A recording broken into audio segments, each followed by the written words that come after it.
There was a lot of contradictory thoughts in there and emotions, actually, now I think about it, and I've said it all. Yeah. Yeah. Yeah. Huh. Okay. It's a secret. Alright. Rosa and Eva walked absent-mindedly through the rose garden. They had left the guest house secretly, so they had to be careful when they returned. It was time to snap to it and keep their guards up. Congratulations, Nason. Thank you. You decided it. Oh, sorry. Oh, Thought that was me. You decided it, didn't you, Nason? 50% goes to the one bearing the title of successor to the headship. Certainly worked out well for you. Now that portion isn't Kraus Nissan's. So your share is now 50%, along with a quarter of the rest, for a total of 100. Sorry, Mouse can apparently read a 17-digit number, and I can't read a 3-digit one. 12.5 billion yen. Isn't that incredible? 2.5 billion is enough for me. Rudolf Nissan won't complain either. Kraus Nissan will probably be the only one to complain. Yeah, you're right. After all, Nissan is the de facto manager of Rikkenjima. And since the gold was on these premises, even though I was the first to discover it, things might get complicated if I don't handle it cleverly. It won't get complicated. Didn't we give it our all in that discussion last night with that in mind? So that's implying that the same discussion we witnessed in Chapter 1, or in Episode 1 maybe, took place here in Episode 3, if I'm reading that correctly? Which conversation? The one in the parlor that got everyone. The one in the parlor in? where they were trying to like corner Kraus about the inheritance. And giving them money. Therefore, they needed a lot of money right now. That definitely didn't happen in Episode 2. I don't know if it happened in Episode 3. Episode 3 seems very much like Episode 1 with some little differences. I'm wondering if that line about what did you just say? Didn't we give it our all in that discussion last night with that in mind? I think that might be referring to that discussion. It could be, or it could be referring to the discussion they were up all night talking about the epitaph after the letter came in. It could be that too. Yeah. I'm going to think that conversation in the parlor probably did happen in some form in this episode. Gotcha.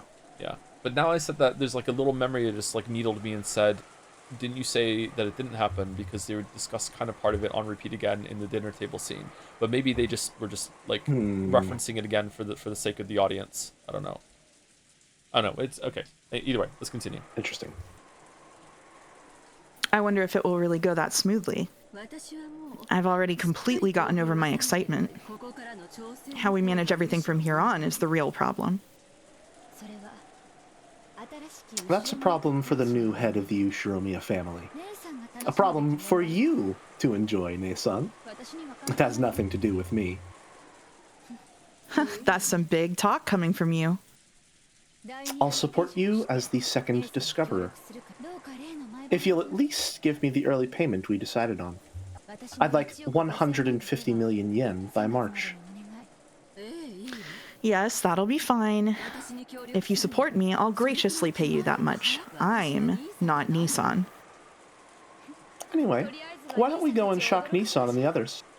Even if we cover up the actual location, I want to see Kraus Nissan's shocked face as soon as I can. Are we going to come back and they're all just fucking dead? Wait a second, Rosa. Wait a while before telling everyone about it. Huh? Why?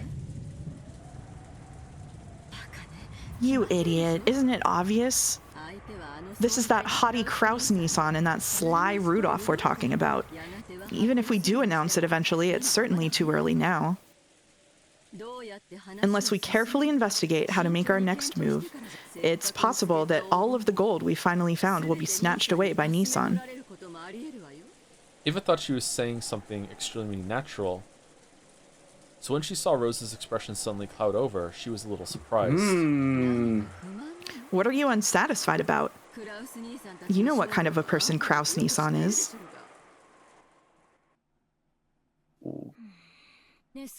Nason, that's against the rules. What do you mean? Didn't we make a rule that whoever found the gold would announce it immediately? If you hesitate, the foundation of the rules will be destroyed, and that could lead to something worse in the future. With Cross Nissan as crafty as he is, that violation of the rules will come back to bite you. Don't be stupid. This is Nissan's island, and that gold just now wasn't cash. We're talking about the liquidation of a vast 10-ton mountain, right? It'll take a significant amount of time to carry it off and turn it into cash. And that will only work in Nissan's favor since he has practical control over this island. Don't you even realize that? I don't like it when you search out each other's weaknesses like that. All I want is to reach a clear decision regarding my 2.5 billion portion. Of course, if you were to give me 2.5 billion in cash right now, you'd be free to continue negotiating however you like. But until I have my share in my own pocket, I will follow the siblings' rules. Maybe based? How can you be so naive? You don't understand Nissan's craftiness at all. It wasn't that Rosa didn't understand the craftiness of her older siblings. In that sense, Rosa more or less understood why Eva was being so cautious. But, error there? But in her heart, she couldn't clear away her suspicion that Eva wanted to keep all the gold to herself, because she knew that Eva was at least as crafty as her other siblings. In other words, Sumari? Rosa wanted to put a stop to any chance Eva had to keep the gold all to herself, by quickly informing the siblings of the gold's discovery. People in chat are saying Black Lion Chan? Black Lion Chan. A counterpart has arrived. Rosa. Sorry, but at least listen to me this once.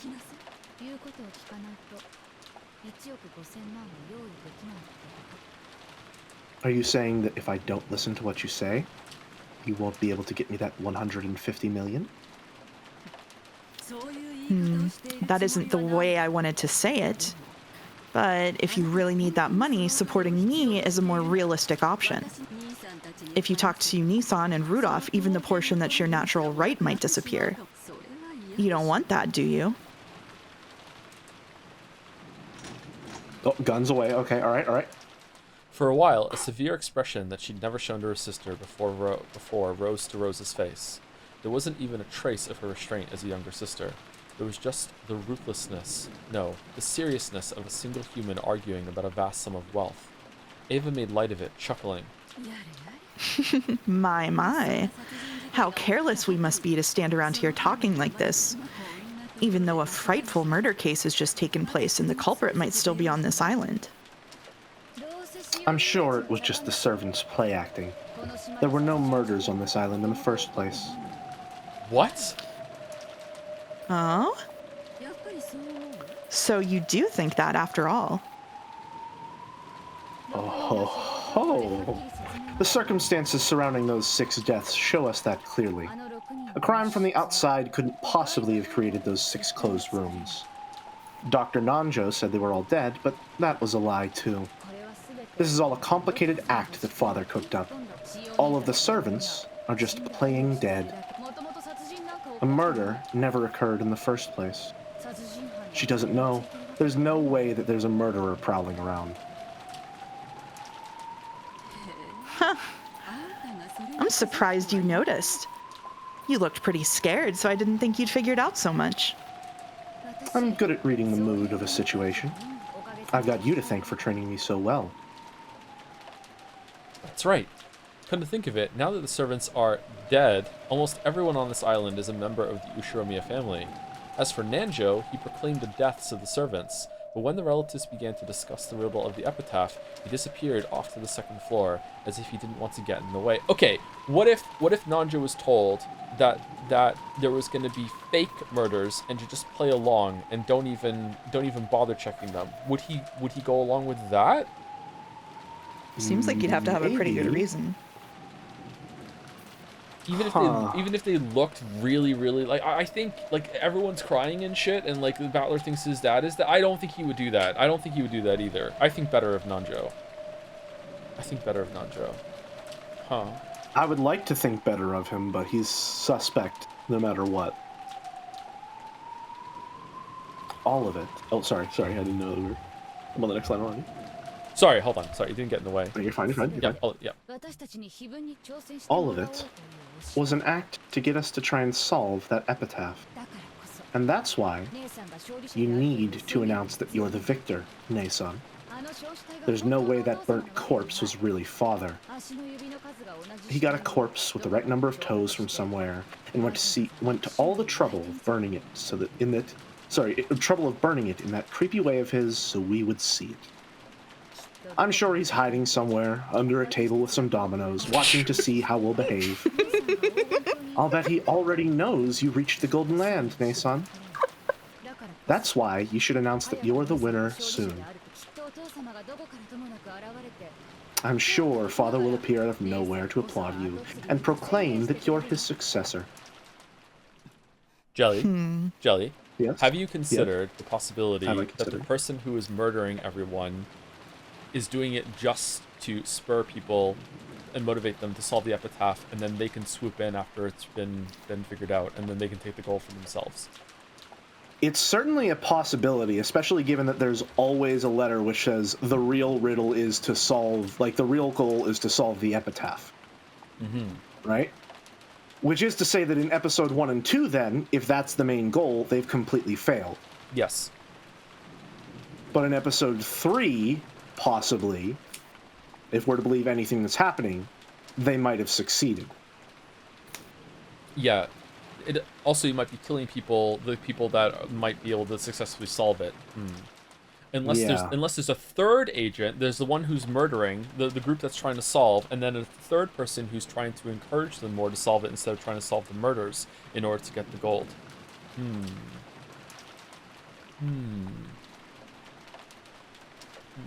Alright, never mind. Continuing? Sorry, Nas. You're good. Why are you Then sorry? again, Because I interrupted your I line, still but then you for there that was one anything bit. there. Now I'm talking over Jelly. No, no. You said you interrupted her line. It was ellipses. I'm still delivering I still got that to one. pester you for that 150 million. So I can't stand against you in any way. So you'll listen to what I say and keep quiet about this to Nissan and the rest?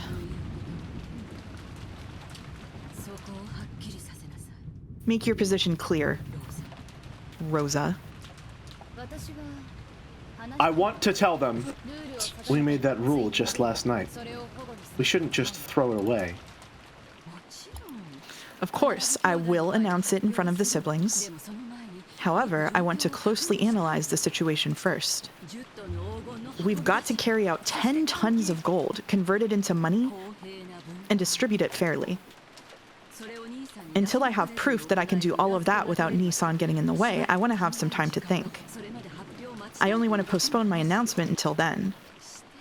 I'm certainly not keeping it a secret because I want it all for myself. Certainly, even though we saw your inner monologue and you were like, I'll give all the gold to Hideyoshi and George will be the true successor and everyone else will rot away and be forgotten and we'll rebuild. Certainly not. Say it in red. You'll definitely announce it to everyone sooner or later, right? Yes, of course. Even I want to rub it in Nissan's face as soon as I can. Sorry, big yawn. About how much time will you need to think? I won't know that until I've thought about it. Will one night be enough? I can't promise you that it'll only take one night. Out of respect for you, the successor, I'll support you for one night. This year's family conference one tomorrow morning, when the typhoon passes and the boat comes to get us. That's right. When the seagulls cry, she said the line, she said the line! I will remain silent until then. If you still feel that you need more time to think after that, then we'll cross that bridge when we get there, okay? I'll support your position to the best of my ability.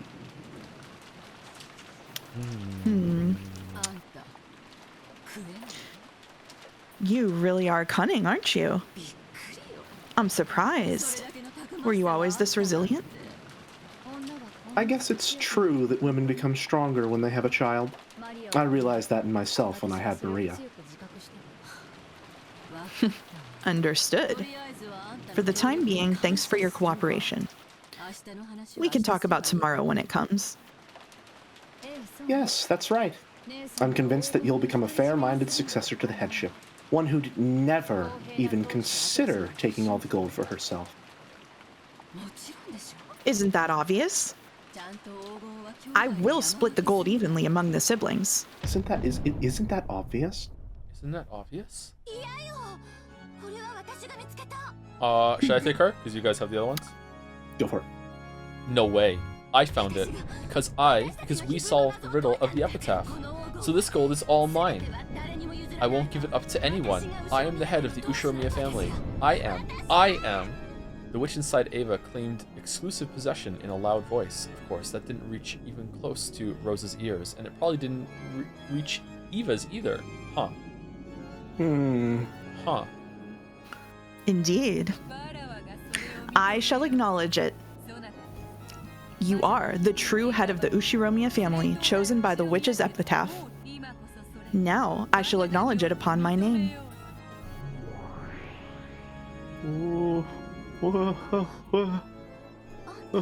I'm sorry, is Beatrice talking to Eva's imaginary friend? You are that outfit. You couldn't. Stay strong, Gil. Stay strong. So, stay strong. Yeah. Stay strong. Beatrice? Hold. Maybe Beatrice was happy that Ava had called her by her own name. She cackled cheerfully. In concert with that laugh, gold butterflies crept up as though a storm of gold dust was spinning around the room, and the room shone the color of gold. Indeed. I am the Golden Witch, Beatrice. There's no need to be so frightened. I'm praising your exploits. Truly excellent. Imagine that you would spectacularly solve that riddle of the epitaph. It's worthy of my admiration. You're the one who sent that letter? So I'll inherit all the gold and the Ushiromiya family headship, right? You wrote that in your letter. And I overcame that challenge.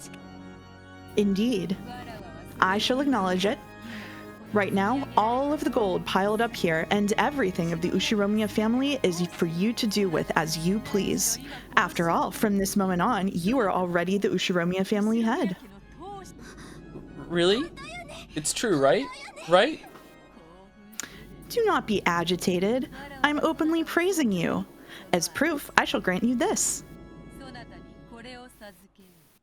The ring. Beatrice took a ring off of her own finger and held it out to Ava. She fearfully accepted it and realized that it was a ring.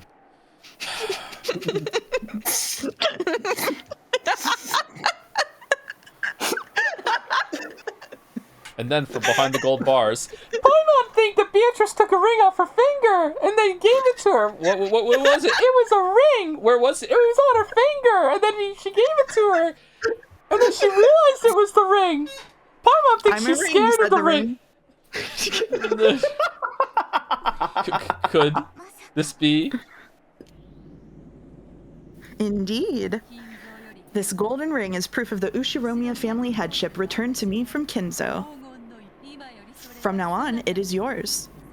You may put it on your finger and hold it high before your siblings. Imagine a conversation between Paimon and Maria. No one should imagine that. And no one should doubt that you have now succeeded the Ushiromiya family headship. Eva stared closely at the ring. It certainly wasn't a fake. Without a doubt, it was the real thing. She dreamed of receiving this ring someday. Focused on this day over and over again, it was now finally a certainty. This ring had now designated her as the head and had been handed over to her. And, timidly, she put it on the middle finger of her left hand and held it up to the ceiling.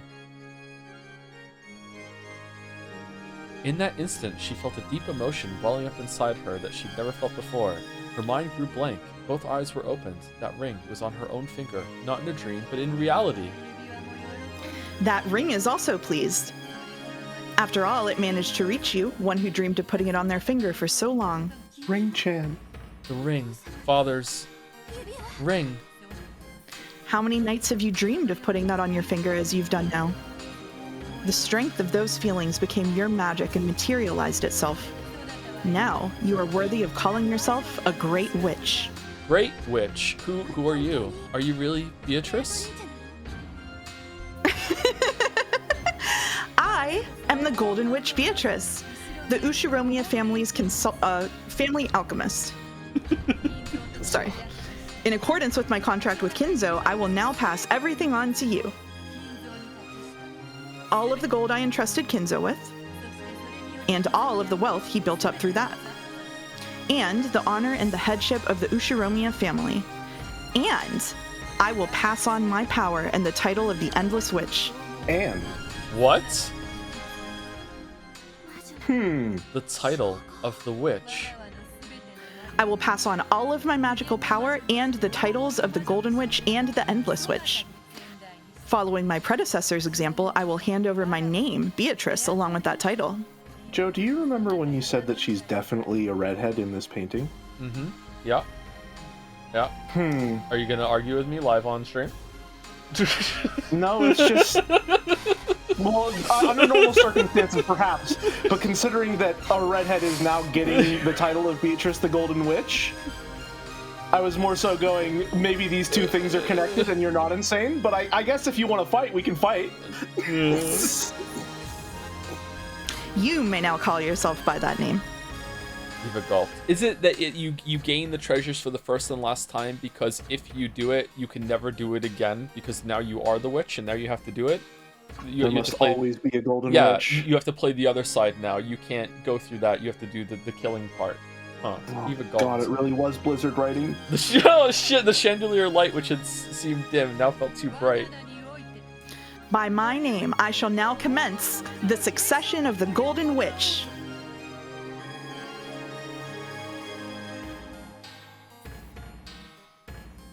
And then she's gonna show up in the Velvet Room. Balor's gonna be like, fucking another one? Really? Really? The instant Beatrice made that proclamation, everything was buried by a golden sparkle and changed into a majestic place that looked like an audience hall. In the audience hall, there was a crowd of Beatrice's minions and brethren, as well as countless gold butterflies celebrating this first succession ceremony in 1,000 years. When she looked, she saw Beatrice in the throne that only the Endless Witch was permitted to sit in, holding a golden staff, reigning with a dazzling dignity. Without being ordered by anyone, Ava automatically kneeled, hanging her head. A goat attendant respectfully handed Beatrice a golden staff in the shape of the one-winged eagle.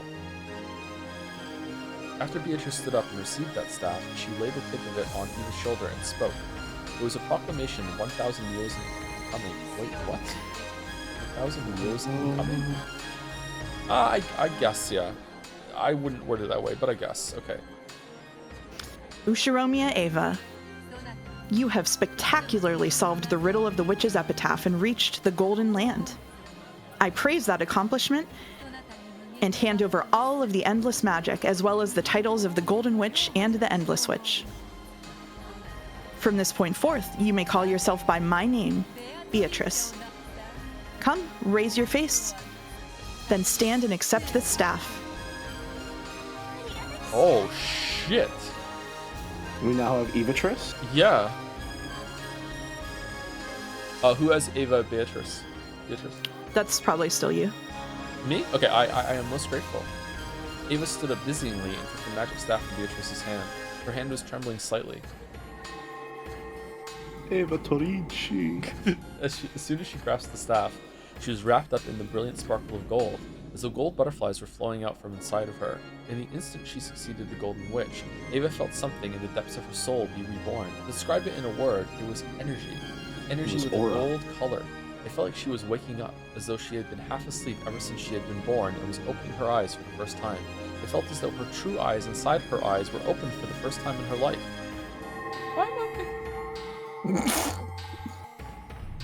Magical girl transformation time? Oh my, actually, oh, wow. What? Whoa. Yay! Yeah, there are all the Snake Sisters are here and they're cheering. Everyone claps. Indeed. A fitting and beautiful outfit for the Golden Witch. And then everyone clapped. Come, you may Even show though yourself to all these people. Let them know that the new witch is indeed you. Ava, no, the new Beatrice turned around timidly. When she did, the witch's minions, which filled the vast audience hall, honored her with an applause that sounded like the roaring of the sea. Come, everyone. Replace all of the portraits of Beatrice with the new Beatrice. Lift up words of celebration for the new Beatrice.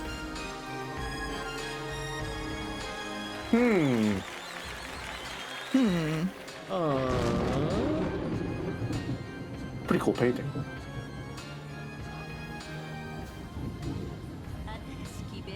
New Beatrice, congratulations on the succession of the Golden Witch. I hope that you will become able to stand on your own as a proud Golden Witch and as the Endless Witch. Wouldn't she be the new Beatrice? The Emperor's new Beatrice? Beatrice's new group? Is that anything? I'm a little stunlocked. I'm crashing out a little bit. Listen. None of it is in red. We don't have to incorporate It's not. Okay, None all right. of this is real. Okay, all right. If they don't say it's real in red, right, we don't have to believe any of it. Nothing ever happens in Umineko. Nothing ever happens. It's metafiction. All right, nothing happens. It's a waste of time. It's a waste of time. Nothing happens ever. Yeah, yeah. I'm just gonna hit control until I see Battler on the screen. Just text on the screen. It's just text on the screen. That's my safe space. Yeah. Okay. All right. Okay. Oh my God. Yes, I will. I will do my best. I expect a composure befitting the Endless Witch from you, unlike my naughty predecessor. Teacher, we're in the middle of a serious ceremony, so please, enough of that. I guess, would that be... You can go, yeah, you go, Joe. Okay, Yeah, gotcha. yeah.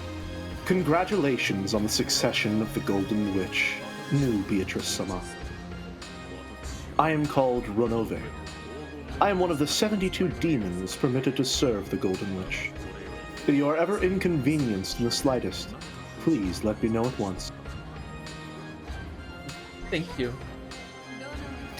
Ronove is rude but reliable.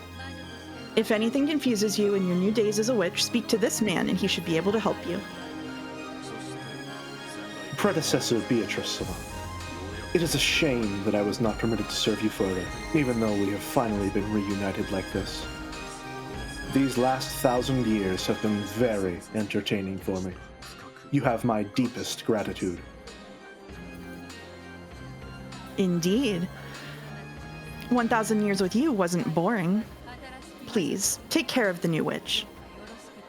Yes, I, Ronove, will obey the final order of the former Beatrice. You'd better thank me, okay? I gave my signature to recommend you for the succession of the witch. Got it? In other words, if I hadn't signed, you wouldn't have been able to become a witch.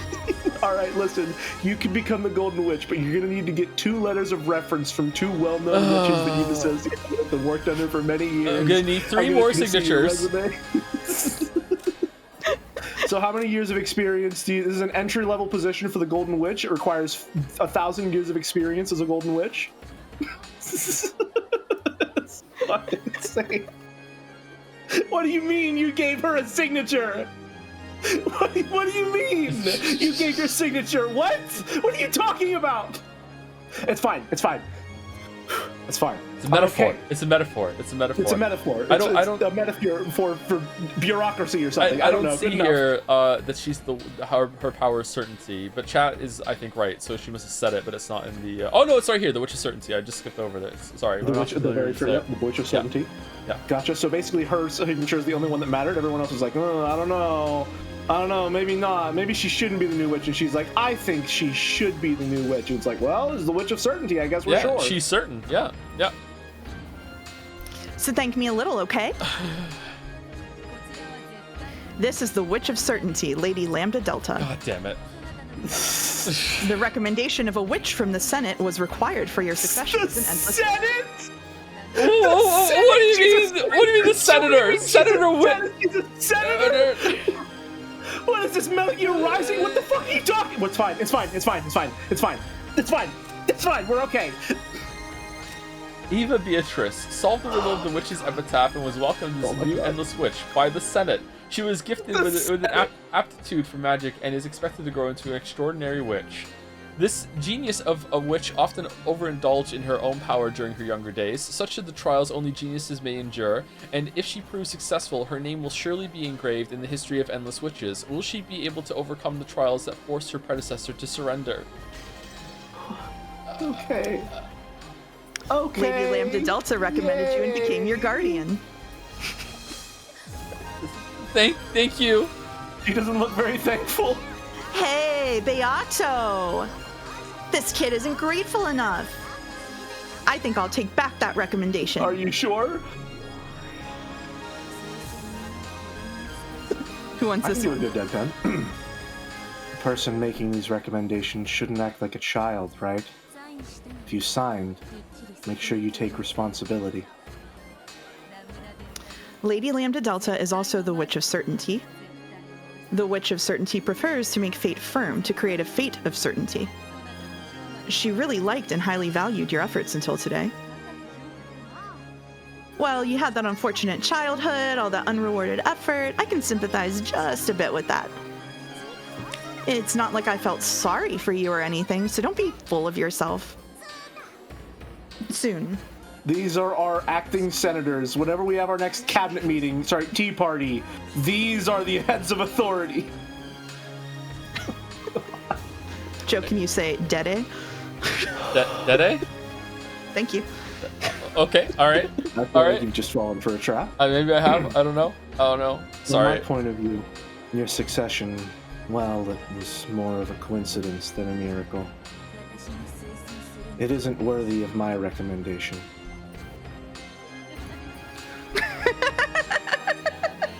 This is Lady Burncastle. She's quite hard to please. Still, you could say that just having her participate in this celebration makes you exceedingly lucky. I only came because this is a rare, once-in-a-millennium event. Hold on, sorry. There's a pin. Did you ever hear the tragedy of Beatrice the Golden? I thought not. It's not a story our atheism would tell you. Thank you. Thank you very much. Yeah, the Senate line inspired this, I guess. Yeah? Thank you. Yeah, okay. And I heard there'd be some good steak. And here's some good steak. You volunteered for these, Jolly. New Beatrice-sama, please come greet us as well. She's not happy about it. Oh, I'm pleased to meet you. The seven sisters of Purgatory were gathered in the line. The eldest sister, Lucifer, took a step forward and kneeled. This is furniture that serves me. Okay, As a when I gift to said celebrate cabinet meeting, your I year. didn't mean it like this. Oh, goddamn.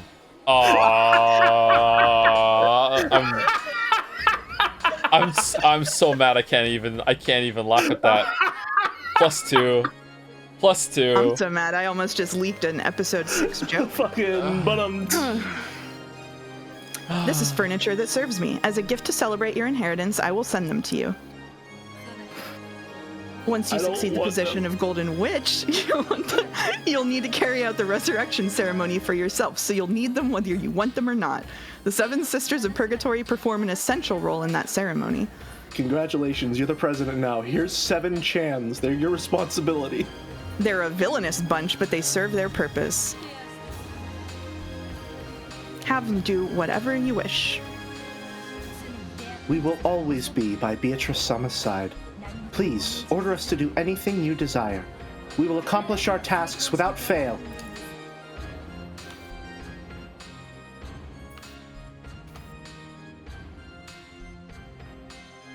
Even after that, many nobles and minions visited and offered words of congratulation for the new witch.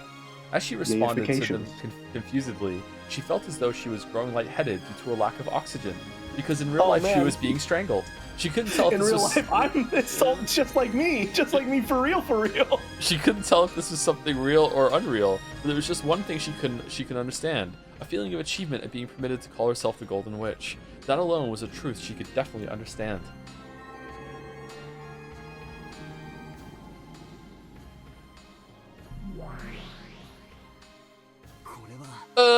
What is all this? Of course, Battler. of course I'm not gonna swallow this story, but what in the world does it mean? Aunt Eva is the new Beatrice. Okay, this is the third Velvet Room since he promised he was never gonna crash out. Let's see, let's see. Yeah, let's see. it. Let's see. Is Are he gonna you- cry? are Is he you- gonna cry? Are you saying she's turned into a witch? What the hell? Oh, I she's was not even also mad. She's surprised. like- To think that someone would be able to solve that riddle. However, that is the rule. I must follow it and pass on the position of Golden Witch and my name. It is hardly something to be surprised about. At the very beginning, you wrote that rule in the letter and announced it. Eva-sama was simply the first to be successful. That is all there is to say. Is Battler gonna crash out because that means that he doesn't get to finish the chess match with Beatrice, and he's gonna be like, no, I was having fun, I was starting to enjoy it, I was having fun, no! It's a new way to crash out, so maybe he would be okay with that. Yeah, Virgilia, are you there? Coach, please! Yes, here I am. What does this farce mean? Even if this depiction of strange witches showing up one after another is some of her bullshit, isn't this almost like Aunt Eva turned into a witch? Calm yourself. She has simply received the title of Endless Witch, and might call herself that in the future. This succession ceremony is certainly nothing more than an act to promote that child's explanation. Don't fall for the same move over and over again. Okay, thank you, Virgilia, thank you. That's right. No need to cry. That whole grand ceremony was all phony. But it's at least a fact that Aunt Eva solved the riddle of the epitaph, and at the same time, that means she succeeded the Ushiromiya family headship. And after getting 10 tons of gold, Aunt Eva might as well call herself the Golden Witch. Is that it? Damn, it's as complicated as ever. My. Is a boorish human unable to comprehend the grandeur of this ceremony? Oh well. Being unable to read between the lines is what makes you human. I It's pity called you, but subtext, Battler. I don't blame you. Damn it. Sorry. Don't look at me like you feel sorry for me. Still, for the time being, there's something I need to check. And that's regarding this younger version of Aunt Eva. In other words, the definition of this new Beatrice. What is that? Okay, good. Even if I tell of it, you'll just persist in your disbelief in magic and witches, right? So there's nothing in particular for me to explain. Feel free to believe in whatever it seems to be to you. Ooh, turning it on him, being like, well, you won't believe it anyway, so I just won't tell you. She seems upset. Is she acting? Or, what it seems to be to me? Then how should I interpret this? For now, it might not hurt to view it as a visualization of a separate entity inside Ushiromiya Eva. Of course, we cannot blindly accept that answer, but it is probably a reasonable theory to hold for the time being. In other words, I should think of Aunt Eva and her as the same person, right? Damn, I don't like where this is going. Sumari. In any case, from now on, my name is no longer Beatrice. I've passed it on to Ushiromiya Eva, So what's your name now? which means that I am nameless. Nameless? Battler, don't you have some name that'd be fitting for me? Uh-huh. I shall accept your recommendation. Oh, we're so in. How about a name that's refined, full of elegance, and a little cute too, if you can? Beato? Just Beato is good enough for you. Yeah. There's probably a big enough difference between Beato and Beatrice to keep people from getting confused. I read the line now, sorry. So the same old Beato, is it? It doesn't feel wrong, but it's boring for some reason. Ugh.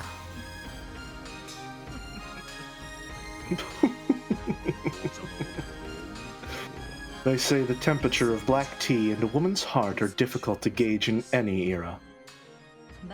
Battler-kun, at any rate, stay calm from this point onward. These two just watching on, being like, fucking, we're so close. They're so close to kissing. We're almost there. The fact that we can now tell her and Ushiromiya Eva apart works to our advantage, compared to the time when that child was still Beatrice. And that's exactly why I like it even less. What's she thinking? That Beato.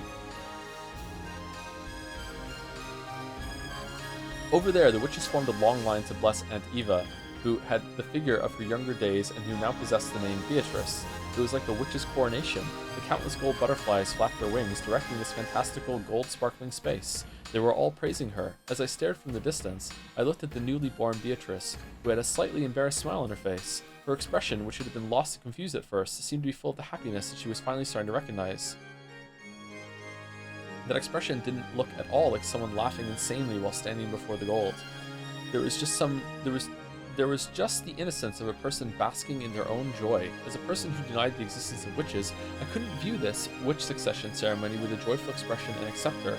However, when I looked at that innocent smile, I felt like I wanted to offer my blessings just for that moment. Okay, so to me, this scene is more of a solidification as witches as a metaphor. Specifically for a person, I'm assuming a woman. I'm going to guess who has, like, experienced some lifelong or overwhelming trauma of some kind. And has maybe found a way to finally escape from it. Okay. If that makes sense, which could be why this is represented by a younger Eva. Because that's as if to say that, like, in order to escape from that situation, she had to completely separate herself from this younger version of herself. And now that she's found another escape route, this version of Eva now gets her own existence as a witch. Okay. I wonder if they're separate entities then.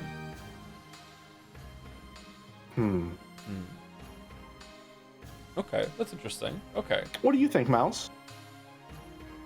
Huh? Sorry, I didn't hear any of that. Oh, I see. Interesting. It's always beautiful when strong efforts bear fruits and are rewarded.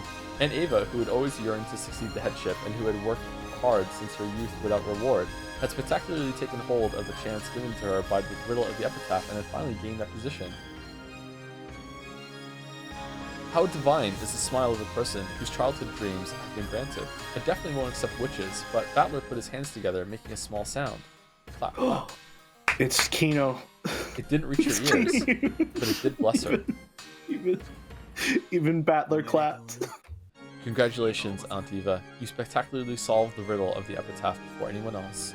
It's your victory without any complaints. I won't accept all that about the Golden Witch and so on, but I will accept you as the new head of the Ushiromiya family, and I'll celebrate that sincerely. Aww. As though urged on by Battler's applause, Beato also clapped. It was a slightly odd scene. Battler and Beato, who opposed each other, were standing side by side and applauding the same person. I'm not applauding for a witch. I'm clapping for all of Aunt Ava's efforts up until now. As am I. I offer my sincere applause as a blessing to Ava, who spectacularly solved that epitaph. I don't like applauding with you. But, well, I've decided that I won't worry about it now. Divine punishment won't fall on me just because I clap with you every once in a while. It's not so bad every once in a while. Still, it is fun to applaud. Even though it was Ava who was successful and not me, for some reason, I'm starting to feel happy too. He's him. That's because blessing someone means the same thing as sympathizing and sharing with them. I see. Then I have even shared this irrational happy feeling with you. Since we're a pair of enemies trying to make each other surrender, it's an odd experience. Well, just for now, let's have a truce and clap, okay? Beato laughed impishly, playing around and applauding even louder, as though eagerly trying not to lose to Battler as she clapped. Battler went along with her and clapped even louder. Very well. I'll go along with this. Ah, new Beatrice, this is Nanjo, Witch of Reactions. Thank you, chat. Very good. When he did, as though some ceremony had ended, everyone applauded and highly praised the reborn Beatrice. It was just as though Battler's and Beato's applause had been the final thing needed for her succession.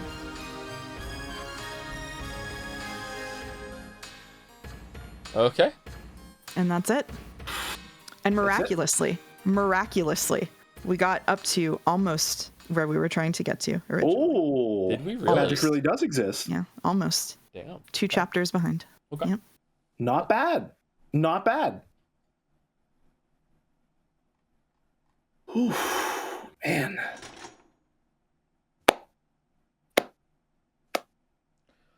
Hard to read for so long, right, Jelly? Yes and no. You still got some gas in the tank? I certainly do. Well, I'm gonna need it. I'm gonna be I have work at 8, Yeah, and that requires me to talk. Anyway, Rosa returned to the lobby. It was still her turn to rest, but her expression made it look as though she couldn't sleep deeply with all this tension. Take it easy and lie down. Keep this up and you'll have it pretty rough later on. Thanks for the concern. I just couldn't fall asleep. I've already taken a shower, so I'm good for now. The next person can rest. So they're sleeping in shifts. What about you two, Kirie-san, Rudolph-san? What will we do, Rudolph-san? Shall we rest? Sucker Mary Bear, you can rest. I'll stay awake. That's the only manly thing I could do right now. Then I'll stay awake.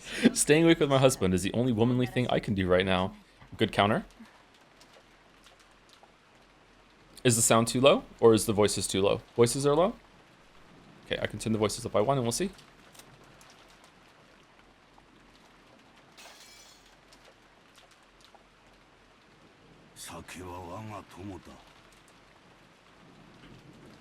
Giggle.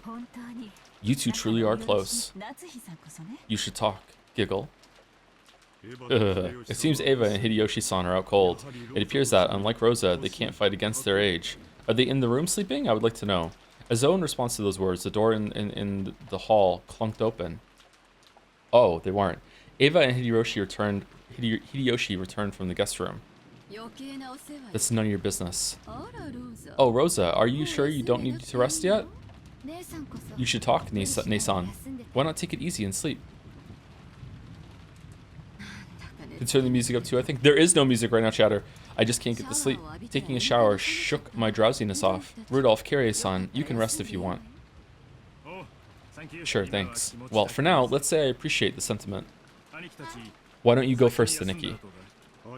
How kind of you, but I cannot rest first. That is the most I can do as the oldest brother right now. Do not worry, the two of us will stay awake until the very end. Haven't they been awake for like 36 hours at this point? Maybe longer? Giggle. More importantly, Eva Nei-san, are you okay? You look a little pale. Come to think of it, you're right. Could it be a bit of a fever? Hideyoshi put his hand up against Ava's forehead. It seemed that Ava wasn't feeling her best. That goes without saying. That's what happens. You break your... Missing word? When you break your sleep cycle at your age? Is it a cold? Natsui, could you call Dr. Nanjo down? Oh, where's Nanjo? Yes. I'm fine. You don't have to make such a fuss over it. I have some medicine, so I'll be okay. I tend to get fevers when I'm tired. Don't worry. Nei-san, take it easy, okay? Thank you. If the siblings gather without me around, I get the feeling everyone will start talking behind my back. You know what? Natsui's headaches have been like mysteriously absent this episode, huh? It's a persecution complex from long ago. Oh, I have one of those, base. Sorry, okay? Well, I won't say anything. As if I'd say bad things about you behind your back, Nei-san. Okay, these two are talking, like the last conversation they had didn't happen.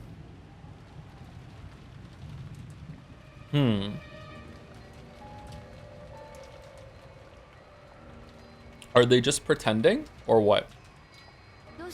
What is it? Nei-san, you've been acting strange for a while. Shouldn't you get a little rest now? You're right. Just thinking about raising money by March makes my headache hurt even worse. Okay, there we go. That isn't good. Rest. How subtle. How subtle. And I'll hold back too so that your headache doesn't get worse. I've had a bad headache myself for a while now, thinking about how you're also going to raise the money by March. And we're all like, my sisters are having a really good joke right now. Thank you. Well then, I'll take those words to heart and rest for a while. What is it, Ava? Why so angry all of a sudden? Sorry, please let us rest a bit longer. Sorry. After apologizing several times as though praying, Hideyoshi followed Ava out of the lobby. You haven't told Hideyoshi, Ava? What the hell? I don't like this atmosphere. It's all so strained. That's no surprise. There was a murder early this morning. Oh yeah, people are and since then we've been eating canned food and carrying guns around. It's natural that we'd start to build up stress. I wonder if the kids up there are building up stress too. I'm worried about Maria. She tends to throw tantrums at times like this. At that moment, they heard the sound of wild footsteps coming from the second floor. The guest house was in a cheap building, so they wouldn't normally have heard the sound of footsteps. It was like the sound of someone stamping their feet in frustration. And an instant later, accompanied by what seemed to be the sound of her running out into the second floor hallway, they could hear Maria calling, "Ooh, ooh, ooh," over and over again, sounding displeased. Rosa grabbed her head, her hair flying, and she voicelessly moaned in anguish. What? The adults conscientiously turned their backs to her, pretending not to notice. Rosa Umineko? The noisy clamor came down from the second floor and flew into the lobby. It was Maria who was sobbing, along with the other children and Nanjo. In other words, Sumari. They had all come downstairs because of Maria's tantrum. Rosa couldn't hide her dizziness at this new annoyance her daughter was bringing to everyone. Sorry, Aunt Rosa. We tried to calm her, but she just wouldn't listen. Ooh, ooh, ooh. Ooh, ooh, ooh. Wow.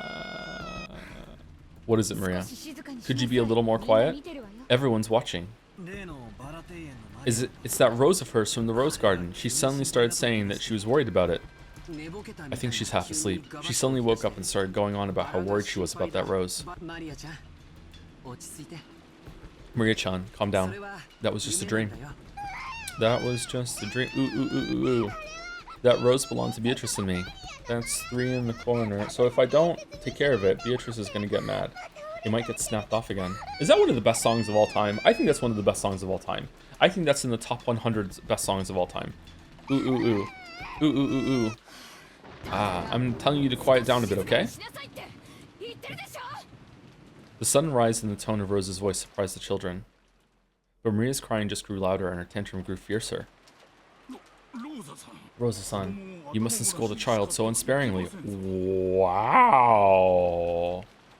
Fucking Nanjo Sumari is like going for it. At times like this, it's best to give them some warm milk or something. Is there any here? The milk we just had for breakfast is empty now.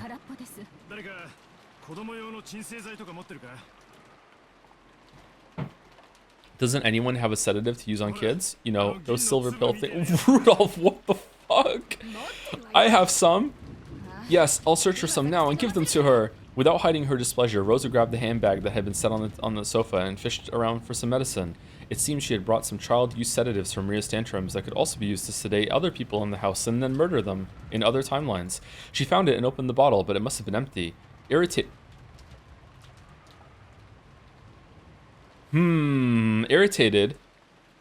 Rosa shook the bottle several times, but that didn't change the fact that nothing was in there. As she did that, Maria's crying grew even more intense.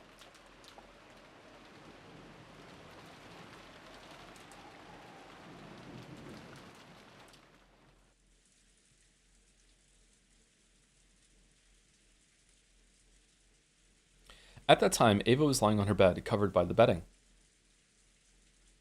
I mean, that means she's in bed. Wow, unreadable. Hideyoshi returned from the washroom, folding a handkerchief soaked in water. Ooh, this is one nasty fever. I bet it's the poisonous air at this family conference that got you. People are dead. For now, you can forget all about the other relatives, okay? As Hideyoshi spoke to her kindly, he set the soaked handkerchief on Ava's burning forehead.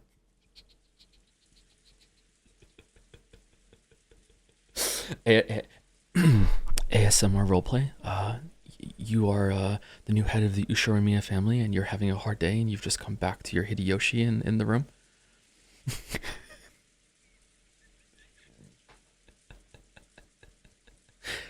Whoa, this is one nasty fever. I'll bet it's the poisonous air at this family conference that got to you.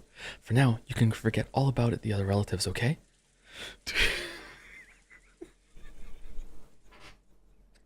Ava rested her hand on top of his. Oh!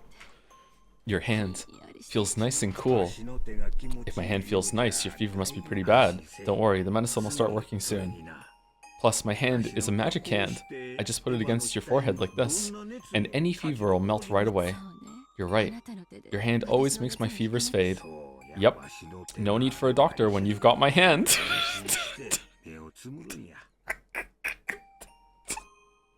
Don't worry and close your eyes. My magic will make that fever fade away. Yes, I know. I can feel your magic.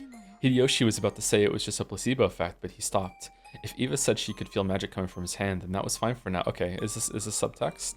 You know what? That's actually quite a good link to just have in the story somewhere, that sometimes someone else can like have that effect on you, and it really is a kind of magic, as long as you believe in it. I wonder if magic really exists. Yeah, it does. Only those who believe can tell, though. Oh, we're just making a text. Okay. There's actually a lot of magic like that out there in the world. If magic actually exists, then I wonder if witches actually exist too. Oh? You mean that witch of the forest, Beatrice? She probably does exist for those who believe, just like the gods. They don't show themselves except in front of those with strong faith. I did it too, you know. Long ago, I was able to use magic. Oh, really? Then you were a witch too. I had dreams that I wanted to come true no matter what.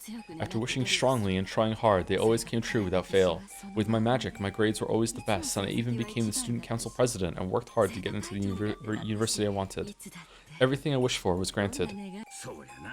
Anyone else surprised that Eva didn't take Hideyoshi down into the basement room and they're just sleeping down there to guard their gold? If you knew there was that much gold, wouldn't and you want it that badly, and you're that like greedy and hungry for it, wouldn't you just like want to sleep next to it to guard it?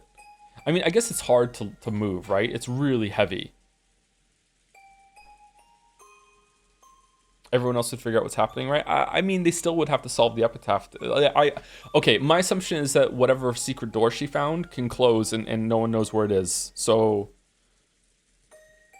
yeah, maybe she's worried that the door might get stuck and she'll get locked down there. I guess there is another reason, yeah. Okay, that's right. Your magic was always a thing to be reckoned with. You're definitely a witch.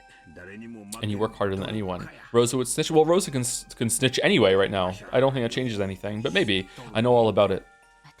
When I was a kid, the whole time there was another me inside myself who always supported me, and that other self was a witch. I didn't believe in Beatrice, the witch of the forest. I always believed that if a witch of Rokkenjima did exist, it was the witch inside my heart. I was so grateful to that witch inside myself. I was always grateful that she brought me to you. You get too timid when you're sick. Don't say anything for now. I'll stay like this the whole time until your fever's gone down. Everyone has a witch inside of them. Yes, don't take your hand away. No matter what. Somehow, I feel like I'm becoming something that isn't myself. And I've been scared for a while now. I get the feeling that the witch inside me was provoked by Beatrice and is growing stronger and stronger. Somehow it feels like she's going to swallow me whole.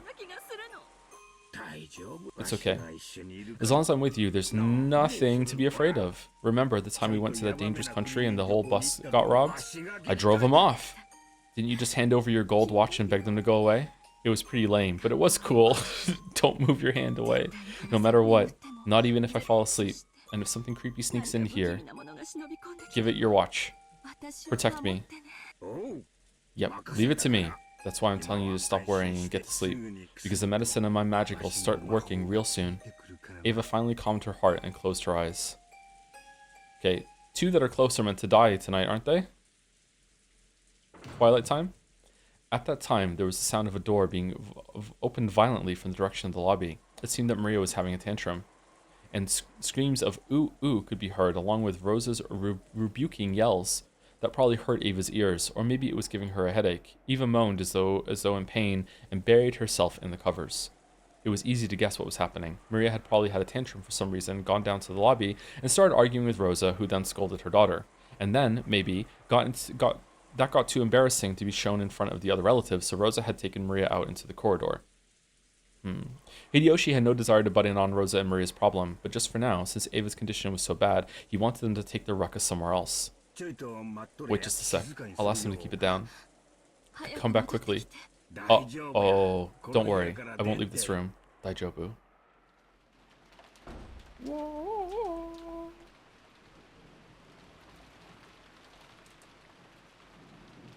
Hideyoshi removed the chain, opened the door, and stuck his face out into the corridor, and then he died.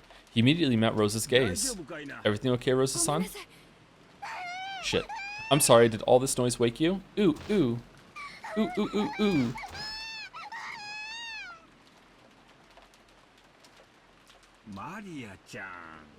Maria-chan, sorry. Aunt Eva isn't feeling well, and she's trying to sleep.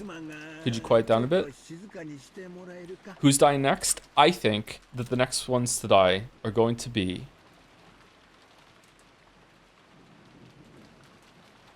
Kraus and Netsui. I don't think they're going to kill Eva and Hideyoshi unless the Twilight allows Hideyoshi to die and someone else. I'm not sure. But I'm going to guess it's Kraus and Netsui. It could also be Rudolph and Kyrie, but for some reason I think it's Kraus and Netsui.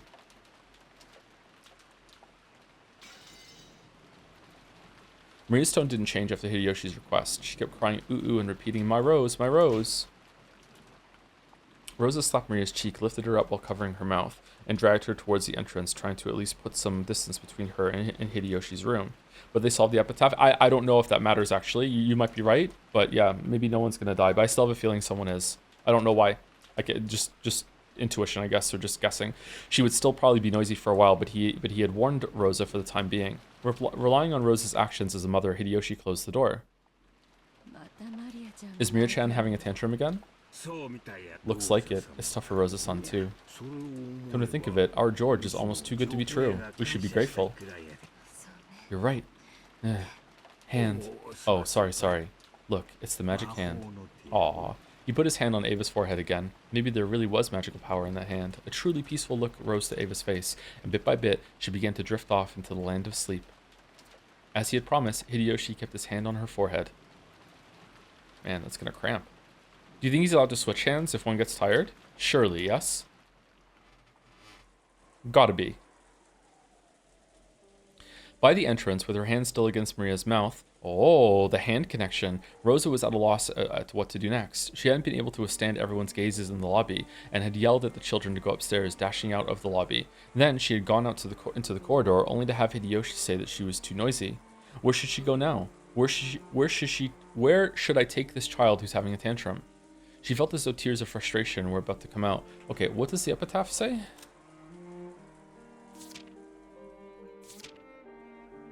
She'll tear apart those who are close. Okay, my read on that, considering what Beatrice said in episode 2, is that it has to be like a romantic connection, but maybe it's not. Maybe any familial connection can do it. Could like Rosa and Maria count for that? She felt as though tears of frustration were about to come out. As Maria kept struggling in an attempt to scream, Rosa put her mouth up to Maria's ear and tried to persuade Maria in a properly calm voice. Maria, do you really want to see the rose that much? Maria nodded her head several times, moaning ooh ooh. Why do you want to see it so much? I'll listen as your mother, so will you tell me quietly? I'll hit you if you scream. My rose, Beatrice revived it. It might have snapped off again. I'm worried about that. I can't sleep until I'm sure. Apparently, she was still upset about that marked rose from yesterday. Rosa felt her headache throbbing again, but she was at least a little relieved that Maria had now stopped her screaming. Anyway, everyone is having a hard time right now, so don't bother Mama and everyone else. You can worry about that rose all you want tomorrow when it stops raining. So for now, listen to me. No. No. It's my Beatrice's rose. Ooh, ooh, ooh. Wah! Rosa reflexively covered Maria's mouth. She had spoken a little too harshly and had gotten her agitated again. Rosa realized that it was partly her own fault and clicked her tongue in self-hatred, but Maria thought that was directed at her, and her crying grew even fiercer. Please, just be quiet. What can I do to make you stop crying? What should I do to make you listen to what your mama says? Suddenly, Maria stopped crying so fast that it seemed unnatural. Then she turned around and muttered, If I get to see my rose, I'll stay quiet until tomorrow. Really? Yes. If we go to the rose garden and see my rose, I'll calm down.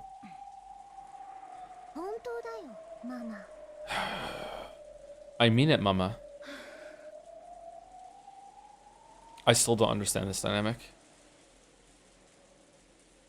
If it would keep Maria quiet for the time being, Rosa thought that even going out into this wind and rain would be a small price to pay. She thought it might be a bit reckless. Wait, but in the end, no murder or anything of the sort had actually occurred. All of that clamor since this morning had been a farce set up by Kinzo. If you carefully thought about that chain of closed rooms, it clearly had to all be an act. Will you really listen if you get to see the rose? Yes, I mean it, Mama.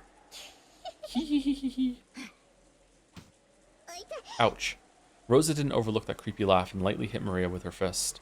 And she shrugged as though giving up. Understood. If it's just one look, then I'll agree. Will that work? Yes, Mama. I promise. Are you luring your mom out to get killed?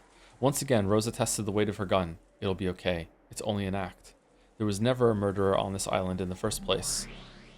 Wow, she really thinks that.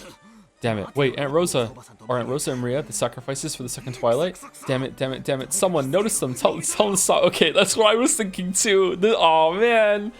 The story is so good for calling out what the reader is probably thinking at the time. It's so good. Is that, I wonder, I would love to know if this was like from a result of test reading and like having people that could read the drafts, or like was it just intuited every single time by the writer? Like, holy fuck. What are those guys in the living room and us kids doing? Indeed, they are being considerate of Rose's pitiful relationship with her daughter and are forcibly changing the subject. The group that includes you went up to the second floor and is talking about something else while watching TV. Yeah, different person. You bastards. Someone notice them.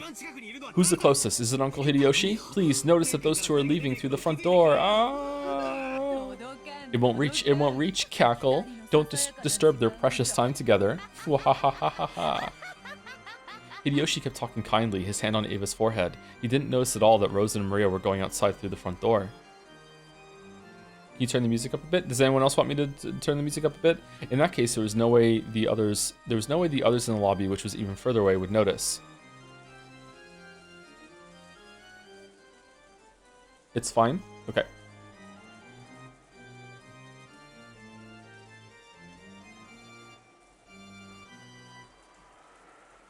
Okay, I caved. I turned it up 1 decibel. That's all you're getting. Much less those in the cousin's room on the second floor. Why are you so panicked? Didn't you defeat me with that bold move saying that the culprit died in an accident on the first twilight? Doesn't that mean there's no longer a culprit on this island? Cackle, cackle, cackle. What is there to be so worried about? Shut up, I can see right through you. Someone stop them. Those two will be killed. Someone stop them! Ah! Gonna start crying, Battler?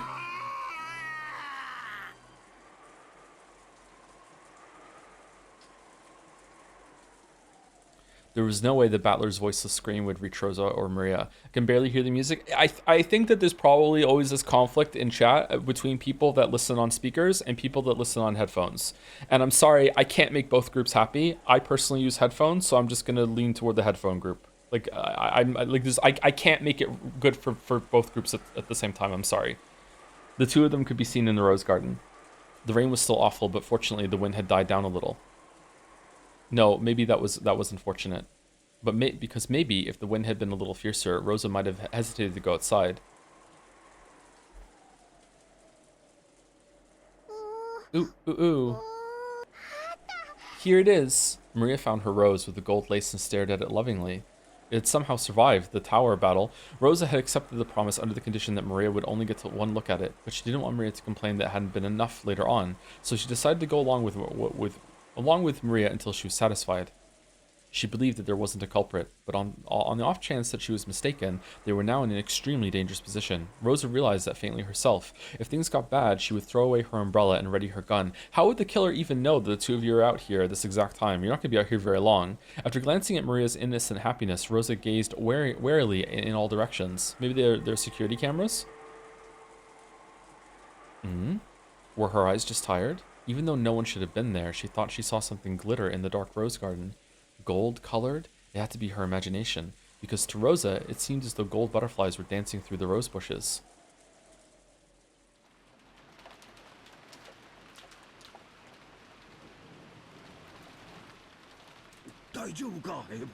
Are you okay, Ava? Just take it easy. Should I call Dr. Nanjo after all? I'm fine. Don't take your hand away. I'm begging you, don't take your hand away. Ava was breathing wildly. Beads of sweat were appearing on her forehead. Did she have gold pox or something?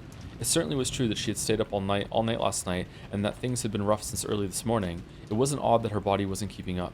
Even though he understood that, Hideyoshi suspected that the sudden fever was a sign of some serious illness. Was there like some like poison gas or something in the room downstairs? Several times Hideyoshi directed, then Rosa would have it too, right? No, did Rosa go all the way down and see the gold, or did she just stay on the stairs? Several times Hideyoshi decided to call for Dr. Nanjo, but Eva rested firmly, pleading with him and saying that it was even more important that he didn't take his hand away. I understand. But you've got to have Dr. Nanjo look at you by lunchtime. If you can promise me that, I'll stay here the whole time, gripping your hand. Tightly, like this. Thank you. I'm fine.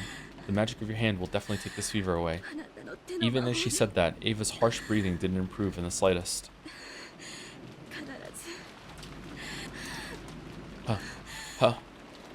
Huh. Don't let go. Don't let go. Okay, it feels like Ava's about to fucking die.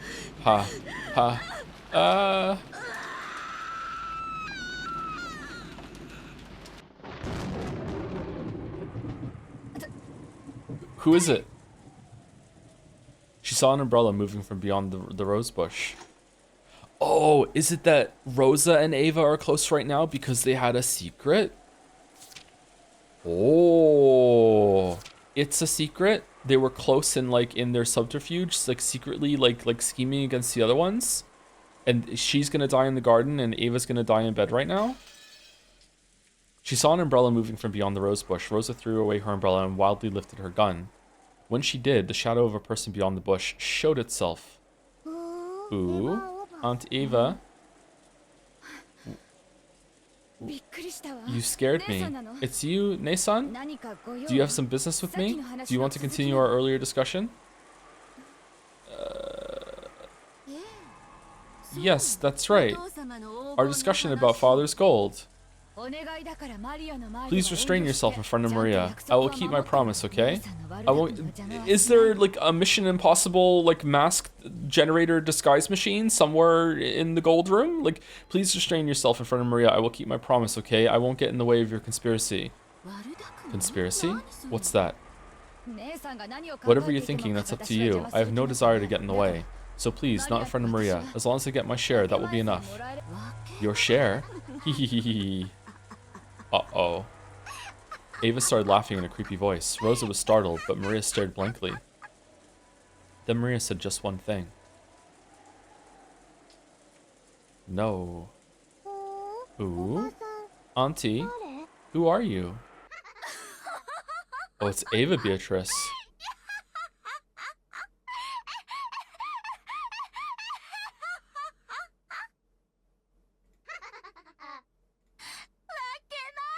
Your share?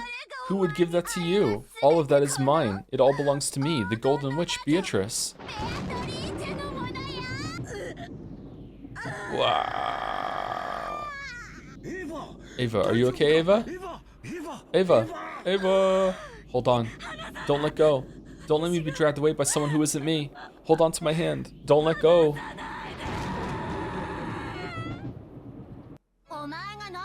When did you ever work hard? You never worked hard for anything. You were always hiding in our shadows. You always escaped from shadow to shadow without fighting. And yet, you really think yourself qualified to make demands of me over the Ushirimiya family gold? All of that is mine. It's all mine alone as the head of the Ushirimiya family and the new Golden Witch, successor to the name of Beatrice. Beatrice? It's Beatrice! Mama, Beatrice! Maria jumped at her mother in ecstasy. Rosa treated Maria cold-heartedly and raised her gun high. Hey, you're Nei-san, right? You are Nei-san, aren't you? Wrong. I am no longer the one who was your sister. Then who are you? Are you trying to say you're Beatrice? That's impossible. You died 19 years ago. Okay, was it using Ava's sprite because it's dark and it kind of looked like her, but it was hard to tell and now she looks like this? Maybe? Yes, you were definitely dead after all. I clearly saw how your head was split open. I can remember the insides flowing out like it was yesterday. How can you be alive and here right now? The concept of death does not exist to a Golden Witch. The Golden Witch in the name of Beatrice will be handed down for all eternity. Maybe the Beatrice you knew met with death, but that name is mine now. And therefore, it's eternal. The concept of death does not exist for Beatrice. All I can see is that the gold has driven you mad. How pitiful, Nei-san. Come on, you know I'm not your sister anymore. Well then, as the new Beatrice, I have been tasked with my own resurrection ceremony. My weeb, you're here? Ronave, what should I do? Kill them all. That is up to you. You already have the power to make whatever you think reality. You should grow used to it once you've tried it out a little. You worthless former sister. You should consider it an honor to have been selected as the first sacrifice I offer as a witch. On the second twilight, I'll tear the two who are close apart with my own hand. So we're just riffing over here. Okay, alright, okay. The first thing the new Beatrice wished for, no, the first magic she tried to use, was to surpass the limitations given to humans. In particular, gravity. She wanted to become fully aware of her transformation into a witch by being released from those shackles. As the witch and Rosa stayed as they were, the ground retreated all by itself into the distance below them. By now, their feet were no longer attached to the ground. Rosa finally realized that the earth wasn't retreating into the distance below them, but that she and the witch were being sucked up into the rainy sky. Huh? Eek! Whoa, awesome. Is pretty awesome. For a human shackled to the ground by gravity, there is nothing more unnerving than having another mistake, that having their feet stop sticking to the ground. However, to Beatrice, who in becoming the new witch had learned the joy of being released from gravity, it was enough to make her whole body shake with delight. Hey Rosa, do you remember long ago when we were small, when we used to talk about what it'd be like to become witches and fly around the sky? That dream has been granted, hasn't it? I became a real witch and granted it for you. Stop it. If this is a dream, then wake me up. Can't wake up. You said it yourself. You said you flew through the sky in your dream. And you also said you didn't want to wake up. You even got mad at me when I woke you up, right? Don't worry. This time, you won't wake up, okay? Hehehehehe. Come, dance with me in the vast rainy sky. Didn't we both wish we could fly like seagulls in the sky? Is she gonna get struck by lightning? And in reality, she just went out in the weather and got struck by lightning randomly and it was an accident? Didn't we both wish we could fly like seagulls in the sky and escape the cramped and boring island of Rikingima? Now I'll make that dream a reality for you. I only want to share this joy with you and no one else. Ahaha. Ahaha. It's so fun, Rosa. It's so fun. Take a look below you. Look at how small our mansion is. I wonder how much time we spent in a place that small. Now I'm especially shocked at how cramped and tiny it is.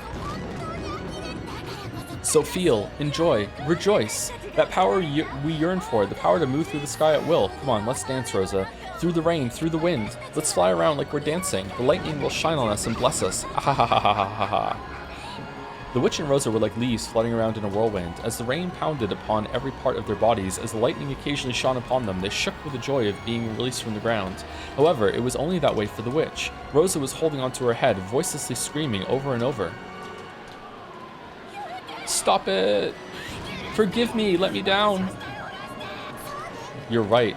Voice actor going hard there. You're right, it's more fitting for humans to crawl on the ground. Then why not go back there? A slightly displeased expression rose to the witch's face when she realized that her own joy was not being shared. She's been a witch for 30 seconds. Then she decided to listen for her former sister's request. The whirlwind that had been making Rosa dance around grew weaker than stopped. In other words, Sumari, Rosa was once again bound by the restrictions of gravity as a human. Following the laws that were originally correct, Rosa began to descend toward the ground upside down. No, she began to fall, but with style. Oops. That's right. If I don't take her down the right way, this is what happens. The witch had intended to send Rosa plummeting, but she still wasn't used to using magic. Uh-oh. After plummeting about 100 meters into a rose bush, as a very, very natural result, Rosa died instantly. But the witch hadn't intended to kill her, so she wished that Rosa hadn't died, and therefore she came back. When she did, gold butterflies coiled around Rosa's body, reviving that life just as the witch had wished. Rosa's body, which should have been spread out like a carpet of fresh blood, rapidly returned to normal. Does the blood all go too? The broken and crushed bones return to normal. The torn and smashed flesh return to normal. How easy it is to break things in this world and how difficult it is to fix them. Anyone can take a life, but no human can revive a lost life. I don't know, Nanjo might be able to. By surpassing the irreversible, one proves that they have surpassed humanity. This surely gave her a much greater realization of her position as a witch than flying through the sky had. This is a long scene. Awesome. I can even revive an ended life. Of course. Beatrice-sama is the endless witch. To live and to die, to bring to life and to kill, all of it repeated endlessly. Beatrice-sama, the endless witch, is the queen who controls the cycle of life and death. One time I knocked over a fishbowl. The fragile, but not that fragile, and beautiful bowl broke, and I couldn't put it back together again. I'd never see that cute pop-eyed goldfish swim again after it landed on the floor. No matter how much I cried, the servants shook their heads, saying that broken things and dead things could never be revived. That's when I learned something. You must not break things. You must not kill people. After all, you can't fix them. So if you can fix them, I can kill whoever I want. Then you won't get in trouble for breaking them, right? Haha, haha, awesome. Awesome, awesome, awesome, awesome possum. Haha. For a while, the witch became intoxicated with how terrible and wonderful the power she inherited was. Her laugh was pure, innocent, and cruel. Innocent? Ooh, And Maria's mad that Rosa's oohing now. Even though Ruza had been revived... Ruza had been revived, she let out a cry of anguish at the pain from her fall. At that point, the witch landed and held out her hand. Haha, sorry about that, Rosa. I didn't think flying in the sky would be so much fun. Sorry, I'm real sorry. And I didn't know humans could die so easily, but I brought you back to life, so we're even. So get up, okay? Play with me some more, okay? Giggle, giggle, giggle. Yeah. What were those dreams you told me about when you were a kid? Go ahead and tell me all of them without holding back. As I am now, I can make anything come true, no matter how absurd. Even drowning you in a sea of jelly. Even having you get sucked into a mountain of cake. I can even make you sprout butterfly wings and flit around the garden, okay? I'll do them one after another. Let's start with the ocean of jelly, alright? Stop it. Urgh. Rosa was once again thrown high into the rainy sky. However, the sky wasn't filled with raindrops, but with drops of orange juice. Once she looked down, Rosa had to doubt her eyes. The rose garden had disappeared, and the ground spread out beneath her. It was like a pastel-colored jigsaw puzzle. It was an ocean of jelly, like the one she had spoken of from her dreams when she was young. The black part was coffee jelly. The red was strawberry. The yellow was pineapple. And the green was melon. What was the white part? Apple? Did Rosa even have the time to think stuff like that? Rosa fell towards that multicolored ocean.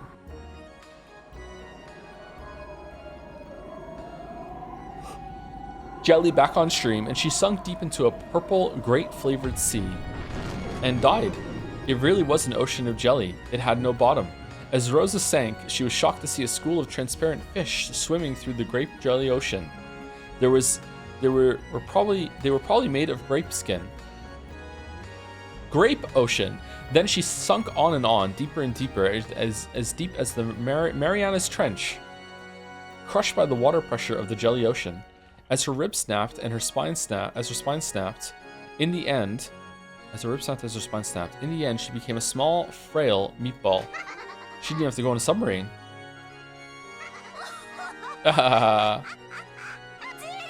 What a truly wonderful experience to drown in an ocean of jelly. It's a dream no one else can imitate. I made it come true for you. It had no bottom, a sign taught by Umineko. What a blessing, it says Jelly. Yeah, I wanted to make the joke too, Jelly, actually, but I thought maybe it was too far, so thank you for saying it for me. The instant I snapped my fingers, is this like mutual brain rot? I'm not sure. The instant I snapped my fingers, the meatball that had been Rosa was launched up into the sky. And after being wrapped up in a golden sparkle, she returned to her original form. Oh, excuse me. It was as simple and easy as returning dried seaweed to its original form, and anyone could do it if they were a witch. That absent-minded look on Rosa's face has to be the joy from having that dream she gave up on as a child come true. Definitely. Probably. Maybe. Next is the mountain of cake. In an instant, the sky was covered and became black and white in the shape of a chessboard. That almost transparent white part was her favorite rare cheesecake. The elegant black part was a slightly bitter gâteau au chocolat. Chocolate gâteau. That became the ceiling, became a mountain, and several billion cakes were thrown down towards Rosa. If you piled those cakes up, they would surely be taller than Mount Everest. So they probably weighed a lot. I'm not too sure, but I'll bet it was heavier than all the cakes across Japan put together. Maybe the world.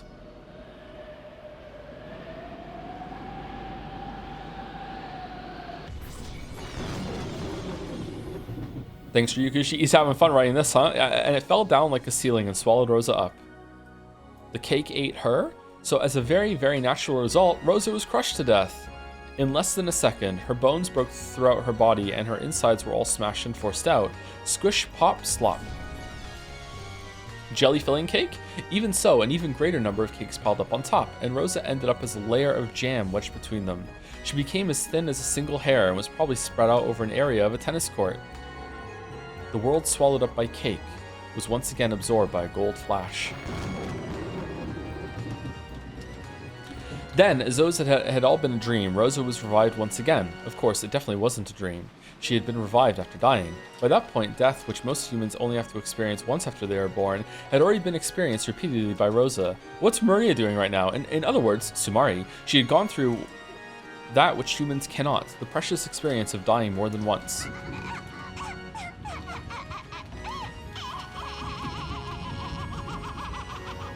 Live dolphin reaction, okay.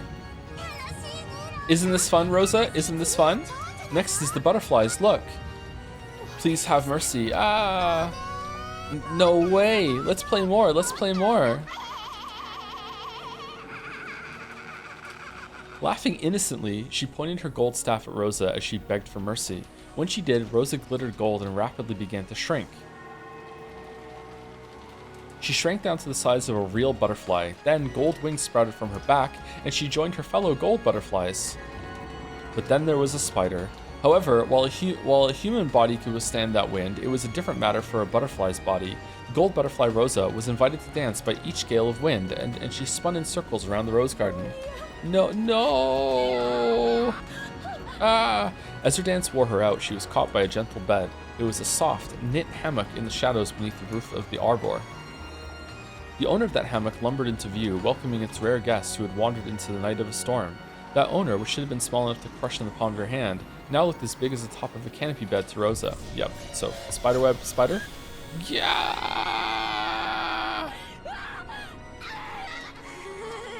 Yeah! What a klutz, you got caught in a spider's web. Don't you hate spiders? This time, it's a dance with a spider. That takes me back. Remember the times we find a spider's web and play around by throwing pebbles at it? I've heard that spiders don't chew their prey, but insert their venom, and when the insides melt into a sticky soup, they suck them out. Hey, Rosa, remember? Remember how we throw butterflies into the spider's web on purpose and play around by seeing how the spider would attack? Yeah. Squish, squish? I guess you don't remember, do you? This happened before you got into grade school. Make sure you watch closely this time, okay? Very closely. Yeah. No. No. Have mercy, Nason. Help me, Nason.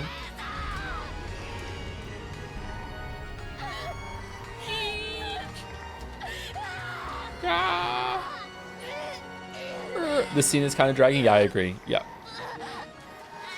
The other one did too, yeah. Maybe there's a secret point to that.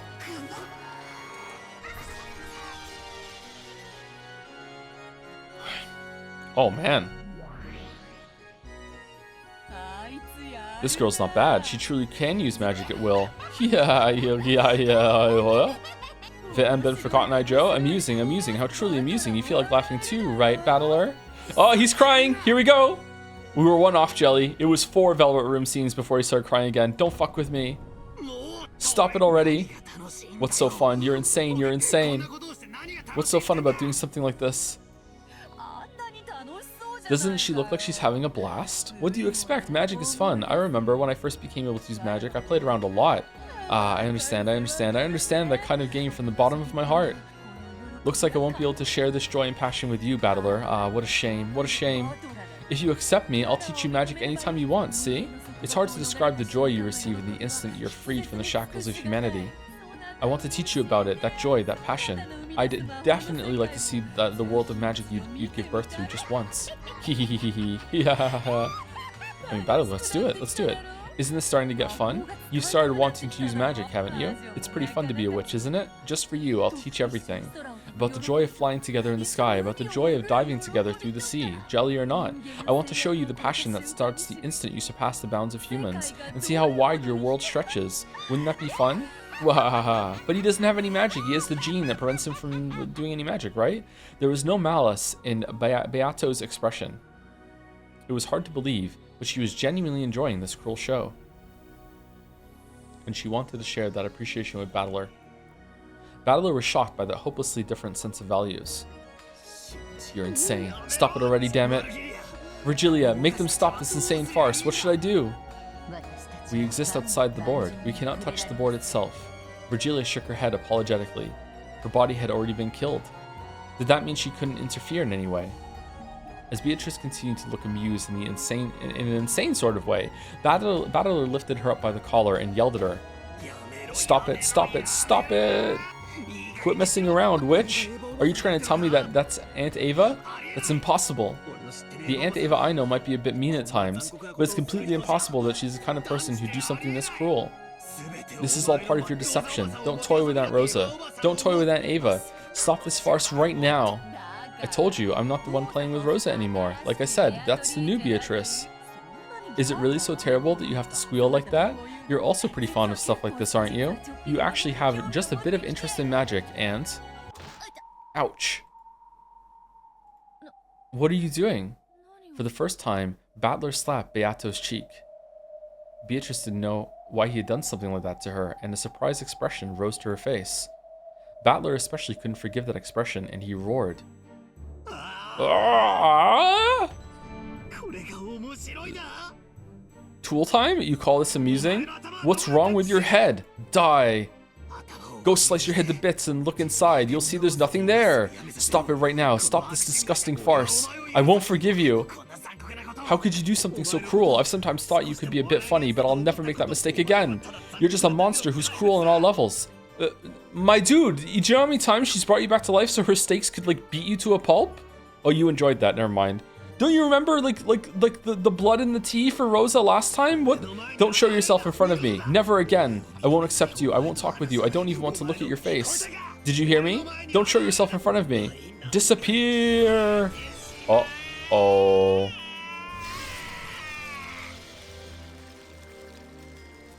The instant Battler screamed, the power that resisted the witch became a red wall and knocked Beato back onto her butt. Ow, ow, ow, ow, ow. What are you talking about? Isn't it an interesting show?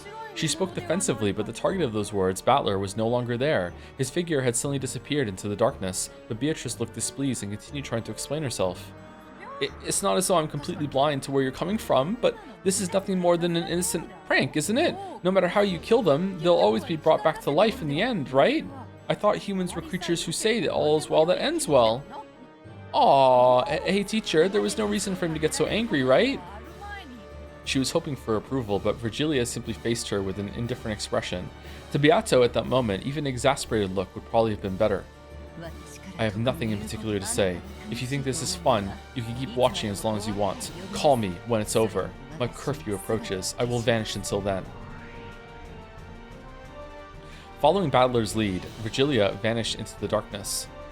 Beato, who was now completely isolated and didn't have a clue what was going on, felt that they were making her out to be the bad guy. What's wrong? Isn't it an amusing show? Am I the bad guy? Am I out of touch? It might be a little vulgar, but it's quite interesting, isn't it? Hey, Ronave? It's nothing to get so mad about, right? Cuckoo. Something interesting for you, milady, may not be necessarily interesting for Battler-sama. Does he really hate me that much? Well, certainly we are enemies and opponents in this competition, but is our relationship really so bad that we can't laugh together at this display? Since I applauded together with Battler, I thought I could at least laugh together with him. Does he really reject me so much that we can't even do that? He doesn't have to accept that I'm a witch. We're challenging each other in this game after all. And yet he won't look at my face, he won't talk to me, and he'll probably do all he can to ignore me. Am I really hated that much? Aww. Aww. Aww.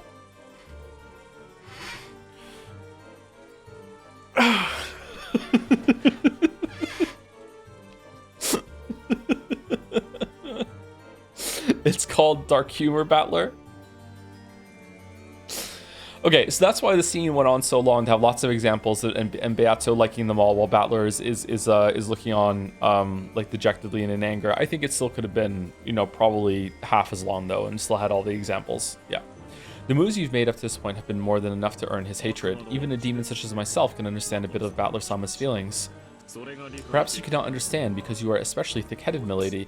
Who is seeing this right now? Because Battler left. Who are we right now? Who? Shut up, shut up, shut up, shut up. Why don't you disappear too? Yes, certainly. Then if you would excuse me. Beatrice on her own. When even Ronave hid himself in the darkness and Beatrice was left alone, the only one in the rainy rose garden, no one ever plays with a lonely witch, and the fact that no one ever does is what makes them a lonely witch. What's going on? Why won't anyone play with me? Am I really that weird, that cruel? Someone answer me. Yeah, isn't this fun, Rosa? Isn't this fun? Hey, how should we play next? Of course we should play with Maria too, right? Let's all have a friendly walk together, okay? Let's swim in a pot of boiling chocolate. Let's have a picnic in a cake-rising oven. Ah, giggle, giggle, giggle, giggle. Hey, new Beatrice. You know, I know you're having fun, but you know, you're new at this. Just want to offer some constructive feedback. Take it or leave it. Maybe you've killed her enough. You know, and just, you know, don't want to backseat your first time using the magic, but behind the witch that was continuing her mad banquet, Beato showed herself. That expression was very rare for her. I'm just passionate about magic, man. It was somehow restrained, unreliable, miserable.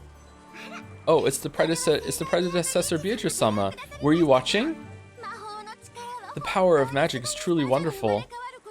Until now, I never thought it'd be so fun to be reborn as a witch. It's like playtime that never ends. Come on, let's play together, predecessor-sama. But first, wait for a second, okay? I cooked the two of them to death in an oven, so I have to revive them again. Oh, Maria too? They're like bread rising from yeast. Like cookies expanding in an oven. Giggle, giggle, giggle. Listen to what I'm saying. Well, isn't that enough for the sacrifice of the second Twilight? Of course there are no rules regarding how you kill them, but, maybe you shouldn't toy with them any more than that? What are you saying, Predecessor-sama? I heard from Ronave a short while ago. Wasn't your magic much, much more wonderful, cruel, and crazy? I feel like I would get bored with this very quickly. That Halloween party where candies poured out of the 6 people's stomachs was truly wonderful. How do you know that?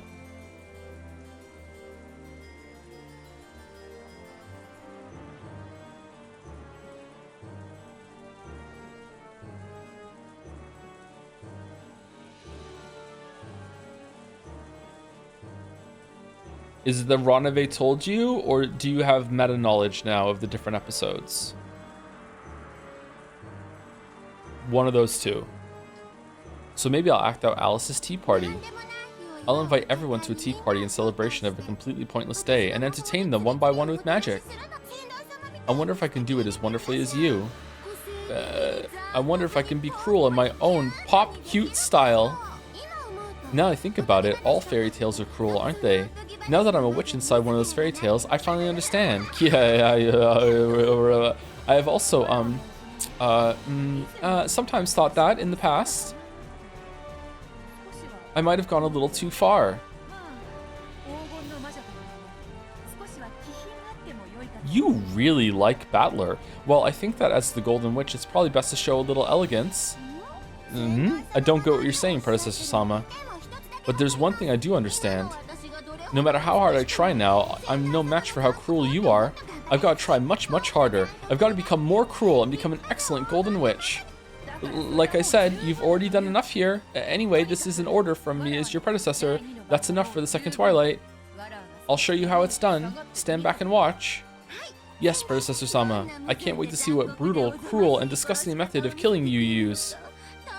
The new witch grasped the sides of her skirt and gave a graceful bow, stepping back as an expectant gaze rose to her face.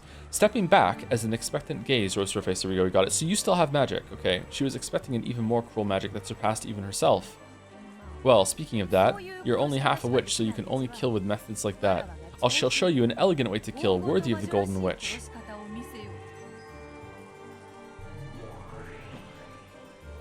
When Beato waved her pipe, seven colors of smoke poured out, reviving Rosa and Maria. Compared to how the new Beatrice had done it a short while ago, it was slightly gentler. It was probably gentler than how Beato had done it herself up until now. Rosa's consciousness had already grown dim from the pain of so many repeated deaths. But even so, she pleaded that her daughter be spared.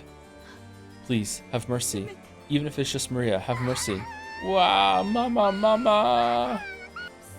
Sorry, my disciple just, acted without restraint for a bit. It normally doesn't happen. Please don't leave us a bad review. Forgive me. Beatrice. Wah, wah.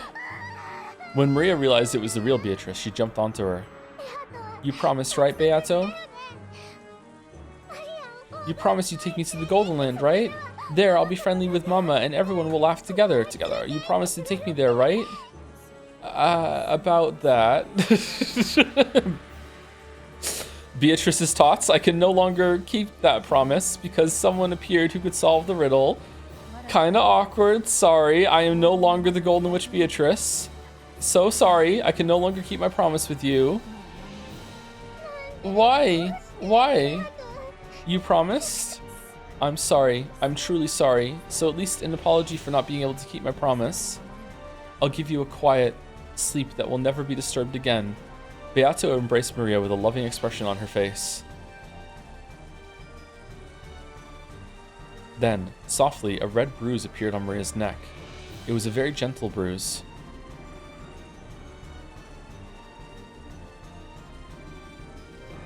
Its redness grew bit by bit, and when it distinctly formed itself into the shape of a hand, Maria's neck tilted suddenly, peacefully, as though she had fallen asleep. Maria! Maria! Sorry, I won't apologize that you were the sacrifices for the second twilight. That is simply your fate. However, I must apologize for the vulgar way in which you were offered as sacrifices. This is your final sleep. Never again will it be disturbed. Lock it in? Beato softly, gently lifted her finger as though touching the empty air in front of her nose. When she did, a light breeze lifted up, making Rosa's body dance slightly like a feather. Then, Rosa's body floated softly. And right there was the garden fence with its spear-shaped prongs. Oh, that's how everyone died! First of all, they poisoned them to make them sleepy, then they carried them to the garden, threw them on the spears to kill them, then pulled them off, and then dragged them back to the rooms, then set up the shot put ball. The spear of the fence pierced Rosa's medulla oblongata, benevolently without toying with her in a single blow. Rosa's life was snapped out. Compared to the early innocent yet cruel events, it seemed to be over much too fast. It looked just like a doll shaped like Rosa was leaning against the fence. But she had passed away. Why does this get its own art? Are we going to see it again later when we discover the bodies? Well, something like that should do the trick. Beato acted proud, but the new witch wore a blank expression, almost as though this was an anticlimax.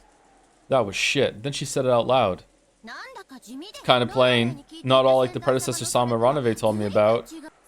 Well, you must use magic with dignity, right? It's all about contrast, you know, juxtaposition. You can't have the high art ones without the mundane ones, okay? Yeah, that's how it goes. Sorry. If it's too undignified, that isn't very elegant. Even though you're lucky enough to have the magic to do wonderful things endlessly. How boring. Hey, don't complain. The path of the Golden Witch cannot be completed in a day. You are still incomplete until you finish the 10th twilight. For now, stay quiet and follow my instructions. Got it? What happened to your answer? Your answer! Sure. Very well, that will do. Well, there's still too much to do for the resurrection ceremony. You still have to kill 5 people. You should do it without toying with them too much, with beauty and dignity. And with at least a little restraint, okay? What Ranave told you about how I did it, that was a bad example. Okay, there we go. You mustn't use that as a model. Engrave that into your heart. Like the one-winged angel. Yes, Predecessor Sama. A good answer. Yes, Captain Tullius. Ranave, the 7 Stakes of Purgatory. Arise. Yes, milady. I, Ranave, am here. Lucifer of Pride, right here.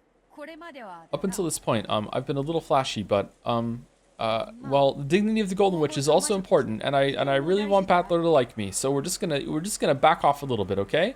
And about that, we're gonna kill them still, but this time for the right reasons. Battler, I killed your family, but I did it nicely without torturing them. Is that okay? Yeah, I guess so. As Ronave laughed at Beato's uncharacteristically flustered speech, he summed it up for her. Certainly. From now on, we will be careful to act in a graceful manner suitable for the name of the Golden Witch. Even the Seven Sisters of Purgatory will reform their bad behavior up until now, and we shall espouse to perform our task in the quickest possible manner. Would that be acceptable, milady? Indeed. That's it, more or less. Everyone, take it to heart, okay? Yes, certainly. Once more with feeling. That is all I wish to say. You may leave now. Certainly.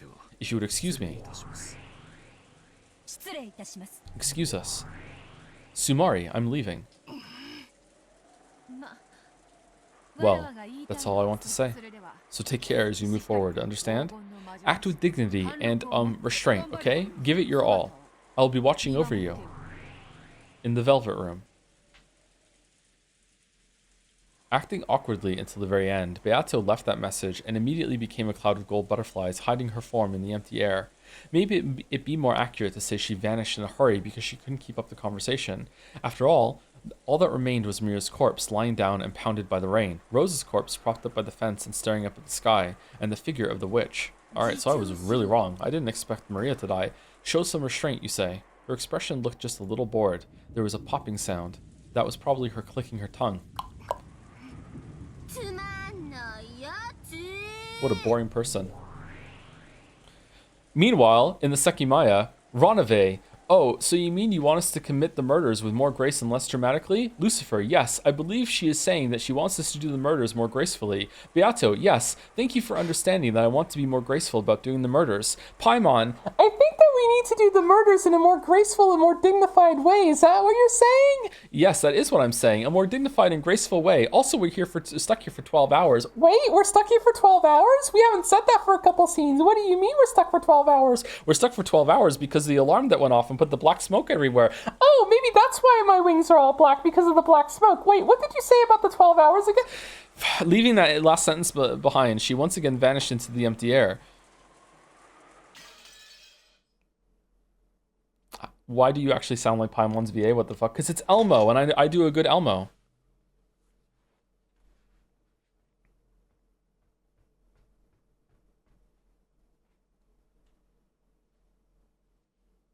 We need a Paimon emote? No, we don't. We don't.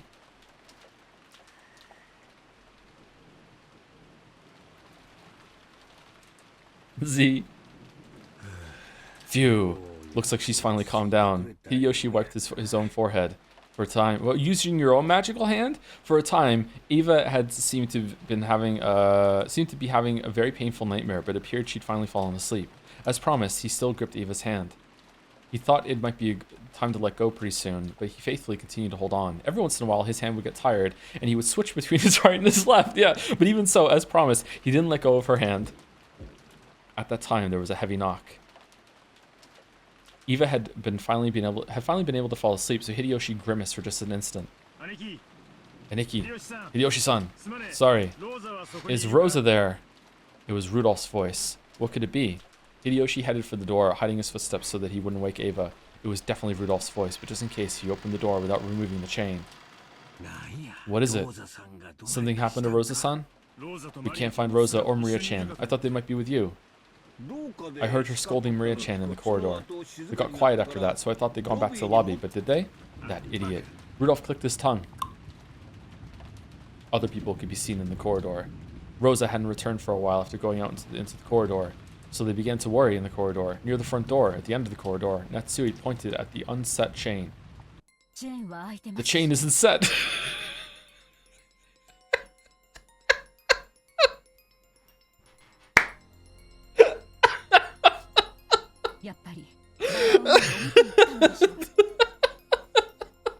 They must have gone outside to see that rose after all. How extraordinary careless to go out and leave the door unlocked. What a troublesome person. I'm more worried about Rosa-san and Maria-chan themselves. Right. Hey, brats. Where was this Rose and Maria's? I'm pretty sure it was in the flower bed right in the middle of the rose garden. If that's where they are, we should be able to spot them pretty quickly if we go. Dad, shouldn't we bring them back as soon as we can? Of course. These two don't look alike at all, do they? Of course, we'll bring them back and give them a good spanking. I'll dash out there and come back. Lock the door as soon as I go out. Dad, I'll go with you. Don't be stupid. It's obviously a brat's job to watch over the house with Mama.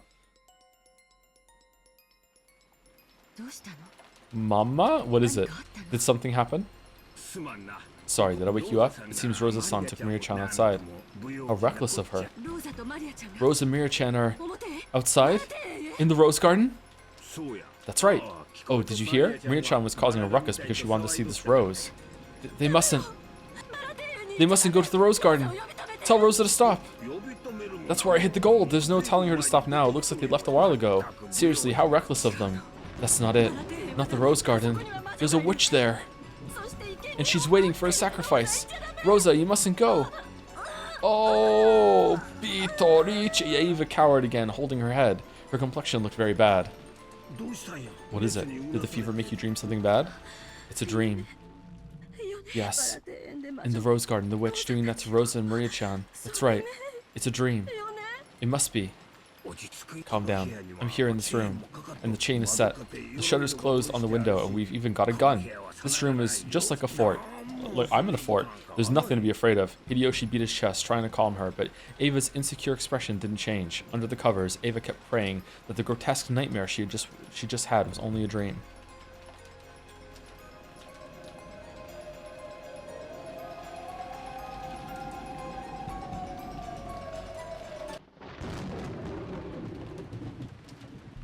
Uh-oh.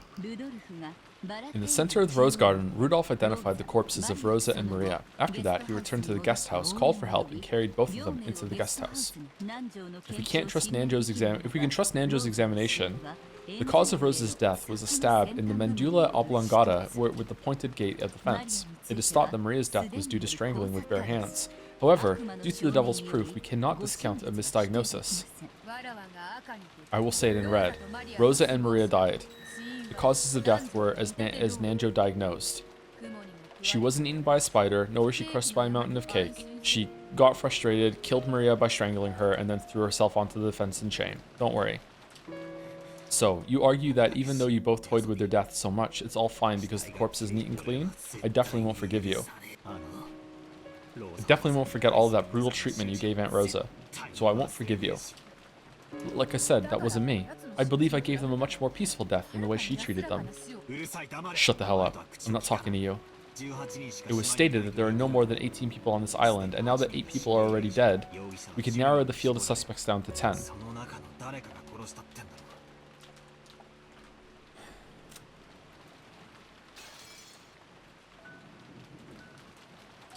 Sorry, I know it's tedious, but 1, 2, 3, 4, 5, 6, 7, 8, 9, 10, 11, 12, 13, 14, 15, 16, 17, 18, 19. She doesn't count.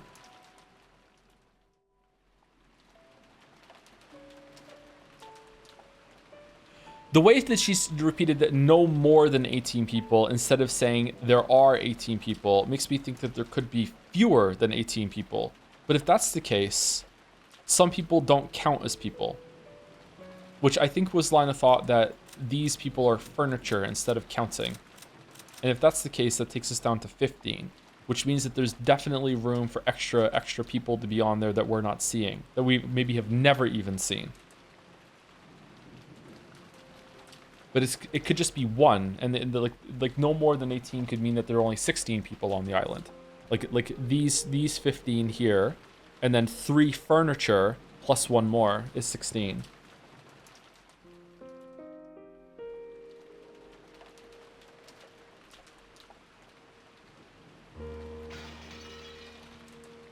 You need to ask that.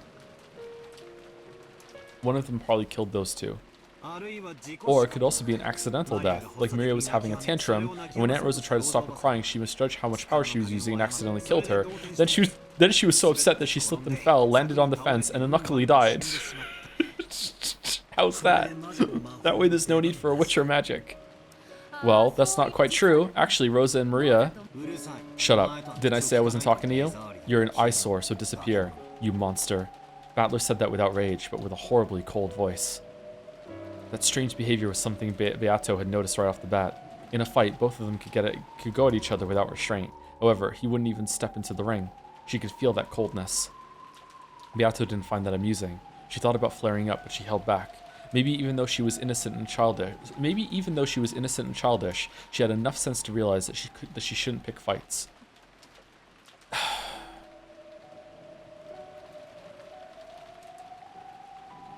She's so different. Is this more of the human coming through? And she's lost her grasp on like the witch persona? Is that so? Then I'll vanish. Runaway, continue for me. Certainly. Will that be satisfactory, Battler-sama? There are no problems with the proposal. If Battler-kun doesn't want to see Beato's face, perhaps that will do. Do what you like. If I can live without seeing that monstrous face, I don't care about anything else. Hey, wait a second. You keep saying monster, monster, but isn't that a cruel way to speak of me? Why do you instinctively hate me so much, Battler? Even though none of that was me, even though it was all the work of my disciple. It's not like I'm only mad about what happened just now. It's been like that from the very beginning. Hey, Battler. Don't misunderstand, okay? Aren't we just a pair of players confronting each other through a game? We look for moves to make things painful for each other, but... Don't get the wrong idea. I don't hate you because you're my rival in this strange game about whether I accept you as a witch or not. I just can't forgive how senselessly cruel you are. Well, serial murders are a part of this game. It's probably impossible to avoid a little cruelty. I'm not just talking about what just happened. There was the last time, and the time before that too. Tearing everyone's stomachs open and stuffing them with sweets, plowing their faces. What was the point of all that? That's... Well... When it comes to closed room murders and tricks and alibis, I'm willing to give you a pass. You want to claim that this is a murder done by magic, so I'll grudgingly accept that those complicated crimes need to occur. But what exactly is the point of all those grotesque murders? Well, it's to cover some shit up maybe, and now ooh, are you actually mad or is this a tactic? Well, nothing much. Just wanted to make it look good and interesting for you. That's right. They don't mean anything. You're just fooling around by mangling the corpses for fun. That has nothing to do with whether you're a witch or whether it could or couldn't be done with magic. You're just exploring the depths of cruelty for fun. This isn't about whether you're a witch or anything like that. There are just some things I can't forgive as a human. What do you mean as a human? For example, the 6 people of the first Twilight for this game, well, other than Grandfather being burned black, the other corpses were killed in a normal way without any unnecessary shaming of the dead. Normal murders. It wasn't clear whether the weapon was a spear or a gun, but anyway, as far as killing goes, that was acceptable. It was much better than the nonsensical grotesqueness and cruelty from the first Twilight last time or the time before that. And this time, there were 6 closed rooms tied together to make a closed room chain. That was sort of interesting. When we were going back and forth with each other that time, to be perfectly honest, I thought it was just a little fun. You were frantic to make me accept your existence, and I was frantic trying to deny it. We were both frantically doing all we could. This may sound weird, but I felt a faint sense of sportsmanship between the two of us. Aw man, Jelly should be here so we do the play-by-play. We exist in conflict, but I faintly thought that we might not be completely unable to understand each other's existence. Flirting? But just now, that feeling was blown away without a trace. That's what you're misunderstanding. That wasn't me. That's not it. That's not what I'm talking about. You watched Aunt Rosa being killed horribly over and over, and you sneered at it like it was an interesting show. When I saw that, I was deeply disappointed in you. When I realized that your decision to kill them in a slightly better way this time was nothing more than a faint whim, and that nothing had changed your cruel character, I was deeply disappointed. On the contrary, you were even genuinely enjoying those brutal deaths. You weren't just acting as cruel as you could to bully me. You truly, genuinely enjoy cruelty. Your character lets you enjoy it. You said I'd probably think that Aunt Rosa being brutally killed over and over was fun. You weren't joking. You enjoyed it from the bottom of your heart, wanted me to sympathize, and said I'd probably think it was fun. In that instant, I lost respect for you and realized the truth. The problem isn't whether you're a witch or not. I will not forgive that cruelty of yours, and I can't understand it. I can't forgive it either. Still, I'll continue this game of whether to accept or deny witches. I won't step down and accept my own defeat. However, your pointless cruelty is absolutely unnecessary for that game, so I've decided that I won't accept you as my opponent. Ranove is 100 times better. He doesn't have the same cruel hobby you do. Even if he doesn't have the awful taste to show it off in front of me. That's right, you have awful taste. You're heartless and cruel, so you can't understand. That's unpleasant in an opponent. Fucking hell. So I don't want to see your face again. As Battler went on and on by himself, Beato was shocked into silence for a long time. Maybe she couldn't understand what she was being told, and this was a sign that she was doing all she could in an effort to understand. For a while, she kept switching between angry expressions, frustrated expressions, bold expressions, all the sprites, as though even she herself didn't know what attitude she should take. Do you think Battler is being too harsh here? No! In the end, she made her face into a candid expression, as though she had come to her senses, and shrugged her shoulders as though she was tired. In that case, do as you like. From now on, I will continue this game through Ranove. You have no complaints as long as I don't show myself, right? For the time being, but I definitely won't forgive all of your cruel actions up until now, and I definitely won't accept you. For that reason as well, I won't back down from this fight you've picked, and I definitely won't lose. That's all there is to it. Beato, no matter how many more excuses you give, his impression will not waver. I have something to talk about later. Until then, stay back. Indeed. Understood. Then I'll vanish until you call. Alright, so what, we're setting up the end of romantic comedy act 3 where, you know, he has to chase after her and just find her miraculously in some place. And then she says, "You found me," and then they'll be fine again, right? That's what's gonna happen. Look forward to it. They belong together. Looking lonely, Beato turned her back to them and vanished. Battler watched, a slightly displeased expression on his face. Catches up to her at Golden Butterfly Airport. He thought his argument had been valid, but for some reason his mood didn't clear up. She's an idiot. That's true. An idiot, and a straightforward one. That idiot watched Aunt Rosa get killed horribly with me, then turned around with a huge smile on her face. She really believed that she could laugh with me at that cruel show. She really believed that I could sympathize with that emotion. Looking at that innocent smile, I felt just horrible. It would have been much better if she had said it with her normal bullying face. Damn it. Milady has never had the experience of having a friend. In addition, she has probably never had something spoken to her that strongly. Madam and I are her attendants. No matter what we say, it will not reach her ears. For Milady, this is... Okay, I feel like we're being spoken to about the person that Kinzo like raised to be Beatrice, the one that came in after Rosa accidentally got the other one killed. That she has the capacity for cruelness? Is like she like I can't remember her name from V3. Like was she like raised to be cruel to like animals and stuff? Like and she doesn't understand like how fucked up she is? Was that part of it? Because I can't let go of that view of the story so far.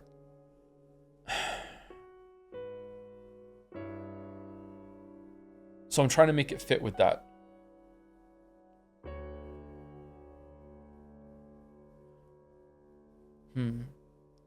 What would the context be for these conversations then?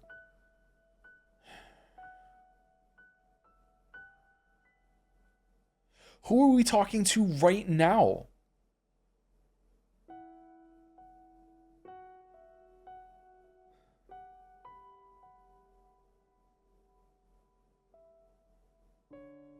Okay, let's just keep going. No matter what we say, it will not reach your ears. For Milady, this is also... Don't screw with me. I don't remember ever becoming her friend. That's true enough. My apologies. There is one thing I would like to thank you for. Thank you for not backing down from that child's game. She spoke words of gratitude, but for some reason, Battler made a displeased face. Then, as though in self-derision, he chuckled.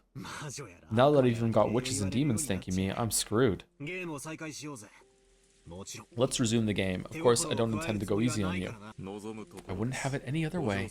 Unlike Milady, I do not get agitated. I've already made my move. If we suppose that Aunt Rosa is the culprit and died in an accident, I can deny the witch. I don't want to suspect Aunt Rosa, but I think I can bear to accept that premise if it'll beat the hell out of Beato. I will deny it with red. Rosa's and Maria's deaths were homicides. Does killing yourself count as a homicide? Okay, let's start from there. Damn, I'm just not getting fired up.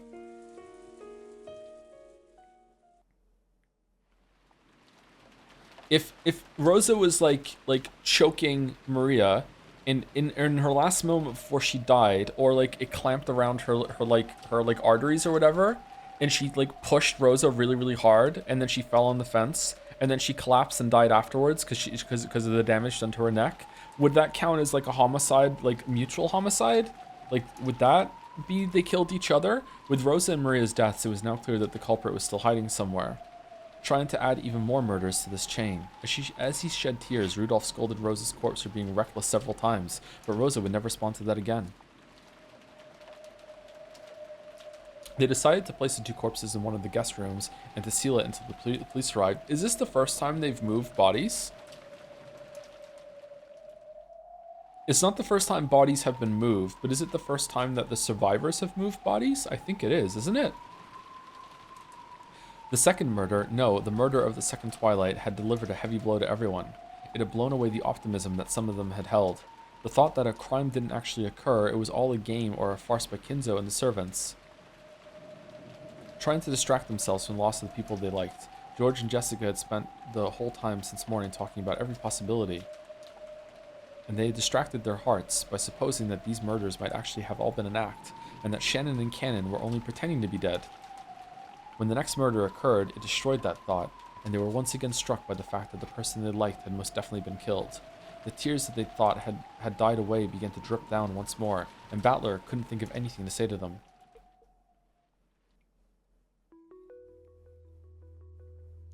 After that, all of the adults checked that all of the rooms were safe and locked, just in case. They made certain that the shutters on all of the windows were down and locked, and they confirmed that no one suspicious was hiding anywhere. On top of that, they checked their weapons once again, and checked with each other to make sure that they were all mentally prepared so they wouldn't hesitate to fire off a preemptive shot if they saw a shadow of a mysterious person. Also, no one had gone to the cabinet to see if the Sekimaya was still there. Rosa's gun had been found near the scene of the crime. Free gun. Someone had gone out of their way to leave it there, so everyone suspected that it was some kind of trap. But when Hideyoshi delicately used the fire iron to fire off test shots, it was able to discharge without incident.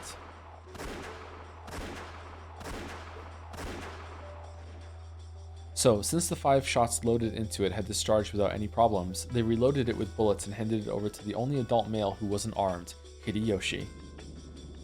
Wow. Wow. During International Women's Day month too? However, the fact that it had been able to fire off 5 shots gave rise to a certain paranoia. This short barrel Winchester could hold only 5 shots.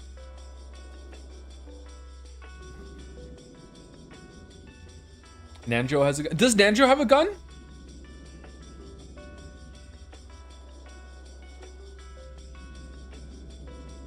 I guess he does.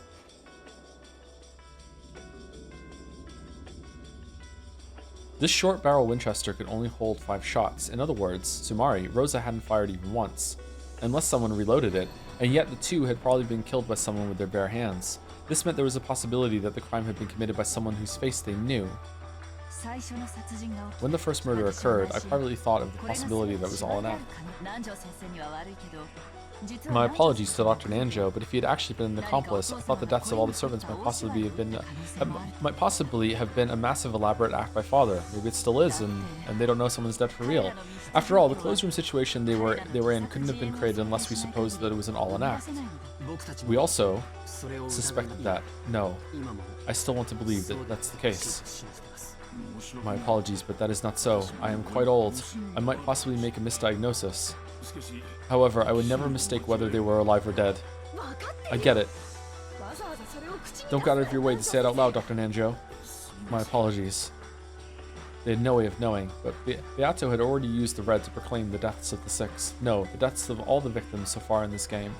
That faint dream that it was all a farce, that the victims were actually alive. I'm sorry to say it, but that's impossible. In that case, it makes more sense to assume it's someone familiar with the mansion, someone hiding around and carrying out a really well-polished crime. So ever since the typhoon came to this island and sealed it off from the outside world, there's been more than 18 people here. Of course, there was no way for them to know about that either.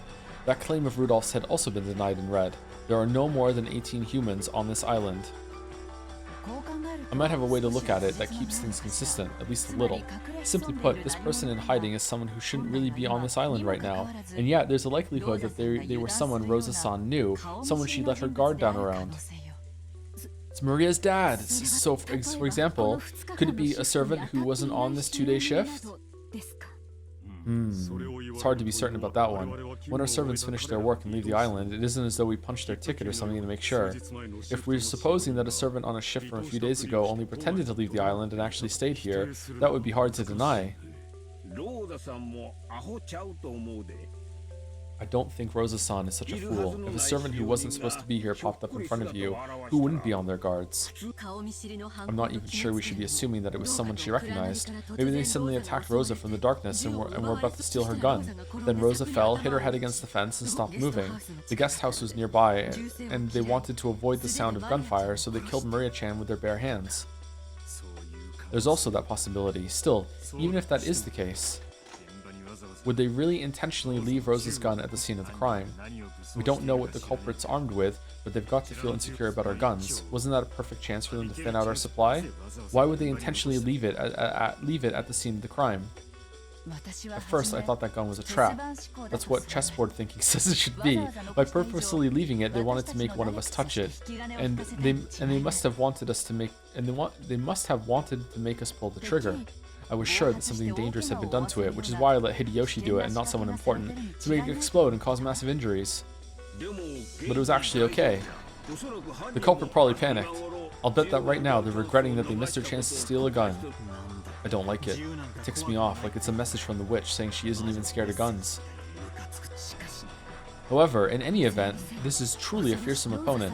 Even at a glance, they should have been able to tell that Rosa had a gun. To think that they attacked her despite that, the fact that they are unafraid of guns should not be taken lightly. Indeed, it's as Natsui says, we should probably be even more cautious than we have been. This is just for peace of mind, but at the time we think Rosa-san was attacked outside. Where was everyone?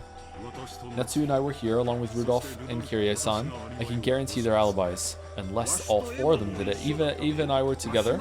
I can guarantee that. George and Nikki, Jessica, and I were together. When Aunt Rosa yelled at us to return to the second floor, we retraced our steps back to the cousin's room, all dejected. Back then, if we hadn't let Maria go, saying that isn't going to change anything. Dr. Nanjo? I was... Oh...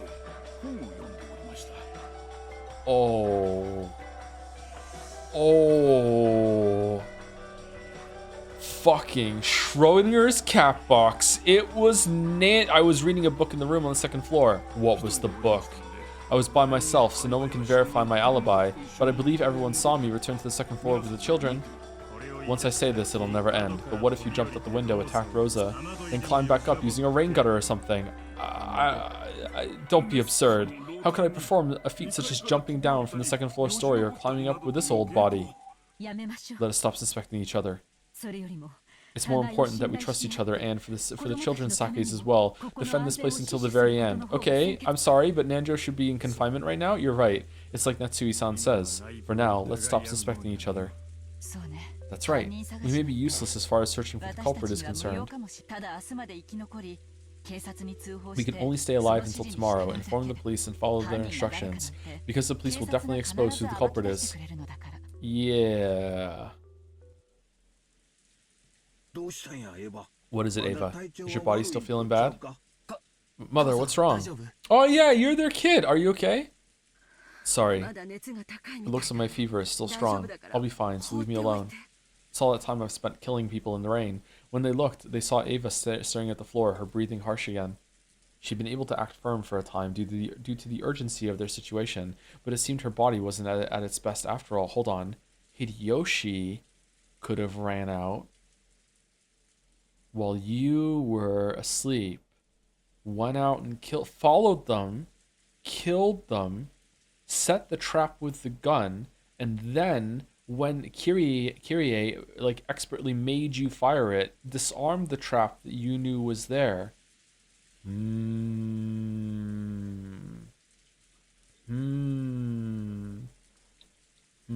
The Hanjo, yeah, but he could have got out his shot put ball that he carved holes in and put her fingers into it to simulate a hand while he was gone.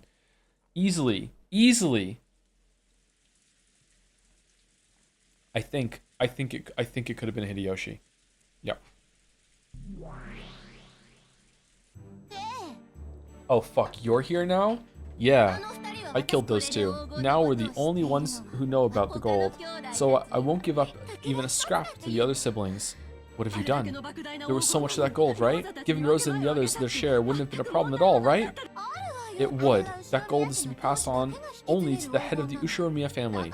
That's because it, as a whole, represents no more or less than the honor of the head.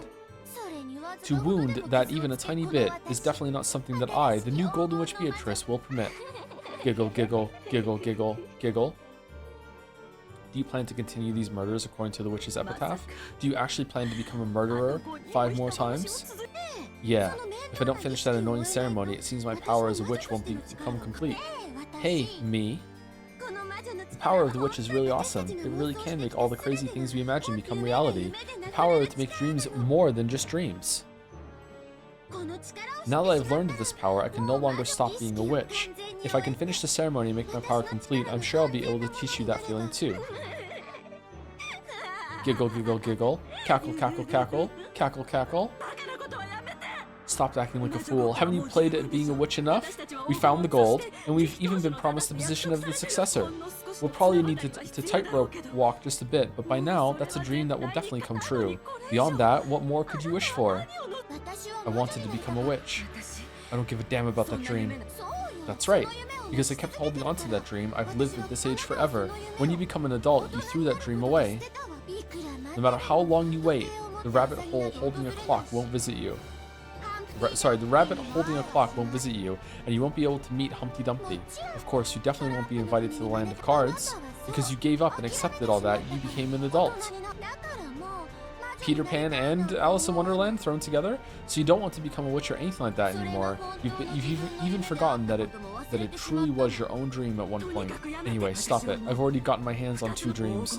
The gold and the position of the head. What about having your son George and a nice husband Hideyoshi? What about that? That's more than enough. So please, your dream has nothing to do with me. Stand down. No way. Magic's too interesting. Also, those 2 dreams of yours both came true because of my magic. It wouldn't be fair if my dream didn't come true too. I'm grateful for your magic, and I acknowledge that you're a real witch. So just stand down and return to the inside of my heart, and never appear again. No way. We're both misunderstanding each other, aren't we? That's right, I am not you anymore. You are Ushiromiya Eva. I am the Golden Witch Beatrice. So it's not my responsibility to go back inside your heart. I guess I feel like a butterfly who's broken out of her cocoon, meaning you. Huh. Huh. Ugh. The fever is making my mind cloudy. My inexperience with magical power is forcing me to support it with your vitality. Until I finish the ceremony and become a full witch, you might have to bear the burden. I'll take that as payment for making 2 of your dreams come true. It's fine, don't worry, okay? For the remaining 5 sacrifices, I'll avoid your family. Let's see, Rudolph, Kyrie, Kraus, Natsui. After that, what about that old geezer Nanjo? Perfect, I'll kill those 5 people. Giggle, giggle. Could you call this a murder announcement revealed only to you? Giggle, giggle, giggle, giggle. Eva finally crouched down. Hideyoshi rushed up to her and lent her his shoulder. Are you okay? Let's take it easy and rest. Are you alright? Dr. Nanjo, take a look at Eva. When Nanjo and George tried to approach, Eva made a gesture to stop them. Thank you. I'm fine, Dr. Nanjo. I'm taking medicine.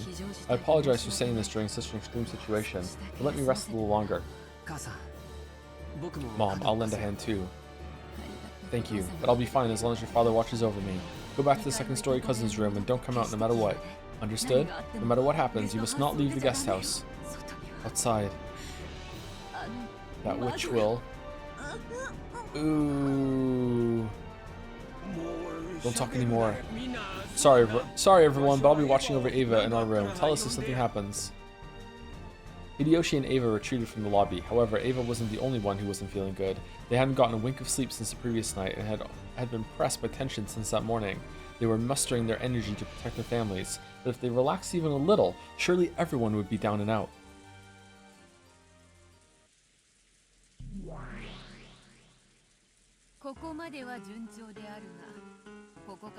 Everything has gone as planned until now, but from here on out, it will become difficult, you see? Difficult meaning...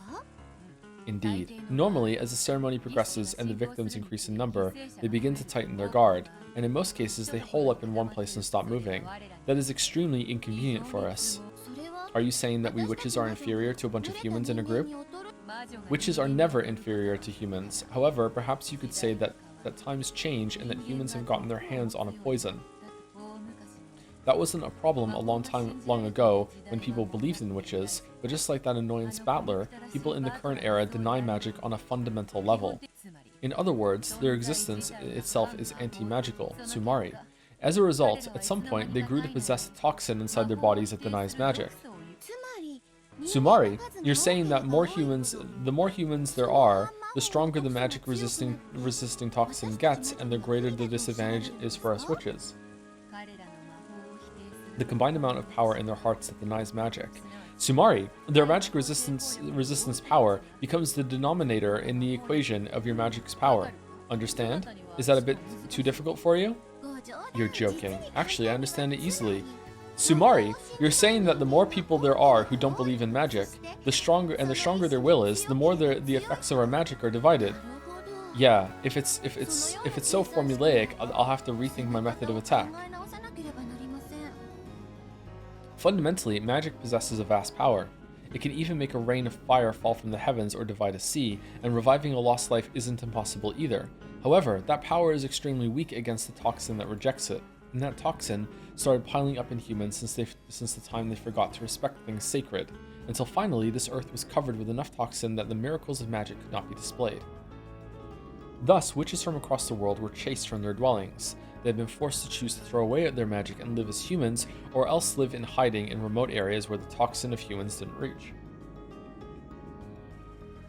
In that sense, Rikkinjima, with its population of only a few dozen humans, was extremely favorable for witches. And even more favorable was the existence of the ghost story about the witch who lived in the Rikkinjima forest. In other words, Sumari, by permeating the island with the fear that a witch might exist, the magic resisting toxin from the humans was weakened. This is hard for me to say. A small population and room for them to acknowledge magical beings. Sumari, minds that were only weakly anti-magical. Only by existing in the valley where those two converged could a witch live in modern times.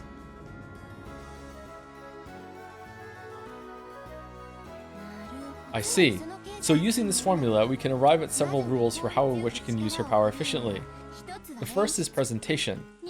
Create a murder scene that couldn't conceivably have been done by humans, decorate it in an occult way, make it look very much like a witch exists, and permeate people with fear to make them believe that witches exist. As a result, the anti-magical power and the denominator for our magical power will be decreased. I see, so this is why the creepy magic circles of the first Twilight were created.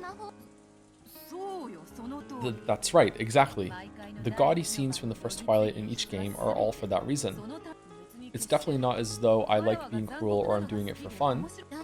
In that case, Predecessor-sama, you failed this time around. You killed him in a very plain way. It doesn't look like anything more than a simple mystery. I heard about last time and the time before that from Ranave. You should have damaged the corpses more grotesquely.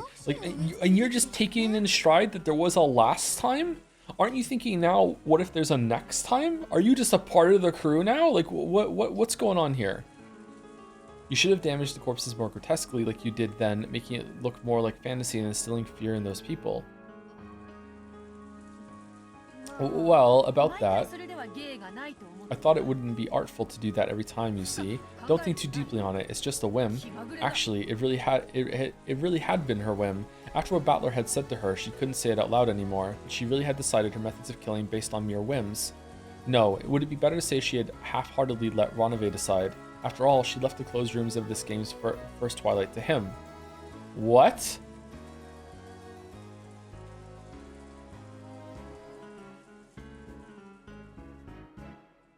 Okay, when she says this game's first twilight to him, my first understanding of that was that she was talking about the first episode, but she's not. That's my misreading it, right? It's this episode, meaning episode 3, this game's first twilight. Okay, all right, sorry. I just misread that for a second there, and it kind of fucked me up. So yeah, he definitely did do this one, okay. But if she had a cruel idea, then she would, because Ronave wasn't here until episode 3.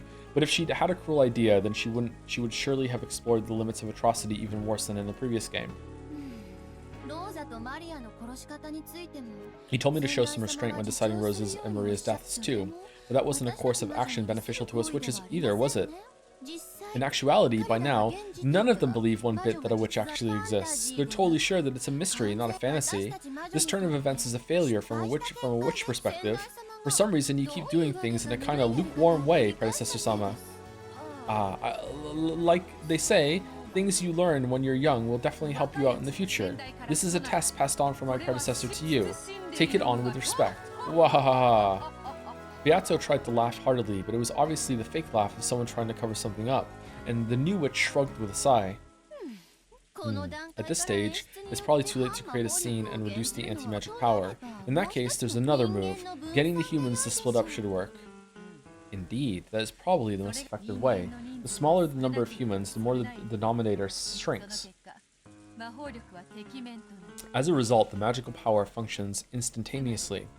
Sumari, it all begins from one point: how to destroy this barricade situation and have them split up into small groups. However, they are already very cautious. Sumari, they're not going to let us get close. The barricade won't be destroyed easily, right? Both the barricade in Kinzo study 2 games ago and the barricade in the parlor last time were very stubborn. Furthermore, most of the cunning adults still remain this time. The situation is more difficult than all the ones before it, understand? If you wish, I could give you some special advice. In a closed circle, when the first murder case occurs, the survivors always hole up, gathering together to observe each other and ensure their safety.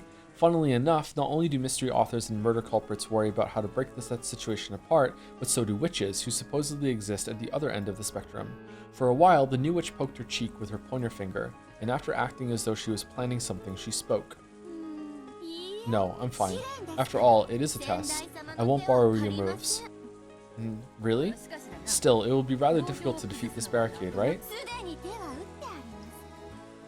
I've already made my move. I'm pretty sure it'll work, and it'll definitely work on someone smart. Is that so? You really are excellent. I'm pleased to see that my disciple won't be causing you much trouble. My motto is to study things before asking other people. Then, if you would excuse me, I have to wait for my prey to get lured out. Indeed. Well then, handle it with care. As the new witch lowered her head, her face blank, she turned into gold butterflies and vanished. Beato didn't look happy at all. She seemed to be lonely because of how little she was being relied on. Why do I feel bad for Beato? Not one of them gives a fig for me. You witch apprentice, acting so smart. I'll bet she makes some painful mistake and starts crying. Then, without a doubt, she'll finally realize my greatness and beg me to teach her. Cackle. Until then, I shall watch from on high. She laughed loudly on the outside, but a laugh no one can hear is completely pointless. Beato gave up and quickly stopped laughing. Ronave chose that time to show himself. Velvet Room report. Excuse me, milady. The game of the second twilight with Battler-sama has ended. I see. Good work. What was the result? He destroyed us. My sincere apologies. We got completely fucked. We were ass-blasted, milady. He saw through it. Every red truth was a fucking disaster. If only you were there to tell me to lock the fuck in like I did to you last time. Virgilia is crying even though she was on his side. It was so devastating. You have no idea. My sincere apologies. I was forced to resign. By saying in red that both deaths were homicides, I made Battler-sama revise his claim of Rosa strangled Maria to death and then died in an accident. But I could not repel his chain of moves, placing Eva as the principal offender. Wasn't Ava sleeping in her room the whole time as Hideyoshi cared for her? Oh, you don't even know how it was done? He put forth the possibility that Hideyoshi was an accomplice and the two were... Yes! My boy did it!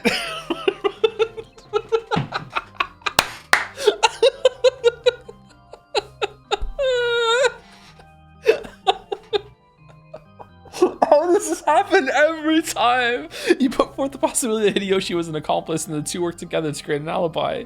He even suspects Hideyoshi. Couldn't you have struck back by saying in red that he was in the guest room at the time of the murder? I also thought of that, but multiple important pieces might have been taken several moves later, and because this move might be connected to the new Beatrice-sama strategy, I acted out of respect to her. My apologies. Strategy, you say? Her mind does seem to be sharp. We can let her do as she pleases. It'll be quite a show to see how far she can go. Poo. I thought you would say that. I see that the uncuteness of your disciple has left you in a bad mood. That's none of your business. I wonder how that one plans to destroy this barricade going forward. I shall keep a close eye on her. Oh, and how was Battler's mood? Not that I care or anything, but Baka, like... It appeared as though he had calmed himself down. He did say that he couldn't get fired up after all without you as his opponent. Really? Well, that's no surprise. No surprise at all. Does he miss me? Did he say anything about me? If I don't return for the fourth Twilight and after, Battler will probably be lonely himself. Cuckoo. And with that, if you would excuse me, I need to bake some delicious cookies. I must at least enliven the discussion between you and Battler-sama, milady. Indeed. Blushy Crushy? That guy really was munching your cookies, wasn't he? It's no surprise that a boy can eat so much. Make a lot of them. Certainly, I shall make enough cookies to bury the table. That sounds great.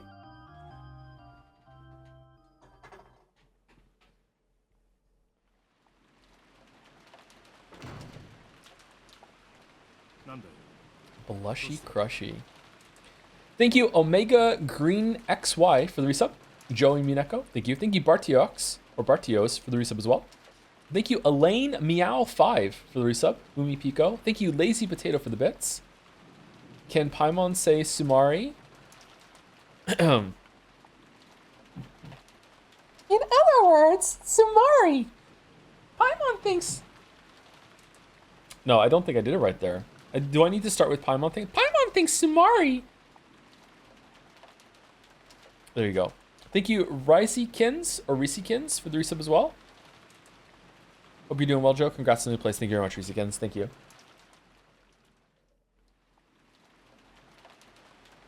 That's a switching phrase? I'm not into that yet. What's going on? Shit, I clicked the wrong place. What's going on? What did you want to talk about? Kirei called Rudolph out into the corridor. It was obvious that she wanted to talk about something that she didn't want the others to hear. Yeah? I want to go outside.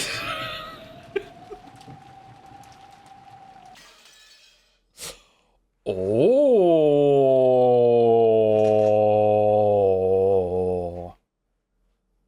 Does rain turn her on or something?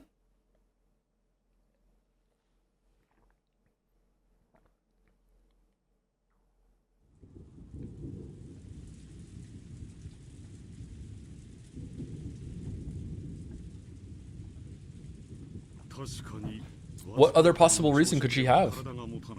What other reason could she have, chat? Certainly, the body cannot last with nothing more than a small breakfast, but...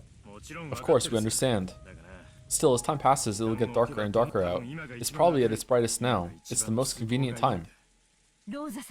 Only about an hour has passed since Rosa-san was attacked. This is simply too reckless. It was only natural that Natsu was yelling about recklessness. After all, Rudolph had said that he was going to the mansion to get food. Certainly, on top of their fatigue, their hunger was tormenting them. It's been a day! You can go a day without food. In the beginning, a mild level of hunger had been just what they needed to fight off drowsiness. However, it now just made their minds hazy since it was only midday and their bodies felt like they were reaching their limits. The thought of going to the kitchen in the mansion and bringing back some food certainly was attractive. I'm opposed to this. It may be a little rough, but we definitely shouldn't leave this place. Don't worry about us, but it would pain my heart to keep the children hungry. I must be responsible as a parent, and also, you know, just get some food for myself while I'm there. Dear, now that father is dead, you are the Ushiromiya family head. It is not permissible for you to take on such a danger. You're right. It's like Natsui-san says. Krasan, you should remain here as our leader. Then who will go to the mansion? I think it should be Kiria and me, and Hideyoshi-san too. Hideyoshi-san and I have guns. They shouldn't be able to lay a hand on us that easily. Where is Nanjo? Rosa-san also had a gun, but she was attacked. Won't it be dangerous? When I went to check on Rosa and Maria-chan, I had a gun, but I was alone, and yet I wasn't attacked. Sorry, 1 second, chat. I have an itch. And yet I wasn't attacked. Maybe they'll be cautious if their opponent is a man. Okay, we'll have 2 men and even 2 guns. Those 2 will act as guards, and I'll transport our cargo using a cart. I believe the situation will be significantly different than it was for Rosa-san. If you're counting on me because I'm a man, I'd be happy to help. I may not look it, but I'm built up pretty strong from pushing food stands around. Leave the heavy lifting to me. You men can devote yourselves to guarding. You selves? There's a folding cart in the servant room, and using that I should be able to handle carrying the food. Of course, we'll be careful. And if we can succeed in this adventure just once, there won't be any need for us to take risks again. How about we all go together? Is there any way I can get you to rethink this? It may be painful for everyone to deal with empty stomachs, but even so, we do not know what's happening outside right now. Okay. Are you killing someone? You should be smarter than this. I'm disappointed. Unless you're trying to kill someone. In that case, you know, respect, impressed, based, etc. We'll take care. And Eva's feeling pretty darn bad right now. We can't let her stay hungry. If her stomach's empty, she can't take her medicine. I have to go out for Eva's sake as well. She wants to drink? How is Eva? Looks like she's finally gotten to sleep. She has a high fever. If we just leave her be for a while. Are you leaving her alone in her room? You can't just stand still when it comes to your wife's health. Okay, all I'm learning from this scene is that Kraus is really hungry. Understood. I'll give you permission to go outside. Permission? Then we'll take a little trip there and back. A speed contest. Canned food's okay, right? You at least have a can opener here, don't you? Yes, we have a can opener and a bottle opener. There's running water in the guest house, so we won't need anything to drink. We need to get 10 people's worth, so no being picky about what you get. Alright. I don't have a can opener. Fuck, I need to get a can opener. And I don't have a fire extinguisher or a plunger right now. I need to go get them too. Alright, why don't we dash out and bring it back quickly? There's no need to open umbrellas. See you, Iniki. Well, I know. I've only been here for like 3 days, okay? I've gotten some stuff. I need to go get them. Do you have a sink? I have a sink, yeah. See you, Iniki. I'll trust you to look after this place. Take care. Under normal circumstances, I'd want to go too. Being a man, I despise how this title of the oldest brother prevents me from lending a hand in an emergency like this. You think that's bad? I saw someone in Dragon's Den once who said they don't have a screwdriver. I have a screwdriver here. How do you not have a screwdriver? You should always have a screwdriver. This is about the only time we get to show off. Sit back and take it easy every once in a while, Nikki. Okay, Natsui-san, wait here and get some towels ready or something. We aren't using umbrellas, so we'll be soaked to the bone when we get back. Understood. Take care. Rudolph, Kiria, and Hideyoshi, each leaving their own brave words behind, left the lobby.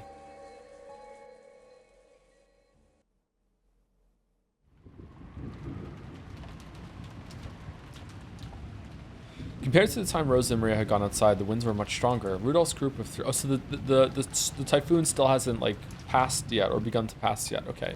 Rudolph's group of 3 people jogged through the rose garden without umbrellas, holding their guns in a folded cart. If everything had been still and quiet, without the wind and the rain, they probably would have kept their ears open and moved with caution. But in this rain, even if some suspicious person was hiding nearby, it would be difficult to notice them. Because of that, it had been Rudolph's plan to instead dash through the dangerous area. If there was a chance that their opponent was equipped with a gun, then walking slowly with their guard up would only make them targets. Taking swift action was probably the correct choice. The Rose Garden. It feels like we were just asking to be attacked. Please, let no one come out of there. Even as Rudolph and Hideyoshi continued to run, they looked around restlessly, vigilant of their surroundings. Rose and Maria's deaths had not been caused by a projectile weapon. However, it was easy to suspect that the servants had been killed in such a manner. Will they come flying out of the dark, or will they take careful aim and snipe from the shadows? Either way, they couldn't relax their tension for even an instant. But even so, when they reached the overhang in front of the entrance to the mansion and escaped the reach of the raindrops, they felt themselves breathing a sigh of relief. No problems for the first step. Unlike how it was for Rosa-san, maybe they can get their hands on us easily. I'd like to believe that. Kyrie, unlock the door while we keep a lookout. Sure. Returning home to the mansion with a pair of SPs makes me feel like just an executive.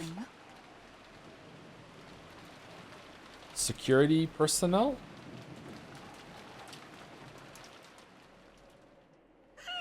Wow. If we had a welcoming party of servants with a red carpet, it'd be perfect. A welcoming party, huh? You never know. Be careful. As the two cautiously surveyed their surroundings, Kiria unlocked the entrance with the master key she had been given. It's open. Hideyoshi-san, you take the front? I'll keep an eye on the rear. Understood. Rudolph, you dog. Kirie-san, try not to move from my shadow. Okay, let's break in. Rear guard, roger that. Covering. Roger, roger. Ah, man. Even in a situation like this, you're just playing around, aren't you? Give it up. That's how men are. Seriously, though, that stench is awful. Felt like the air in the mansion was stagnant with a gloomy silence. And on top of that, it was still thick with the stench from Kinzo's burnt corpse in the boiler room, and they were struck with an uncontrollable desire to leave the mansion. No problems in the front, just a short dash to the kitchen. Let's finish this quickly and head home. This suit will get fumigated with Dad's stench. The three of them dashed towards the kitchen. Ruh-roh, Reggie! And after they disappeared from the entrance hall, the new witch appeared there. They were lured out just as planned. Just as planned, they got caught in my trap. What, you planned for them to just get hungry? The witch grinned. Thinking about it now, no matter how unbearable their hunger had grown, it hadn't even been a few hours since Rosa and Maria had been attacked and they lost their lives. In that case, why had they needed to recklessly leave the guest house? The hunger spell! Until that question could be dealt with, the only answer was that they had been called out by the witch's magic. What reckless people. They'll never leave this mansion alive. Seal yourself, Locke. Seal yourself, mansion. The instant she proclaimed that, the mansion was sealed off into a separate world. Unless her barrier was undone, no longer would anyone be able to exit this mansion or enter it. Spectacular. To think that even though barely half a day has passed since you succeeded the Endless Witch, you can use magic this well. That talent surprises me. It's almost as though you were born a witch. Well, I have been a witch since the time of my birth. Who taught you how to blink? That's what using magic is like for me. What a fearsome person. The witch's face twisted with brutality. She just couldn't help looking forward to toying. She just couldn't help looking forward to toying with someone's life. Okay, I'm sorry. Maybe I'm losing steam a little bit here. Well then, try and perk up. Yeah. First up is Rudolph and Kyrie, but in what cruel way should I kill them? What about Hideyoshi? If you don't mind me saying, your predecessor Sama has left instructions that you are to restrain yourself from committing murders of unnecessary cruelty. And there is an etiquette for offering the sacrifices from the fourth twilight onwards. For that, you must borrow the power of the seven sisters of purgatory. Oh, really? Now that you mention it, that's right. I could only play as I like with that second twilight. Boring. Just when I thought I could play to my heart's content like I did with Rosa. But that only counts for how they're killed in the end, right? Meaning? I could just kill them however I want, over and over, revive them, and then follow the epitaph during the last time I killed them, right? So in the end, no matter how I play, it isn't a problem. Who'd act well behaved with an entertaining power like this? Her laughs are like wow. Her absurd argument was, for an endless witch, an extremely valid one. The etiquette okay, that's strange, because in episode 1, Hideyoshi and Ava were not killed with the stakes of purgatory, but then during the tea party scene, when Beatrice showed how she killed them through the door, she did use the stakes of purgatory in order to, oh shit! Sorry, in order to do it. They were they really? There were stakes in the second Twilight?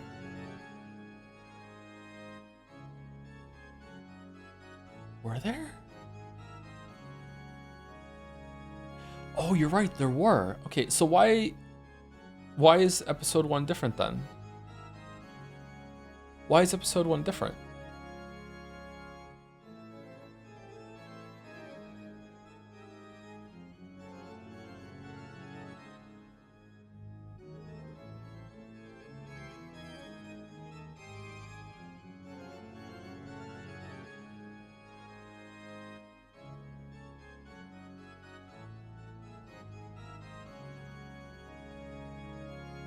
How do you mean?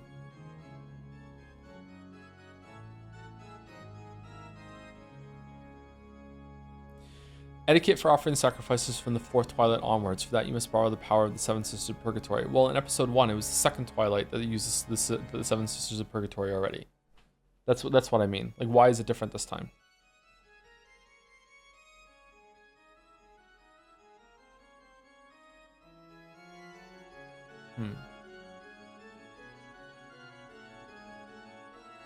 What's the problem with that? It isn't a problem. It's just different. Like, now it seems like there's etiquette to use the stakes where that wasn't the case before, but they still did use them.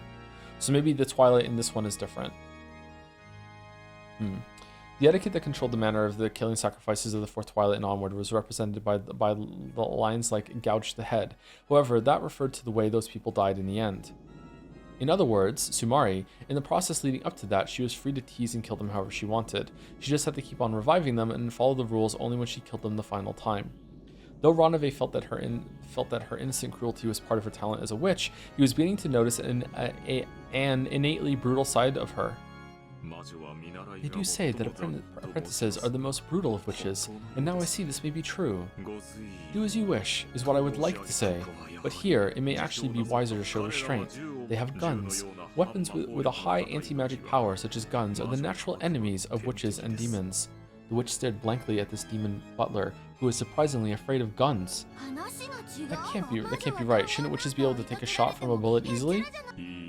No, it would be just as fatal for a witch as it would be for a normal human. To prevent that weak point from being noticed, most witches rigorously strengthen their guard with the defense of protective barriers and furniture. Do I have any of those protective barrier things? Constructing a barrier to even make gun bullets ineffective requires much in the way of preparation and ceremonies. I'm afraid to say that Beatrice-sama currently has none of those. Furthermore, you are currently ill-prepared to summon furniture strong enough to block a bullet. So even though I've become a great witch with this much magical power, I really do have to be afraid of lead bullets. It's annoying, but I don't have a choice. So in that case, should I call some furniture to act as my arms and legs? Yes, leaving everything to your servants while not exposing yourself to danger is also a part of a witch's refined tastes. Beatrice-sama, leave this to the furniture and hide in a safe place. I get it. Womp womp. I call on the Seven Sisters of Purgatory. I don't care who, any two. Leviathan and Belphegor responded to the call. Yo, what up? Leviathan of Envy, right here. Belphegor of Sloth, right here. Show me your power. Your targets are Rudolph and Kyrie. Don't attack Hideyoshi. Come on, show me just how cruel you can be, furniture. Alright, so the killer is Hideyoshi. My apologies, but we received orders from the Predecessor-sama to refrain from unnecessarily cruel actions. But I think the Predecessor-sama's orders does give us some leeway to tease them. Do you still want to go through with it? I get it. I'll compromise. Don't let them die easily. Thoroughly corner them and let them taste the fear of death before killing them. Will that be okay, Ranave? Yes. Depending on the degree, I do not believe there will be a problem. Then go. Yes, leave it to us. Your opponents are armed with guns. For those such as you, dodging them should be easy. But if you are hit, the wound will be fatal. Oh no, yawning. Proceed with an appropriate level of caution. Don't worry, we aren't that incompetent. The two sisters of Purgatory vanished. Whoops. Ranave bowed and vanished himself. Joe is so bored. I'm not bored at all. I'm just tired. I haven't got much sleep. There are even rules on how to kill them. Why do I have to be constrained by my predecessor-sama? It's so rigid and boring.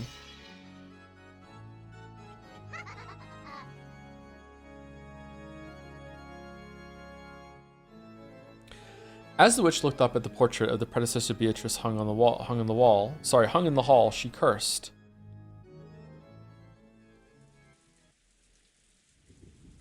The three people had already arrived at the kitchen and were gathering food supplies. Considering the possibility of poison, they gave up on the alluring fruits and vegetables and gathered a whole cardboard box full of only the safe canned goods. It was very heavy, but oh, I didn't do that. Sorry, chat.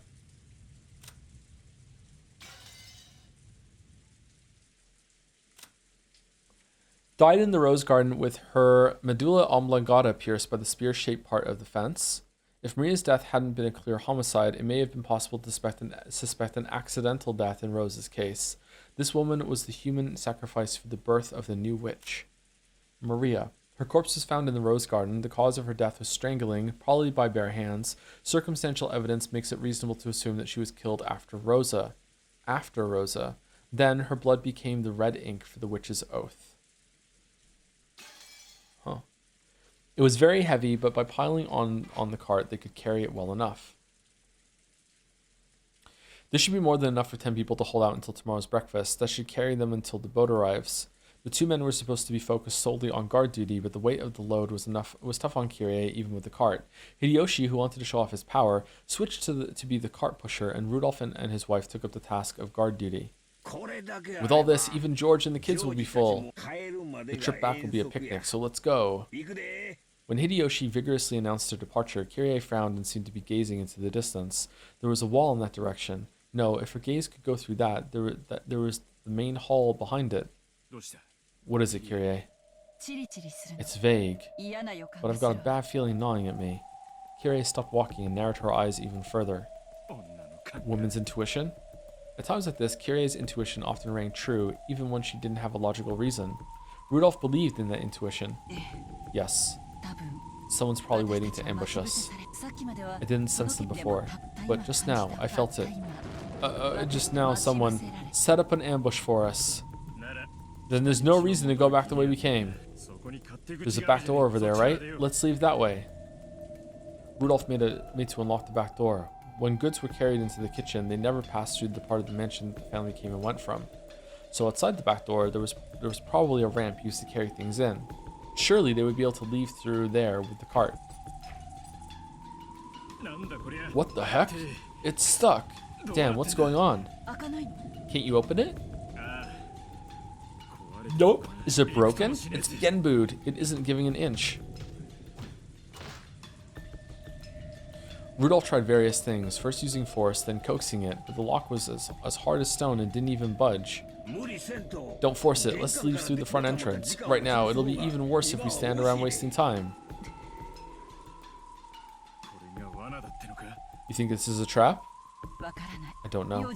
Be careful. With strained expressions, the 3 of them returned to the hall again and headed for the entrance.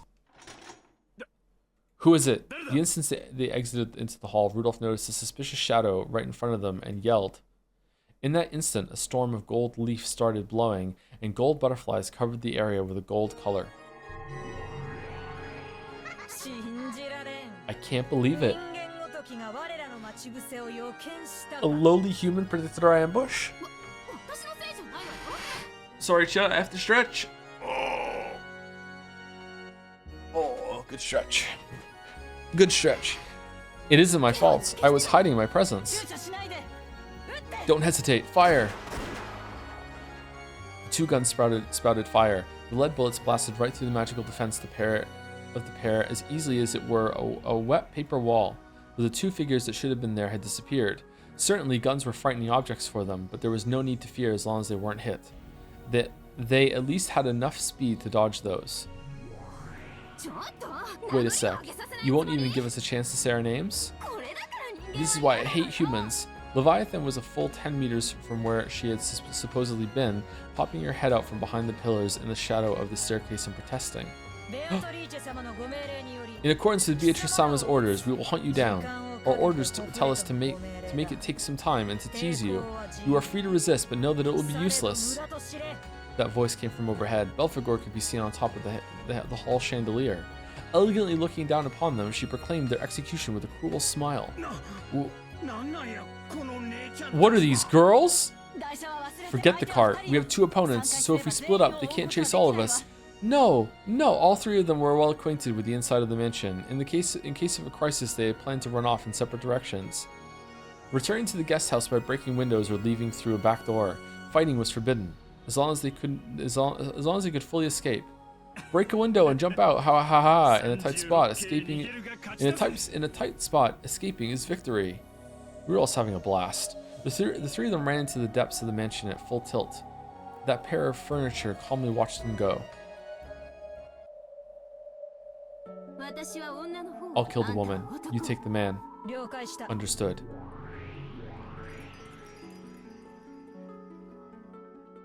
Music. The furniture in the shadows of the pillars and on the chandelier made their figures explode, and leaving behind only the sound of a hopping beetle knocking against the wall. What? They pursued their respective targets. Their speed was overwhelming, and they easily blocked the other's path of retreat. Let's see what this furniture's got. I hope they're at least able to amuse me. Beatrice-sama, it may not be prudent for you to reveal your form unnecessarily, and you don't unnecessarily move your king away from the center.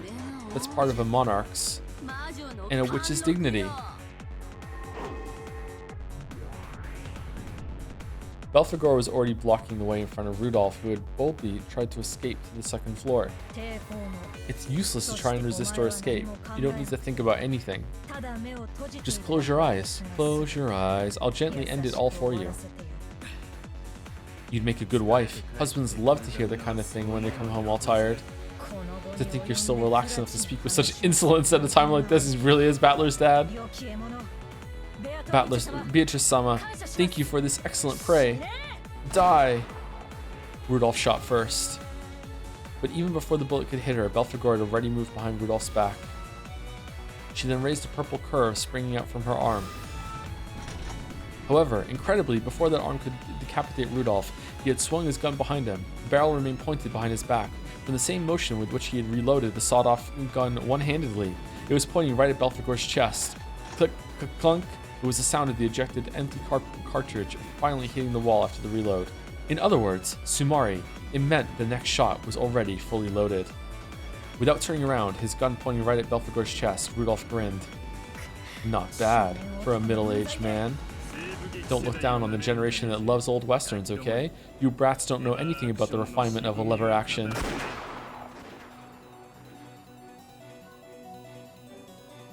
Just like Rudolph, Kirei was also confronting a demon stake in the first floor corridor. Rudolph Umineko? What a moron. You could have just escaped with your husband. You do know that was your final farewell just now, right? Giggle, giggle, giggle. Don't worry. This kind of thing is my husband's specialty. I'm sure he'll come for me on a white horse soon. Because he's never failed to come and save me when I'm in trouble. Not even when Asumu-san was around.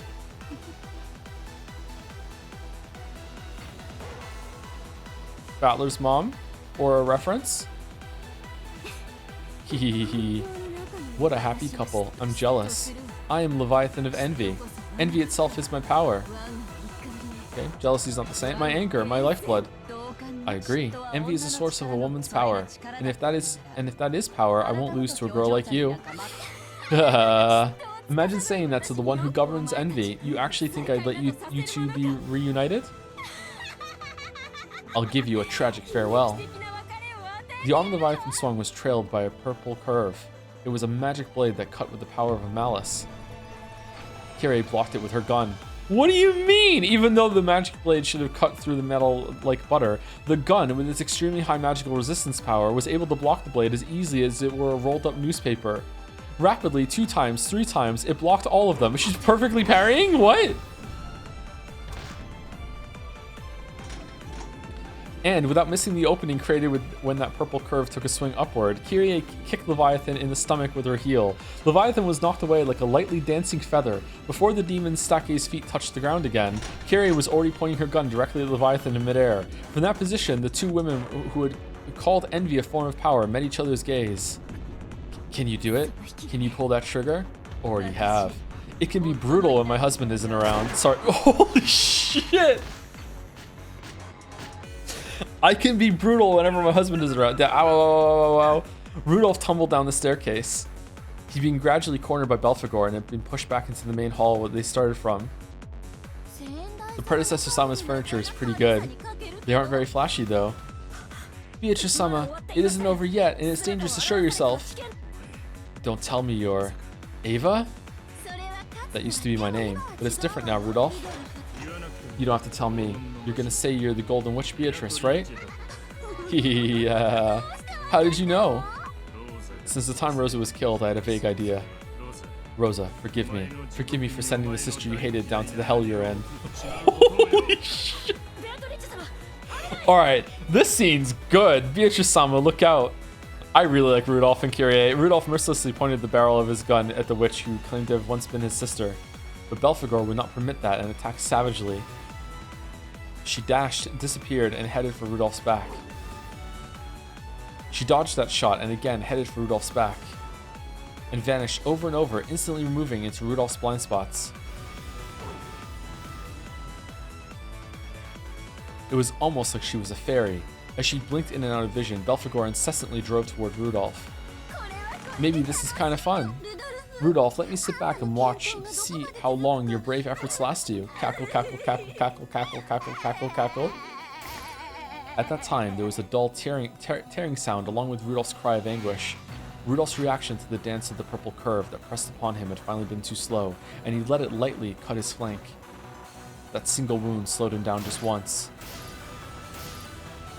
That led to a new wound, which slowed his actions again. Rudolph, no! Belphegor's dance began to swallow Rudolph whole. Watching Rudolph's body gradually get carved up, his former sister let out a shrill laugh. Where's Hideyoshi throughout all this? Leviathan could no longer hide her irritation that Kyrie hadn't suffered a single fatal wound. I really am a moron. Among the 7 sisters, I was always the slowest to grow. I was always slow, always weak, always stupid. Nah, you just envy them. That inferiority complex became envy. And when I convert that into power, I gain a strength greater than any of the other sisters. It's important for young girls to have a moderate inferiority complex. It teaches women about cosmetics and hard work. What? I don't like having to use the limits of my power against mere humans, but I can turn my envy of your ability to trust completely in your husband into power. That was a fucking sentence. I don't like it. Why are you so relaxed when you're fighting for your life? Giggle. I wonder. I get it. You're fully convinced that your husband will come to your rescue and save you. Isn't it incredible, that trust of yours? It's enough to make me jealous. What kind of trust did we sisters have for each other? The sisters are always looking down on each other, trying to thoroughly lambast each other, good word, when things already look bad. I've always been bullied by my sisters. I've always wanted just one person to take my side. So when I see you with a single ally who's completely trustworthy, I feel the strongest envy. Ah, that confident expression of utter belief in your husband. I can feel it giving me power. I might even surpass that. The speed of sound. Leviathan turned herself into a stake, and the speed of her flight as she attacked was proportional to the strength of her envy. Since the day my sisters looked down on me, I was jealous from the bottom of my heart of the other 6 who grew quickly. I was jealous for 7 days and 7 nights. You can see the power I gained as a result in my speed. Die, Ushiromiya Kyrie! The demon stake exposed her true form, leaping about at a terrible speed. Kyrie merely parried with her gun. The noise from her bouncing off the wall sounded like a machine gun. By now, Kyrie probably couldn't tell if it was a single stake or a swarm of beetles flying and bouncing around. Leviathan was 100% certain of her victory, believing it from the bottom of her heart. Then, Kyrie spoke with an unbelievably calm voice. I was the one who went out with Rudolph-san first. Asumu-san blatantly cut in between us, and shrewdly got pregnant. I don't blame Rudolph-san. That woman used her body as a weapon to seduce him, and then acted even more repulsively. We're doing this now? Cornering Rudolph-san and forcing him to get engaged to her. Asumu-san had been carrying Battler-kun, and at the same time, I was also carrying a boy. As fate would have it, our delivery dates were on the same day. What? Then Asumu-san gave birth to Battler-kun, but I had a miscarriage. I think about it sometimes. Oh fuck, what if Asumu-san had the miscarriage and I had been the one to give birth? Would Rudolph-san had broken off his engagement and married me? But I couldn't give birth to my child. So until Asumu-san died, and until I got pregnant with Angie, I cursed Asumu-san and was jealous. Let Asumu-san die, then I want him to marry me. In my envy, I kept cursing like that over and over until Asumu-san finally died. Are we having like a backstory envy battle right now? Is that what I was certain? I was certain that I used the power of magic to curse and kill Asumu-san, but that didn't quell the flames of my envy. Don't tell anyone, okay? Every time I look at Battler-kun, I remember that woman. Every single time I look at him, and I think that only if my child had been born, he would be the same age. I'm still jealous of her, tormented by her, even now and from now on, into the future for all eternity. You say you were jealous of your sisters for 7 days and 7 nights. Oh my god! Oh, the next line is gonna go so fucking hard. Holy shit! That's right. Here we go.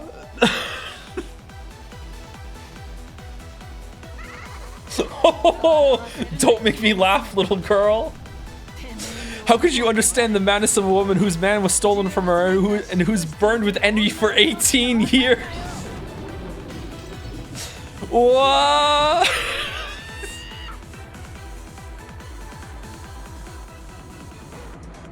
If Leviathan had the power of 24 hours times 7 days, or 168 hours of speed, then the power that Kyrie had piled up was 24 hours in 1 day, 365 days in 1 year, and 18 whole years. Sumari, Leviathan was fucked. Even without counting leap year.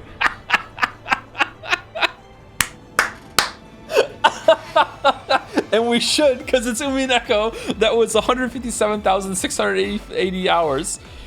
Compared to Leviathan's power and speed, it was more than 938 times greater. So even if Leviathan could soar at the speed of sound, 1,225 kilometers an hour, to Kyrie's eyes, it only looked like 938th of that.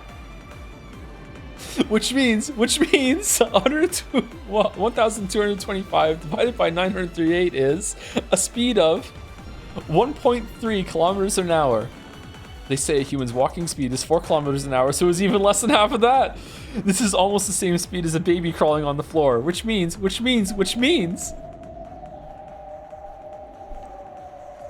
Kyrie was fighting a baby. In the time it took the demon stake to move at a pace so slow that you could count all the bits of dust floating through the air, Kyrie looked at it with pity. She pitied the slowness at which it came towards her. Then she lazily raised the barrel of her gun, almost as though she was trying to swallow the demon stake up with the gun barrel. You're completely lacking in both romance and envy. Try harder next time, little girl.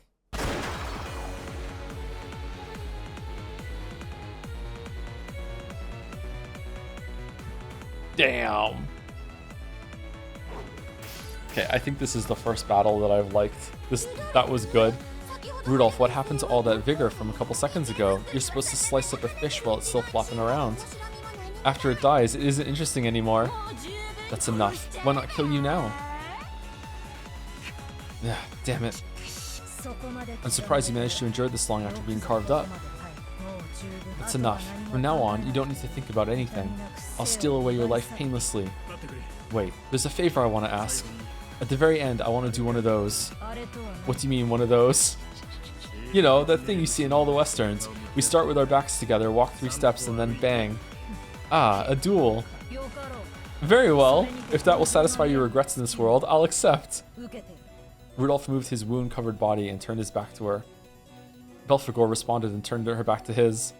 Belphegor had an honest nature that was uncommon in a witch's furniture. Let me warn you, even if you press the barrel of your gun between my eyebrows, I can move instantaneously, even faster than you could pull the trigger and have the bullet reach my skull. Yeah, I can feel that already. You're faster than a bullet. I have agreed to this out of respect for your courage in challenging me to a duel despite that knowledge. Thank me. Well, you're an honest and principled person, and a good woman. You might just steal my heart away. Let's begin. 3 steps will do fine, yes? First, 1 step. 2 steps. 3 steps. Is that okay? Yep. And since you still haven't noticed, after walking 3 whole steps, it's my victory, miss. What? Rudolph turned around and fired a bullet. However, Belphegor could easily see through the speed and trajectory of a bullet like that. It should have been no problem at all to dodge it.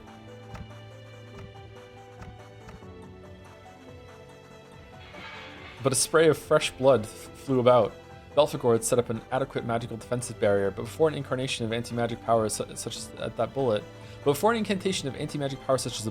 was completely meaningless. Did he shoot Ava instead? Is Ava still there? What are you doing? Why'd you get hit? The bullet had hit Belphegor right in the chest. The pain from the lead caused her to grimace, as did the pain from the denial of magic. Forgive me.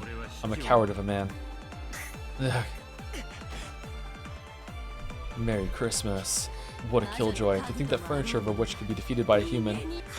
Know your shame. Worthless, pathetic. If only you just grovel and die. Quit it, Aneki. She could have dodged it, but she didn't. She realized that you were in the line of fire, Aneki. So this faithful girl took it without dodging, protecting you. At the very end, she saw that I was pinning the rook and the king. Spectacular. Don't hate me for it. I planned to resign if you noticed it while you were taking those 3 steps. You added those 3 steps? Out of consideration? For me, didn't you? I didn't even try to think about it. I was lazy. Honorable victory. Damn. And this on an empty stomach. Can't believe he's so hungry. You were a good woman. Go to heaven before me and get yourself all made up. I'll definitely come and chat you up.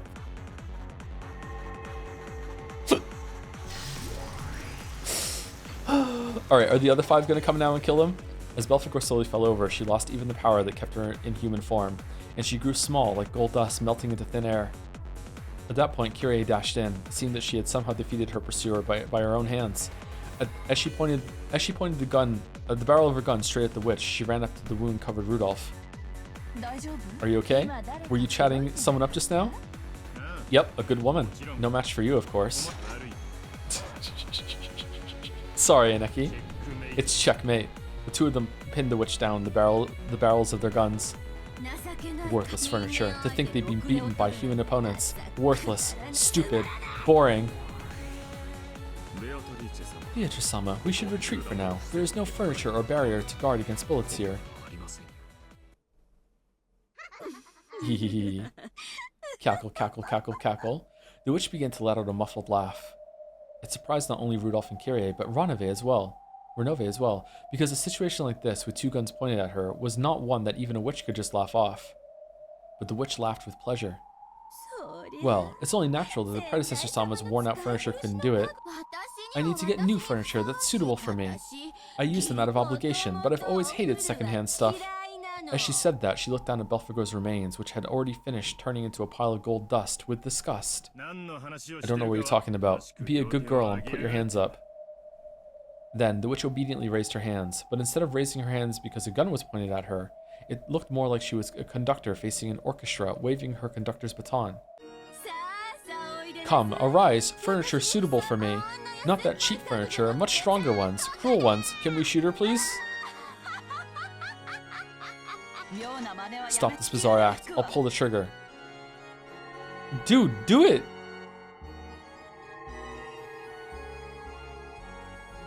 In response to the witch's call, the hall was once again buried with the color of gold. As the brilliantly radiant gold butterflies danced, it felt as though they were being sucked into an ocean of gold leaf.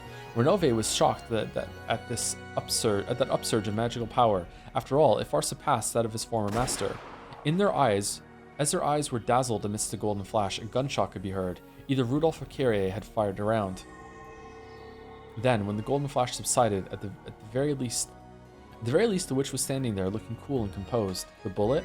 Kyrie must have fired it into her, but the witch had not been hit anywhere on her body. There it is. The bullet had been fastened in midair right in front of the witch's chest. A bulletproof barrier. In an instant, a barrier that would require a significant amount of preparation, even for the predecessor, had been. Renove's face was twisted in shock. And the surprise did not end there.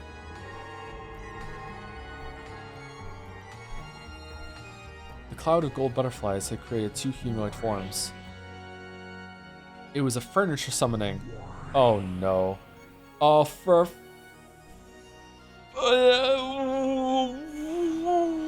the butterflies peeled off and flew away, and beneath them, furniture in the shape of girls showed themselves. The Chiester Sisters Corps? Even the predecessor wasn't able to summon Pendragon's memorial troops on a moment's notice, and to do it so easily. Chiester 410 right here. Chiester 45 right here. You 2 are suitable furniture for me, I take it? From reading a picture book out aloud, to going on a date, to shooting down meteorites, we'll take care of anything, nihihi. If we don't take care of it, Pendragon-sama will get mad at us. Please, your orders, great Lady Beatrice. Rudolph-san, let's run for it. We're no match for anime like this. Sure, fuck this weep shit. I'm out too. Kyrie definitely heard warning sirens going off in her head, thanks to the same feeling that had alerted her to the ambush by the Seven Sisters of Purgatory. Without hesitation, they escaped. As the witch elegantly watched them leave, she commanded her new furniture. The scene was going so well too. This is an order. Kill the two who ran away. Then bring the corpses back here. I'll bring them back to life and play with them over and over. Cackle, cackle, cackle, cackle, cackle. The witch's expression twisted into an evil smile. Even though she feared that expression, Lucifer appeared and spoke. Forgive my presumption, but the predecessor Sama asked that you avoid brutal actions of that sort. When the witch stared at her with those terrifying eyes, Lucifer was struck dumb. She was frustrated. It was so boring not being able to let her own power and cruelty run wild. This annoying furniture the predecessor kept telling her to show restraint, bringing her irritation to a peak. Oh, it's Lucifer of Pride. Long time no see, yeah? How you doing? Let's play together again sometime. Nihihihihi. You mustn't whisper, 410, you'll get in trouble. Let us carry out the great Lady Beatrice's order at once. Nihi. Well, yeah, we are on the job right now, Nya.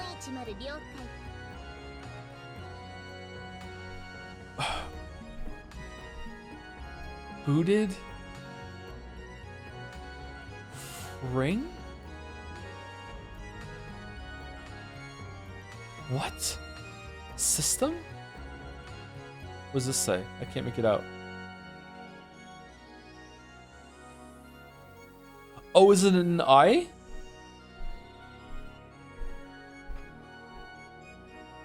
Guidance. Booted.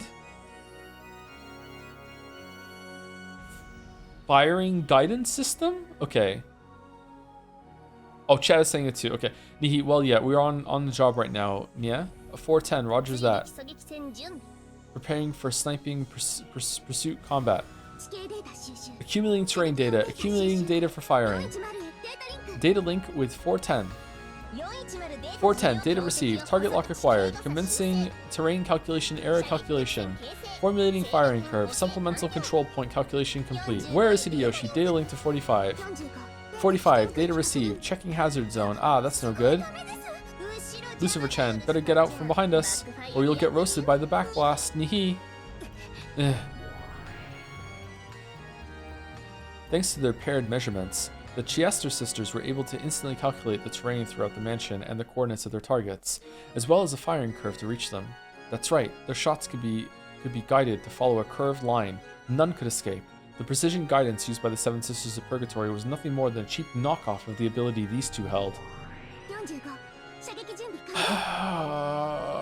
45. Firing preparations concluded. Ammo type selected and loaded. As the two of them faced each other, it was as though they were both pulling back a bowstring together. Burning bow! A dazzling gold arrow is ready there.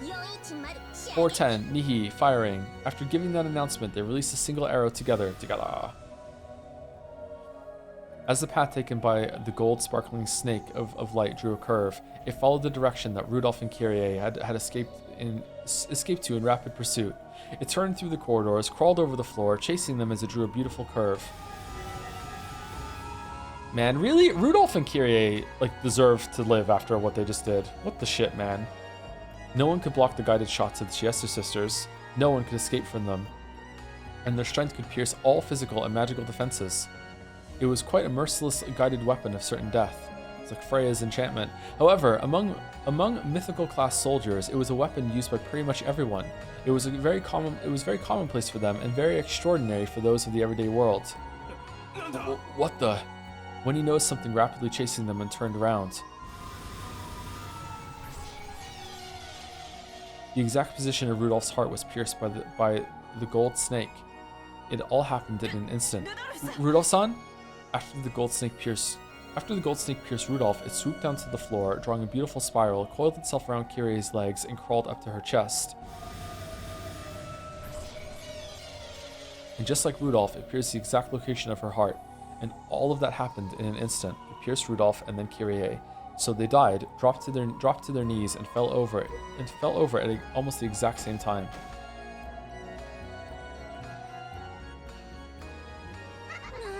What's this? Talk about overwhelming. Ha ha ha ha. Ridiculously easy, isn't it? Yeah. This is the kind of furniture I need. Way different from predecessor Sama's second-hand furniture. Come on, bring their corpses here. I'll keep reviving them until I'm bored, and I'll try killing them in as brutal a way as I can think of. To think being a witch could be so much fun, that taking a life could be so much fun. Ah ha ha ha ha. From the time humans are born, the most shunned action they can take is the murder of another human. It's only natural that humans can't understand how pleasurable it can be to break this taboo. But she was no longer a human, she was a witch. And there were some pleasures that only witches could understand. By now, she had tasted those pleasures and was totally immersed in them. After learning that the contents of the forbidden pot were honey, she could no longer live without them. No, maybe the contents were honey because they were forbidden. Anyway, by killing humans gruesomely and doing it over and over, she could feel the drug-like pleasure even now. As the witch rolled over laughing, the gold snake that had just been shot returned as though being reeled in. At the tips, 2 people were pinned and dragged along. Oh, damn. The witch's order had been fulfilled. Rudolph and Kyrie had been killed instantly, and their corpses had been carried back. Siestas 4-5 and 4-10. Order execution complete. We await your next order, Great Lady Beatrice. Please, your orders. From babysitting to playing online games with you, to shooting down a space shuttle, we'll take care of everything. Nihihi. It looks like these 2 are the sacrifices for the 4th and 5th Twilights. So in the end, I'll need those worthless 7 sisters. Or are they the 5 sisters now? I need those guys to pierce and gouge the forehead and chest. But I can do that at the very end. I'm free to play in any way I want until then, right? Wait. Have you already forgotten what I've told you? Oh, it's you, Predecessor Sama. Do you have any complaints? Of course I do. You're doing whatever you please, aren't you? Why haven't you followed my directions? What's wrong with doing as I please, Predecessor Sama? Anyway, I don't plan on deviating from the rules of the ceremony in the slightest.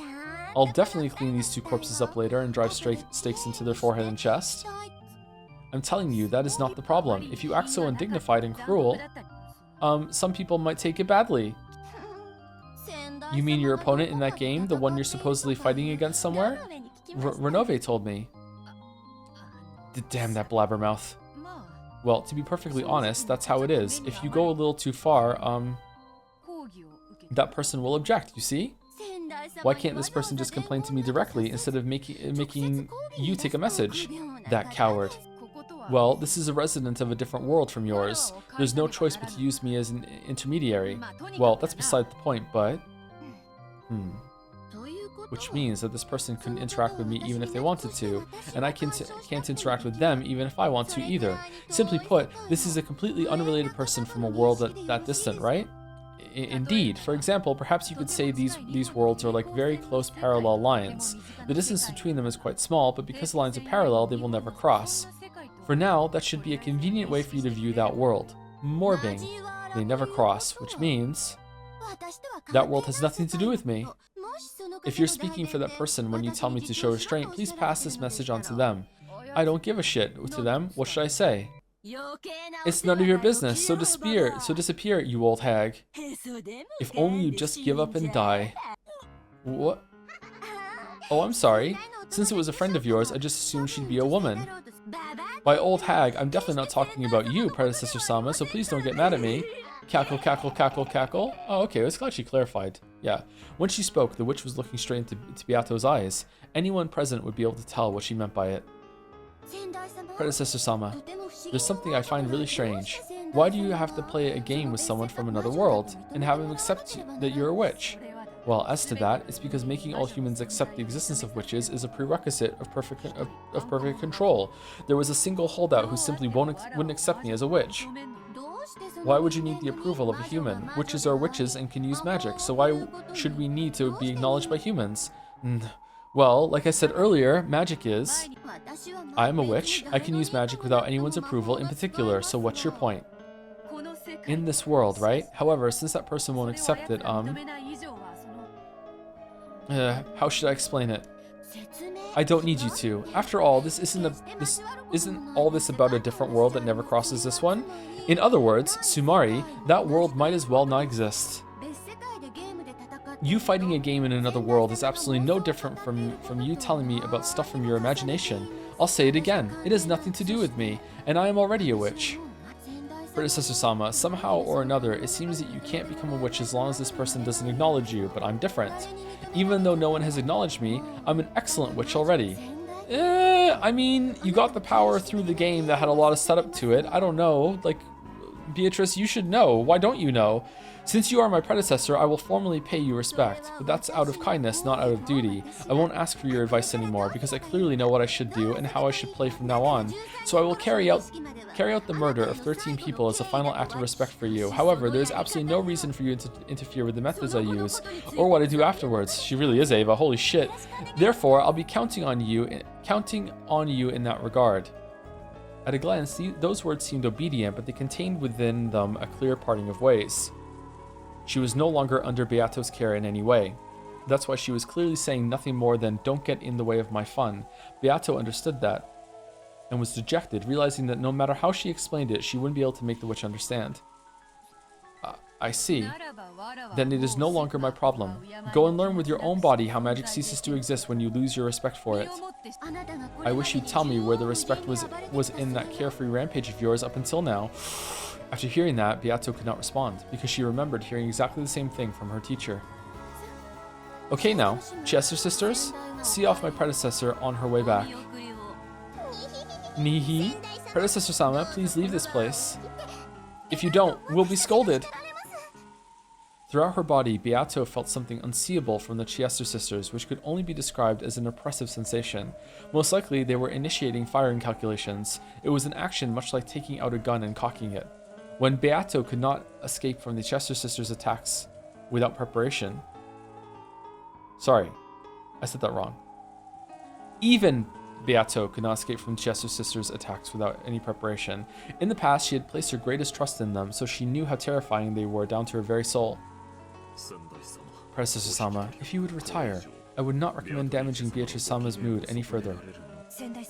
Predecessor Sama. Beatrice Senpai, I understand. I shall leave for now. I'll watch over the end you eventually reach at my leisure. It was almost infinitely close to a parting shot. So, after Beato vanished, the witch and her furniture doubled over laughing.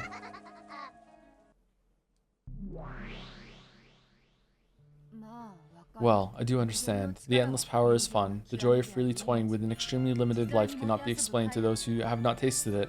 I can understand that feeling of being possessed with a pleasure similar to drugs. It must have been quite fun, judging by your antics in the past. Are you saying it's just like when you tried to admonish me in the past over and over and I did not listen? Why have you started trying to scold that child for her actions? Well... There's a single large difference between you and that child. That child may already be a witch. Of course, you are also a witch, at least in the world on top of the game board. However, to be acknowledged as a witch in the world outside of the game board, you need to have Battler-kun, your opponent in this game, acknowledge you. You must have understood that when you started the game. I thought that if I could show off a whirlwind of proof that I am a witch, blow away his desire to deny me and make him surrender, he would acknowledge me as a witch, and it all went my way last time, so I thought I was just a breath away. It's actually the opposite. Battler-kun was disgusted by your brutality. He did not step up to the plate as a player because he acknowledged you as a worthy opponent. It was based on a strong animosity, his resolve to completely deny the existence of a brutal witch. In your foolishness, you probably felt that Battler-kun's acceptance of his role as your opponent was the first step toward making him acknowledge you as a witch. However, it was actually the opposite. Battler-kun challenged you in this game because he was absolutely determined not to acknowledge you.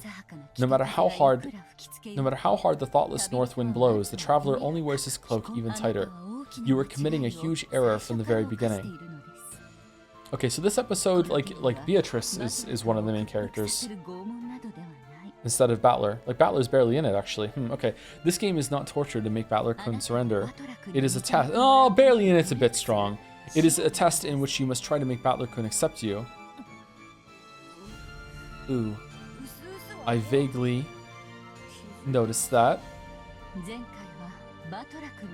The last game was a tough one for Battler. But as it seems you've already noticed, this game is a tough one for you. What should I do from now on? Think about it for yourself. Fortunately, you have already given up your pieces on the game board to the new witch. You should have plenty of time to reflect upon your own self. But Battler is already a massive hostility to me. He won't accept witches, so he won't accept me. In that case, what can I do to make him accept me? Are you saying that if the North Wind doesn't work, then I should shine on him as the sun from now on? Me, after all this time? It's October now, the Halloween season. It's the month of rebirth, when the sun dies and is revived again. When the sun is weak right after reviving, it may not reach far through the cold winter winds. However, it slowly grows and is eventually able to hail the coming of spring. At that time, the traveler may even fold up his cloak. Are you saying that I've been mistaken?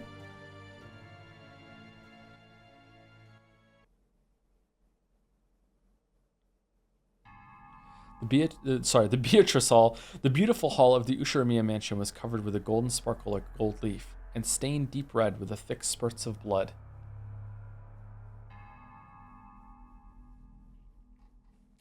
Thank you, Krutler, for another 1,000 bits with the message, I was waiting for your reaction to this part for so long. You did not disappoint. Great stream. Oh, I didn't? Okay, that's good. That's good. I feel like I don't like the Chester sisters, but I haven't like flown off the handle that much, maybe because I'm a bit tired, I don't know. Oh, man. Check the pin. What's the pin? Joe uses the red. Is it that I like bunny girls? Is it that one? Okay, all right. Okay, maybe I don't like anime bunny girls. I don't know. I don't know. Oh. I am reminded of what someone told me that Kay Legal said yesterday about now I can play Ravi Ruby 2. Oh, thank you, Krutler. Thank you, Synergize with Big Data for the bits. It's Steins Gate, but they lured you with 60 hours of mystery before getting you with the Niang girls Lameo. Yeah, great. Yeah, I'm not owned. I'm not owned at all. Not owned at all. Nope, not owned. Not owned. As long as we don't go to a maid cafe, maybe it's gonna be fine.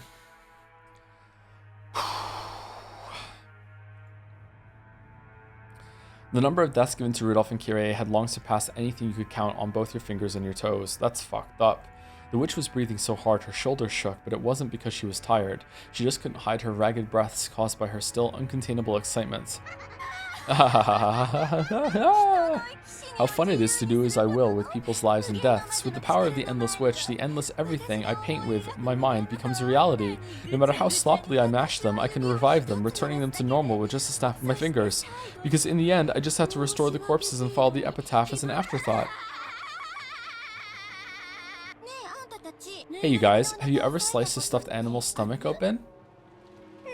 Never, Nihi. What about you, 45? No, I have never done it. My apologies. That's understandable. Normally you wouldn't, especially not if it was a stuffed animal you liked, but I've always thought about it. I always thought about peeking in and seeing what was packed inside this fluffy stuffed animal I loved. If you cut it and looked inside, your curiosity might be quelled, but the stuffed animal would be broken, so even though you want to see it, you can't. You understand that feeling, right? The power of the Endless Witch can truly grant that wish. As I am now, I can slice the stuffed animal all I want. And yet, with a bit of magic, I can return it to normal and revive it. Yeah, we know. In other words, Sumari, it means I've broken all limitations in this world. As I am now, I don't have to hesitate or give up an idea or anything. That joy, there's probably no one who can understand it. No one other than me, the Golden Witch. As the witch let out a mad war cry, she revived Rudolph and Kyrie again, and faster than they could realize it, she killed them right away, and she made it known that something other than cotton was stuffed inside those two.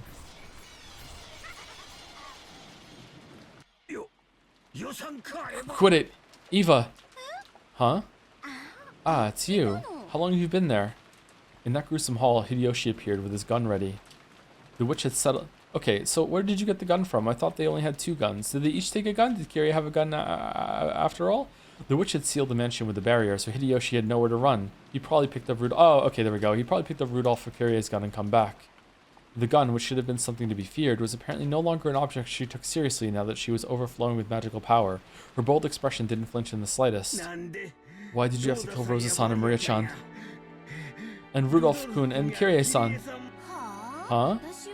I am the head of the Ushiromiya family, the witch of Rikinjima. Everything that occurs on this island is all up to me. Whether they happen to be alive or dead at any particular moment in time is meaningless to me. You went mad after finding father's gold. Just how high must that gold have been piled? I can't even imagine it. It must have been enough to steal away your sanity. But if there was that much gold, why didn't you think of graciously splitting it up? You misunderstand. All of that belongs to the Golden Witch. No one is qualified to touch it except me. Giggle, giggle, giggle. What are you? Don't tell me you're that thing Eva told me about long ago. The witch Eva from when she was young. That's right. I am the me from my years as a girl who's been living in the heart of your wife, Ushiromiya Eva, this whole time. And I'm a witch. Eva became an adult by forgetting me, so she can't use magic. All kids get their heads filled with innocent but cruel ideas sometimes. When I was young, I'd sometimes go around stepping on ants and pulling the wings off of dragonflies. However, I learned the importance of life and graduated from that cruel childhood age. It was last week. Right now, you really are a child, a personality that I know Ava graduated from. That personality isn't Ava. It's a completely different human. That's right. I am not Ushiromiya Eva. I am the Golden Witch Beatrice. It's so fun not being bounded by any limitations, and the pleasure of being able to do as I will with life and death is truly wonderful. I don't have to apologize for breaking a goldfish bowl, and I can tear stuffed animals up as much as I want. There was a crisp sound. It was the sound of Hideyoshi slapping the witch's face. Looking at the hall stained deep red with fresh blood, he should have been able to imagine how terrible the witch was. But without fear, without even hesitating, Hideyoshi had walked determinedly up to her and hit her on the cheek. You fool! Don't act like you're cruel, not when you're really a coward and a weakling. I'll correct that evil nature of yours again if I have to. You fool! Fool! Ow. Ouch. Hey. You're a woman who understands how important, how fragile, but not that fragile a life is, aren't you? I'll make you remember. What are you calling a witch, you stupid fool? You're my wife, Ushiromiya Eva. If anything, you're witch of the kitchen, who can always make the perfect snacks out of refrigerator leftovers in a flash. Won't you open your eyes, you fool? Did I just tell you that I'm not Ushiromiya Eva? You stupid fool. You. Ooh, as tears dripped down his face, Hideyoshi kept hitting the witch's head. He wasn't even pointing the gun at her anymore. Therefore, the sound of gunfire couldn't have come from the gun Hideyoshi was holding. The gun, which had fallen in the corner near Rudolph's corpse, was floating in the air, and smoke lingered near the barrel. And the bullet? A red stain was slowly spreading across the chest section of Hideyoshi's vest. Even though his back was facing the barrel of the gun, the bullet had driven through Hideyoshi's chest. Ava. Ooh. Like I said, I'm not Ava. What a stupid, annoying man. You're a pain, so I'll switch the sacrifice of the sixth twilight to you. If only you just hidden under some bed, shaking or something, eating Domino's pizza, I planned on letting you go. But no, you went to all the trouble of coming back. You really are a stupid man. Thunk. There was a dull sound as Hideyoshi fell to the floor. Even though death would have allowed him to escape from that pain, he resisted until the last second, and staring straight into the witch's eyes, he passed away. Because he had died without closing his eyes, the witch didn't realize that he was dead for a short while, and remained pinned by that gaze. Should we make this one a new toy and play, Nihi? At those words, the witch finally realized that Hideyoshi was dead. Yeah, right. What'll we do?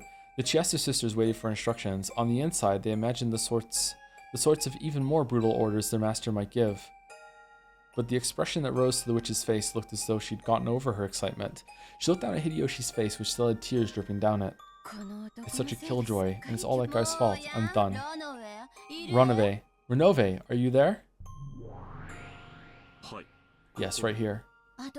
Take care of the cleanup. I'll bet the predecessor Sama makes a fuss over this one. Please make it clean enough for that old hag to accept. I guess I'll follow the rules of the ceremony out of a sense of obligation to my predecessor Sama. Treat these three corpses as the fourth through sixth twilights. Lucifer, it's your turn. Lucifer of Pride, right here. Dig into these three corpses and gouge them. Into corpses? That's right. Got a problem with that? No, the Seven Sisters of Purgatory had their own sort of pride. It was the pride of a hunter, the pride of gouging prey that had been brought down themselves. However, being told to gouge a corpse that someone else had brought down ran contrary to that sentiment. Of course, the witch didn't mean it in that way, but for the Seven Sisters, it was horribly humiliating. However, they had already screwed this up, and with two of the sisters defeated, they had no right to question her. Only Renove appreciated this, and he rested his hand on her shoulder in understanding. Kill then gouge? Is such a thing possible? This is an order from Beatrice-sama. Lucifer, carry these three and dispose of them in accordance with the etiquette of the ceremony. Then, when you are done, lend me a hand with the cleanup. Certainly. The witch looked down upon Hideyoshi's corpse as though implying that the now delicate atmosphere was all Hideyoshi's fault. Stupid man. And you didn't even have to die. Dear, are the bunny girls' bio and info yet? I don't know, let's see.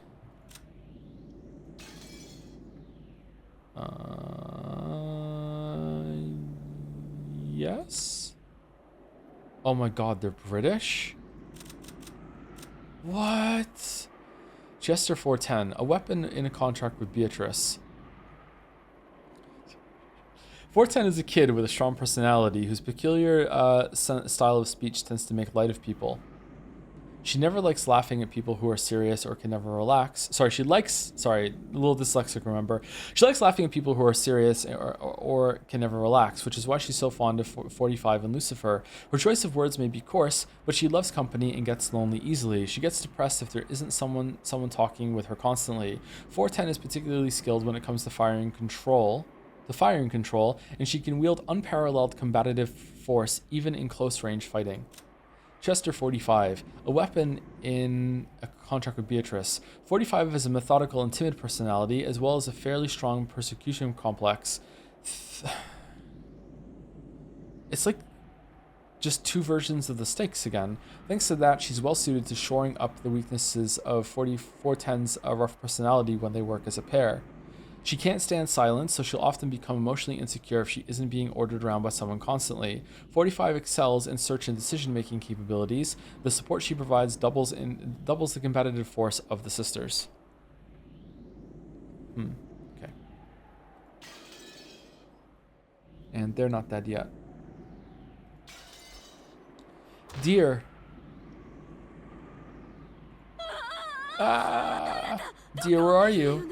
You're there, right? Answer me. The crash of a thunderbolt woke Ava from her nightmare. If Hideyoshi had been gripping her hand at the time, her fearful heart, I'm sorry, I'm really running out of steam, would probably have been instantly healed. I think we're overdue for break, right? Is Mouse here? Is this a good time for break, or should I push on to the next scene break? I think we're like an hour and we're a little over break time. Sorry, even more. Push on to this next scene break soon. Okay. However, Hideyoshi, who had supposedly sworn that he wouldn't leave even for a moment, was nowhere to be seen in the room. Dear, answer me. Dear. Wah. Oh, okay.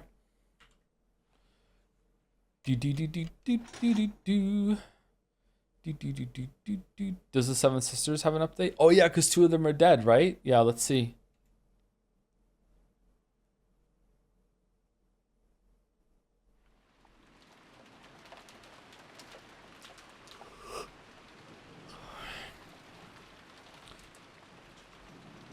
Three minutes had already passed since Rudolph's group had left the guest house. By any measure, their return was too late, and Kraus and Natsui, who had waited by the entrance, were reaching the limits of their patience. The chain was set on the door. There was a precaution in the event that Rudolph's group was attacked and the master key stolen from them. For that reason, they needed to wait by the entrance like this for the others to return. They really are too late. Don't you think something might have happened to them? Indeed. Kraus glanced between his watch and the door, struggling to keep his composure. If something happened to prevent them from returning, a terrible thought, but it seems we should ready ourselves to the possibility that we're not getting any food. Natsui, I'm so hungry. So it really was too reckless after all. That is what I said. Why did they go outside when they knew it was this dangerous? How foolish! Why go outside, even though Rosa-san had just been attacked? Nothing will come from saying that now. At any rate, there are now 3 adults in the guest house. Me, you, And Ava, who's asleep with a high fever. I mean, you're being a little charitable to yourself there, Kraus. At that time, the forceful sound of a door being opened came from the hallway, and they heard Ava's panicked voice. That voice kept calling out Hideyoshi's name. It seemed as though she had had a bad dream or something due to her fever and was calling out for her husband. Eva-san. What is it? Are you okay? Where is my husband? My husband isn't here. Even though he promised that he'd stay with me the whole time. Even though he promised that he grasped my hand the whole time. Kraus was struck dumb by this attitude of hers, which she had never shown in front of him before, but Natsui understood her feelings. Calm down. Hideyoshi-san is with Rudolph-san and Kyrie-san, and they're outside right now. Outside? Man, if the roles were reversed right now and is Natsui crying and coming out like that, Ava would have taken every shot she had. If only your housekeeping would be better, maybe you would know where everyone was. if only you weren't taking those medications for your headache, maybe you wouldn't have had to have your husband hold your hand. Outside? Why? Why did he go outside? After he promised that he'd stay with me the whole time. You mustn't go outside. The witch is outside. You mustn't go. You'll be killed. Wow! Ava, calm yourself. Hideyoshi-san returned to the mansion with Rudolph and Kyrie-san.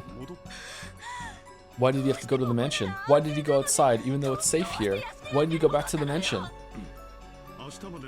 They went to get enough food to last until tomorrow. Hideyoshi-san was worried about your health and said that was partly why he wanted to go. When will they come back? When will they come back? Don't go outside. Don't go to the rose garden. Don't go to the mansion. Jelly, what is the feminist read on them everyone being killed in the man? Sorry, the golden witch is walking about.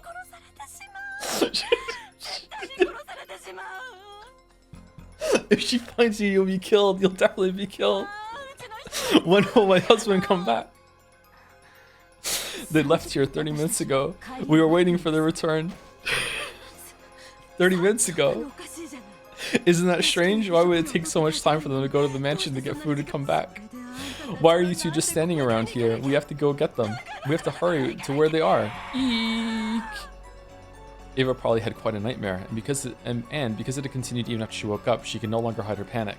Natsui tried calming her down, but all it did was make Ava's emotions explode even more. Maybe they heard that disturbance. Battler and the kids, who had supposedly been on the second floor, were peeking their faces through the crack of the lobby door. Kraus, Natsui, Ava, and Battler, George, Jessica, Nanjo, everyone in the guest house had gathered by the entrance and understood the current situation. I agree with Mother. We should go check on Father and the rest. Yeah, that's right. It's even possible that their load's too heavy and they're having trouble carrying it. They should welcome some extra hands. This happened right after Rosa-san was attacked. This may have been a secondary disaster connected to that. We should act with caution here and... Don't be a fool. What do you mean, caution? Are you saying we should let my husband die even though he might be begging for help? I'm going to look, and the cowards can stay here. Looking agitated, Ava raised her gun. Judging by her face, it would be useless for anyone to try and stop her. George, who realized that first, raised his head. I'll go as well. You will too, right, Battler-kun? The more people, the better. Sure. And Ava, we're coming with you. We're coming even if you tell us not to. I'm coming too. I can't be the only one to hide in a safe place. Jessica, you must not go outside. Stay here with me. Got it? This is unbecoming of the heir of the Ushirima family. It was like they were implying that those three had already been killed anyway, so going outside would be pointless. Natsui realized that Eva felt like her heart had been gouged out, but she spoke out strongly as Jessica's mother. You're right. That should be fine. Let's have Nissan. Is it Nissan? This is Nissan, and it's N-E-E as Nei, right? Nissan's family keeping an eye on the guest house. This is a problem for my family and Battler-kun's. And I wonder if Dr. Nanjo would mind coming too, just in case. Alright, so Kraus, Natsui, and Jessica are dead.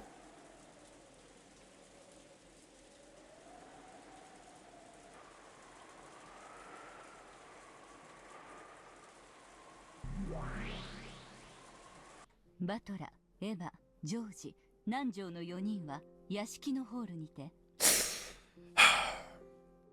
Well, you see, the fact that Umineko takes place entirely within a mansion actually hints at the overwhelming presence of the patriarchy within the Ushirima family. The harsh conditions of the typhoon outside, created by a witch, for the family inside of the mansion, the confines of patriarchy, the devil they know, to seek shelter, and yet is never able to protect them. In other words, Sumari, though they rely on the patriarchy to operate, it will ultimately fail them.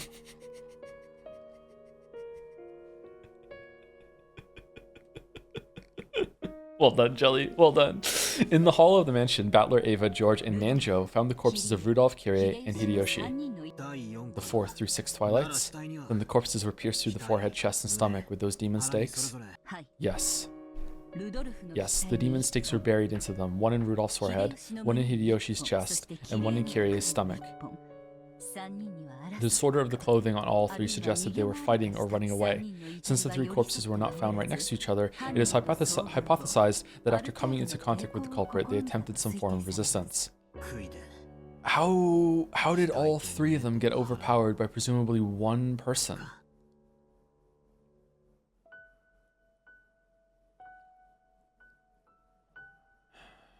And they had stakes in the forehead, chest, and stomach. Horrible, just like usual. Even though Renove knew it would be superfluous, he contemplated telling Battler the truth. Normally, the witch would have killed them in a much more horrible way. The corpses had been left in this manner only because Beato had suggested to the witch that she show restraint. The new witch, thinking he would fit well enough as long as she gouged them with stakes, would probably have just stuck a stake into a lump of meat that wasn't even shaped like a human. Rosa and Maria's corpses were a particularly striking example. If they'd been killed as the Golden Witch had wished, just how gruesome would the corpses have been? Beato had changed that into the still better kind of killing Battler had mentioned earlier. Wanting to have Beato's small bit of thoughtfulness appreciated, he thought of telling Battler about this. Oh, he's shipping them. But judging by Battler's eyes, that might do more harm than good. To humans, the gap between being alive and being dead is very large. Yeah, it's true, yeah. Saying that she'd been given them better deaths might have made it possible for a demon to understand her feelings and pardon her. But there was no way a human would be so accepting. Understanding this, Renove remained silent, despite knowing of Beato's modest efforts. Just like usual, let's start by checking whether the corpses are dead. Renove, please declare it in red. Hey, can't you hear me? Please declare it in red. Repeat it. Rudolph, Kyrie, and Hideyoshi are dead. My apologies. Allow me to decline from repeating that. Ooh, the hell? What are you planning all of a sudden? By now, proclaiming that the victims were dead in red was almost a given in this battle. Refusing to do that was almost like losing by default. So when Renove refused as part of his first move, Battler was dumbfounded. He wants Beatrice to come and do it? My apologies. As of this moment, I relinquish my position as my lady's representative. Accordingly, I cannot repeat that in red. The only one qualified to repeat that is Milady. His point is a valid one. Renove is only a representative for Beato's side. If he steps down from that position, and if you will not accept Beato as an opponent, a new representative must be named. No new representative exists. Please, Battler-sama, please accept Milady as your game partner once more. Sorry, but that's advice I can't listen to. I definitely won't accept that unpleasant, cruel bastard as my opponent. My refusal to accept her is why I can't step down from this game. As to her being unpleasant, I apologize in Milady's stead. Allow me to pledge that Milady will not undertake such unpleasant actions again. I wonder about that. Battler-kun, I also want to apologize as that child's teacher. I'll give that child a good talking to, so please offer your forgiveness just this once.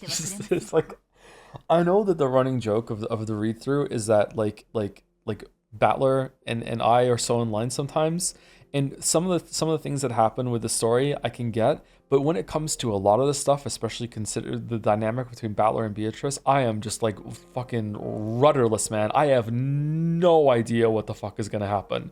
Like they're apologizing to him because she's being childish to him. What the fuck are you talking about? Don't worry, we'll give her a talking to, guy who's denying her existence, and we're not even sure that we're on the same side anymore. And let's say it, like it's just such a fucking like unpredictable fucking dynamic between these two. Jeez.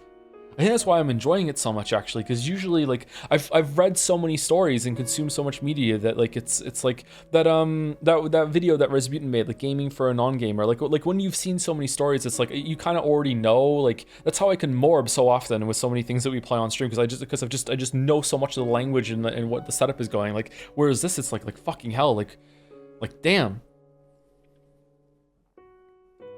Anyway, sorry. Hey, enough of that. You're making it sound like I'm the bad guy. And no matter how much you guys apologize, it won't reach my ears. If Beato can say that from her own lips, well, I might listen to her.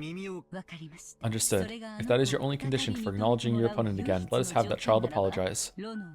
Runabe. Call for that child. Will that be alright, Battler-kun? Sheesh. Do whatever you want. Still, don't expect me to forgive her. Go get that irritating witch. You have my thanks, Battler-sama. I shall summon her here.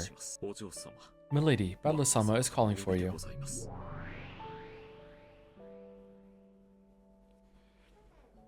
After a few heartbeats, gold butterflies gathered together in midair and created Beato's form. It was a much more docile appearance than the one she'd made before. Did you call Runaway? I believe you heard. Is there something you have to say from your own lips?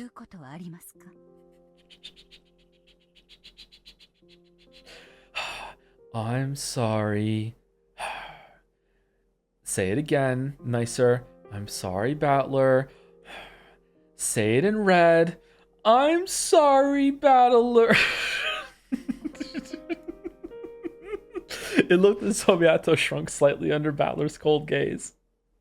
Several times Beato made an effort to get the words out of her mouth, but that didn't work so well, and she was just as awkward as someone trying to light a match during a freezing winter with icy hands. Even as she did that, the game board was advancing. Oh, my hands were that cold the other day. I didn't realize how cold my hands were getting. I was walking over this big, huge bridge that I'd never been there before in Moncton. I actually left Moncton for a little bit on that walk. I was walking back and my hands were outside of my gloves for too long. I was getting like a drink and a protein bar ready to eat on the way back on my walk, and my hands were so cold that I was actually really scared. I couldn't feel them. I put my gloves back on and like I could like tap my hands and they were like so fucking numb. I was like, holy shit, my hands have never been that cold before. But they warmed up pretty quick. It was like a lot colder over the bridge with the river for some reason. You can leave Moncton. I went to Riverview. Riverview is like another city in the general Moncton area. It was my first time there. You went back? I had to, yeah.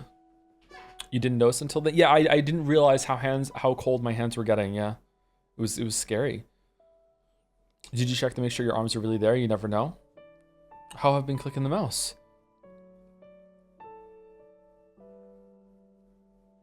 Even as she did that, the game board was advancing. In the hall, they had just found the corpses of the new victims and had broken down crying.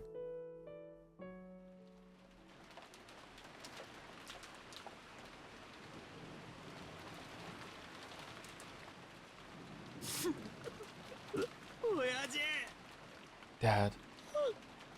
Kirie-san. Oh.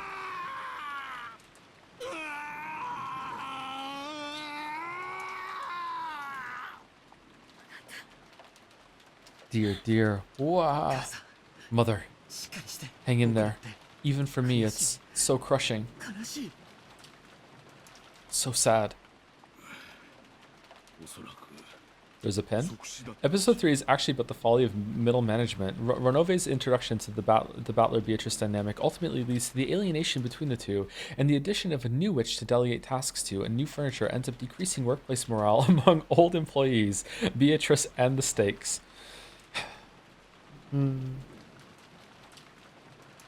Thank you to Fib for the bits. Joe, if Natsui was into Persona and pegging, what the fuck? Joe, read them before you read them out loud. Fucking hell. Would she say, check it out, I'm in the Kraus-like carpet?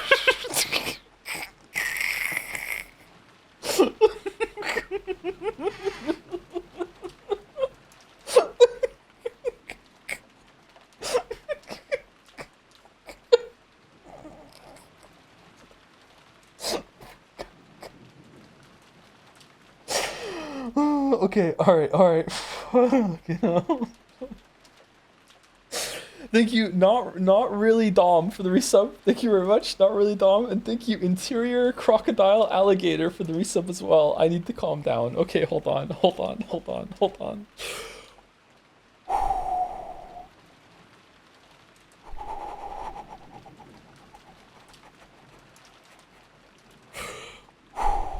They probably died instantly, says Nanjo.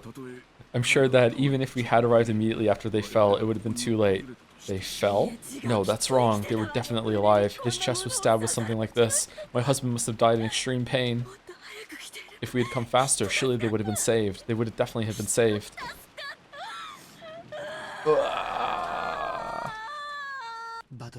It must be tough for you too, Battler-kun, but stay strong. I'm okay. It's okay, Nikki. Let me cry just a little longer. I've got it the best. I should be the least sad. So if you let me cry just a little longer, I'll be fine. That isn't true. I can understand how much it must hurt your heart to have lost both parents. I still have mother. That's much better than what you're going through, Battler-kun. No, that's wrong. Kirei may be dead and I'm sad, but Rudolph, he was an old bastard. It's gotta be toughest for you, Georgie Nikki. I understand, Nikki. In this group, you're the saddest, and the one who has it the toughest. I understand that, so I can't keep on sobbing like this. Why do you say it's toughest for me? To me, Dad and Kirei-san were people I'd eventually split up with when I grew up and became independent. Since their parents, it was fated that they die before their kids. It just happened a little early, that's all. But it's different for you, Nikki. You didn't just lose your parents, who would have parted ways with you eventually. You also lost Shannon-chan, someone you should have spent the rest of your life with. You can't value human lives differently. Whether it's a baby or an old person, they should all be respected the same. Should they? But still, the more life that person has ahead of them, the longer the future you're building together is, the sadder the fact that their death is. Nikki, you were engaged to Shannon-chan, right? You promised that you'd build a life and a home together in the future, right? Compared to how huge that future was, compared to how huge that happiness was, stuff like my pain doesn't even come close. So you should be allowed to cry much, much more, Nikki. And yet, just because you act like a big brother to us cousins, you force yourself to act like you're so calm. Stop it, Battler-kun. George was trying to make a calm smile, but already he couldn't stop a single hot tear from leaving a streak down his face. There's no way I wouldn't. He said, right? Together with Shannon, I painted a picture of many futures in my mind. We talked of dreams that couldn't all come true, even if we lived 100 years. Of those dreams, even the very first one. Having her move into my family register could not be granted, so there's no way I wouldn't. He's sad, right? Compared to that, like I said, I have no right to cry anymore. Even when you're struggling to hold it in, I have no right to shed any more tears. We're the same. We both feel the same sadness from losing those close to us, so there's no rule that says you can't shed any more tears than me, Battler-kun. And for me too, there's no rule that says I have to hold back my tears any longer, is there? And Nikki. Nikki. Shannon, the one who shared my dreams for the future, is dead. Father's dead too. It's so sad, so sad. As Battler and George hugged each other tightly, they cried a waterfall of tears over each other's shoulders to the people who had been so precious to them.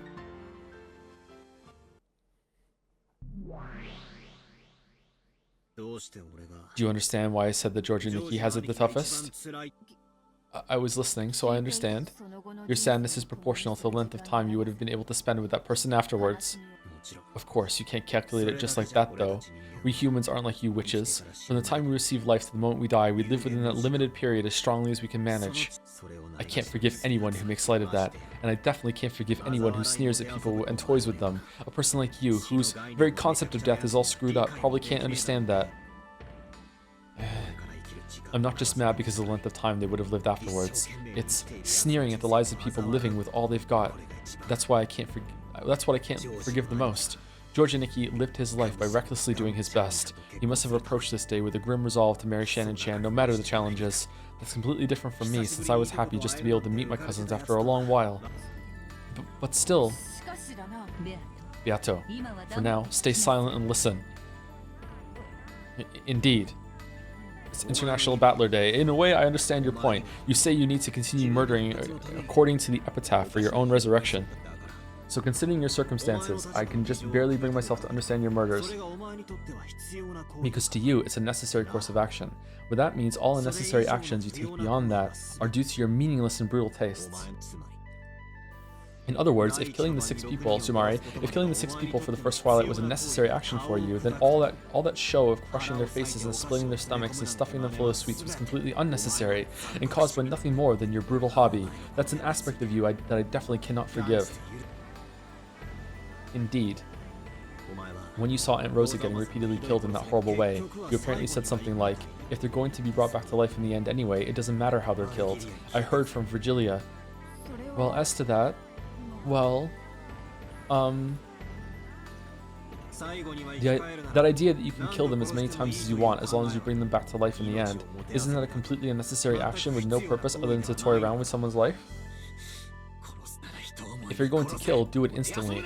Don't toy with them. If you won't kill them, then don't bully them. If you're taking advantage of the fact that you can do as you will with people's lives, and you've forgotten the sanctity of life. So I can't accept or acknowledge you. I definitely can't accept as my opponent a person who doesn't know the value of a life or the sadness felt when lives are lost. That is why the endless magic is known as a black art. The endless witch has no concept of limitations. She has no concept of the limitations and losses caused by breaking and killing. For that reason, endless witches sometimes start playing by jumping over the gap between life and death. Like it's a game. That is a very, very frightening thing. So as an endless witch, and by my own choosing, I never reached your level. It was something Virgilia had been trying to tell Beato for a long time, but Beato had been too young to obediently listen to those words. She had been too wild. She had been possessed by that detestable pleasure. I had been told not to break vases, but that's why I wanted to break them. Then I gained the endless magic. When I knew that I could fix them back to normal no matter how badly I broke them, I was surprised at how fun it could be to break a vase. That is what's known as the forbidden honey. People are not captivated by what's inside. Is there a comma missing here? They are captivated by the sealed lock. It is truly regrettable. I want to ask you, Virgilia, why does this thing called the endless magic exist? For what purpose does it exist in this world? It is not limited to the endless magic. All magic exists to bring happiness to the human world. After everything that has happened, it may be difficult for you to believe, Battler-kun, but in order to bring blessings to the human world, we witches are supposed to become bridges between humans and non-humans, and that is why we train so hard. Okay, alright, hold on. Stay strong, Battler. Magic doesn't exist. They're trying to lead us to a catharsis right now, a cathartic moment with like Beatrice, accept her, and look, we can all get along. Magic doesn't exist. How does reviving the dead and torturing them to death over and over help the human world? It doesn't, Lamayo.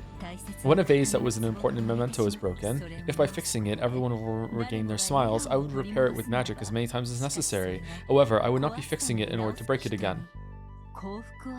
I would be reviving it to give humans happiness. Are you stroking his jaw? No, shut up, I wasn't doing that. In that case, Beato, you fail as an endless witch. Indeed. There's this thing I've been vaguely thinking about. Why do I keep playing this strange game against you? Maybe this game isn't about making me surrender. Maybe it's a test for you to be accepted as an endless witch in the truest sense. I don't know about that. The reason I proposed this game to you was simply as a way to kill time. There were no ulterior motives at work. Just now, I heard the definition of a witch from Virgilia. By that definition, you, Beato, are not even a witch. You're an apprentice who's still in training and who misunderstands her own power. This was supposed to be a fight between a witch and a human. If you aren't a witch, then you aren't qualified to be my opponent. Understand? You say, I am still only an apprentice? Then when will I be accepted as your opponent once again? When can we resume this game? Who knows? At the very least, it isn't now. When you fully understand what I've said and become a real witch, I'll probably accept you as my opponent in this game once more. I can't understand if you say it so abstractly like that. Clearly tell me what I should do to earn your forgiveness. No, I've said enough. You think about the rest. That's all I want to say. Fucking communicate! What the fuck? If you can't figure it out, try talking with Virgilia or Ranave. A brat like you should start off by listening to what the adults say. Virgilia. Okay, alright, okay, hold on. Let me pull up Discord. Go down. Alright, Umineko stream chat. I'm going to Umineko. Okay, here we go. All caps. Brace for criticism. Okay, brace for criticism. Okay, alright. In this time, in this moment, in this space that I'm occupying right now, okay? I think that they have declawed Beatrice too soon and too suddenly. She was actually pretty fearsome in episode 2 and the beginning of episode 3. I feel like she had, like, when she was on the screen, she was unpredictable. She was quite like evil, powerful, like really like not to be fucked with, you know what I mean? And you had to earn, like really earn knocking her down a peg and getting her on the back foot, okay? I feel like in this episode, ever since she did the 2 towers, she has become a completely different person. And I don't know if that's on purpose, or maybe a different part of her is just like resurfaced or something, or maybe it's trying to deal with Virgilia. I like it, don't get me wrong. It's not that I think it's a bad development. I like the development and I like where it's going. I just think that we maybe needed, like, maybe it should have happened in episode 4. I think episode 3, we could have seen more, you know, Beatrice like cooking and going so hard. That's what I think. I just think that this is coming a little too suddenly, and it doesn't feel as earned or right to me right now. I don't know. Now, I don't know why she's doing it. I don't know like what's real, what's not. I don't know like what's going on here. Maybe it makes sense in context and hindsight and all this other shit. But right now, with the information I have going for me, I feel like this is a little too sudden and a little too soon. Okay. So, little bit of criticism. As a treat. Virgilia, suspend the game for now. Now that Ronave has stepped down as a representative, all we can do is wait for Beato to gain the qualifications of a proper opponent. Understood. Until Beato has been acknowledged as having earned those qualifications, the game will proceed without an opponent. Is that alright with you too, Beato? I have no objections. I want time and a place where I can think at a leisurely pace. May I leave my seat for that? Yeah, that's fine. Well, then see you later. Wait, don't make that dejected face. Sorry about that. Letting everything inside my heart show up on my face is part of my personality. I cannot deceive. Then maybe there's still some hope for you. Let me promise you one thing. In this game with you, I might win and I might lose. If you don't come back, it might be my victory by default. At that point, Battler stopped talking for a second. Then he spoke forcefully. However, I definitely won't be the one to step down. I definitely won't give you a victory by default. I'll keep on waiting here for you to sit there again as my worthy opponent. Battler-sama. Beatrice-senpai. Thank you, Battler. I will definitely come back and be accepted by you. After showing a hopeful smile for a very short while, Beato vanished. After seeing her expression as she left, Battler was absolutely convinced that her face could tell no lies.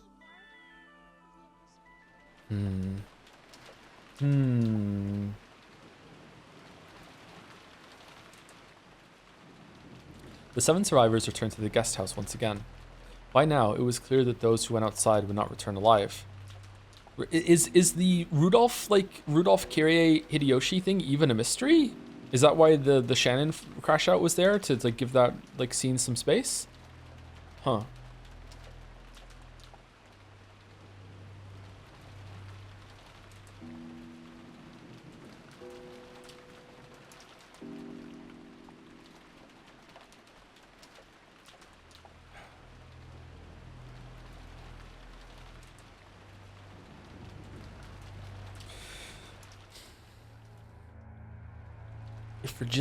If Virgilia and Ronave are plants and they're still kind of working for Beatrice, this could all just be like some roundabout way of like getting him to start thinking about things and accepting a bunch of things while also thinking that he's in control. But it doesn't feel like that to me. Maybe? It doesn't feel like that to me. But does that mean I'm just falling for it? Because I'm literally Battler, and I think Battler's falling for it. So if Battler's falling for it, does that mean I'm falling for it? Maybe I'm falling for it. With Battler at the same... I feel...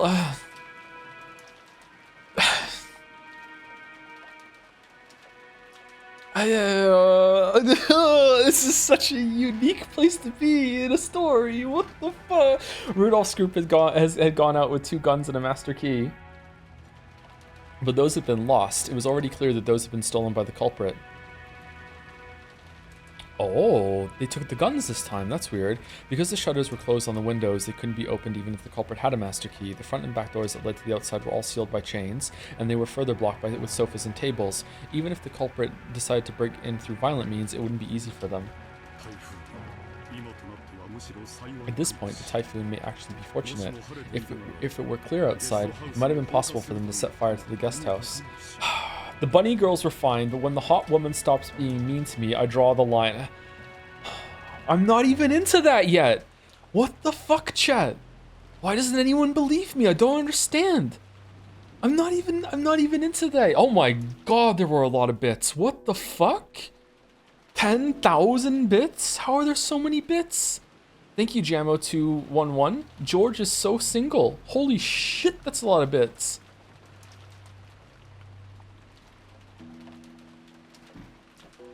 It's more bits than I have on stream with entertaining chat. Thank you so much, Jamo211. It was like more bits earlier in from you as well.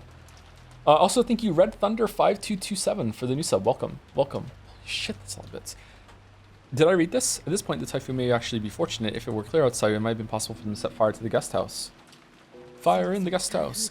If there wasn't a typhoon in the first place, the boat would have arrived by noon. That's not much of a silver lining, dumbass. Eva-san, how do you feel? Please, try to take it easy. Thank you. I still feel like I have a fever, but it is no time to complain about that. For the children's sake as well, this is no time to be bedridden. After crying so much in front of Hideyoshi's corpse, Eva had felt a strong self-awareness of her position as a mother, and her expression conveyed a strong will. In actual fact, her fever still hadn't gone down, and she was aware of that. If she didn't keep a strong hold on herself, she felt as though the fever would make her mind hazy again. By this point, the first floor formed a final line of defense set up by Kraus, Natsui, and Eva. The children and the guest, Nanjo, had been strongly warned not to go downstairs without taking great care. If the culprit used a ladder or something, it probably wouldn't be impossible for them to attack them from the second floor, but it wouldn't be easy for them to break those sturdy shutters from such an insecure position. The second floor was relatively safe compared to the first. Battler and George had also wanted to remain on the first floor so they could fight if the worst happened, but Eva had to put a stop to it. Who do you think done it? What's your theory right now? My theory right now is really difficult to nail down, because I just, especially in this episode more than any other, I really feel like none of them did it, which means there has to be an extra person, but she read truth out of there being an extra person, which makes me think that someone doesn't count. And because someone doesn't count, there is an extra person, or maybe extra persons, and because of that, they're the ones that did it, so like but like I don't even know how to get started on that shit. So it's like, if they all count as furniture, there could be as many as 3 people, but if they count as furniture, how do they even count as like targets for the murder, right? You can't have it both ways, right? So that makes me think it's wrong. Died in the hall of the mansion with his forehead pierced by a weapon shaped like a stake. Apparently they've got to be finished off with stakes from here on out. Gross.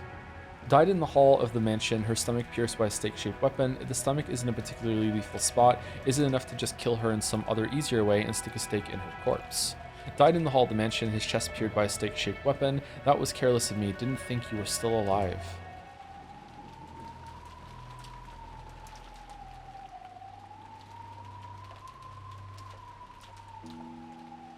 What?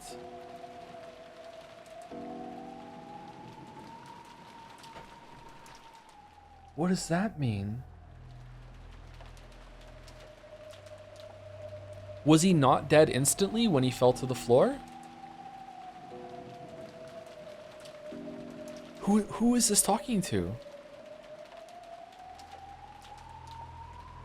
That's interesting.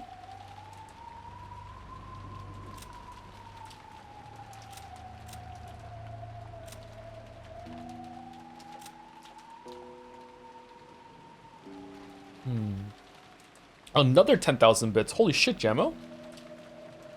What are those bits? Thank you so much.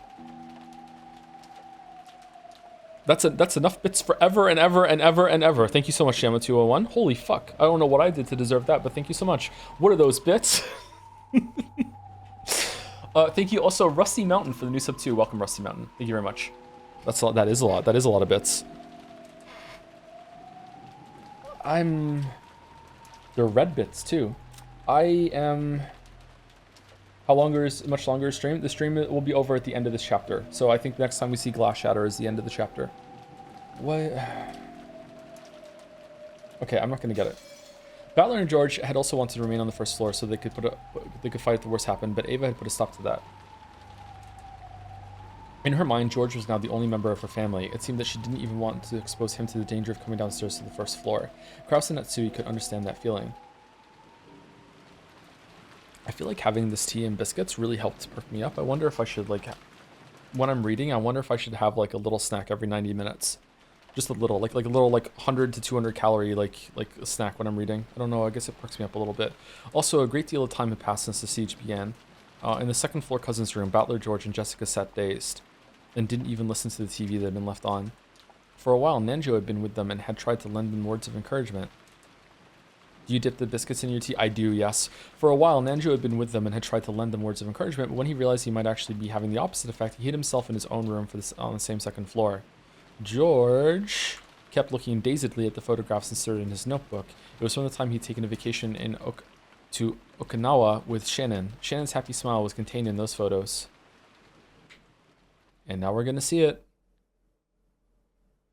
George could remember the temperature and the humidity, the warmth and the strength of the wind, and even what he'd been talking about with her at the time those photos had been taken, as clearly as though it had been yesterday. So to George, they weren't simply photos, but a door to bring back warm memories.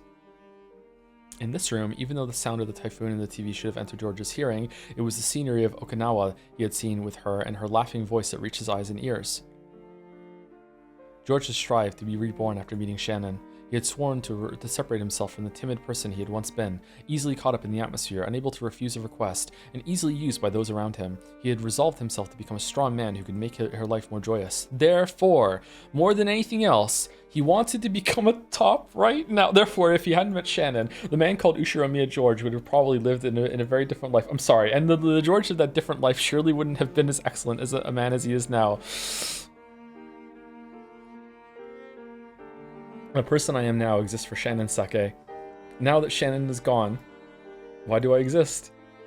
It's completely meaningless, isn't it? He felt a deep, deep sadness as though he himself had become empty. That feeling must have been tormenting him this whole time. However, until Battler mentioned it, he hadn't been aware of the feeling himself. He'd finally managed to remember that it should have been all right for him to cry much, much more. So he cried. Like a seagull, just like Battler had, he cried himself dry. By now, his eyes were bright red and swollen, and he couldn't cry anymore. So George did his best to change his way of thinking. He was not meaningless now, and he should be grateful to Shannon for giving him such a character.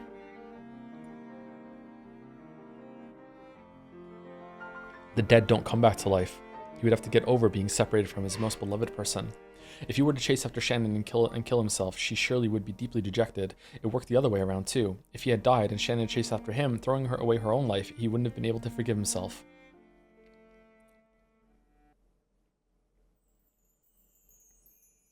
So he chose to surpass his sadness and anger, and decided to thank her instead. After meeting Shannon, she made his days rich and full, and taught him the meaning of working hard for other people's sakes. As a result, she had shaped him into the kind person he had wanted to be. The music! He wanted to thank her for that. He tried to quell his sadness in this way, but each time he did, he remembered Shannon's smile.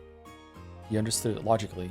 He knew that grieving any more than this would only make her grieve in heaven, but that didn't bring a stop to his sadness.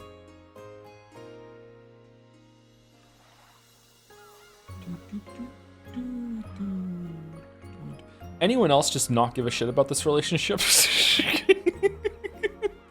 It's possibly the least interesting dynamic in the whole story to me. I just don't care.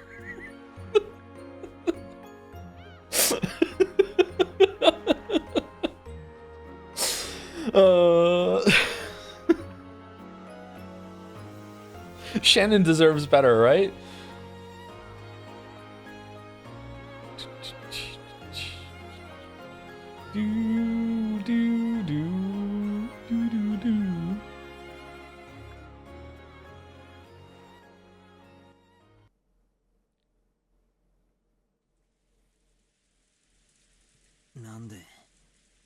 Why is it that when people die, it's so sad like this?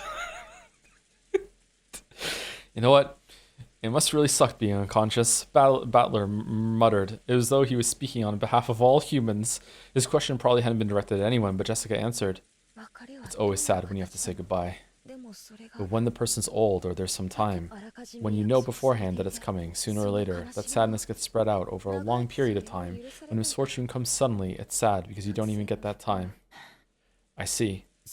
So if they get sick or something and end up bedridden in hospital, you might be able to ready yourself for it bit by bit. But when it happens suddenly, someday, you don't get that luxury. I don't know. I think there's something to be said about it happening suddenly, to be honest. I don't know. That period of time that can sometimes last for months or years, where it gets dragged out, that can be fucking brutal. Like, I wonder if there's like a sweet spot between it. It's going to be different for everyone, of course, but like I wonder if it's like, you know, a couple days, maybe a couple days is good. It doesn't linger, it doesn't drag out, but at the same time you do get to say goodbye. But like oh my God, like when it's longer than that, I don't know. I don't know. The sadness is usually spread out over several years, closes in all at once. That's pretty tough.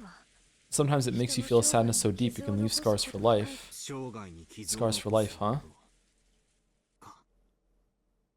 It's actually 3 weeks and 14 minutes exactly, weirdly. Oh, thanks, Dr. Mike. Okay. Huh, makes sense. Now I think about it. For grandfather's occult hobby, people say that's what caused it. That Beatrice, his mistress, died a long time ago, and he was so sad that he couldn't pull himself together. Some people whisper that this is why he started sacrificing the rest of his life to occult research in order to revive the dead.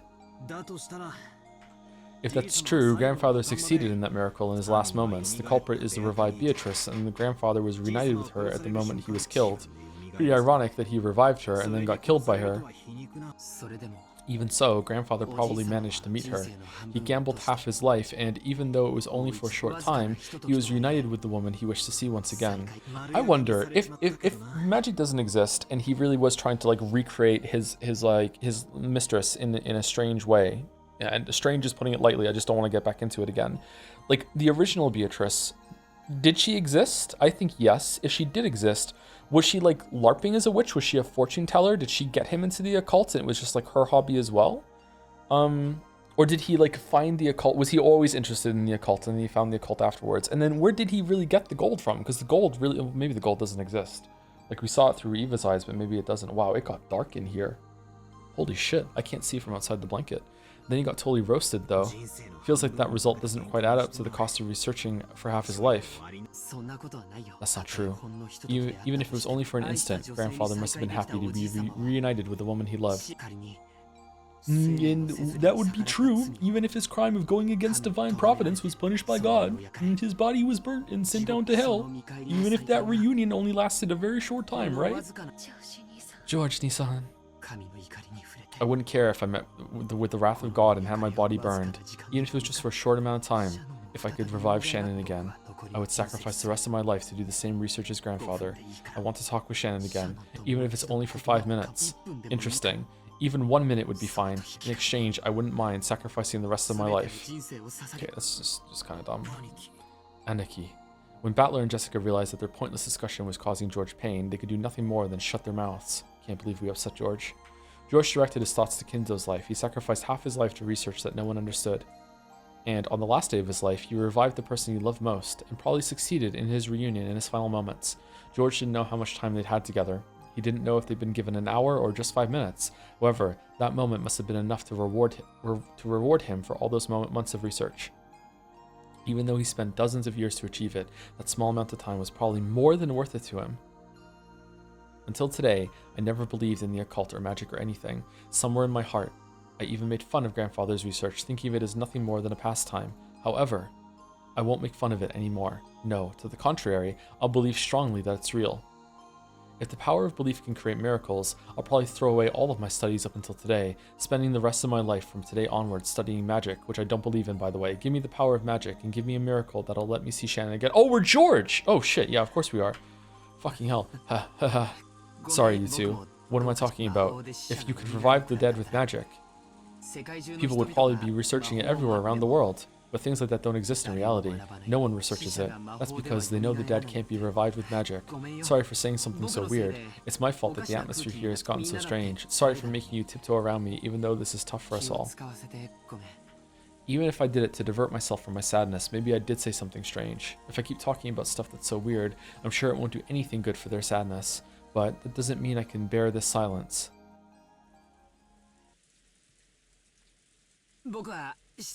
I'll go downstairs and get another cup of coffee. Mom's very particular about how she likes hers. Does anyone else want a refill? Battler-kun and Jessica Chan lightly shook their heads. Well, George is dead. Without pressing them any further, I took my mug and left the room. The shutters were all closed in the hallway, so the corridor was very dim. I tried visiting Dr. Nanjo's room and asking if he wanted more coffee, but he said he didn't need any either. From the door. It did not actually sound like Nanjo answered me at all, actually. His voice sounded different. But you know what? I've never heard Nanjo through the door before, so I didn't question it. It seems my mother's orthodox method of making coffee isn't universally appreciated. One time I made some for Shannon, and she gagged. But she told me that while it was delicious, it was a little strong. Shannon. That's no good. Even though I left the room to change my mood, that image of Shannon's face filling my head hasn't faded in the slightest. I keep seeing those fun days with her more and more vividly, and it's saddening that I never even got a chance to see her dead face. According to our parents, she was apparently killed with something like a gun or a spear. I'm sure they were just trying to console me, but they had said her dead face had been very beautiful and peaceful. I wonder if she had the engagement ring I gave her last night on her finger. If she accepted my engagement, she should have had it on the ring finger of her left hand. Last night, we were both on the edge of losing it and not calm at all. Shannon accepted my engagement pretty courageously, but she might have regretted that as a rash action when she cooled her head. She might have taken the ring off. I wonder if she has the ring on now. I want to be sure of at least that much. I want to know how she felt at the very end, but even if I do confirm that, it doesn't mean she'll come back. Okay, well, why don't we just wait for the police to come tomorrow and then we can check it. We don't have to go and do it right now. I wonder what will happen to her body. After the autopsy, it will probably be immediately cremated. Then I'll never be able to see her face, even her dead face, for all eternity. Haha. Has the shock of losing Shannon made me go a little crazy? I don't want her body to be burned. If she's burned and turned to ash, never again will it be possible for her to revive. They say cremation is frowned upon in Western tradition, because on the day of resurrection there would be no body to revive. Because of that, it seems that great criminals in Western history were often cremated after execution as a punishment, and their ashes were sometimes scattered in rivers and such. In other words, to Western people, death is nothing more than a sleep until the resurrection. It is essential that the corpse is left after death. In other words, Sumari, that's because Western people knew of a miracle that can revive the dead. But because that miracle doesn't exist in Japan, we burned them. Now I understand. I understand why grandfather idolized the Western occult. That was his only reason from the very beginning. Just to revive the person dear to him, grandfather spent the rest of his remaining life researching the Western occult. The situation surrounding us now is abnormal. Grandfather did revive his beloved Beatrice, and that Beatrice has carried out a terrible serial murder, with linked closed rooms that force us to conclude that magic was used. The Golden Witch Beatrice, the incarnation of the miracle of the Western occult, and also the culprit who killed Shannon. She's an entity I should hate, and yet, for some reason, I want to cling to her. I wonder if Shannon could be revived with the magic of miracles which grandfather bet his life on. According to the legend of the Ushiromiya family, grandfather met with her long ago and was given a vast quantity of gold. Then, if I also met with her, instead of gold, would she give me Shannon's life? As collateral, I don't care what sort of devil's contract she imposed. I wouldn't mind sacrificing all of my remaining life. George probably... Do I still have the chandelier on the screen, by the way? No, I don't. Okay, good. George probably couldn't believe or realize that his voiceless wish was heard by the witch herself, who stood right behind him. Beatrice had been listening to that entire discussion between the children just now in the cousin's room. This is not Beatrice. This is Beato. Get it right, game? It's not a game. It's a story. Get it right, Joe? My name's not Joe. Get it right? Battler had told her that she didn't know the value of a human's life, and wanting to understand that in her own way, she had stealthily visited, listening in on their discussion. That is your wish, you say? If I could grant that, would I be accepted as a witch? A witch? Beato looked at the palms of both of her hands. She had handed over most of her once surging magical power when the new witch succeeded in the name of the Endless Witch. Of course, her current power still made her worthy of being called a witch, but it could not begin to compare to her previous strength. Even without the endless magic, I am a great witch whose name had been thundered for 1,000 years. Reviving the dead will be no trouble at all. Inside her head, she thought about several magical steps she could take to revive the dead. Even magic should have been easy in the past, would be difficult with her current power. She thought of something, then clicked her tongue, then did so again, over and over. In the end, she finally thought of a single spell, but that was a spell she couldn't use by herself. It was a spell that witches were weak. It's a spell that witches with weak power use, one that relied on the aid of others. In the past, Beato had looked down upon that type of magic. Therefore, she frantically tried to search for any conceivable alternative, but in the end, she couldn't think of one and slumped over in self-derision. Then, careful not to surprise him, she softly called out, softly to George's heart, "George."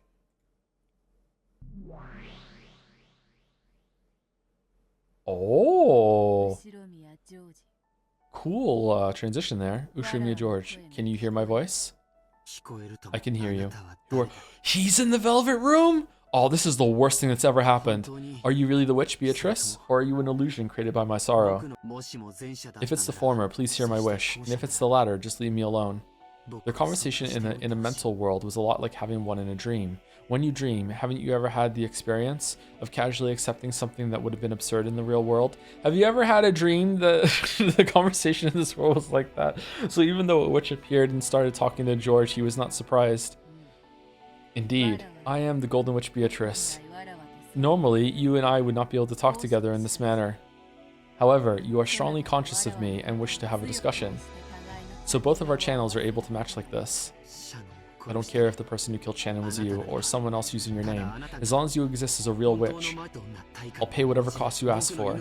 If you desire my life, take it right now. Please, I want you to bring Shannon back to life. If that's impossible, I'd be satisfied if you just let me talk to her for a short while. Please. I ask for nothing in return. I shall grant that wish. Really? Really? You'll revive Shannon? Indeed. However, my current magical power is not sufficient to use the magic of resurrection. Therefore, I must rely on your help. If there's anything I can do, I'll do it. Even if that means taking my heart out right here and now, I will not hesitate. If I told you, I don't need anything like that. I will chant the magic, then a gap will open in the door to the land of the dead. But as I am now, I do not have the power to bring Shannon's soul up through that gap. However, you have strong feelings for Shannon, and those feelings will surely become magic that can bring her soul out without fail. What do you say? Will you help me? I will. Shannon's life will be restored. There's nothing I'm afraid to lose. George's fish shook in silence. Then he slowly came to his senses. He'd been absent-mindedly standing near the window in the hall that whole time, his mug still in his hand. And the witch from his dream was still there. What the? It isn't a dream? Be quiet. I am very fragile, but not that fragile now. If any more humans appear, I will not be able to preserve this form. I shall grant your wish, so stay silent for now. Understand? George covered his mouth with both hands, nodding enthusiastically several times. In that instant, he almost dropped the mug he was holding. George frantically juggled it around and caught it. He was afraid that if it fell to the floor and made a loud sound, the witch's form might disappear like a bubble popping. He softly set the mug on the floor and stared at the witch in front of him again. Her form didn't disappear. It wasn't a dream.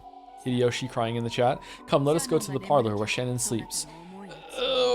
With the power of your feelings, we will bring her soul back. Back her soul. If you say go, but how? My mother and the rest are downstairs.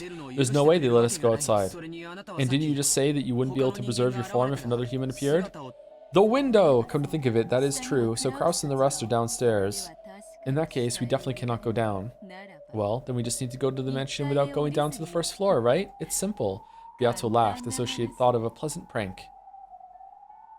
And with her golden pipe, she lightly tapped a window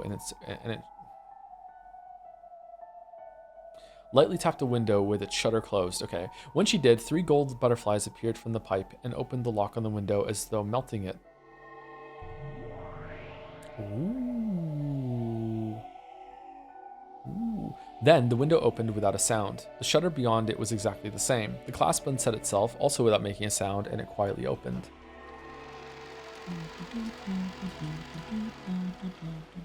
The window opened, exposing the wind and rain outside the mansion. Perhaps because of the direction or something related to the construction of the building, the wind did not blow inside. Because of that, for a while, George felt as though this entrance that opened to the outside was a dream or an illusion, and he couldn't accept it as real. Come, let us go. Come with me. Beato gently floated upwards. It was a natural action, like that of a diver enjoying an underwater stroll.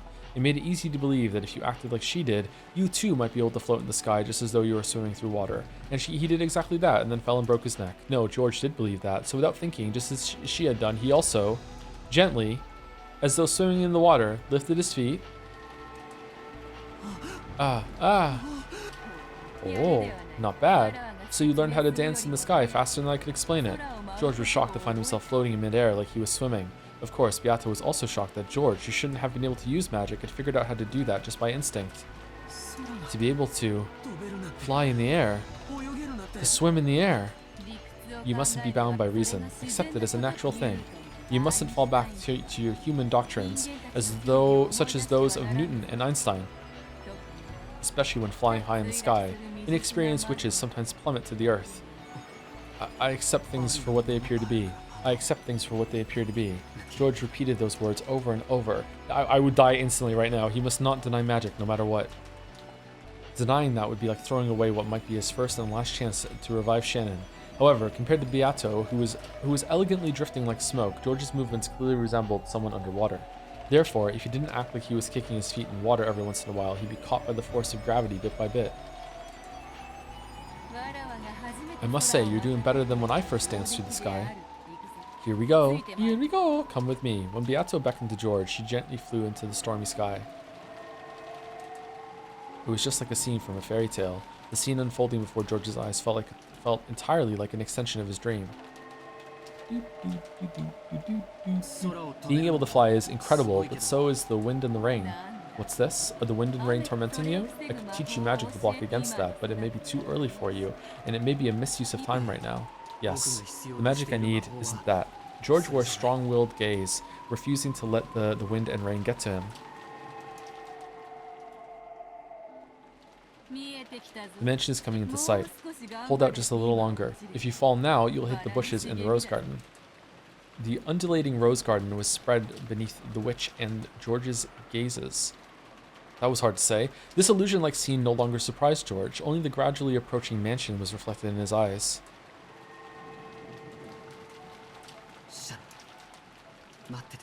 Shannon, wait for me. I will definitely revive you.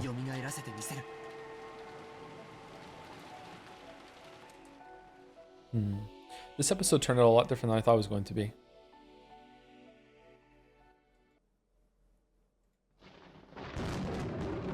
No! At that time, the cruel new witch could be seen staring at the guest house from a different location. Now, all that's left is the 7th and 8th Twilights. Just 2 more and my obligation to that old hag predecessor is finished. I'll kill Kraus and Natsui. Let them die together like the good couple they are. Nihi?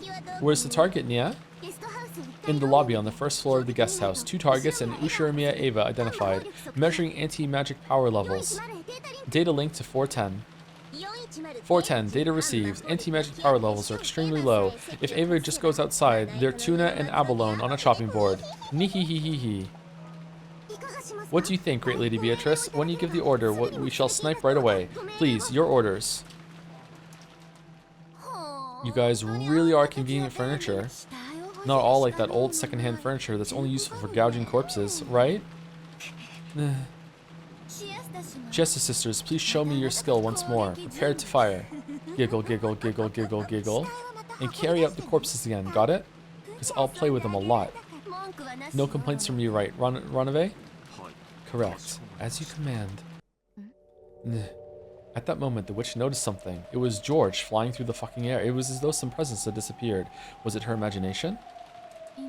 Was that someone's presence just now? Did anyone feel it? My apologies, I haven't noticed anything, so please forgive me. We were in the middle of observing the guest house, so our peripheral surveillance was set to off, Nihi. What about you, Lucifer-chan? Did you feel any presence? For just an instant, Lucifer glanced at Ranave, asking whether she should answer honestly or not. Ranave gave a small nod in response. No. My apologies, Beatrice-sama. We noticed nothing. Forgive us the stupidity of a second-hand furniture. I see. If a great demon like you says that, then it must have been my imagination. The witch persistently stared in the direction the presence had disappeared to. That was where the rose garden lay, and beyond that she could see the mansion's dark silhouette created by lightning.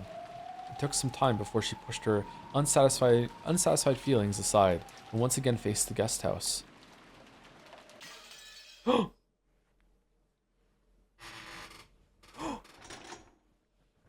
Really? No, what a cliffhanger. No. No. No, no, no, no, no, no, no. No. No, you done? No, I don't want to be done. Keep going? Keep going? The guest house lobby was wrapped in silence. The strings of tension binding Kraus, Natsui, and Ava had already loosened, and they were completely worn out, with their minds beginning to waver. Every once in a while, they would stand up and walk around pointlessly as though fighting their drowsiness. Are you okay, Eva-san? Please, do take it easy and rest. I told you I'm fine. The 3 of us are now the only adults. There's no time to rest. No matter what the cost, we must guard this place until the end. She spoke bravely, but she couldn't hide her rough breathing. It seemed that the fever, which had been calmed with medicine for a short time, had returned. It was very obvious that Eva's health was not good. Take it easy. At least close your eyes. If something happens that you need to be awake for, we will definitely wake you. I'm telling you, I'm fine. Leave me alone. Ugh. It seemed she was already unwilling to budge. Kraus and Netsui realized that even if they talked to her any more when she was like this, it wouldn't reach her ears. So without saying anything more, they decided to let her be. To Ava right now, even having an argument like that would be burdensome. It would probably be better for her body if she just sat there with her mouth closed. In truth, Ava was just a step away from being beaten down by drowsiness. Perhaps she shot back at them with a temper because she was trying to rouse herself and throw off her sleepiness. The clock would be pointing to 6 in the afternoon very soon. She'd had several snacks to distract herself from her drowsiness, so she didn't feel hungry, but now her lack of sleep made it feel like it was 6 in the morning, not the afternoon. Even supposing that the boat came at precisely 9 in the morning tomorrow, they still had more than 12 full hours to go. Oh, that's how long they're trapped in this Sekimeya building. Wow. It was an overwhelmingly long stretch of time. Long, painful, hot. Even the sound of the clock torments my body now. In times like this, when that person puts his hand on my forehead, the fever fades at once, but that person no longer exists. As Ava's mind grew foggy, she was once again gripped by a deep sadness. She had already cried herself dry. Even so, the sadness of losing her beloved husband had not been exhausted. I was wrong. What do you mean? I'm sorry for another interruption, but the pin, is it just me or is Ava kind of a drag after the death of her husband?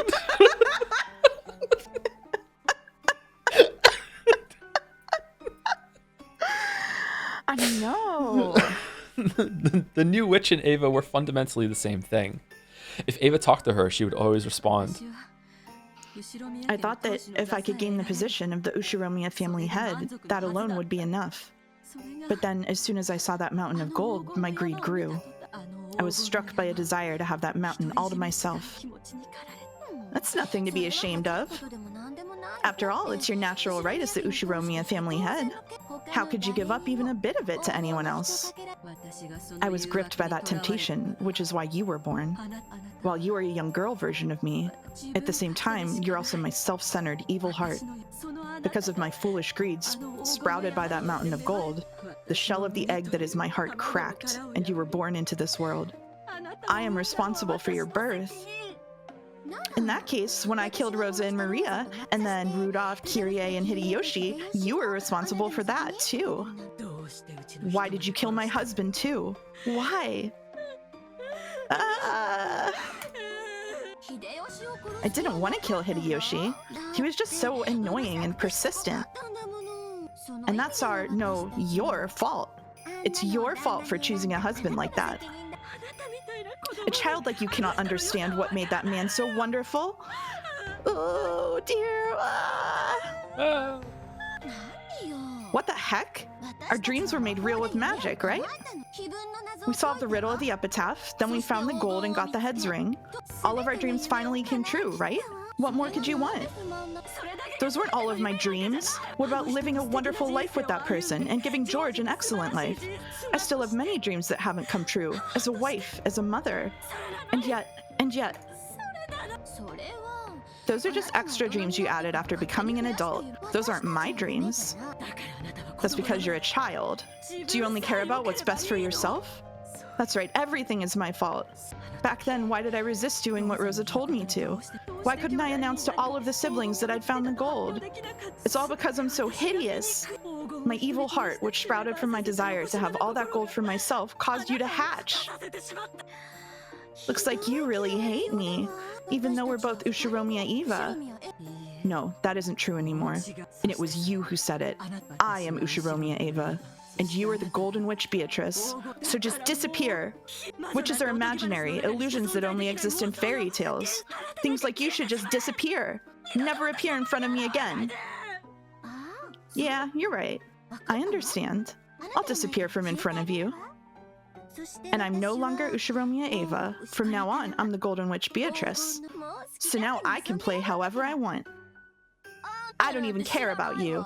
If only you just give up and die. Okay, alright. There was some parallels between, like, Battler telling Beatrice to fuck off there as well. Interesting. Okay. Wasn't expecting that. After having a very childlike tantrum, the witch who had once been another Ava vanished. Only Ava was left behind in the darkness. And she questioned herself. Me? I killed them? Did I kill that person? Did I kill him? She could no longer answer that question herself.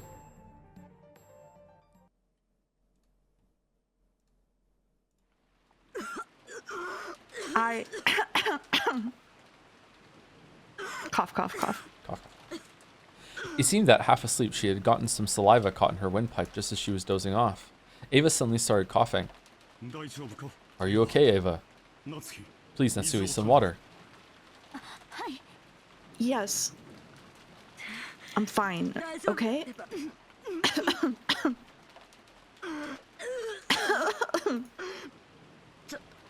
I just choked a bit. Cough, cough, cough. Ava pushed away Natsui's hand as she tried to rub her back and unsteadily rose to her feet. I'm going to go wash my face. Sorry, I fell asleep. When I get back, I'll make some more coffee. Extra strong so that I won't get drowsy until tomorrow morning. Yes, please do. Your coffee's more to my taste than what Goda makes. Damn. I'm glad to hear it, even if it's flattery. I'll Did he be back just soon. invite himself the coffee? Yeah, and like tossed us straight at Goda, which is crazy. Yeah. Ava exited the lobby, heading for the bathroom. Krause and Natsui watched over her frail back. So you sometimes do show concern for Ava-san, even though you've always been so much at odds with her. Isn't that how an older brother is supposed to be? Yes, I believe you're right. It isn't just Ava. There's Rudolph and Rosa too. Instead of acting like an older brother to them, all I ever did was speak arrogantly and bully them. In my own way, I was frantic in my desire to be like father. I'm sorry, are we getting Krause character development out of nowhere or background? What? But I could never match up and I always vented my feelings on them. But that is no excuse. I probably gave Ava scars so deep that they still have not healed. I regret it, but even if I apologize after all this time, it would do nothing to heal those wounds, so I won't. If you can hold on to that feeling, instead of only letting it last for this moment, I'm sure your siblings will come to see it sooner or later. Though by now, Ava is the only sibling I have left. If only you and your siblings hadn't been born into the Ushiromiya family, you might have had a more normal, a more fun sibling relationship. What's the pen? Thank you for keeping it 3-letter name though. So updating to Tom is a weeb was pretty easy. Thank you, Rodney. Thank you so much. Wait, does that mean I can do it? Yeah. Oh, I have to refresh my chat to be able to see it. Okay, I'll do that later. Okay. You mustn't say that. Ava will probably continue to hate me for her whole life, and she has a right to. I intend to resign myself of that fact and accept it. Dear Ava, I'm sorry. Of course you don't have to forgive me. Of course I won't forgive you. What are you talking about after all this time? Oh, so now you're feeling guilty? If only you'd just give up and die right now. Do it, Chester sisters. Did you miss them? So much. 45 firing permission received. Oh, you're gonna voice them. Arc. Correcting for weather discrepancies. Data link to 410. Of course I'm gonna voice them. What do you mean? 410 data received. Firing permission confirmed. Firing. Together, the sisters released the magical bowstring they had readied. A beautiful tail trailed behind the gold arrow, and it drew a lovely curve as it flew. It was just like a gold snake. It skillfully avoided a grove of trees and flew towards the front door of the guest house. Then it flew into the keyhole of the door and snuck into the guest house without any problem at all. The gold snake raced down the hall smoothly, yet as fast as an arrow. The gold snake raced down the hall smoothly. Oh, sorry, I read that already. Right before it was the door to the lobby. I got there. Reading's hard. When it flew into the keyhole, Kraus and Etsui were already. For an instant, Kraus thought he saw a gold-colored sparkle in the keyhole on the door. However, at the same time as he strained his eyes to see what it was, that sparkle bent like a whip and attacked, wrapping itself around Kraus's neck.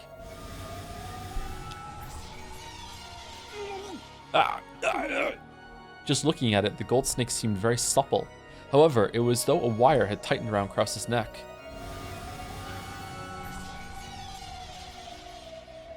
And while that snake choked Kraus, it extended even more and also tightened around Natsui's neck.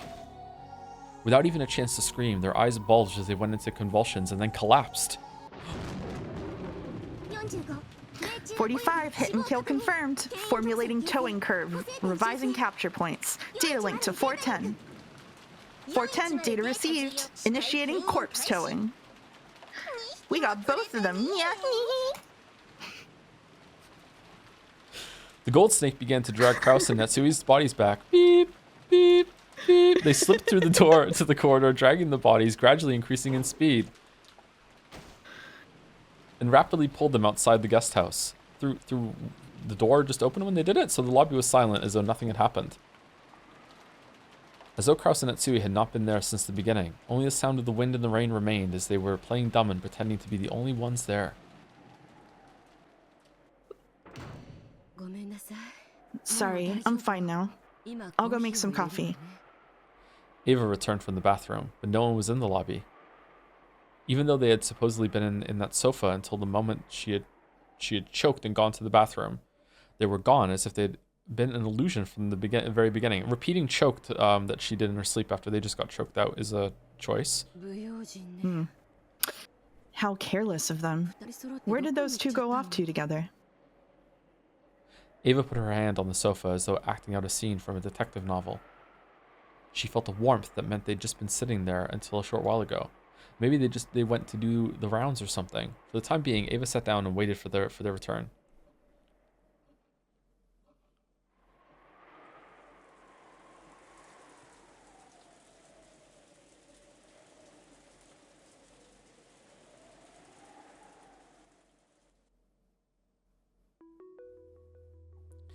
Beato and George could be seen in the parlor of the mansion. George was kneeling near Shannon's body as though praying. His face was serious and there was even sweat on his forehead. However, Beato was the same. Now that she had handed her name over, most of her previous power had been lost. Of course, she still had more than enough power to be called a witch, but compared to the past, it was a very faint thing. Good. Don't talk to her. Don't touch her with your hand. Call to her with the voice of your heart and seek her with the hand of your heart.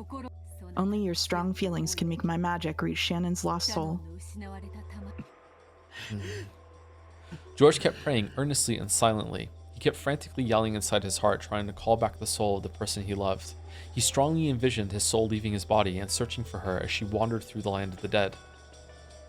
Beato turned that strong force into magical power that supplemented her own magic.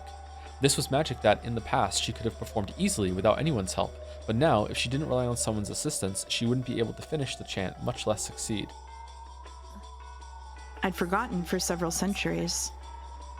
Was magic, was resurrection always this difficult? Beato was wearing an even more strained expression than George. It had slipped her mind, but originally the magic to revive a life was the ultimate hidden art.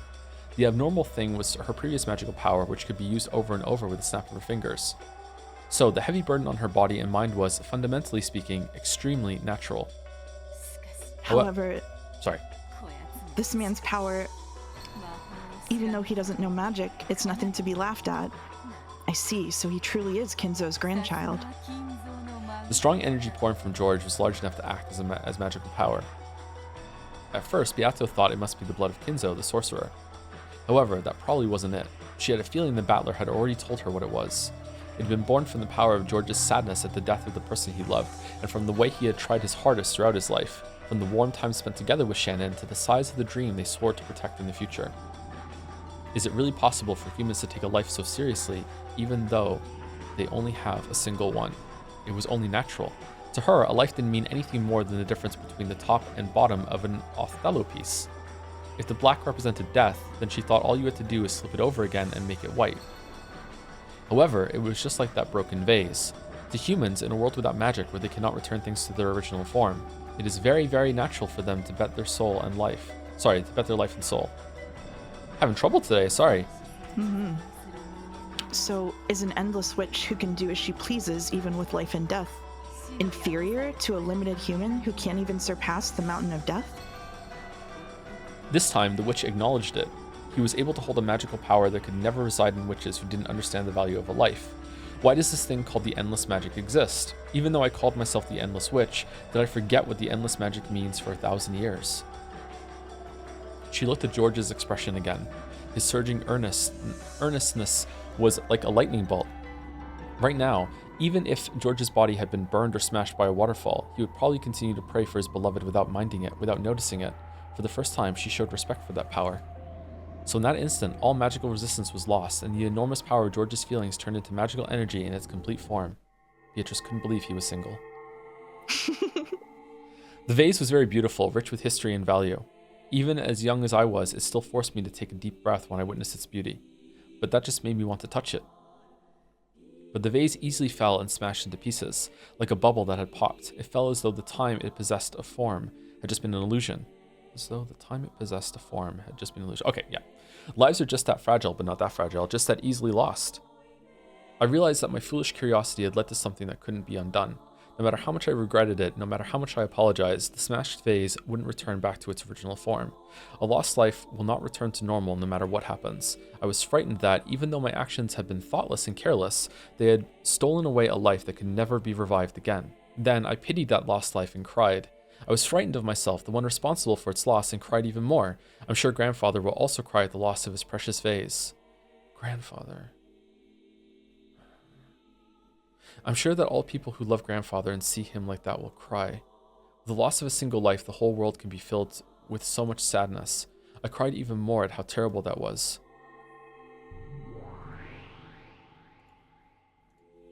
Beatrice appeared and spoke. Then, milady, let us revive that vase with magic. If that will make everyone happy, the vase and the magic and the spirits will happily lend you their power and return it to its original form. Come, milady, close your eyes and chant with me. Come, try closing your eyes, and try to remember. What form did you have? It was surely a very, very beautiful form. Please, show me that form one more time.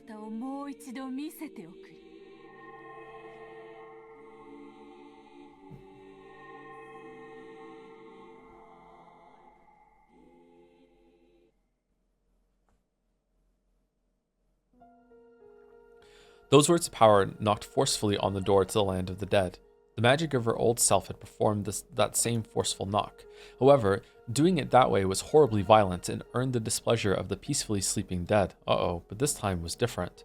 It was very forceful, and yet gentle and loving. The dead near the door opened their eyes and called out to the others that there was a voice calling for someone to come back.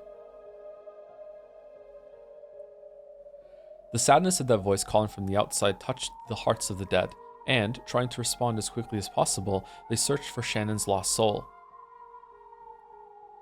Oh, this is a big, supernatural reveal, if true. And then, they found it. They found the casket in which Shannon was peacefully sleeping. It truly was Shannon's soul sleeping in the land of the dead. Inside, the casket that was covered with rose flowers, frozen with frost. She was sleeping in peace. Inside the casket that was covered in flowers, I was frozen with frost. She was sleeping in peace. Yeah, okay. The dead silently lifted that casket up. While at a glance it looked like a funeral march, it had the complete opposite meaning. It was solemn, but filled with joy. The long-forgotten dead were made to remember that they were loved after their deaths, and they were all given a warm sense of peace. Then, as though guided by a warm light from the heavens, Shannon's body floated up out of the casket. The dead watched her go. They squinted at that warm light, offering their respect to this unknown member of the living who had not lost his love for a person even after their death.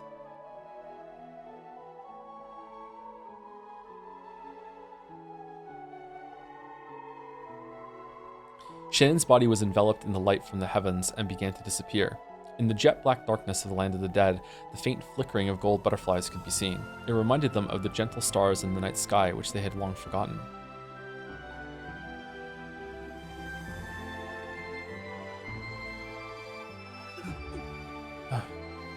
George remembered being told that he must not say anything, and he hurriedly covered his mouth. However, it felt like his heart was trying to jump into his throat, because he had seen Shannon's eyelids shake slightly. Then those eyelids slowly opened.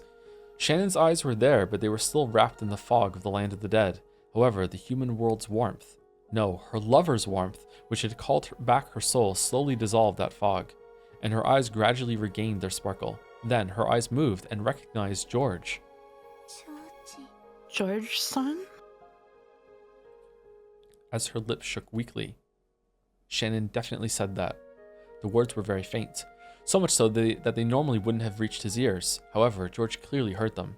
He heard the person he cared for, his fiancée, the one he loved most and who should have been dead, call his name once again.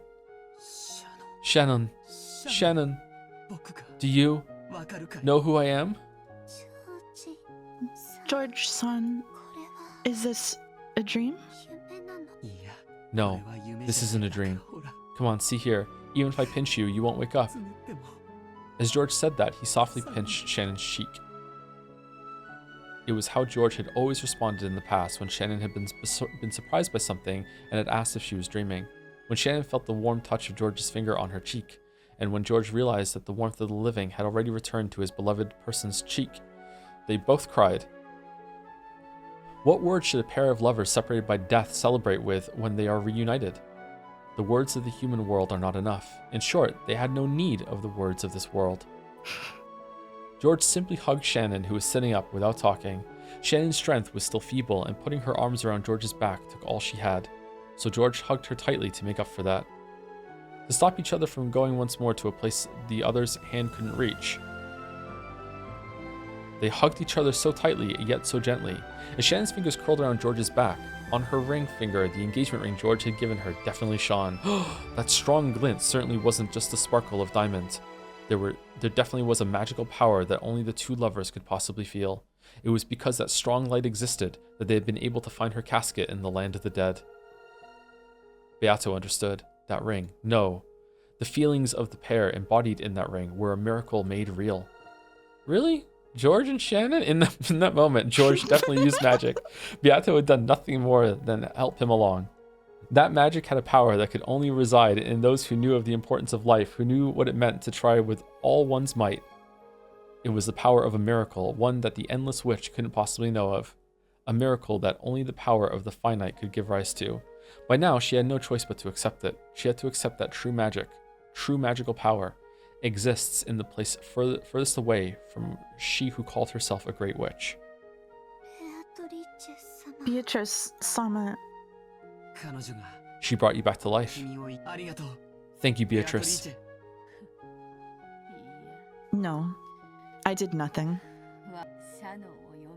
What revived Shannon was your magical power. It was your magic. The Ushiromian blood, which makes miracles come true, surely saw you through.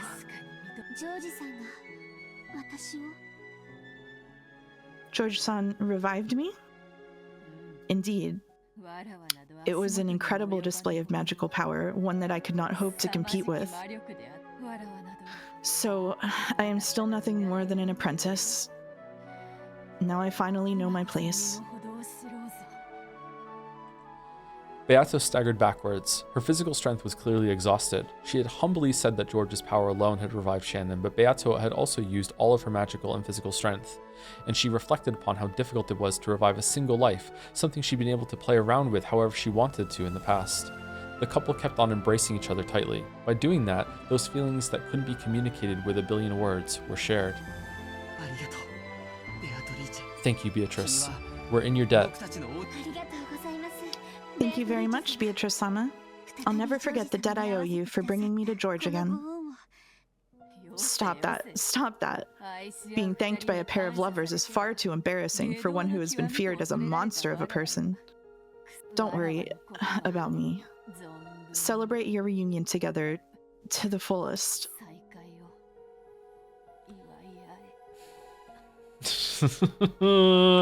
What is she doing? What? Okay, she's still tired. Yeah, she's tired. Yeah, okay, all right. Beato, who is leaning with her back against the wall, slid down the wall and sat against the wall. How many centuries had it been since she last grew this tired from using magic? I probably haven't been this tired since the time I first succeeded in magic. Didn't teacher praise me that time? Oh, but didn't I kill that same teacher who praised me? Don't be so naive, Beatrice. Isn't that what killing means? Finally. It seems you finally remembered how to use magic. My head feels parched and suffocated, and I can't even remember. More importantly, didn't I kill you? You shouldn't be appearing. You're still allowing me to live, even now. That's why I can appear like this. However, I did not come just to pat your head. Did you come to sneer at how pathetic I am? Anyway, if I have my head patted by a retired witch after all that's happened, the other witches will laugh at me. That's right. According to your bragging, you were not only a full adult, but a retired one, and yet only now have you learned how to use magic. That certainly does sound too embarrassing to tell anyone. Yeah, tell me about it. Keep it a secret, okay, teacher? Beato gazed at the couple hugging each other with a sense of pleasant despondency. Love, is it? I'm no match. 45, data received. Firing preparations concluded. Ammo type selected and loaded. 410, firing.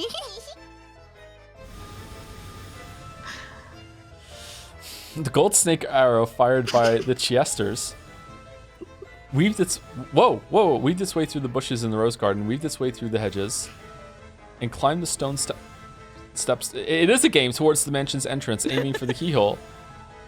It weaved through the corridors and flew into the keyhole on the door to the parlor. Do you want to read the bunny girls, Joe? Is that the problem? No, that's fine. It's fine. No, it's okay. You seem to be enjoying it. No, it's okay. Okay, yeah. Joe? It happened in an instant. One could hardly blame Beato, who was completely worn out, for not noticing it beforehand. Right before Beato's eyes, the gold snake flew in through the keyhole, surrounded the two lovers, and pierced the two hearts in a blink of an eye. Furthermore, the gold snake faithfully pierced the hole through Shannon's chest once more. The two hearts were pierced by that gold snake. No, by that gold sewing thread of the new brutal witch's furniture. And it had happened in an instant, mocking the amount of effort it had taken to revive Shannon. And also conveniently making it so that no one else saw Shannon alive after she was supposedly brought back to life. Huh, okay. Mm-hmm. Before Beato's shocked eyes, the two fell over and landed on the floor. Good. George? Shannon? Thank you, Beatrice, for letting us meet, even just for a short while. Thank you. George spent his last breath thanking Beato. Yeah, I know, we heard it, and died alongside the one he loved. The gold snake, which still sewed the two in place, spun like a large cyclone revolving around the inside of the parlor. It was searching for further prey in that room. Then, the tip of the snake met Beato's gaze. In that instant, Beato was prepared to die. At that moment, Virgilia stood in front of her, the fingers of both her hands drawing a seal. Instantly, gold-colored gold leaf buried the inside of the parlor. It was like a blizzard of gold. That was gold. Sorry. Beato, run while you can. No one can escape from the Chiester's golden bow. 410, target lost. Yeah, it's magical chaff. 45, roger that. Modifying search algorithm, switching to anti-personnel image-based tracking. Target lock reacquired. Data link to 410. 410, data received. Too slow, predecessor Sama. Coming. Impact. They're gonna kill Beato? Prey targeted by the Chiesa sisters' golden bow did not escape. It could not be blocked. No magical barrier could even dream of blocking it without being multi-layered. The gap opened during that instant of confusion caused by Virgilia's deception magic was Beato's only chance to escape, and it was the only chance to make the sisters confuse Virgilia for Beato. As Virgilia spread her arms wide, blocking the way to her beloved disciple, the gold snake pierced straight through her heart. After sneaking in through the keyhole, the snake shot through George, Shannon, and then Virgilia in an instant, completely failing to notice Beato as she used that instant to escape. Bloop, bloop, bloop. As soon as Virgilia saw that Beato had gotten away, she died. Okay. And Womp womp. The strength left her body, and like gold dust drifting with the wind, her form was erased. Beato completely erased all traces of her magical power, became gold butterflies, and passed through the wall, escaping to the wind and rain outside. damn it. Damn it. Damn it. You bitch. You bitch. Ooh, Beato felt regret from the bottom of her heart. Why? Because she'd been attacked by the new witch? Probably not. Of course, she hated losing her teacher, and even more importantly, Beato was enraged at the barbarism that had boorishly stolen away the reunion between two lovers. Beato had poured out almost all of her magical power to reunite them, even though the result had been a miracle. The time it took to steal that away had been so ridiculously short. Beato trembled to the barbarous cruelty that had brought about such an abrupt end. Besides, this was the true form of the acts she herself had committed up until that point. So just as strongly as Beato hated the new witch, she also looked at her previous self with disgust.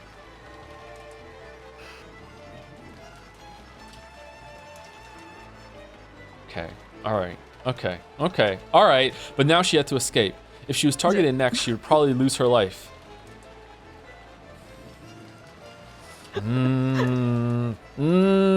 What? Share. Battler, this Ava Beatrice is just, she's gone so far, and I've realized the error of my ways, but you know, she's so much worse than I was, but I'm just a widow apprentice witch that lost her magic. If only you would believe in me, and then I would be able to fight her and get rid of all this white, but you can't. Oh no. Oh, you know what, you're right, she is a lot worse than you, and she's killing my family. Yeah, I will believe in you, just in this one. Like, that's what's, I don't know why I made that sound. What was that sound? I don't know. Let's just move on.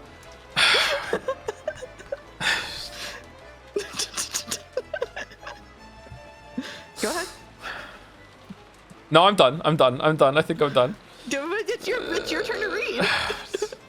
Oh yeah, to think that a chess player had descended, thinking they were like a god, only to be attacked by the pieces. New Tom noise dropped. Yeah, clip that one for Jedzia. 45. Impact confirmed. Target scattered. Without a doubt, we crushed the predecessor, Sama. Looks like our pile of kill medals is just gonna get bigger again. Yeah. What was that about loving couples? You get to enjoy tearing the two apart by death, reuniting them, and then tearing them apart again, right? Should I try the dolphin sound? If you think you can do it, go for it. I don't know though, it's hard. I don't think so. And along with that, I get to say goodbye to that damn fussy old hag. We've said bitch and hag on International Women's Day. That's rough. We're doing so well. Ronave, you don't have any complaints, right? I do not, Beatrice-sama. That person interfered with the ceremony of the witch's epitaph, you see. She revived a sacrifice from the first twilight without permission, obstructing my ceremony. She's got no right at all to complain. I'll just let her do that. Okay. But it sucks that she didn't leave a corpse behind, and I thought I'd be able to torture that old hag to death over and over again, endlessly.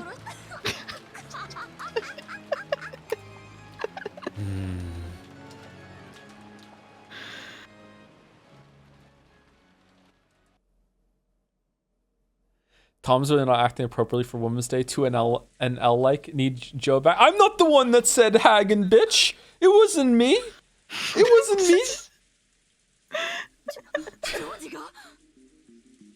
George did? No, I didn't see him. When did he come down? When you say? What hour was that again? I think it was probably around 4 or 5. At the very least, it was more than an hour ago. We got sleepy and probably dozed off after that. But I think it's probably like Jessica says, about 1 or 2 hours ago.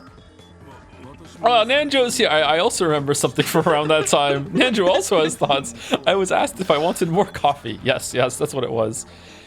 Something hard to believe had happened. Apparently, when Aunt Ava had left for a second to wash her hands, Uncle Kraus and Aunt Natsui had disappeared. There's no way they went hiding somewhere. Of course, the doors and windows had all been rigorously checked, and all were locked from the inside. Not one of them was broken, and that wasn't just true for the first floor. The second floor was the same. Again, all the doors and windows had locks built in a way that made it impossible to lock them from the outside. In other words, Sumari, there was no way that Uncle Kraus and Aunt Natsui had gone outside. And yet, they couldn't be found. Furthermore, they weren't the only ones who had disappeared. So had George Iniki, of all people. George Iniki had left saying he was going to get more coffee, and had gone downstairs more than an hour earlier.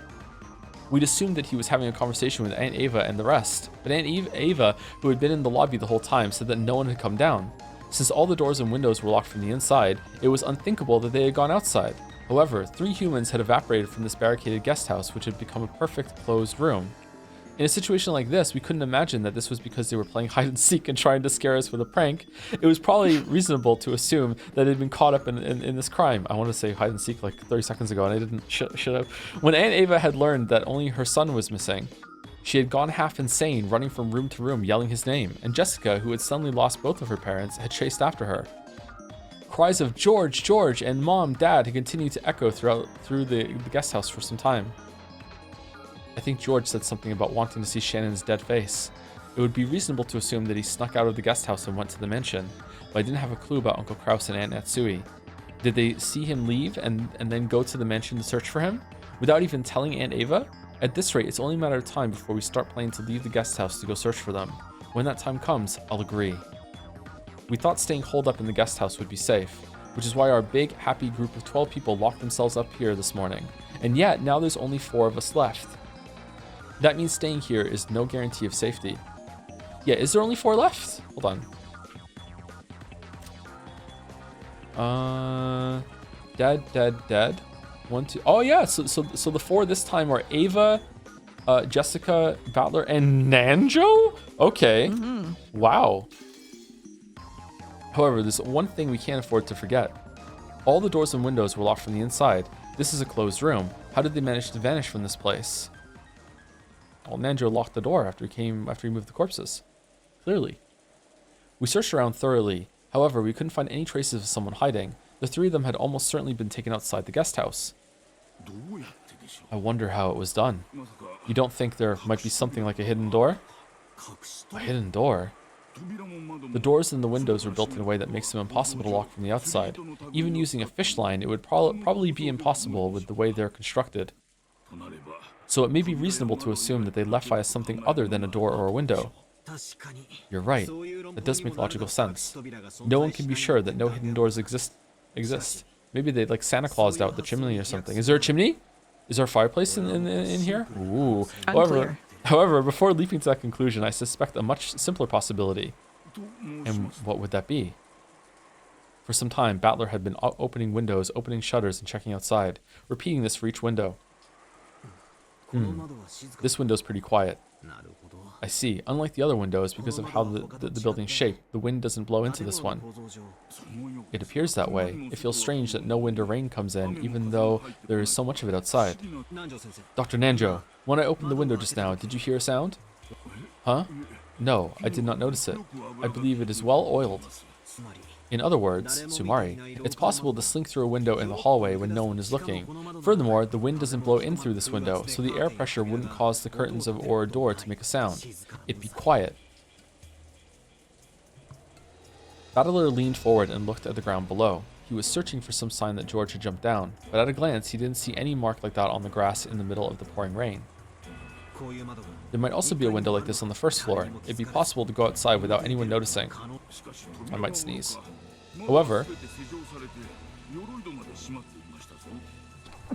Sorry. However, not only the doors, but the windows too are all locked, and the shutters are even down as well, correct? It may be possible to go through them, but you couldn't lock them afterwards. Sure, you can lock them, just like this. Click. Battler closed the window and locked it as though this was perfectly obvious. Battler-san, you aren't saying. If someone inside locked it afterwards, this closed room is as easy as pie. But that means... Oh... Nanjo turned pale. Nanjo sound.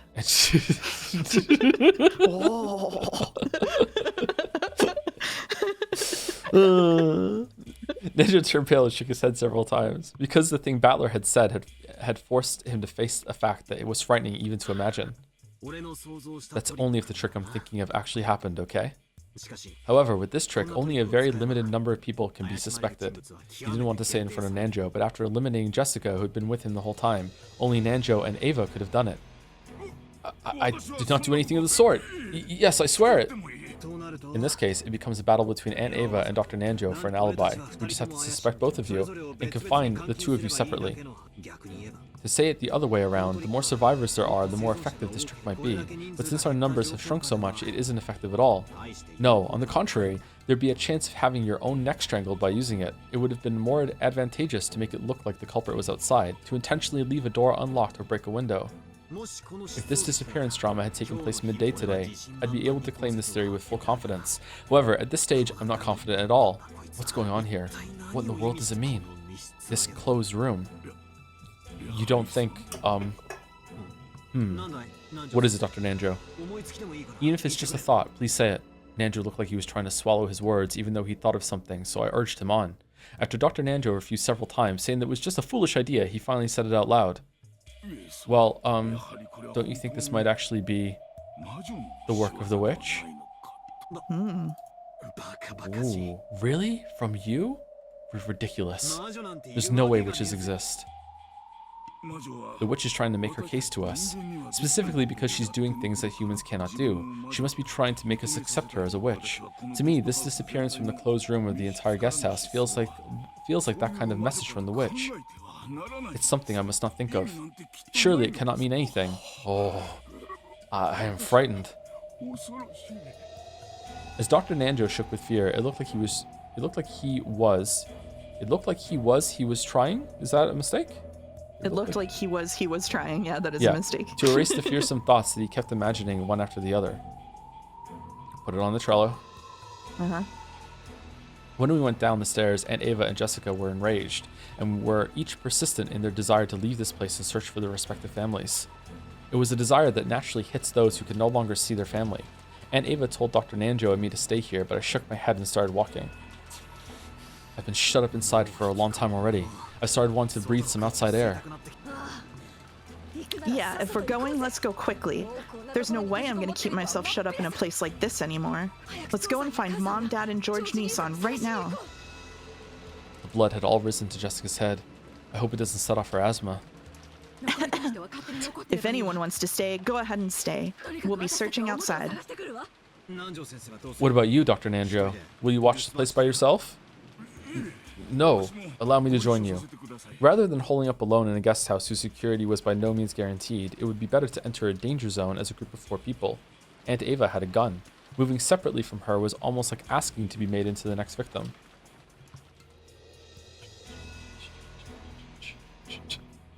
This Tom guy seems like a really sketchy guest. Massive main character vibes. Suddenly appears one day and says he was Joe the whole time and he's dating Mouse, the real main character of streams. I hope this is the last stream with him.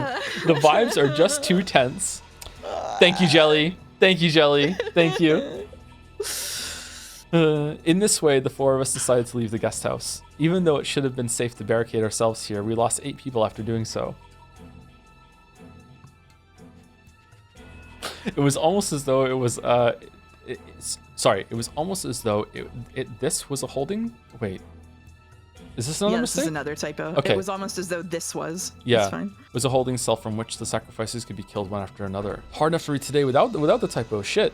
We removed the chain, unlocked the front door, and opened it. It was already pitch black. While there were some lights outside that dimly lit the pathway, they didn't have enough power to pierce the darkness that some suspicious person might be hiding in. I'm going. If you fall behind, you're on your own, okay? Still holding her gun, Aunt Ava dashed out without an umbrella. Jessica followed after her. After glancing at each other, Dr. Nanjo and I chased after them. What in the world is happening in this mansion, on this island? I've just been shut up in the guest house with the rest of the cousins since yesterday, so I don't know anything about what's going on outside.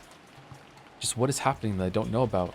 Outside this room, in the mansion, on this island, everything is happening, everything is proceeding, and everything is ending without my knowing it. Somewhere in my heart, I've already started giving up. Most likely, not one of us will see tomorrow morning. When the seagulls cry, nobody will be left alive. Gasp. Chapter break. Yeah. It's a good time for a break too. We're about to go into it. We're about to go into it. Oh, okay. Lock in? I'm not specifying what that means. Yeah, lock in moment. Yeah, we're locked in? Okay. Yeah. Okay, let me say thank you to any subs that came in, and then I will we'll take a break, and I'll go make a tea, I think. Maybe it'll perk me up a little bit. Dad, Mom, who would do something like this? Wah! Jessica's woeful voice echoed through the rose garden. Perhaps it was the intuition of a person who lived on this island. After checking the part of the rose garden where Aunt Rosa and Maria had fallen and seeing nothing, Jessica went to look in the arbor next. Normally, the arbor was probably a wonderful location to enjoy tea peacefully while appreciating the roses on a good sunny day. Maybe even Uncle Kraus and Aunt Natsui had days when they relaxed and enjoyed their tea together here. In that arbor lay their corpses. At least they aren't drenched in the rain like Aunt Rosa and Maria had been. But there was no way I could... Yeah, this is you, actually. Sorry. Oh, but there's no way I can say that out loud to Jessica at the moment. All right, we switched midway through. Okay. So their bodies have been staged in the same place that George proposed to Shannon, or is there more than one of those arbors, or is it unclear? Unclear, but I think it's the same one. Okay. Yeah. What do you think, Dr. Nanjo? Strangulation, I believe. Come, take a look at this. On their necks, there are distinct markings that something thin was used to strangle them. Right. I doubt those things that were the primary cause for their deaths. And let me just check real quick. Yep, they're here. Okay. Oh, so is that the same thing? It was bare hands, so it's different. Kraus, his corpse was found in the Rose Garden Arbor. The cause of death is assumed to be strangling with a rope-like object. A stake-shaped weapon was sticking out of his thigh. If only there wasn't that stupid epitaph, I wouldn't have needed a stake. What a pain.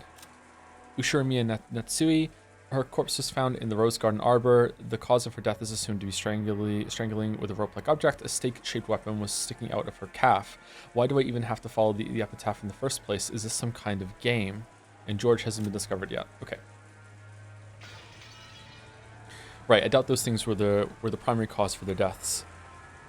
Right there lay two stake-like weapons decorated with an occult design, which had been found driven into Uncle Kraus's thigh area and near Aunt Sui's calf. When we found these sticking out of my parents' forehead and chest, we decided to preserve the crime scene and leave them for the police, but Jessica didn't care about such matters and immediately pulled the stakes out of her parents' forsaken bodies. Oh. By now, bodies gouged in the head, chest, stomach, knee, and leg have been found. Damn it! I'll kill that murderer! Kill him! Wah! With this, the 8th twilight has been completed. Is this going to continue on to the 9th twilight? The witch shall be revived, and none shall be left alive. Bring it on. If the witch revives, that means the culprit is going to make his grand appearance, right? No one's going to be left alive? Bullshit. I'll kill him. I'll definitely kill the culprit who killed Dad and Mom with my own hands. Jessica let her emotions flow out as she howled furiously. To avoid being crushed by grief, she could do nothing but resist it with anger. We still haven't found George. Jessica, you children had better stay here. I'll go into the mansion. Ava-san, we must split up. It's dangerous if we do not all stick together. There's nothing we can do for Nii-san or his wife. But George may be still alive somewhere. I have no time to waste here. As Aunt Eva screamed this, Jessica glared at her. Ava had no more time to bother about the dead. She was more concerned for the safety of her only son who had yet to be seen. Jessica-chan, you should stay by your father and mother's side. I'll make a short trip to the mansion. Battler-kun and Dr. Nanjo, you two can stay here as well. After arbitrarily saying this, Aunt Ava rushed out of the arbor. I called out to stop her, but there was no way she would listen. However, being alone in this situation meant nothing short of death. If we silently watched her leave, it would be the same as letting her die. Since Aunt Ava was unwilling to stop, we had no choice but to follow her. And while it may be cruel to say so, Uncle Kraus and Aunt Natsui were already dead, so there was nothing more we could do for them. In the end, we had no choice but to console Jessica and head for the mansion together. Fortunately, Jessica stood up. Perhaps she had been able to break free from her grief. But what had surfaced in its place was an expression like a demon's. I'll kill that person with my own hands. I'll definitely avenge them. Let's go, Battler. If we find the culprit, don't get in my way. I'm definitely gonna kill them. Got my own parents to avenge. Sorry, but this is first come, first serve. Yeah, that's right. Let's kill them. At my words, Jessica finally seemed to feel like we sympathized with her emotions.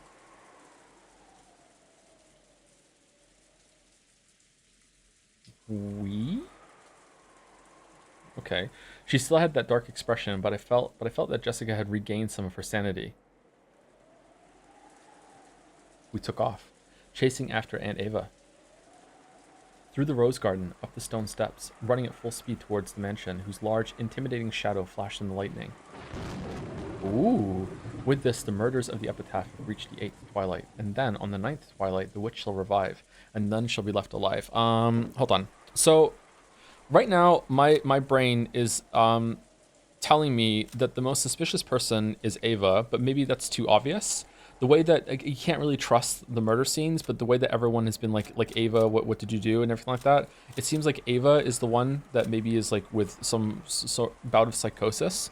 And I was really suspicious of Rosa in episode 2, because she wasn't forthcoming about everything, and her paranoia, I don't know though, maybe she was just doing her best to take control, but there is that problem with the letter showing up on the coffee table at the end of the parlor. And unless there's some unreliable thing with Battler, or maybe Maria did it, I don't know. This is kind of weird. And that's making my brain think that maybe in each episode, it is one of the siblings does it. So then the question would be, who is doing it in episode 1 if that's the case? And I would probably guess it's either one of these two faking their death in the shed. I really don't think so. Like, the trend would be Rosa was the focus of episode 2. It turns out she's the killer. Ava was the focus of episode 3. It turns out she's the killer. I don't know if that's true or not, but that's just the theory I'm running with. Natsui was the focus of episode 1. She's the killer. I can't see Natsui doing that. I really can't. I just don't get that feeling from her whatsoever. And I wouldn't get the feeling from Rosa either, except that Rosa lied at least once. And she was also lying to the servants a lot too. So maybe she lied and I just didn't catch it? Shannon smile emoji.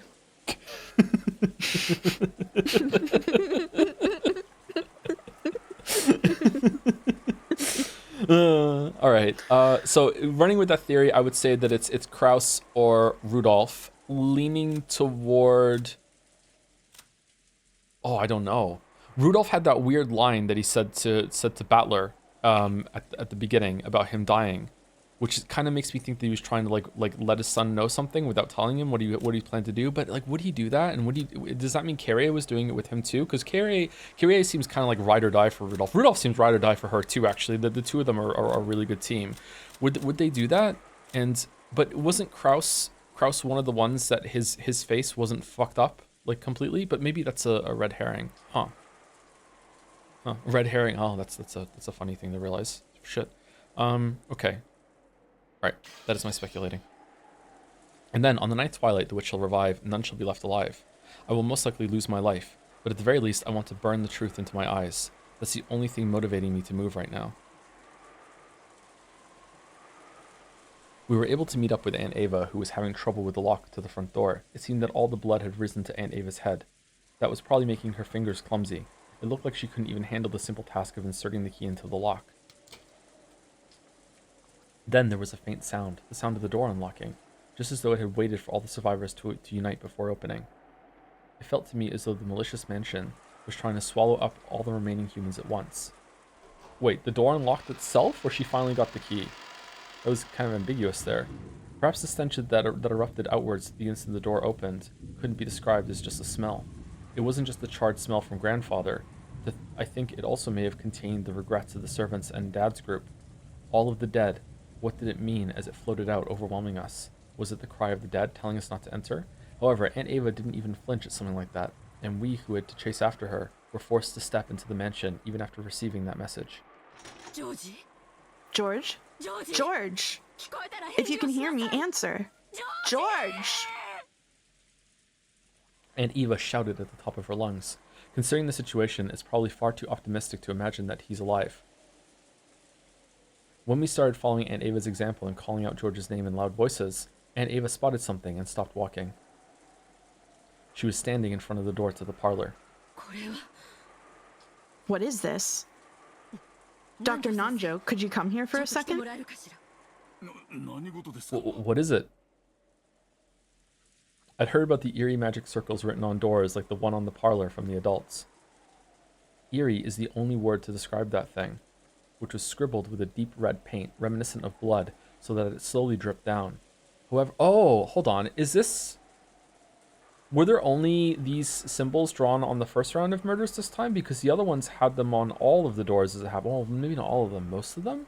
Definitely episode 1 had like they updated it with the red things on them. The second one, I think, episode 2, I think, did they have them on the servants' room before they were moved? I'm not sure, I can't remember, but I think it was definitely on the chapel doors. Was it more other ones too? I think so.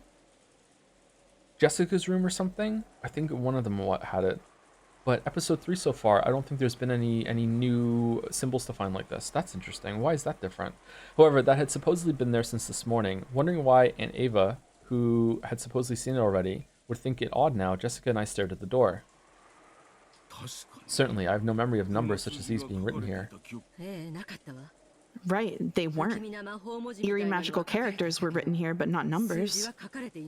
From what the two of them said, only the magic circle had been there this morning. However, right now, there were 8 digits written near the upper part of the magic circle. Leon. Did you have that already? Like, what? Yeah, I knew that was happening. What do you mean? 07151129. All right, flip it upside down, and what do we get? Be slow. Be slow. Be silo. Nailed it. Umi didn't pack it in. I solved the puzzle. I solved the puzzle. I didn't know what it meant, but I didn't even want to imagine what someone had been thinking when they wrote it. It was drawn with the same paint as the magic circle, but it had clearly been written very recently. The way it had dried and the condition of the color was completely different from the magic circle part. Are they like coordinates or something? I'm sure it just has some magical meaning. No point wasting time thinking about it. Jessica intentionally spat those words out in an attempt to push it aside in the eerie feel it gave off. It could be a magic square. The idea that a ward against magic can reside in a certain sort of number play. I believe everyone has heard of the one where adding all the numbers in each row leads to the same sum. Yeah, we all watched Cracking the Cryptic, yep. Wasn't that a group of numbers buried in a rectangle? This is just a single row. I don't have a clue what it could mean. What Jessica-chan said is probably correct. There isn't any point in us wasting time thinking about it. Even though she said that, she probably suspected that it actually meant something. Aunt Ava was definitely writing that number down on an old receipt or something with a short ballpoint pen. Unless it had some obvious pattern, it'd probably be tough to memorize a code made up of an 8-digit number. Could this be a date or something? A date? What are you talking about? Well, it's She's probably... taking Ava. Oh, sure. I'm sorry. Well, It's okay. it's probably a coincidence, but my birthday is July 15th. Once I thought that 0715 might refer to July 15th, I figured that if 1129 stood for November 29th, maybe that fit perfectly. Why would your birthday be written in a place like this? And what's up with November 29th? That's what I want to know. He doesn't know. He has no connection. He's just like, yeah, maybe. Still, it's probably just a coincidence. When I thought about it, it started to feel a little creepy. What if someone's birthday was November 29th? That's not the birthday of anyone else in the family, not Dad or Kirei-san or Angie. And of course, it isn't my mom's either. Nothing comes to mind. I don't believe it's Kinzo-san's or Genji-san's birthday. It isn't from my family either. And it isn't Rosa's or Maria-chan's. It can't be anyone in my family, and it isn't Canon-kun's or Shannon's. I always give the servants presents on their birthdays, so I know it for all of them. But I don't know anyone who was born on November 29th. Once you started imagining that the eight digits weren't meaningless, but actually two dates written together, it really started to look that way. However, its true meaning may be something completely different, or there may be no meaning at all. Anyway, since we don't have any real clues, it's probably pointless to stand around here worrying about it. The inside of the parlor is much more important. This morning, behind each of the doors with a magic circle drawn on them had been the body of a victim. So if something new has been added to this door, does that mean something new has been added inside the parlor? When Aunt Eva tried to open it, she felt the resistance of the lock. She immediately took out a master key and put it in the keyhole.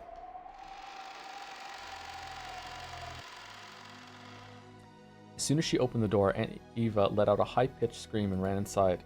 That alone was enough to tell us what had happened inside the room. Dr. Nanjo and I looked at each other, and I shook my head slightly as we entered the parlor. George! George! Hang in there! George! Dr. Nanjo, quickly! George Neki lay there crumpled alongside Shannon's corpse. His chest was stained bright red, and judging by his still opened eyes, I'd hate to say it to Aunt Eva, but I couldn't pick up any signs of life. Wait, hold on. I heard a raindrop. Does that mean? Does that mean? Oh! Ushiromiya George. His corpse was found in the mansion's parlor. The weapon used on him is assumed to be a gun or a spear-shaped object again. Okay. In exchange for his soul, the witch gave 8 numbers, 07151129. If you say it, a small golden land will be opened. What?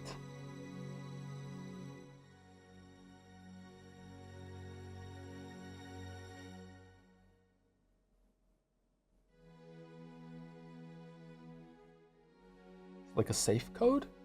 Maybe the safe in that art is important after all. No, it can't be that.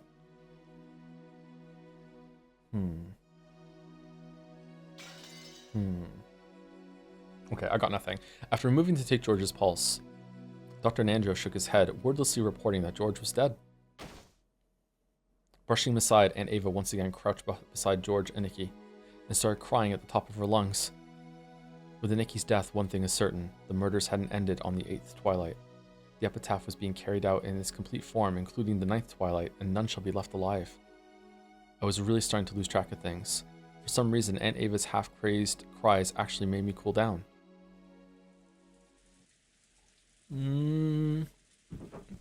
Wait, is that true?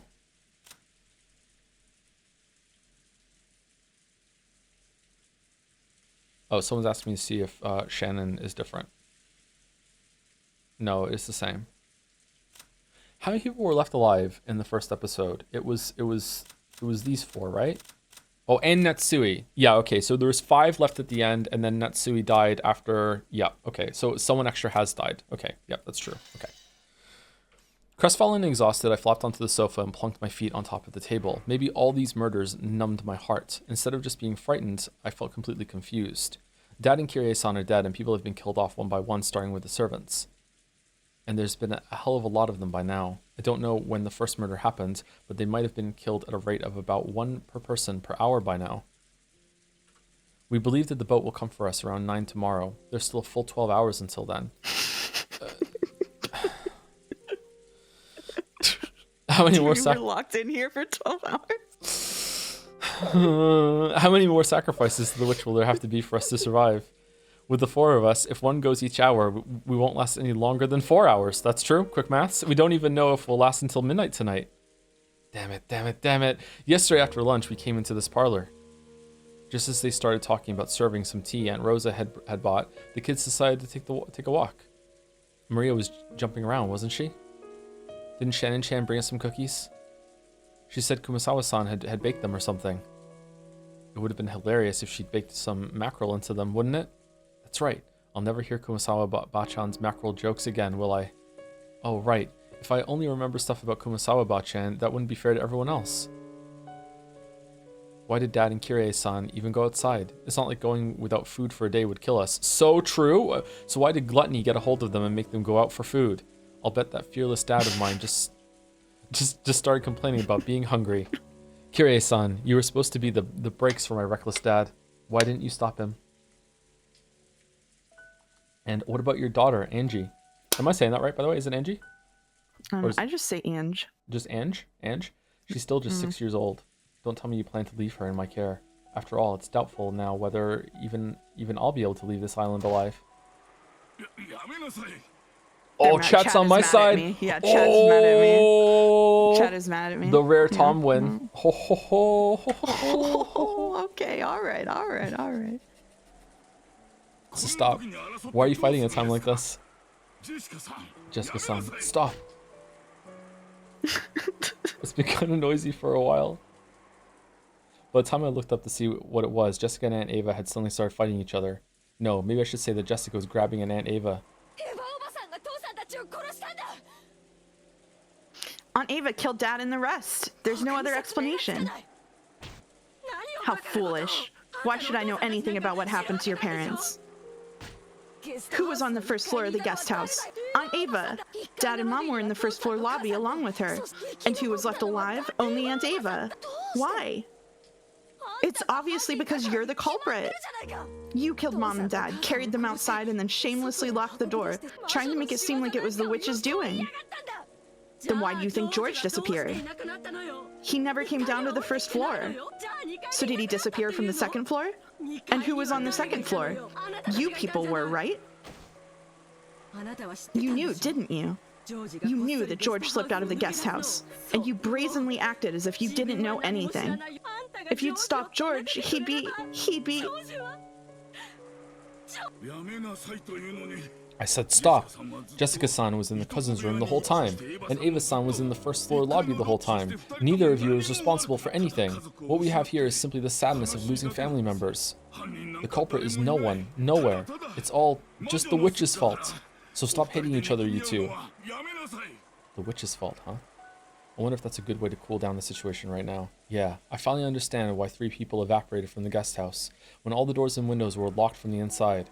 This is what they were after, making us think the culprit was inside and sparking this ugly, mutual hatred. Has to be the culprit's, the witch's goal. But if that's the case, how did the culprit lock it from the outside? When Dad's group was attacked, their master key was definitely stolen, but the doors and windows to the guest house were built so that you couldn't lock them from the outside, no matter how hard you tried. So that master key should have had nothing to do with the guest house closed room. Jessica and Aunt Eva were turning their sadness at losing their blood relatives into anger at the person in front of them. Dr. Nanjo was trying to step between them. And I sat in the sofa, staring up at the ceiling, thinking about things that didn't even matter anymore with a worn-out expression. Chat, is there some places in the world where they do say I sat in the sofa instead of sat on the sofa? Or is it a translation thing?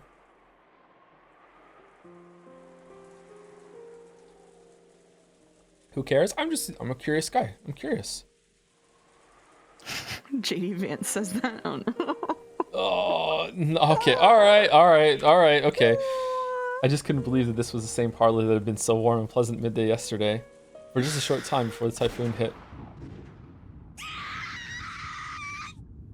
I'm here to read the comments you would ignore otherwise. Yeah!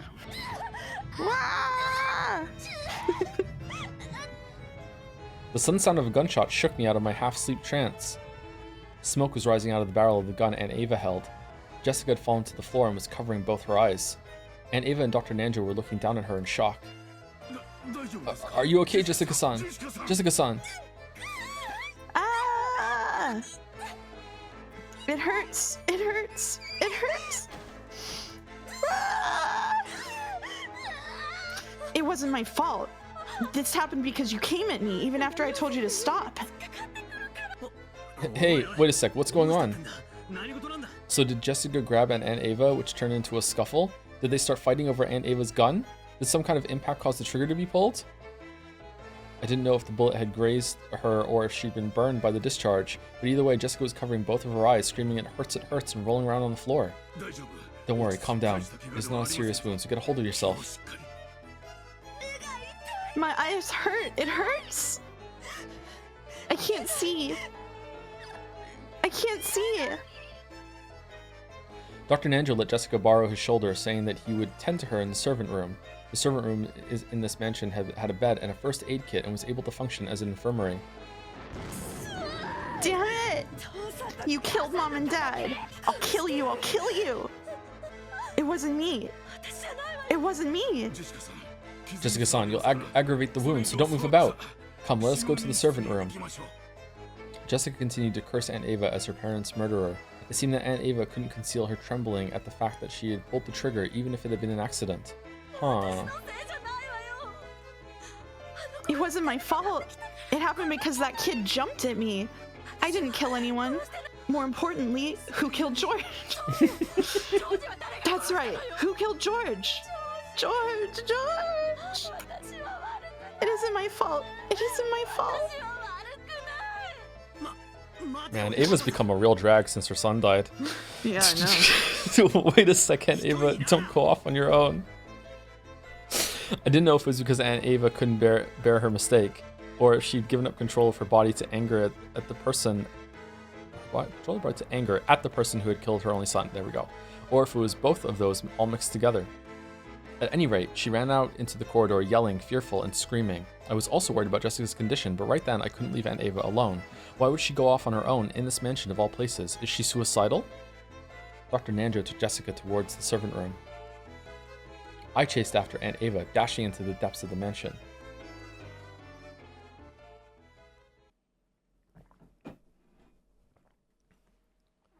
I think this is my narration when it comes back. After sitting Jessica on the servant room bed, Nanjo told her several times not to touch her eyes and examined the affected area. The barrel had probably been near her eyes. There was a possibility that the flames from the discharge had injured her corneas. There was no threat to her life, but it would probably be necessary to take her to a doctor as soon as possible. What's Nanjo then? Yeah, exactly, yeah. Nanjo applied emergency first aid, covering the affected area with gauze and wrapping it with a bandage. As a result, Jessica completely lost her field of vision. Is that okay? The wound may hurt or itch, but you mustn't scratch it, at it, or rub it. When tomorrow comes, let us go to an... Ophthalmologist. Ophthalmologist as soon as possible. I think I would have got that one, actually. Okay. That bitch. She really was trying to kill me. If the angle had been just a little bit off, I'd have been killed by now. I'll definitely turn her into the police. Ava-san would do no such thing. That was an accident. You call that an accident? She killed Dad and Mom. There's no way any 19th person or witch exists on this island. She's behind everything. She was the only one on the first floor of the guest house. George Nissan must have seen her kill Mom and Dad, and she killed him to keep him quiet. It's the same with Grandfather and the servants.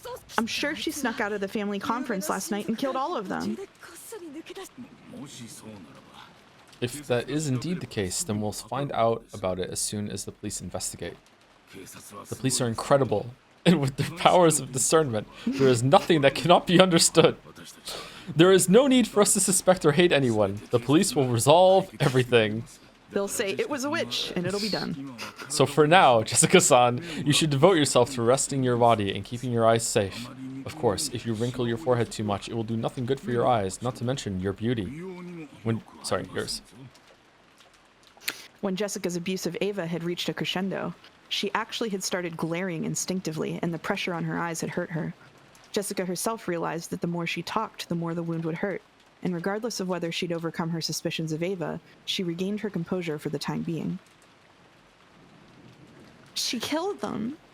Dad and Mom. And Shannon. And Cannon-kun. Cannon-kun. She'd heard that Cannon had been killed in the chapel. Jessica still hadn't seen his face after he had died.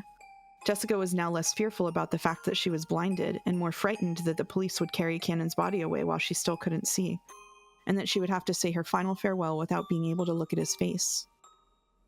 Her anger at the culprit and her sadness at the death of the person she'd liked, those mixed emotions started her crying. But right now, tears were actually painful for her, so she wasn't even permitted to leisurely remember his face in bygone days. Jessica could do nothing but sit on the bed and let her head droop, withstanding the pain.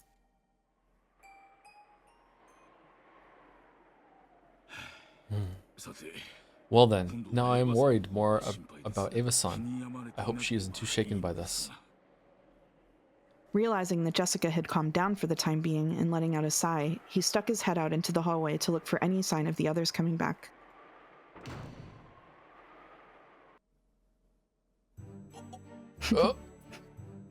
Then, their eyes met. Nanjo, unable to understand who this person was bewildered for an instant.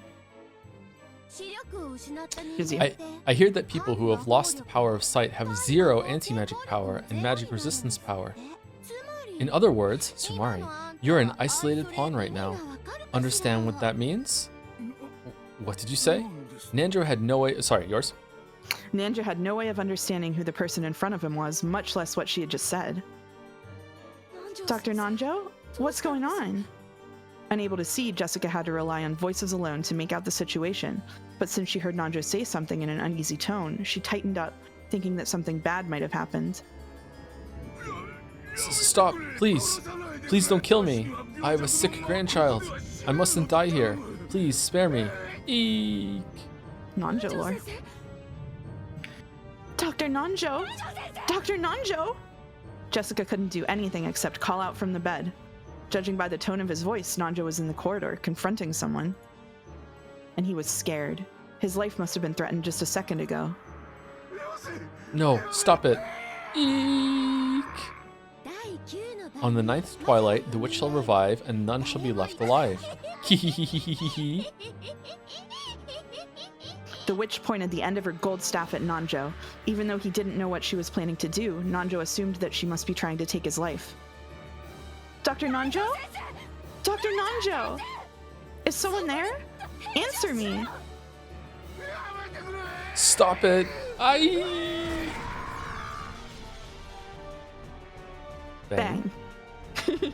A sharp sound echoed. And just as sharply, the tip of the golden staff tapered and stretched, slicing into Nanjo's forehead. Jessica, who could only try to grasp what was happening with her ears, had no clue what was going on. But even so, she was able to realize that with that sound, Nanjo had died. And she could tell that that person was now in the corridor, right in front of the servant room.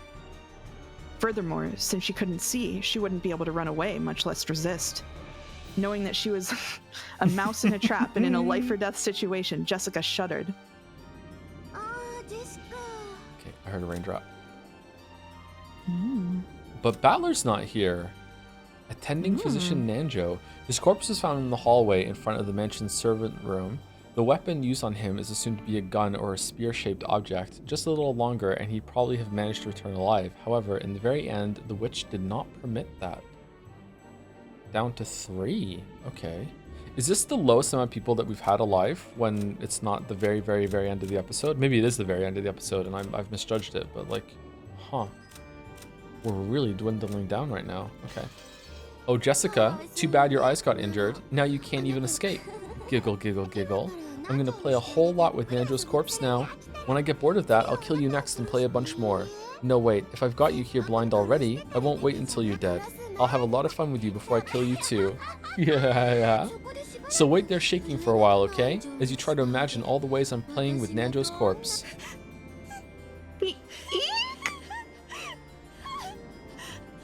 Jessica was struck with fear and let out a frail scream. She wanted to scream in a much louder voice, trying to get someone to help her. But she couldn't. When faced with true fear, it clogs up a person's throat. Right then, Jessica could barely even breathe. Help me! Help me! Eek! She searched around with her hands, trying to find some way to escape. But even though she should have known this room well, just being unable to see made it like a closed room of darkness. She ran into a shelf or something, and things like a candy jar and bottle fell down, hitting her on the head. As she was now, it would have been tough for her to even guard her head to block it.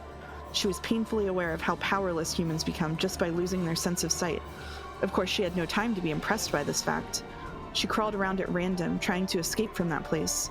But she kept bumping into things that she didn't understand, getting hit by various falling objects. And it felt like the entire room was alive, bullying her and refusing to let her escape. Then a footstep could be heard from that presence in the hallway, and then a voice. She'd probably poked her head into the room since Jessica had been so loud. You really are noisy. Act like a lady and wait there on the bed, because I'll give you a wonderful blood-red death outfit fitting for such an honored daughter. Something good enough to make the person who finds you faint, okay? Dolphin sound.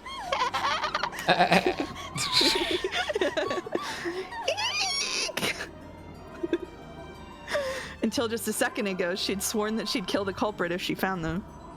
However, she was now very powerless.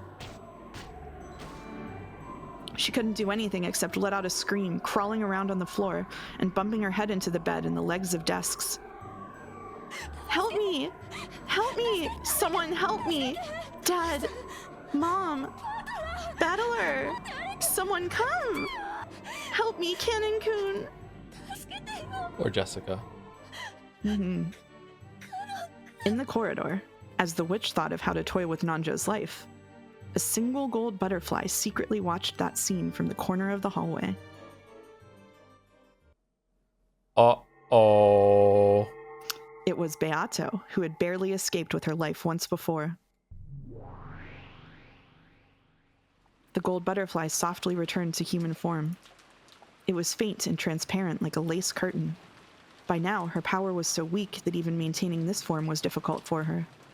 Right next to her, Ronove also appeared. Okay, so here we go. I can save Jessica if only Battler believes in me. I think that's what's going to happen. Okay, here we go. It is unlikely that Jessica will survive. Of course, there were to be no survivors from the very beginning. She's grown feelings of love for Cannon. I've toyed with them at times. However, such behavior was shameful for a witch. Love is a single element. Romantic love is even more pure, more sacred. Though for some reason you seem to despise it thoroughly, milady. Teacher told me, magic exists to bring people happiness. That's something I myself must have been aware of in the past. Ever since I forgot that, I stopped being a witch. And so, I lost the right to be Battler's opponent. I can hardly believe it, milady. Do you actually intend to rescue Jessica? It will be dangerous. I know. Even if I do save her, she will become a plaything of the witch's banquet when the door to the Golden Land opens. But even so, that death would be far more compassionate than what that person would do to her. The witch's banquet steals lives in a terrible way, but it does not do so more than once. It does not toy with life and death. However, that person is different. She kills over and over. She kills for fun. There's not even a trace of compassion there. I want to at least save Jessica from that kind of cruel fate. Certainly, by carrying that out, you would probably be praised as a good witch. However, the new Beatrice-sama already views you as a hostile, milady. If you were to be seen by her again, you would not have any method of escape this time, correct? When I reunited George and Shannon, I finally understood what a witch is, and what magic is. I am a witch, I must act as a witch, and I must be acknowledged as Battler's opponent, and make Battler accept me as a witch this time around. The road to that goal may be long and difficult. However, if I do not take a step forward here and now, I won't be able to call myself a witch. I understand your feelings, but how do you plan to rescue her? There are not many forms of magic that your body is capable of now, milady. Did you not have to borrow George's power even back when you revived Shannon? Indeed. And for that very reason, I may be able to save Jessica. Right now, she's begging for Cannon to save her. If I can borrow the power of that emotion, my magic may be able to knock on the doors of the land of the dead once again. You may be able to knock. However, you would use up all of your magical energy. If you were to be spotted by the new Beatrice-sama, you would truly be without a method of escape. I am no longer your butler, milady. Understand that I cannot assist you if the situation worsens. I know. By now, I've toyed with and taken more lives than I can count. So, I may not be able to make up for it, except by saving the same number of lives, bringing them through that door. I've had nothing to lose in the first place. I'm just a gold butterfly who has passed its name and magic power on, and who is no longer acknowledged as a witch. What about Battler-sama? You are partway through a game with him. He has said that you would wait until you returned. Are you truly satisfied to end it here? You have a duty to return to the seat across from Battler-sama, milady. For that very reason, if there's a life that only I can save, I will save it. And I will be accepted as a witch. I must become a witch. If this is training, it's a very childish thing, nothing that compares with the evils I've committed before now. Vanish, Ronove. Watch what may be the final magic of a single butterfly who used to be called a witch. Certainly. Please, show me magic. That will not disgrace the name of the Golden Witch. And I pray that it is not your final spell. Go, my friend. If you can find enough ink, write down the story of my foolish life, and hand it over to some fool who's about to walk down the same path. So long, Ronove.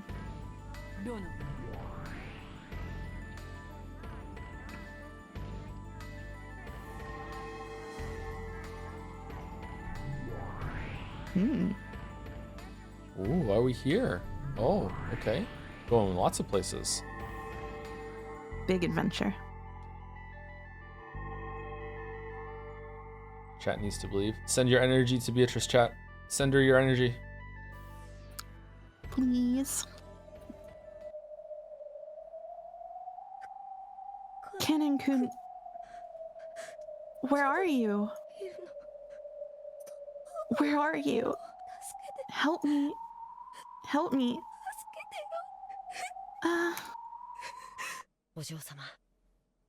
Milady, I am always there by your side. Cannon-kun? Cannon-kun? It seemed to Jessica as though she'd heard Cannon's voice just then. She looked around with unseeing eyes, but of course, she saw nothing. On the contrary, that action caused her head to hit the desk again. Cannon-kun? Cannon-kun, help me, help me. Yes, milady, I will help you. Cannon-kun? You survived? This time, she thought she heard his voice clearly. Jessica jumped up in surprise, banging her head against the desk once again. Oh man, he thinks she's so cute right now. Alright, so Kinzo does a really good Cannon impression, I'm guessing? Milady, please, calm your heart and listen. Unfortunately, I am not alive. Oh. Huh? I have already died. However, that witch came to me to tell me of your peril. And she gave me just a little bit of time so that I could save you, milady. Please, calm your heart even more. If you do, my form will become visible even to you, milady. Jessica obeyed those words. She chased all idle thoughts from her head and relaxed her breathing. Of course, her heart felt like it was going to explode after hearing the voice of the one she'd liked and had thought was dead. She resisted the excitement with all her strength. When she did, she felt as though Cannon-kun really was right in front of her. Even though she shouldn't have been able to see him with her eyes, she was able to sense him clearly. Can you see me? Milady. Yeah, I can see. I can definitely see you, Cannon-kun. I exist only as a soul now, so I cannot touch you, milady. I cannot do anything except talk to you like this. With my current weak existence, I can do nothing more than that, but I should be able to be some aid to you, milady. I don't know why it was hard to say. So, we can only talk? I can't touch you, Cannon-kun? I am now more fragile, but not that fragile, than smoke from a candle. So much so that if one of the living such as you were to touch me, I would be wiped away instantly. So please, Don't try to touch me, because I am also holding back my desire to touch you, milady. Okay. More importantly, milady, please listen well. The new Golden Witch has a cruel heart. She surely plans to make you meet with a horrible fate. You must escape from this room and hide. How? I can't see anything. Quiet. I will be your eyes, milady. Please move in accordance with my instructions. First, please crawl up 3 steps from there, then stand up. You are now under the desk, milady. If you stand there, you'll hit your head. That was under the desk? Okay. 1, 2, 3, 10, 9.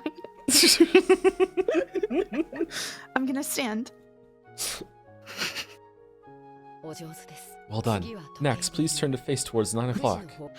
Yes, well done. No, your other left, milady.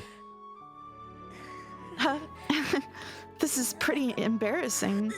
Ow, ow, ow. Are you okay? Does your wound hurt? No, I'm fine. What next?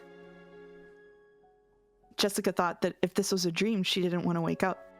And if she were allowed to, she would have wanted to take off the bandage covering her eyes and see him. However, if she did that, Cannon might vanish like frail candle smoke, just like he himself had said. She was afraid of that. So she satisfied herself with just listening to his words once more, repressing her desire to see him, to hold him. Therefore, what hurt her eyes now were tears of gratitude. Tears of gratitude for the god, or maybe the witch, who had given her this miraculous moment. Is this okay? If we keep talking like this, won't we be noticed by her? Won't our voices be heard? I have erected a secrecy barrier. Of course, of course. So someone, Rabid Mouse actually said in chat during that, now pull out your pizza box when they were under the table. As long as you don't make any loud sounds or speak noisily, no one will notice us. That's why people can't tell when I'm around. Oh, okay. I don't really get it. But anyway, we'll be fine as long as we stay quiet, right? What should I do next? Please walk 10 steps in that direction. You will touch the sofa. Please continue along that. Do it slowly. Stay calm. Believe in my words. Sure. It's weird. Even though it's so scary not being able to see, I'm not scared at all if you're with me, Cannon-kun. Yes, that is the sofa. Trace it to the left while advancing slowly. There is a table just to your left. Be careful not to bump into it with your shins. It was a very, very strange and bizarre team effort. Even though she would have been killed in an instant if the terrible witch noticed her, there was no fear in Jessica's heart. She was being protected and guided by Cannon, someone she thought she'd never be reunited with. It would probably be just a momentary miracle. Even so, Jessica was deeply grateful for it. If she hoped for too much, she was sure that he would disappear, so she tried not to ruin this faint miracle. And trying to engrave this moment into her heart for all eternity, she slowly, slowly continued to walk, obeying Cannon's voice. Okay, if you walk 10 more steps, you will exit the servant room. Then, please turn to face 9 o'clock and keep walking very slowly. Put your hand on the wall to your right and keep on following that. I will take you to a safe room. It feels like we're playing Keep Talking and Don't Explode. If I go there, will you leave, Cannon-kun? What do you mean 9 o'clock? Am I stupid? It's a reference to a direction based on where you're facing at the same time. So it's not like she has to have a point of reference. It's just like when she gets to the door and opens it, 9 o'clock from where she is at that point. So it can make sense as long as she doesn't turn her head for no reason, which she might do. Yeah, it's not exactly foolproof. Yeah. Cannon didn't answer, but his lack of an answer was enough to tell her the truth. Then, no way. I don't want to go. If you stay here, you will be killed by the witch. I don't mind. If I'm killed, I can go to the world where you are, Cannon-kun. Milady, please listen to me. The human world is too bright and painful for the dead like me, so I cannot stay for long. So, milady, please allow me to use what time I am allowed to guide you to a safe place, because after that, I will stay with you until my time runs out. Is that the very best you can manage, Canon-kun? Yes. In exchange, I will stay by your side as long as possible. I will stay with you and talk with you, milady. Talk about what? What do you want to talk about? I don't care what, as long as you're willing to tell me, Canon-kun. Well then, I will tell you the story of a cowardly servant boy who lacked all courage. The story of a foolish and pitiful boy who fell in love with a young lady as radiant as the sun. Even when the lady confessed those same feelings to him, he lost to his cowardice and was never able to be honest with his feelings while he still lived. Yes. Then, I want to tell you a story too. It's the story of a cowardly girl who couldn't muster the courage to tell the boy she loved how she felt, much more often. The story of how that girl, after being reunited with that boy by a miracle from God, used that chance to finally muster up her courage. I wish Jelly was here to tell me who they're talking about. Oh well. I also want to hear that. So for that reason as well, let us go to a safe place. Yeah. If I could be with you, Canon-kun, I would walk however far, however long it took, 500 miles. I don't need eyes anymore. If you tell me to step forward, I will take that step, even if it leads off a cliff. Thank you. Come, milady, let's go. The first 10 steps. No, I don't like it. I won't do it, unless you call me Jessica. Understood. Well then, Jessica, take the first 10 steps. Yes, Canon-kun. 10. 9. Baldur said, why is he doing the ASMR? You're one of the daughters of the Ushiromiya family. You've been blinded and your servant boy has come to guide you out.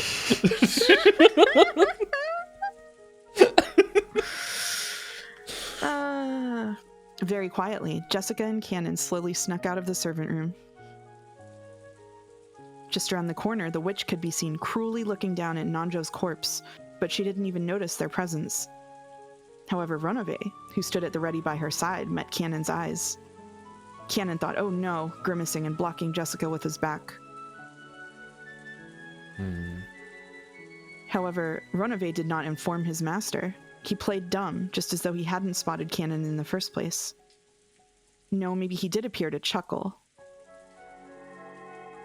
From a finger on Runove's hands, which were joined behind his back, a single small gold butterfly appeared, flying in front of Canon as though guiding him. It went unnoticed by the master he served. Canon was surprised at the magic that butterfly held, because it was far more powerful than the secrecy barrier Canon possessed. He may not have known it, but that power of his had originally been Runove's. Canon's ability was an imitation of that which Kinzo had made and given to him. As that butterfly of secrecy magic scattered gold scales, it grew smaller bit by bit. It probably wouldn't last long, but without a doubt, even that would buy them enough time to get them away from the cruel witch. Okay, milady, let's follow that wall and keep walking. Keep going. Keep going. Yeah. If I can be with you, Canon-kun, I'll keep on going, on and on. Led and protected by the small gold butterfly, the pair separated by the wall of life and death slowly walked away toward the end of the corridor. There was no way that the evil witch could have had magic to notice their flight. Until they disappeared at the other end of the corridor, the witch didn't realize that Jessica had vanished.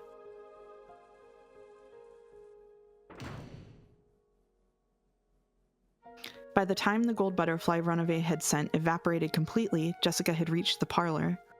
Even though it would have been a quick trip if she'd been able to see, as she was now, it had been a very long adventure. Come, milady, we've reached the parlor.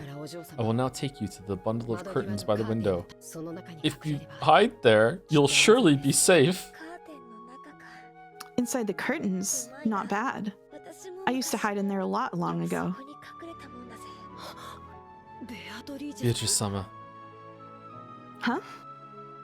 Canon called out the witch's name. Jessica looked around in surprise, but she obviously couldn't spot the witch when she couldn't see. Beato had appeared once again with a faint form. Cannon squared off against the figure of the evil witch, but Beato's expression was soft or even pitying. I don't know what sort of whim led you to revive me, nor do I understand what you're thinking now. Oh, it was nothing more than a whim. No, this is how witches should be. It took me 1,000 years to realize that. That is how foolish it is. Who is it? Who's there? Milady, be quiet. She is the witch, Beatrice. I owe her, because she let me be with you one more time. The witch, Beatrice? Forget about me.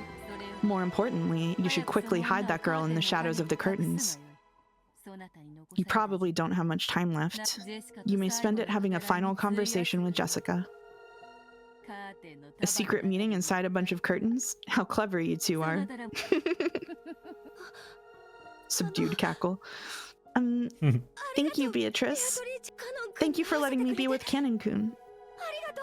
Jessica didn't know where Beato was, so she said that while facing in the wrong direction. Oh, they're going into the blanket fort, says Jen. Perhaps because she found that funny, Beato snickered. I will now leave this room to the pair of lovers. Evil witches have no need for tales of love. Allow me to depart. Beatrice-sama, thank you very much. There's no need to thank me. You know that something like this cannot compensate for all the evil I've done. I offer my gratitude to this good witch as a parting gift. I don't know what has happened before or what will happen later. However, at this very moment, you are without a doubt a good witch. Knowingly turns to Battler. You flatter me, Furniture. The next time we meet, I may be an evil witch who doesn't betray your expectations. And with that, farewell. Beato left the parlor and closed the door, and mustering the last of her remaining magical power, she sealed the door. The fact that those two had escaped into here would eventually be noticed, and now that the 9th twilight has been reached, no matter how much they struggled, their inescapable fate had already been decided. However, until that final moment, they should be given the chance to speak with each other of their love. The witch poured out all of her magical power to protect their time together, so that no one would be able to defile their time alone until the last possible moment. At that time, Beato noticed something. Her body had been detected by a magical searching technique. The evil witch's furniture had sniffed this place out. So, boorishness is the witch's way of doing things after all. To think that she doesn't even intend to let those two young ones speak together of their love. 45, data received. Checking target, confirmed as the predecessor Lady Beatrice. Analyzing parlor defensive wall. 72 layered, multi-layered defensive wall, attack-proof barrier, and anti-magic armor. Sniping into the parlor will be impossible. Data link to 410. 410, data received. Then we've just got to kill predecessor Sama first. Great, Lady Beatrice, your firing permission, please. Go ahead and shoot! Oh, and avoid her vital areas. There's something I want to ask that old hag. Oh, wow. 410, firing. The Chester sisters' gold bow released a gold snake. It crawled down the corridor, starting from the front of the servant room, aiming for the parlor as it drew a soft, snake-like curved line trajectory. And pierced Beato's chest. And then she died. No, just kidding. Gold butterflies gathered, and the cruel witch appeared along with her furniture. Predecessor Sama, no further obstructions will be permitted. Ugh. Oh, I didn't think they would be. Still, the Chester sisters really have gotten rusty. To think that they failed to bring me down. And twice at that. Ronove spoke in a manner befitting the witch's butler. As she pushed her pain aside, Beato grinned and spoke back. My apologies, Predecessor Sama. We were ordered to avoid vital areas. As soon as we get the order, we can pierce you at any time. We can pierce a hole in your ears, a hole in your belly button, any hole you like. The gold snake that had pierced Beatrice grew even longer, drawing a funnel-shaped helix and awaiting its next order. It was prepared to pierce a vital spot as soon as the evil witch told it to. For what reason would someone like you, who's no less brutal than I, make them avoid my vital areas? New Beatrice. I want to ask you something. I don't know what kind of trick you used to escape, but we thought we took you out, right? Why is that even though you could have escaped by hiding, you took the risk of appearing again? It can't be that you came back just to protect those two young people, right? Well, who knows? And just a second ago, why'd you do something as soft as reviving the lovers and reuniting them? The more I hear about you, the more I learn that I don't even reach up to your feet as an incarnation of evil. If you're like that, why do you suddenly start acting so mildly? That's what I wanted to ask. I'm brutal, therefore I'm fickle. What purpose could questioning that possibly serve? Siesta sisters, sow her. When she ordered that, the gold snake that was curled in a helix and suspended in space moved as fast as a real snake going after its prey, and pierced Beato's body multiple times from both sides, its gold tail drawing an X shape. As the cruel witch had ordered, it drew a cross-stitch through Beato's chest. The gold thread made a squeaking sound and tormented Beato. Rather than a gold snake searching for its prey, it waited for orders like a sewing needle ready to sew Beato. If it's you we're talking about, there's no way it could have been a whim. I've heard about you, and I've learned. You're such an incarnation of evil that I don't even rise up to your feet. I thought I was truly a fitting successor to you.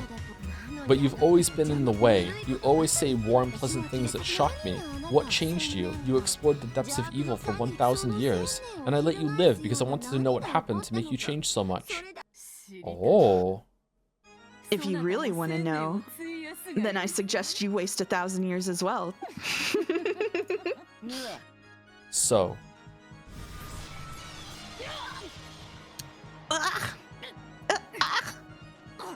Beato's chest was once again sewn with a golden cross-stitch. It tightened once again, squeezing fresh blood from Beato's chest.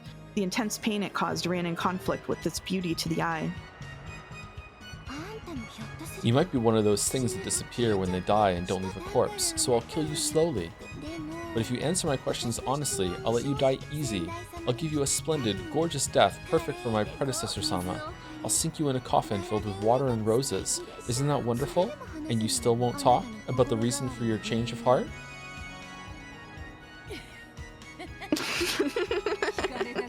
Not answering when she's asked is another one of an evil witch's pleasures. So, twice.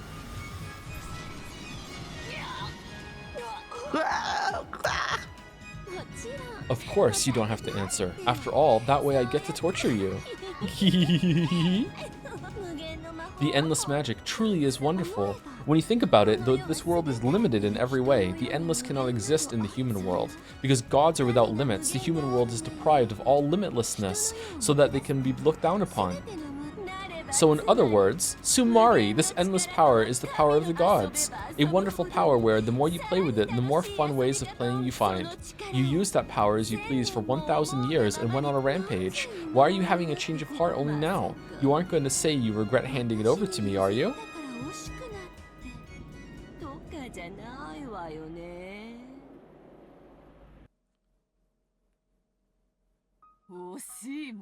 How could I regret it?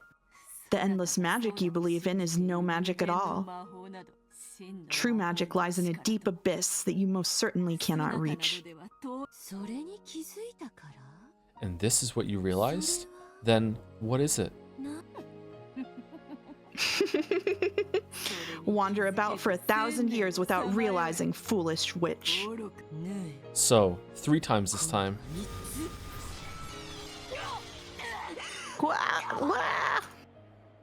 Beato's chest had been embroidered with the gold thread. It tightened even more, causing Beato more and more pain. Well, that's fine. I'm no longer curious about what kind of revelations an old hag who refuses to die might have had. I'm bored now, so I'll just kill you. If I do, the barrier around the parlor will dissolve. Then I'll torture Cannon and Jessica to death a whole bunch of times. Being able to have 2 lovers as my toys at the same time sounds pretty fun, right? Kill her.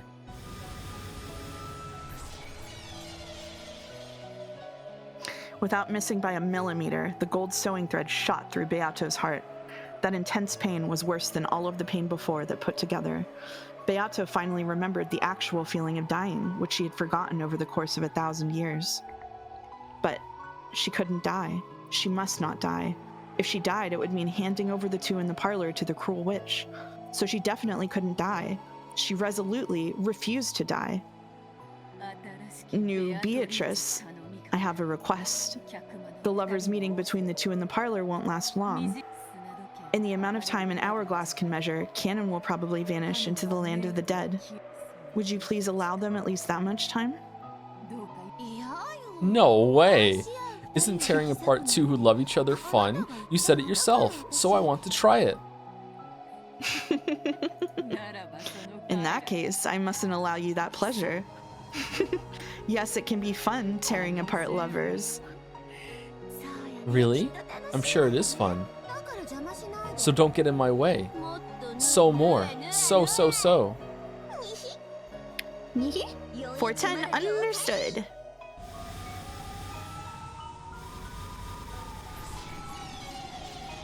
The merciless gold sewing needle sewed the gold thread through Beato's heart over and over again.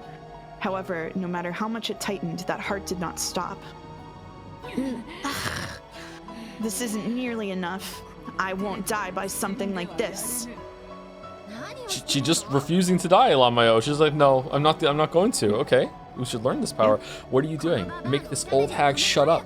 Kill her quickly. We're killing her. Even though we've sewn her heart in place several times, this person's heart won't stop.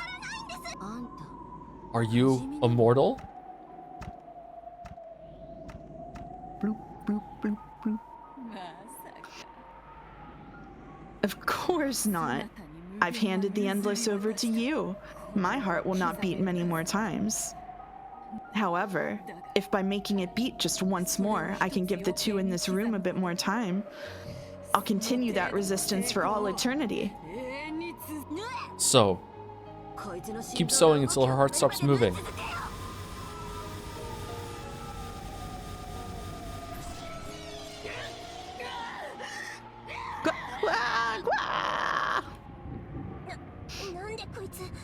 Why doesn't she die? It's impossible. Why isn't her heart stopping, even though it's been sewn in place? Who cares? We'll make the heart explode from the inside. Yeah. How pitiful. And you could have died cleanly if you hadn't resisted us.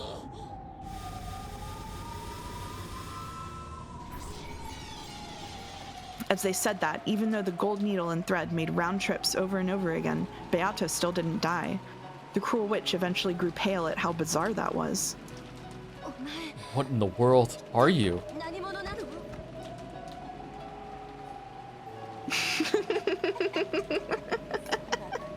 You probably can't understand.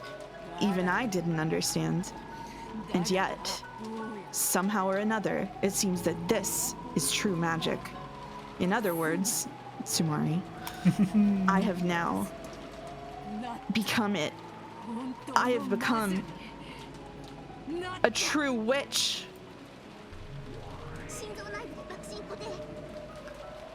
Fixing explosion center and heart interior. Fuse preparations ready. Explode! Oh, shit.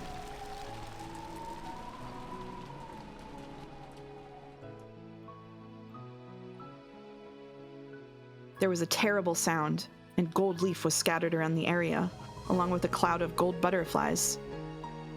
Beato's chest had opened wide from the inside, and from that, gold butterflies and gold leaf poured out, staining the surrounding area gold. Then Beato's flesh crumpled.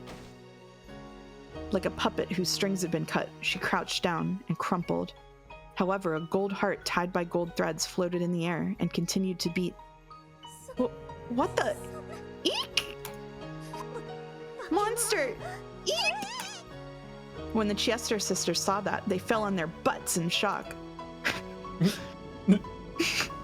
Somehow, even though Beato had become nothing more than a heart, it still kept beating, continuing to protect the barrier to the parlor.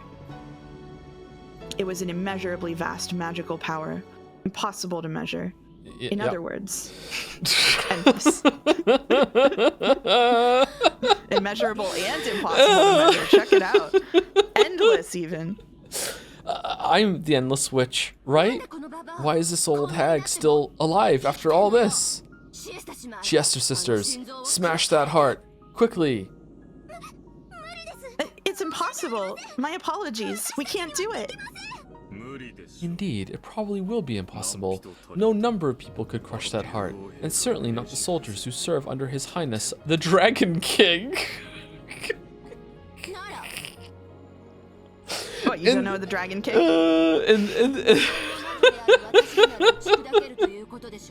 What, were you not reading about the Dragon King? Oh my god, I don't know anymore. Fucking hell. Oh, man.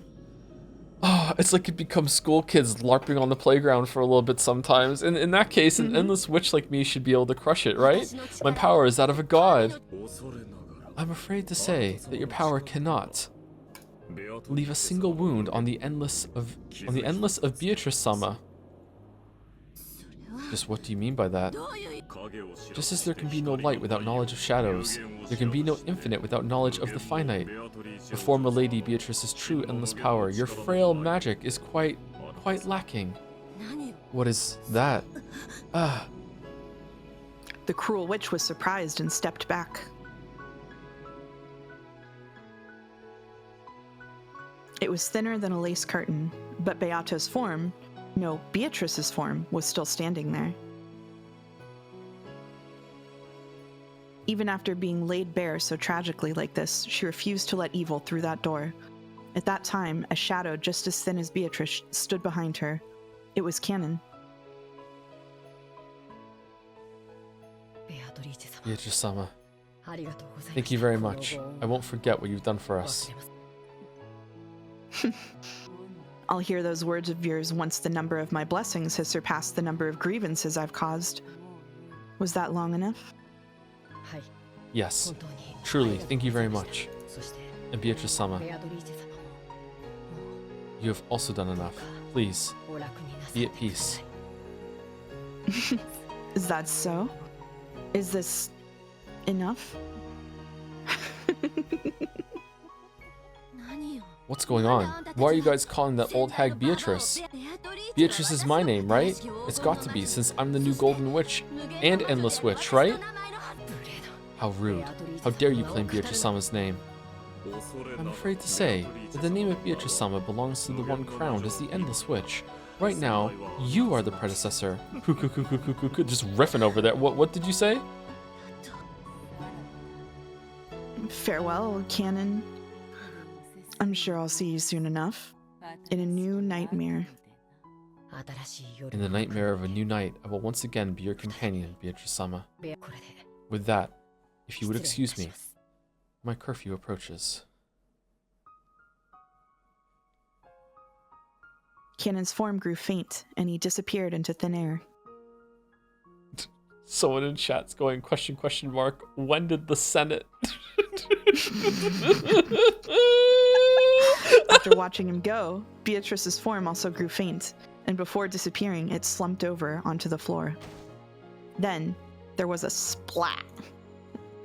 The golden heart that had been floating in midair lost its sparkle, became blood-stained flesh, and fell to the ground.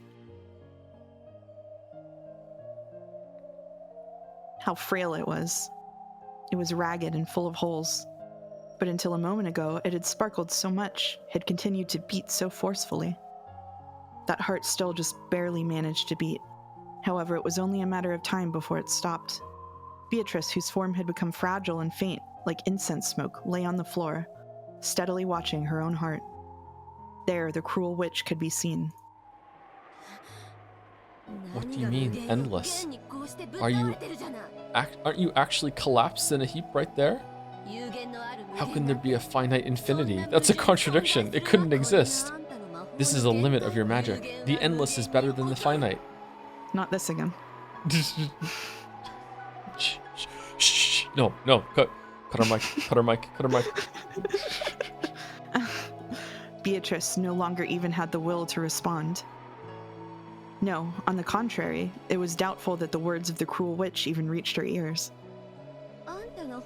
If you're a real endless witch, try standing up. How's it going? You can't stand, can you? Why do you think you can't stand? It's because you aren't the endless witch.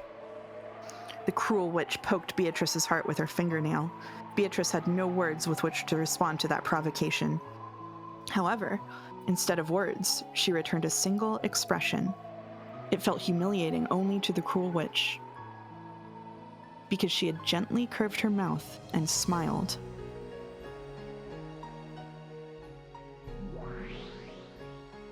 Footsteps were approaching that place.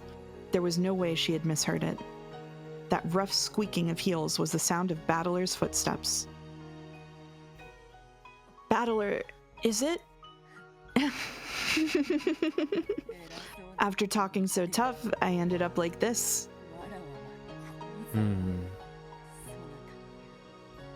I've been trying to become the true witch you talked about. In my own way. Yeah, I was watching. Hey, have I been able to become a witch? Have I earned the right to become your opponent? No, say no. Say no. No, it's useless. Dameda. Battler said it unbelievably bluntly. As Beatrice breathed painfully, she saw this and sneered at herself as though she should have expected it. I see. Yes, the road to becoming a true witch will be much, much longer than this. However, I will not However, oh, sorry. I will not surrender. Just like you never surrendered to my torture, I will definitely become a true witch and be accepted as your opponent. Why did I think that was Battler talking? Yeah, it's useless. It's all useless. You aren't my opponent.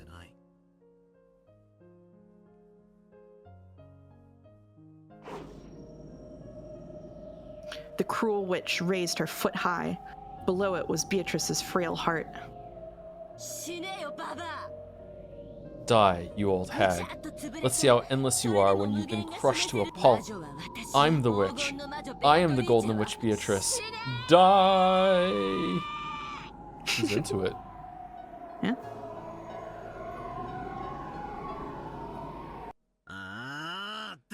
It's useless. It's all useless.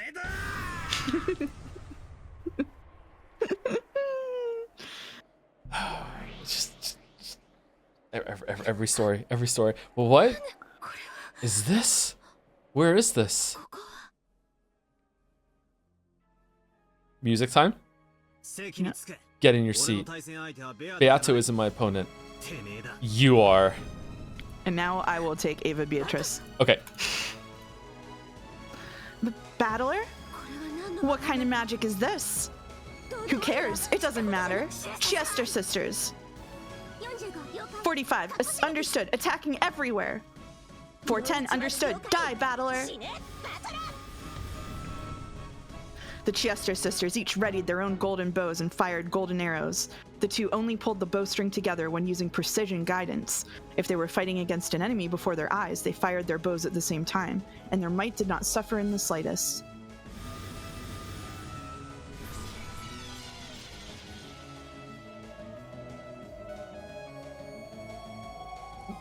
If I don't believe in it, it can't hurt me. Fuck you. What? It was deflected? There's no barrier. It was deflected by resistance alone. 45, target analysis. 45, understood. Huh? What? Did I break down? Am I insane? Anti-magic resistance power, endless 9. Even mythical class magical attacks won't be effective against the target. Golden bow warheads could penetrate any magical armor through reciprocal corrosion. When one tried to block them with anti-magic resistance power, even 8 digits weren't sufficient to prevent their penetration. By the way, even famous gods that appear in myths rarely reach as high as 9 digits. For that reason, 9 digits were enough to measure pretty much all sensible values. Battler had buried all 9 of those digits with 9s. It's better when someone's reading it to you, isn't it? It's so fucking stupid. Holy shit. It's It's literally the over 9,000 meme from Dragon Ball Z. How foolish. When Battler-sama gets serious, magical arrows and the like aren't enough to even make his hair tremble. The Chiester sisters dropped their golden bows in shock. To Battler himself, it was as though a pair of dragonflies had flown past his shoulder. What are you doing? Is that some kind of game? Eek! Monster! Stay back, small fries. Get in your seat, fake witch. I'll tear off that mask of yours.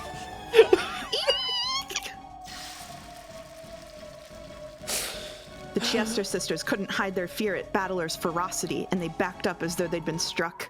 Beatrice watched the scene in shock. Battler?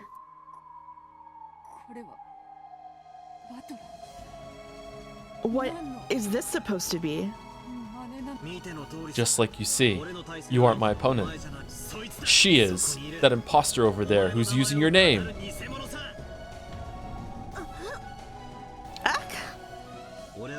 I'm fighting against a witch. I face off against an opponent who claims to be a witch, and I deny witches by defeating them. I've seen more than enough of your arrogance. Then Battler's eyes grew as sharp as blades as he stared down the cruel witch. What are you calling magic? What are you calling witches? You're no witch. I'll rip that mask off and tear it to shreds. Virgilia, get ready to fight. And Virgilia was there. What? Understood.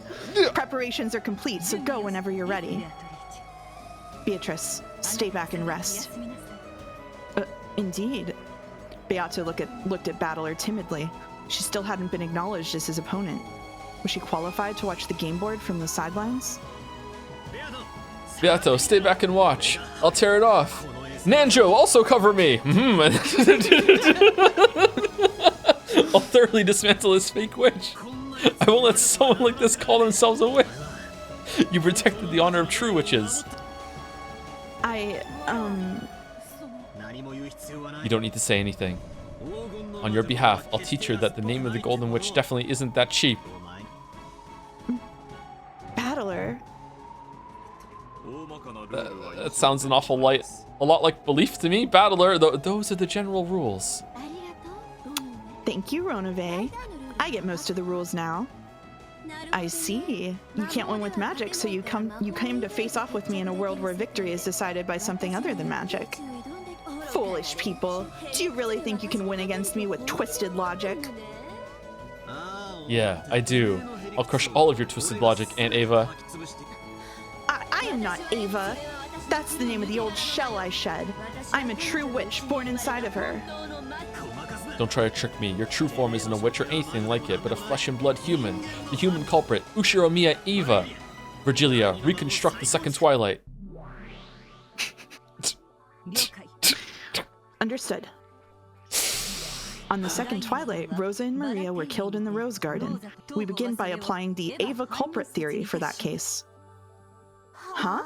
Ridiculous. Come, arise, try to remember. What form did Ushiromiya Hideyoshi have? What? What's this supposed to be? It's a summoning of the dead. A witch can easily bring even the dead up to the stand for testimony.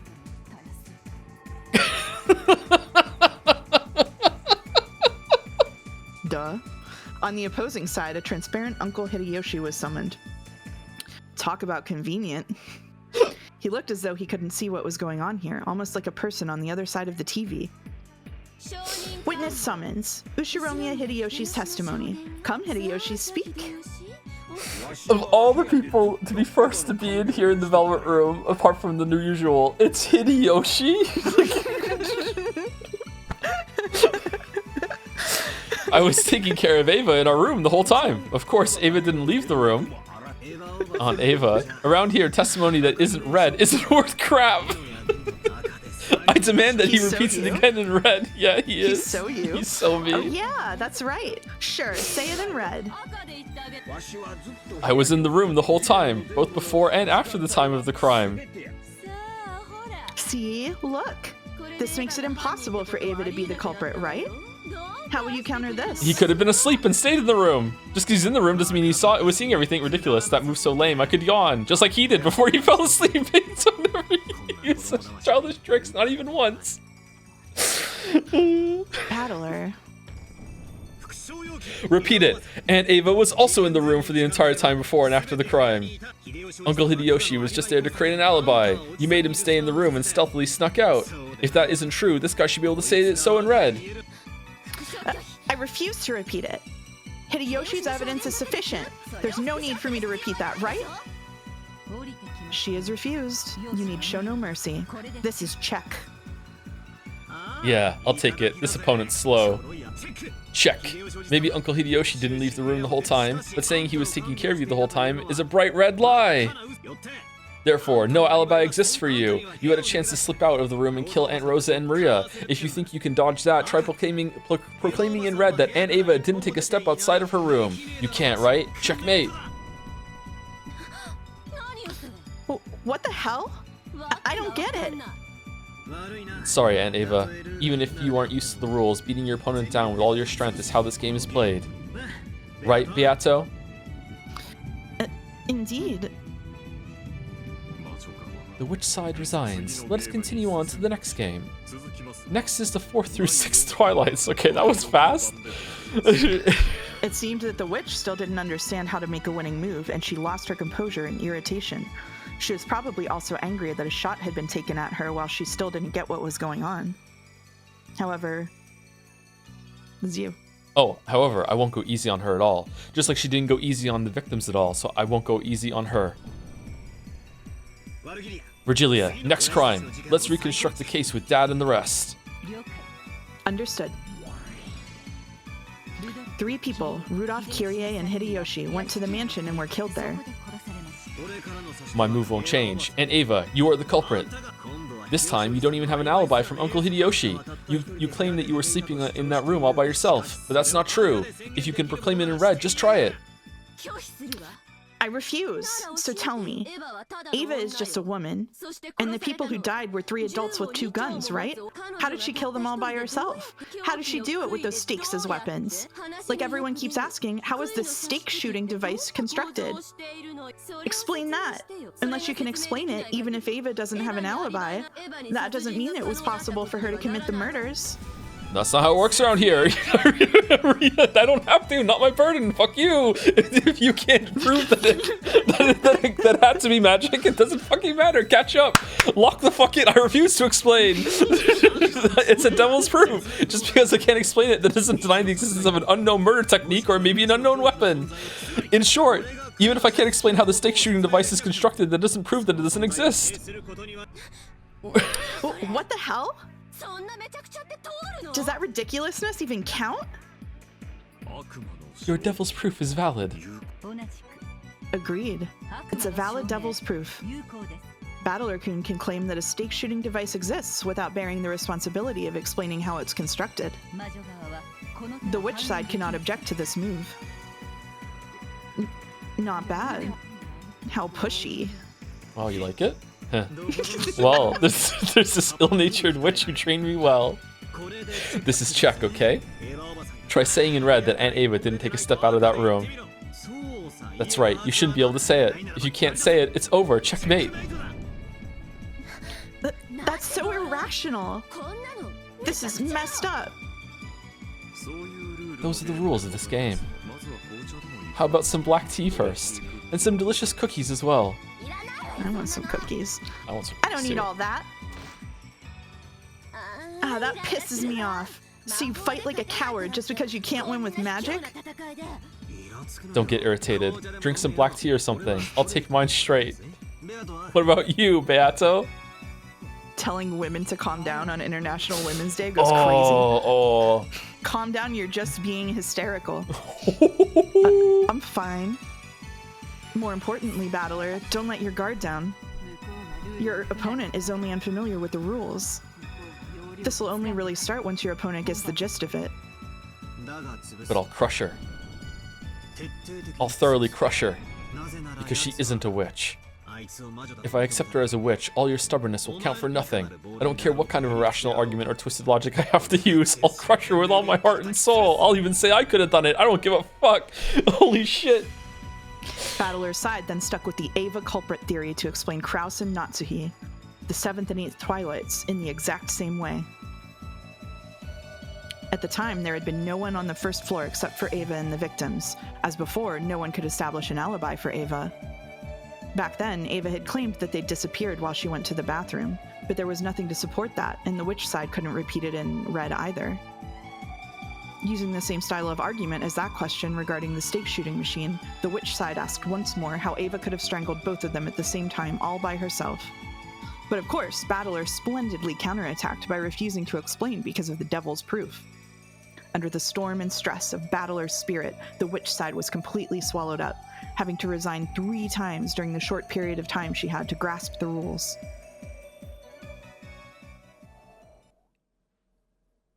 That chessboard can power the whole island right now. Holy fuck. Dolphin sounds. Huh? I see. I'm finally starting to get the knack of it. I won't let you have things your own way anymore. This time, let me take the initiative. Runaway, reconstruct the 4th through the 6th Twilights. Pick out Ushiromiya Kyrie. For now, let me return to the murders of Rudolph, Kyrie, and Hideyoshi during the 4th through 6th Twilights. What is she thinking?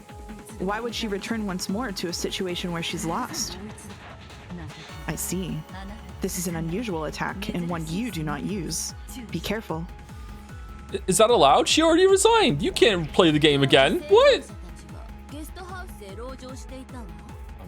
I'm mad. Sorry, continue. At the time, the survivors were barricaded in the guest house. They didn't have food, but out of concern for their safety, they were at least prepared to go out without eating, or to go without eating until the next day. However, in the end, 3 of them went out for food. That's right. In the end, 3 people went outside to get food. It's a pain, so I'll add in some red and say it. Kyrie didn't think that they needed food. Since going without food for about a day wouldn't kill them, she claimed that they should not leave the guest house. And yet, she herself suggested that they leave the guest house to get food. Isn't that a contradiction? Yes, a spectacular contradiction. But dare I say, milady, who gives a fuck? Okay, that's really good that Kyrie was smart. Okay, good. All right, Kyrie's like status restored. Okay, the contradiction exists in Kyrie's pattern of behavior. That contradiction was created by me with magic. In other words, I controlled Kyrie using magic and made her say that to lure the sacrifices outside. Ridiculous. There's no way that kind of magic exists. It's a devil's proof, right? Just because you don't know about that magic doesn't deny its existence, and I don't bear the responsibility of acting out that magic for you. And yet, you have even less room to counter this argument. I wonder if it's okay to fight this way. Yes, okay, so this is proving magic exists without a murder this time. It's a human just did something contradictory? What? Yes, it truly is a spectacular move. Is it? Battler-sama, your response if you please. That's a weird strategy she's taking. So just what is this? She has placed a piece attacking Ushiromiya Kyrie's pattern of behavior. As has already been explained, Kyrie's pattern of behavior had her saying that they should not go outside or head to the mansion in order to get food. And yet, she herself took the initiative, taking the contradictory action of going out to get food. Unless you can explain this contradiction, she will use this violent move to claim that magic was the cause. Well, that's probably what Kyrie-san thought in the beginning. But she probably thought through a few things midway, then changed her mind and decided the food really was necessary. It'd be bad if when things got tough we were so hungry that we had no energy and, well... ran out of energy and couldn't finish reading Umineko because we didn't eat breakfast before stream. She's claiming that this change of heart was due to magic. In short, while it might be extremely difficult, you must explain the reason for Kyrie's change of heart. What are you saying? You're talking about the inside of Kyrie-san's head, right? Can I also summon Kyrie-san's ghost and question her? Beato, can't you call Kyrie-san here or something? She cannot. That is a move permitted only to the witch side. Sorry. Aww. Ah, fuck. She was probably thinking of us kids and on the whole thought that food was necessary and... You must present your claim through objective means. You'll need concrete proof that Kyrie changed her mind and decided that food really was necessary for some specific reason. For example, if someone heard her say that, or if it was written down somewhere. Too bad. The reason she changed her mind was not passed on to anyone, nor was it written down. Therefore, you can only speculate as to what was inside Kyrie's mind. Okay, but she did change her mind. So it's impossible to explain. You don't have a single counter to my move. Isn't it your turn to resign now, Battler-kun? It is possible to hypothesize endlessly as to the reason behind her change of heart, and it is impossible to crush all of those endless possibilities. A detestably spectacular move. If Battler-sama were to have a method of countering, it could probably only be that move. What move is that? Well, I wonder what kind of move it could be. I have the feeling that it was Milady's specialty, but I cannot remember. Quit being stingy and tell me. Beatrice, no answers will be given to those who stop thinking for themselves. Think. Think in your own way. Why don't you resign right now? And I'll corner you even more with Red. Until the last instant before she died, Kyrie's behavior pattern of not going to get food equals not going to the mansion was maintained. Okay, hold on. Until the last instant before she died, Kyrie's behavior pattern of not going to get food equals not going to the mansion was maintained.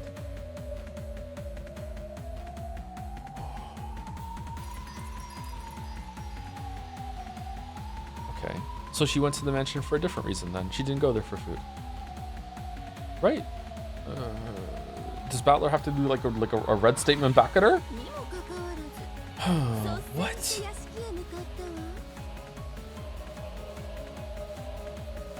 Okay, I'm done. Sorry. I'm sorry. No, you're okay. Why are you sorry? You're supposed to theorize. Because it wasn't good theorizing. That's why I got nothing. How could you? And yet, she took the initiative and headed towards the mansion. She was pushing a cart ready to carry food. Why that contradiction?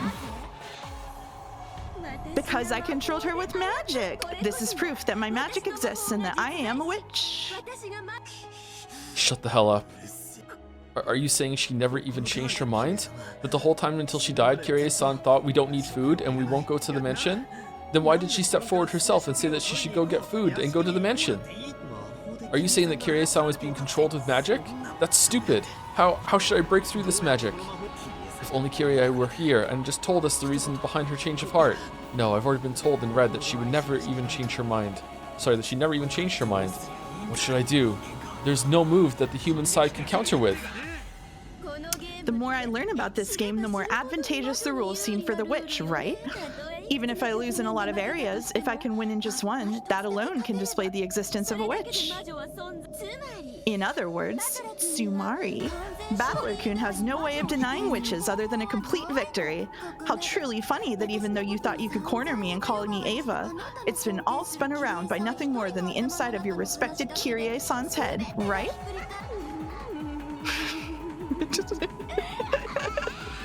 What was that laugh the voice actor did there? Sound. Yeah. Just do it. Resign. If only you just accept it. If only you just lose. Damn it. It's impossible for a human to prove. I can't do anything but guess at what the dead were thinking when they acted. Furthermore, I can't deny the magic based on conjecture alone. To break through it, I need objective proof as to why Kyrie-san had a change of heart. But damn it, it's been said and read that no proof exists as to why she changed her mind and wanted food. What should I do, damn it, damn it? Battler-sama, is this your resignation?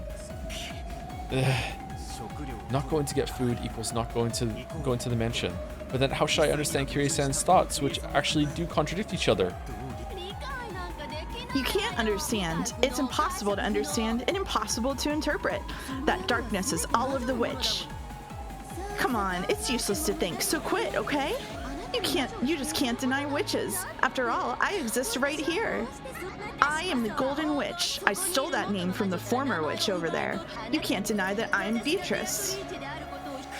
Damn it! You have no right to use that name. Oh. And yet, I can't think of a move to deny it. Battler could no longer counter this witch who was laughing insanely in triumph. He didn't want to give up, but no move appeared. He ground his teeth, making fists with both hands. But even so, he couldn't think of a brilliant counterattack. Battler-sama, your time limit is over, so will you resign? There's a time limit? Ah.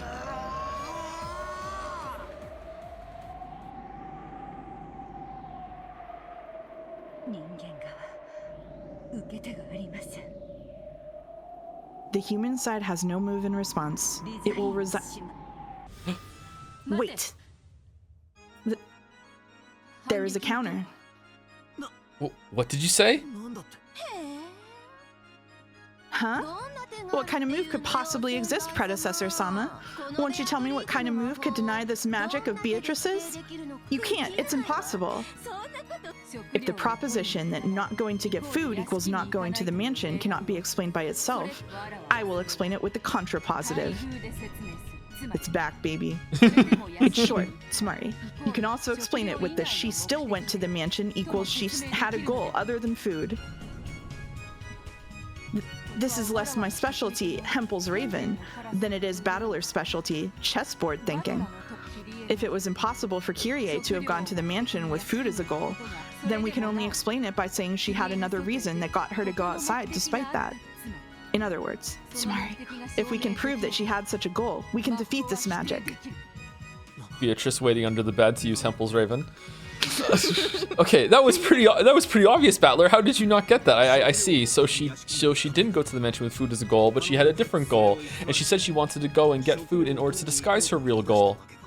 Huh, what did she put in the cart then? True enough, it might be possible to find an explanation that way. But how? Teacher, reconstruct the scene of Kyrie's death. We cannot summon a ghost, but inspecting the corpse ought to be a right allowed to the human side. Yes, there is no problem. I shall reconstruct the scene where Ushiromiya Kyrie died. We might want to take a break here because this is a 2.5-hour chapter. Oh, is it really? Okay. Yes, there is no problem. I shall reconstruct the scene where Ushiromiya Kyrie died. We cannot call Kyrie's ghost here. But by finding out what Kyrie left behind, we may be able to use that as a weapon.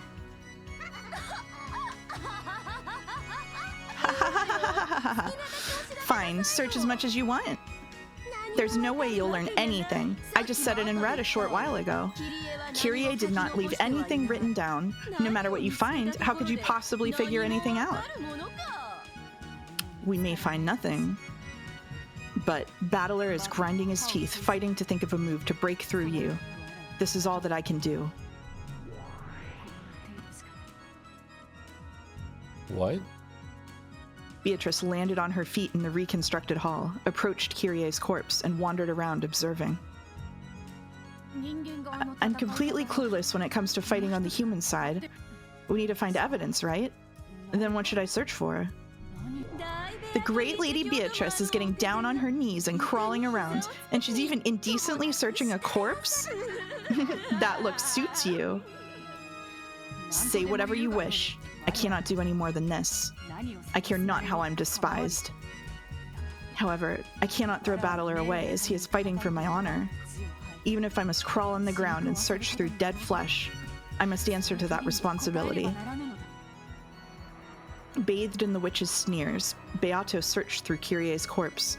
She fished through the pockets, taking what was inside out and laying it on the floor.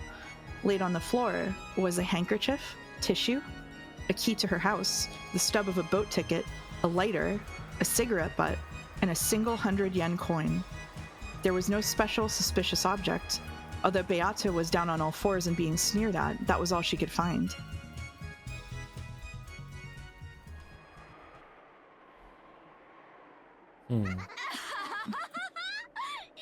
Dolphin sounds.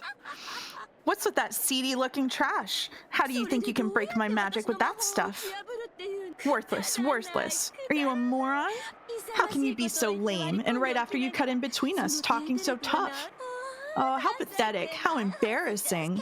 If only you'd just give up and die. The witch fell over laughing, lambasting Beato. Beato hung her head, trying to withstand this shame. Milady, are you finished with your inspection? Indeed. I will not find any more than this. Can you make any counter from this evidence?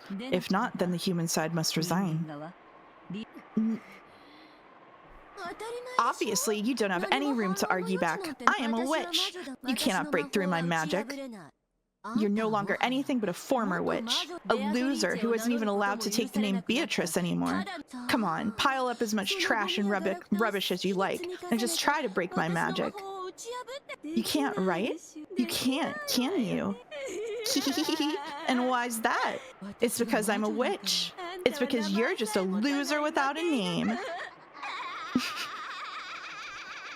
Dolphin. Yeah.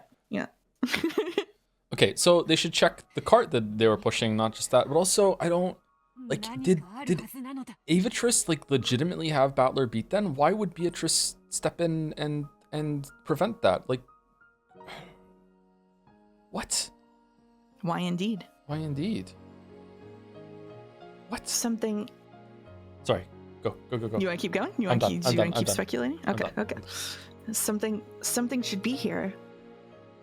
I won't lose heart. I will not lose heart. No matter how much I'm sneered at, Battler is fighting for my honor. So for the sake of his honor, I must not lose heart. As Beato held back tears at the words of humiliation she was being showered with, she tried to find if Kyrie was holding something else, to find something that could save Battler from his plight. Searching earnestly. However, nothing more came up. Damn it. Please, Ushiromiya Kyrie, you must save your son from his plight. Please. After death, lend me power for his sake. However, Kyrie's body did not answer. It was only natural that a corpse would remain silent. No dead person existed that would answer Beato, who had lost the endless magic. It's pointless. Toying with the dead is a privilege only for witches. For you, who is neither a witch nor even a human, no one exists who will lend a hand. You'll be alone for all eternity. You have no witch or human allies, and no one will save you. If that's frustrating, why don't you cry? If only you just apologize, saying, I'm sorry I'm so useless. Sorry, Battler. I couldn't help you at all. No, that's enough. Thanks, Beato. I won't waste your efforts. I don't need consoling. Just how could you possibly argue back with this pile of rubbish? Just how could you possibly strike back with this rubbish I scraped together while she sneered at me? In front of Beato, who was still crawling on all floors and hitting the pile of objects Kyria had left behind with her fist, Battler also crouched. And after patting her on the shoulder in thanks, he moved that hand to the ground, picked up the cigarette butt, and held it up over his head. Isn't Rudolph and... No, Hideyoshi smoked. Rudolph did as well? Are those the only two confirmed that smoke? I'm not asking you, by the way, Mess. I'm just thinking out loud. I don't want help. Okay. Oh, you know. Of course you know. Of course you know. What are you trying to say with that trash?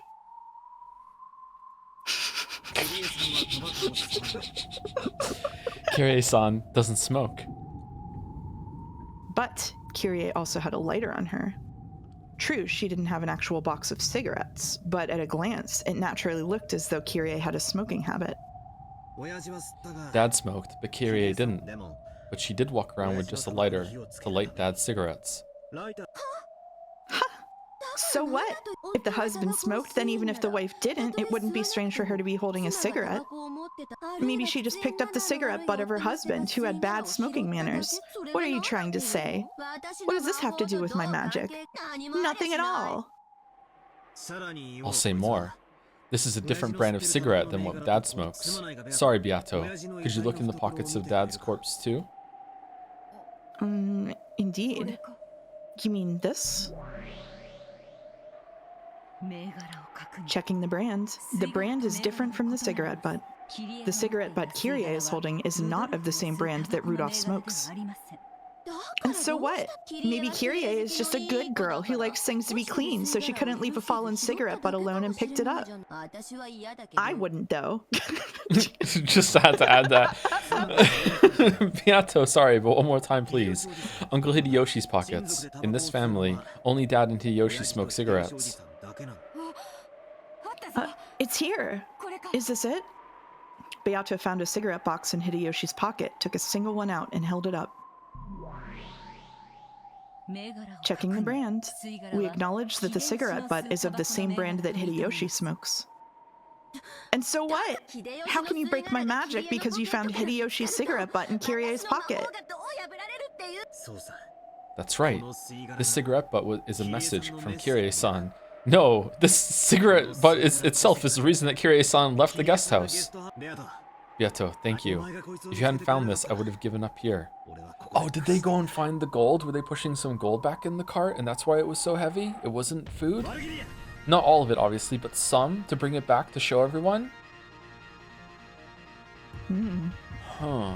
Virgilia, reconstruct the situation. The guest house after it came to light that Aunt Rosa and Maria had been killed on the second twilight. Understood. Reconstructing now. After Rosa and Maria's deaths, the remaining survivors rechecked all of the doors and windows in the mansion.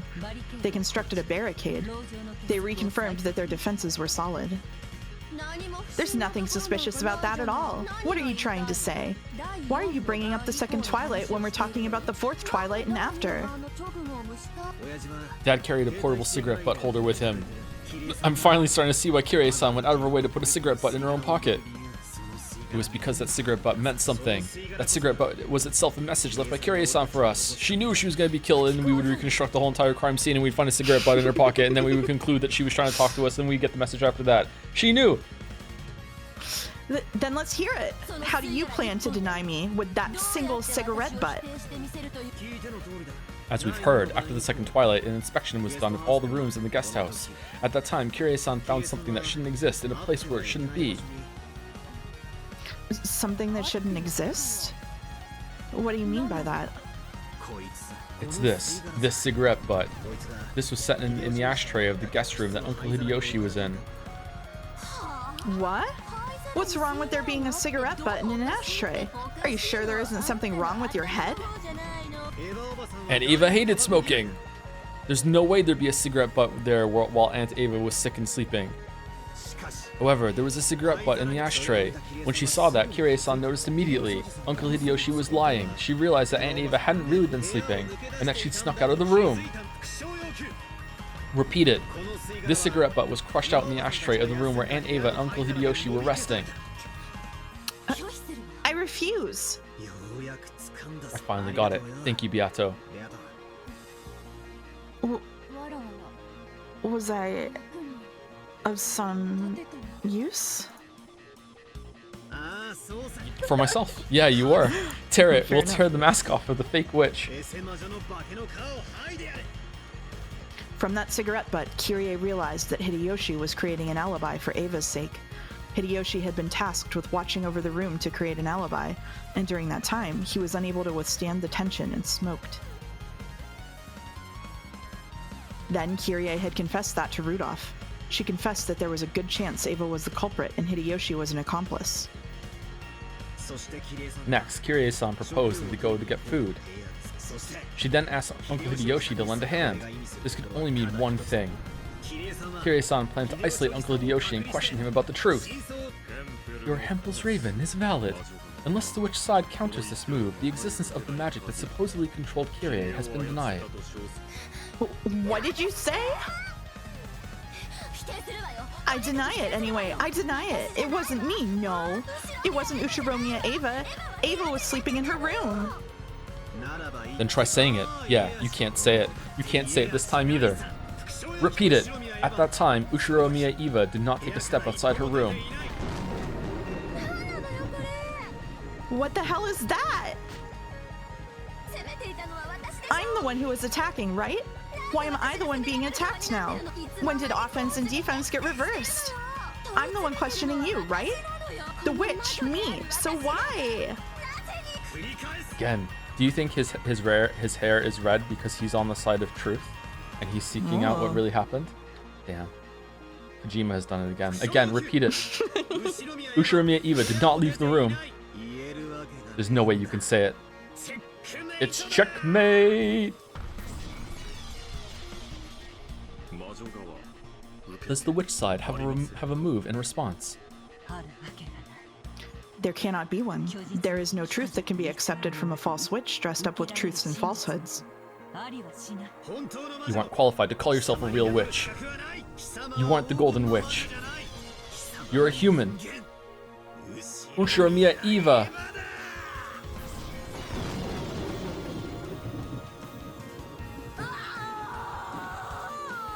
Wah! Oh man. The witch howled. Her entire body was burned with the tremendous heat that denied her own magic and existence, and she let out a howl like a dragon. Sounds like an owl. Her body flickered repeatedly, flashing as though Ava's figure and the witch's figure overlapped.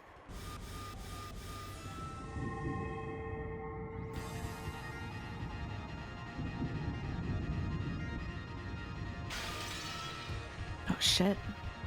Uh-oh. However, that yell was sucked into the flicker, making it return to the original form of the cruel witch.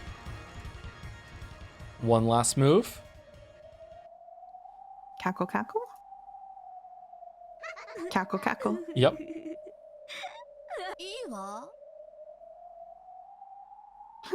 Sure. If you want to call me Ushiromiya Eva, then go ahead and do that. That's right. I actually can't repulse all moves related to Ushiromiya Eva being the culprit. I may have been dragged down from the position of Golden Witch, and you might call me Ushiromiya Eva now. But you know what? That by itself doesn't mean that witches and magic have been denied. I'll teach you starting now. I'll teach you that I am not Ushiromiya Eva, nor a human, but a real witch. Take a look at this red truth. When the witch clapped her hands, time advanced in the world of the game board. These scenes are so cool. I really like them. Battler and Ava dashed to the front of the parlor, calling out Jessica's name. They were searching for Jessica because they had gone to the servant room, found Nanjo's corpse, and didn't know where Jessica was. So, what's your point? What are you trying to say? You couldn't be... Oh no. Beata went pale. In other words, Tsumari. The move the evil witch was about to make was bad enough to make even Beato go pale. This time, I'll give you a fatal move that you won't be able to talk yourself out of. No, I'll make this move against all humans who support you. Listen carefully to my move. Stop it. That move is... Yato, stay back. I'll take it. Come on, you fake witch.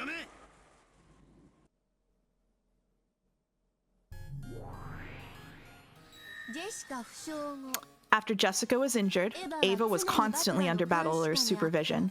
Battler is neither the culprit nor an accomplice. By this, we can establish a perfect alibi for Ava. What? I'll seal you and humans as well in a red barrier that most certainly cannot be escaped from. Farewell, lowly humans. Sleep for all eternity in an absolute closed room of magic with no exits. Come on. Listen carefully. Listen to the red truth. There are no more than 18 humans on this island. Throw away your foolish thoughts of mysterious people hiding and committing crimes. But if I say it that way, you might also suspect animal culprits. Sorry. It's okay. I couldn't stand to hear some irrational theory about how an orangutan trained to commit murder wouldn't count as a human. So I'll change it like this. No life forms other than humans have any connection to this game. That's how it is. Next, I'll explain the situation of all 18 people who exist on this island. Kinzo is dead. Kraus is dead. Natsuhi is dead. Hideyoshi is dead. George is dead. Rudolph is dead. Kyrie is dead. Rosa is dead. Maria is dead. Genji is dead. Shannon is dead. Kanon is dead. Goda is dead. Kumasawa is dead. Nanjo is dead. Those 15 are all dead. And Battler is alive. Ava is alive. Jessica is alive. That's everyone, all 18 of them. That wasn't in red. That wasn't in red. Oh. Which means that when the last victim Nanjo died, only 3 people, Battler, Ava, and Jessica, were alive, right? What did you say? Damn it, you don't mean. Ava was with you the whole time, so committing a crime was impossible for her. Of course, Battler-kun isn't the culprit. He wasn't forging an alibi for her, and he took the possibility that she was the culprit into account, watching over her actions carefully. No chance existed for her to do anything suspicious. In short, at the time of the crime, only Nanjo and Jessica were in the servant room. And I know what you're thinking. Your next move will be this, right? There's also a chance that Jessica is the culprit. But too bad, I'll slice it up in red before you try. Ushiromiya Jessica has not committed murder. She was not involved with Nanjo's murder. Her eyes were completely covered. It'd be impossible for her to carry out a murder like that. And here's a bonus. Neither Ava nor Battler killed Nanjo, nor were they involved. Oh shit! Wait a second. That doesn't make sense. There were only 3 humans, then a murder occurs, and none of those 3 were involved. That's insane. I'll state it clearly. The culprit who killed Nanjo was neither Battler nor Ava nor Jessica. In other words, Tsumari, it wasn't one of the survivors. Get it? No, that's right. Okay, there has to be someone else then. There has to be someone else. It's magic or someone else. How does that work? How does that work? How does that work? The furniture loophole? How does that work? What?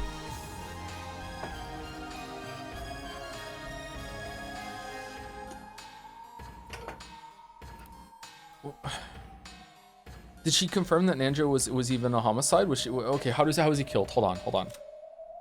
Yeah, he was killed. Okay, did he kill himself? Why would he kill himself?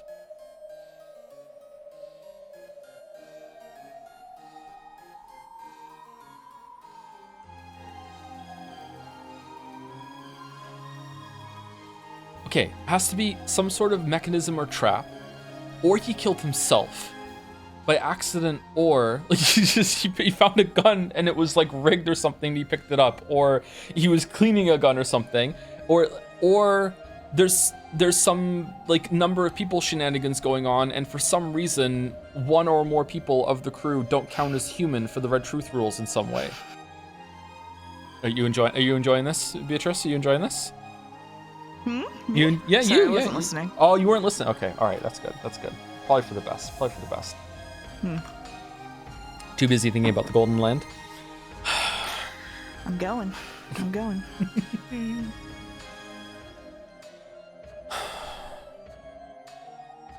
Mouse is having a good day? Yeah, that's true. Fuck.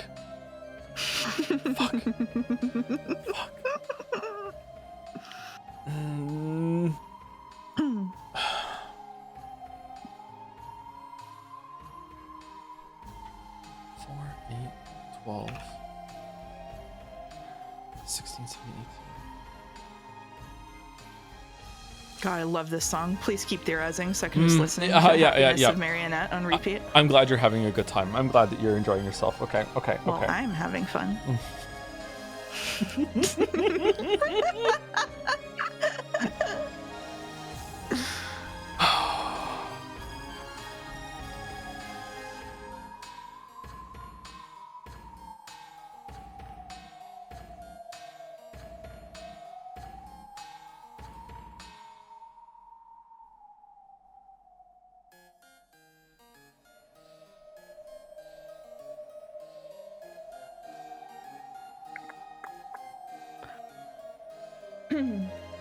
I think, I don't know why or how, I think at least one of these 3 doesn't count.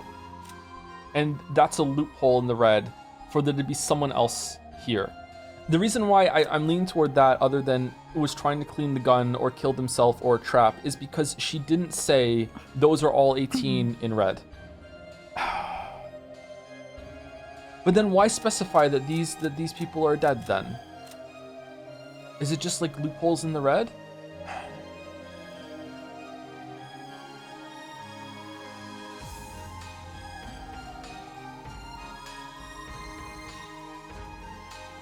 I'm just watching Umi full spoilers chat.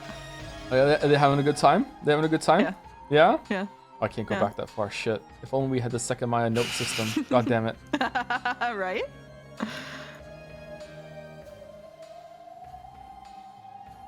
Hi. Fuck. What would that mean? Hold on. What would that mean? If one of these don't count, what would that mean for the other ones? What would that mean for episode 1 and 2? Oh, okay. Okay. All right.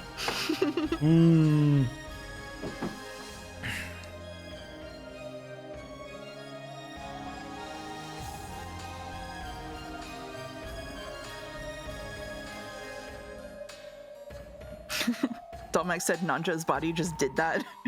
Yeah, it just did that. It just did that. It just did that. Yeah. It just did that. There was also that there was definitely an extra person here in episode 2, because Kyrie saw, if we can take that as reliable, which I think that we can, because it's Kyrie and I love her. I think that we can take that as reliable, that there was someone extra here, but then they just vanished and they didn't come back. And also they met up with the other ones, but Rosa didn't confirm that with Battler even, so maybe that's not all that reliable. I don't know. As we just saw in this episode, like the scene with him holding her hand was completely unreliable too. It's just like the suggestion of what went on. But if did Battler meet the one in the I think it was like a school uniform, wasn't it? At least it looked like that to me. Like what?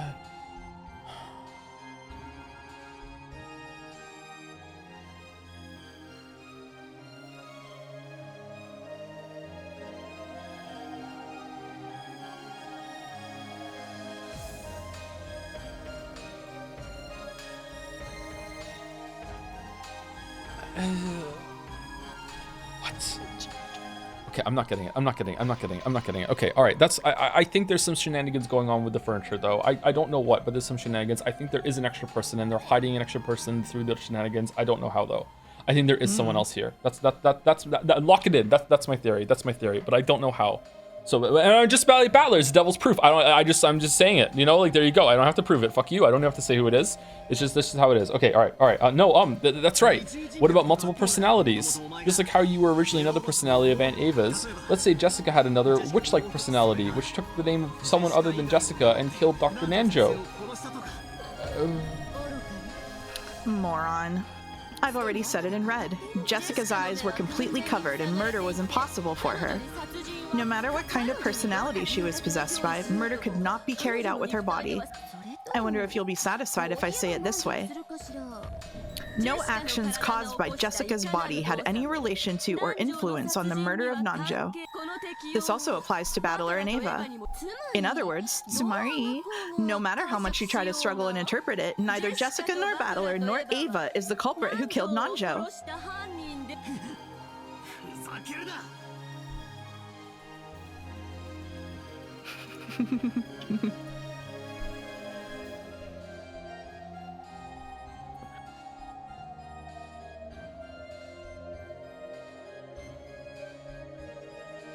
I look so angry right now.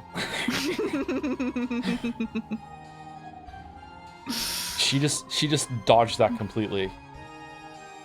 Mm-hmm.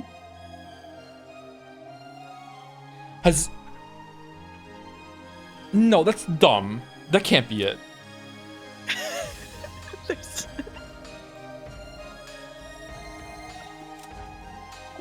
Has anyone ever spoken to Shannon and Cannon at the same time?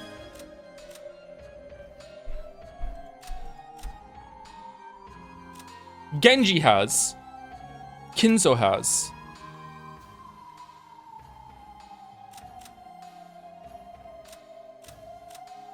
Has anyone ever spoken to Genji, Shannon, and Cannon at the same time?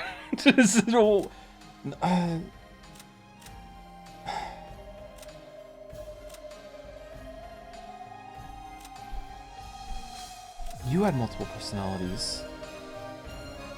You have multiple personalities. We have multiple personalities. You don't. You don't. You two have... You do.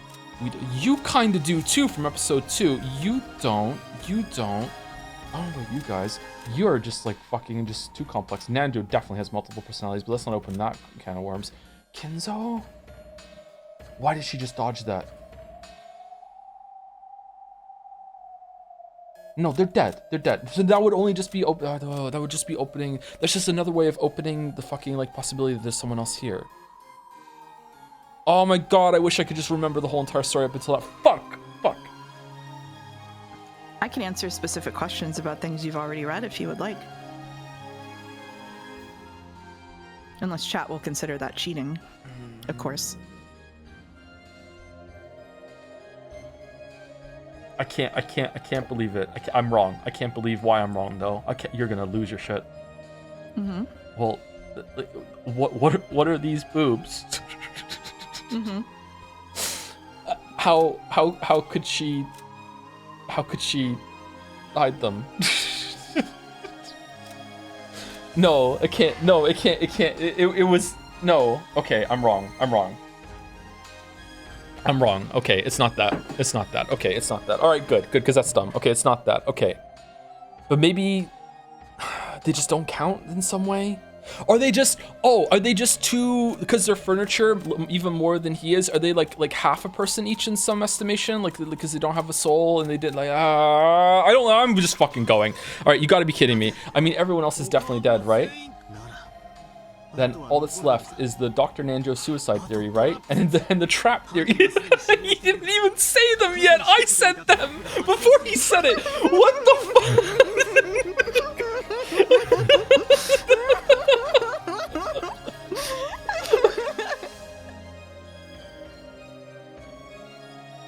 Oh, god damn it. The culprit was already dead, but a trap that they had already prepared went off. Nanja's death was a homicide. Of course, it was with a direct method of murder, not a trap. A weapon was readied, and he was killed with it from point-blank range in front of him. The culprit appeared openly before Nanja's eyes, and as they both looked at each other's faces, the culprit killed him. Okay, there's someone else on the island then. Some of them don't count. Okay, all right. So instincts are right. I just don't know how. Okay, but wait. There are only 3 survivors. You said in red that everyone else is dead. You basically confirmed the life or death status of all 18 people. Furthermore, the existence of a 19th person has already been denied in red. In other words, Sumari, no one can exist except the 3 survivors, and yet a 4th person other than those 3 appeared before Dr. Nanjo. How could a person other than us appear and murder Dr. Nanjo when no 19th person exists? Insane. You're lying. You're lying with the red. The red only tells the truth. Isn't doubting that the same as betraying the honor of that witch who's behind you, shriveling up in fear of me and hiding behind your back? Damn it. Right now, I'll state it clearly. The one who appeared in front of Nanjo was me, a witch. The golden witch who can't be explained away with the 18 humans. Virgilia, Renove, isn't there a contradiction in this situation? Is she really telling the truth with the red? Yes, her red truth is valid. What an elaborate and precise cornering. It's too much of a cornering. Flip the fucking chessboard. How should I make a move against her? Virgilia, aren't there any moves? I cannot think of anything. And you, Renove? My apologies. However, in these last 1,000 years, I have never seen such an elaborately beautiful game board layout. I hate to admit it, but it's beautiful. What a beautiful checkmate made in red. The witch's teacher and the demon butler were both stunned, and an expression of ecstasy rose to their faces. Forget surrendering. They were impressed at this perfect checkmate, which simply had to be admired. When people accept defeat from the bottom of their hearts, it gives rise to neither regrets nor humiliation. Nothing is born except feelings of respect. It's you. I no longer knew what was what anymore. This is too far. This is basically what Beatrice said she wouldn't do. It is why Beatrice is really upset, because it would enter a stalemate. That Evatrice just did it. Is that Evatrice just basically with extra steps just said in red, I'm the witch and I killed her. like and did magic to do it, right? She avoided using the red at the exact end of that part, but everything that she set up before that is basically just saying that statement and building that, right? It's got it. It's like she went too far. Battler just needs to see it. He just needs to see it. She avoided committing that at the very last second, but everything she said is just leading to that conclusion. Now he has to like go into like insane places to be like no, to deny magic. I need to start like really like flinging myself out there into like to crazy land in order to counter this.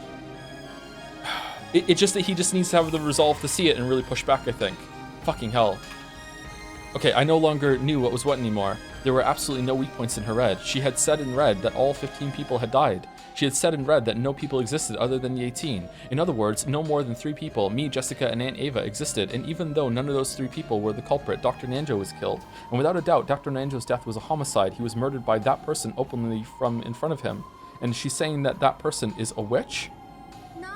The culprit who killed Nanjo was not an animal or anything of the sort. That's already been dealt with in red, right? Everything other than humans has been completely removed from consideration.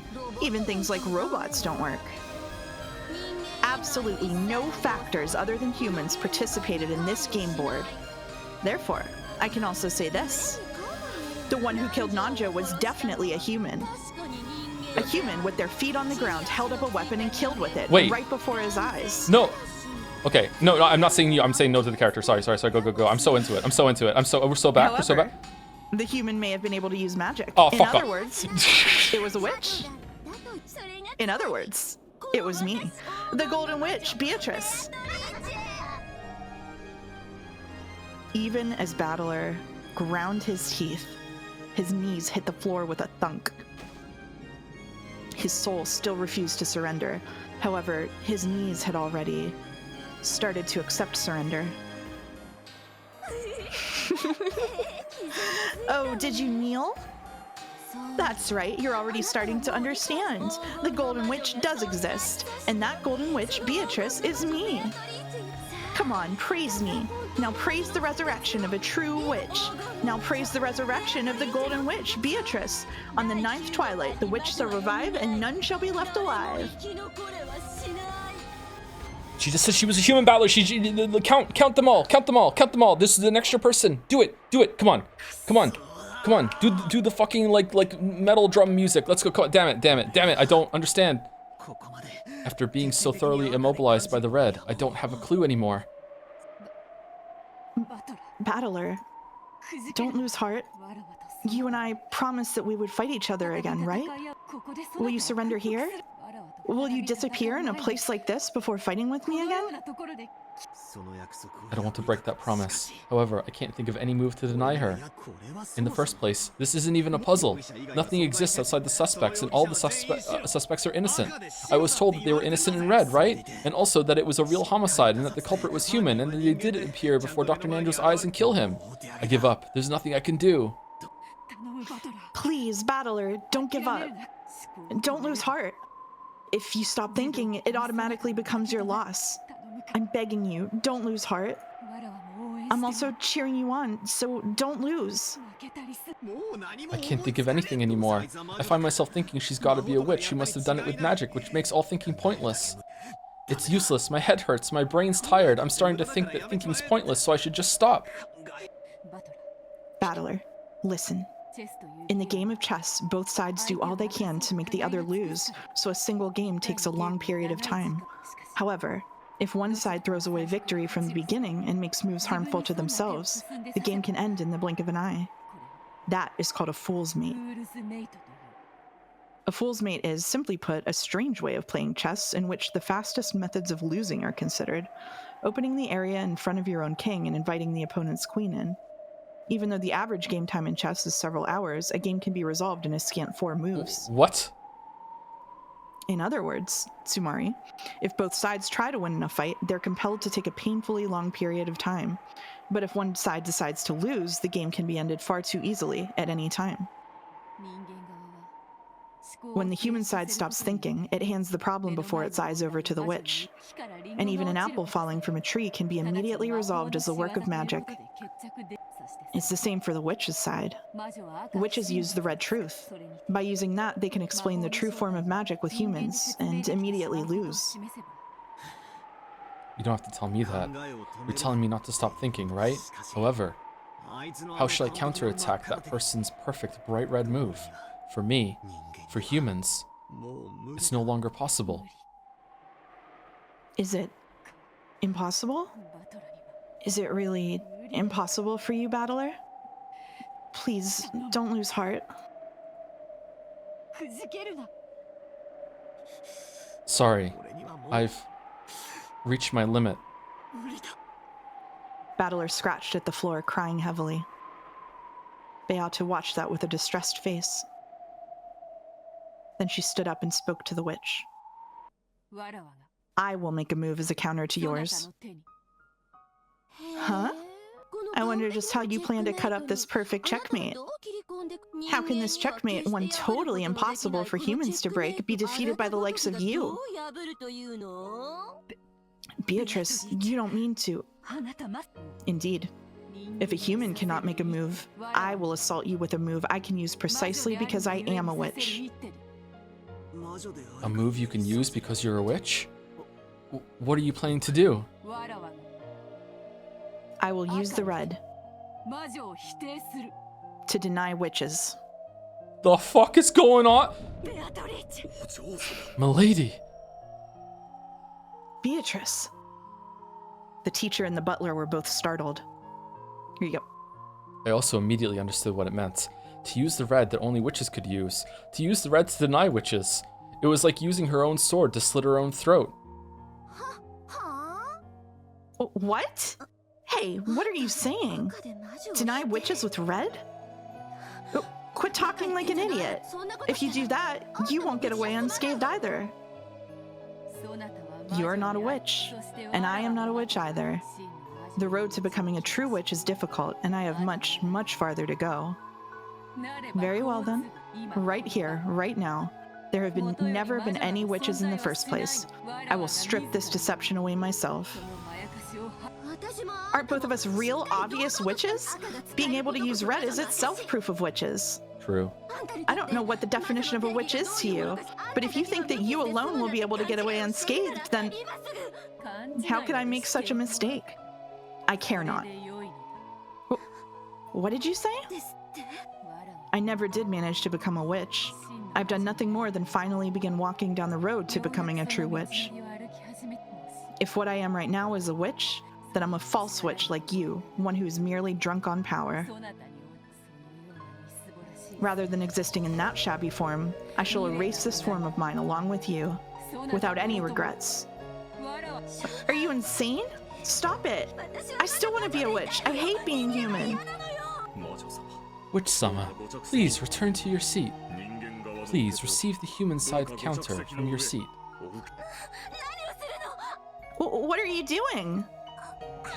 Let go of me. Don't let that woman use the red.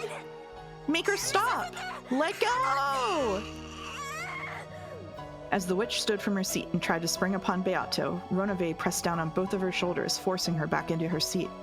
And even after that, he didn't remove his hands from those shoulders. Denying witches was the same thing as denying magic. That included demons such as Ronave. However, instead of running away, Ronave chose to act as the facilitator for the game, and to carry out that duty for his master's sake. Beatrice, you have no regrets, right? That's my line. Sorry, teacher. Even though you taught me so much about fun magic and magic that brings happiness, I wasn't able to use it well at all. So, I'll study from square one and start over again. I'm truly sorry that you had to suffer for your stupid disciple's misconduct. I had a good disciple in the very end. Go, do what you believe in. I don't have a clue what you guys are talking about or how there's another episode after this, but okay. But I do understand one thing, and I can say this. Beato, I don't know what you're trying to do, but stop trying to do it. You have no moves, but I have one. If we let that move get away, she will be revived as a witch in the truest sense, and this time she'll control this whole island. All nightmares will be hers to do with as she pleases, and this island will fall into the deepest hell of the evil witches' repeating delusions for all eternity. Can you permit that? Don't you care if your dear relatives are toyed with for all eternity in that witch's nightmare? Still, you shouldn't have to sacrifice yourself. This is a game between me and her. You shouldn't have to make your move and sacrifice yourself. I'll think of something. I'll surely think of a miraculous move. So don't rush into it. Ah, damn it! I'll definitely think of one, so don't rush into it. This game is cruel. The time limit for your consideration has already run out. I am now the only one who can do it. Calm yourself, battler. I'll defeat her. I'll defeat that cruel witch with my own hands. Wait, Beato. Stop it. Quit it. There's absolutely no need for you to sacrifice yourself. Weren't you fighting to deny me? What a strange person. Let that child do as she likes, and please, watch her until the end. But... Battler, there's only one thing I ask. Would you cover your ears? My ears? Why? Starting now, I will deny witches in red. I will slice up the game board that she's laid out with her red. By doing that, I will probably lose my form as a witch as well. If you also hear the red truth I speak, you will understand my true form. If you alone cover your ears, that truth won't change at all. However, even so, I want you alone to cover your ears. I at least want to be a witch in your eyes. Please? Beatrice-sama, there are no problems on the witch side. Please, your move. Let go! I won't let you get away with this either, okay? She's insane! Do you plan on dying and taking us with you? Stop it! Don't deny it! Stop it!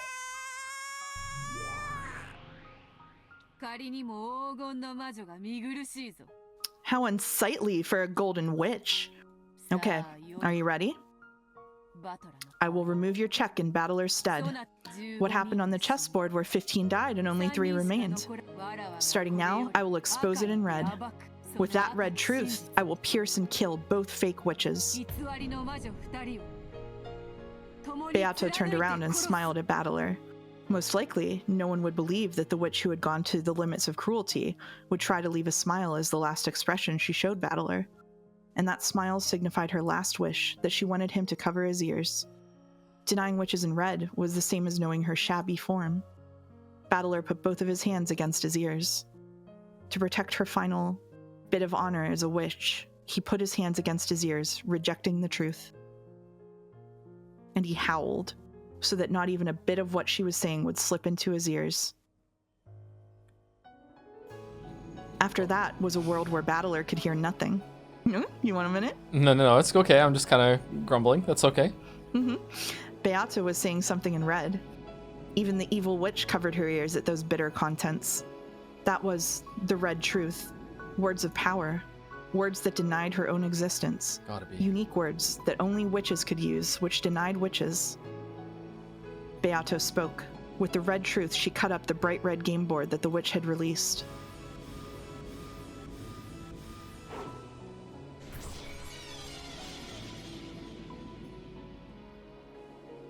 She explained difficult problems that could not be solved by humans with moves that could only be solved by witches and began cornering the witch. The truth that Battler was not permitted to hear. If Battler had broken his promise and sneakily eavesdropped, in an instant, Battler would probably have been able to become the victor in his game with Beato. He would probably have understood all the riddles on the island, all of the magic and tricks, closed rooms, spells, curses, legends, and this entire tale of anger and sadness. However, Battler would only learn what that was when he reached the truth by himself.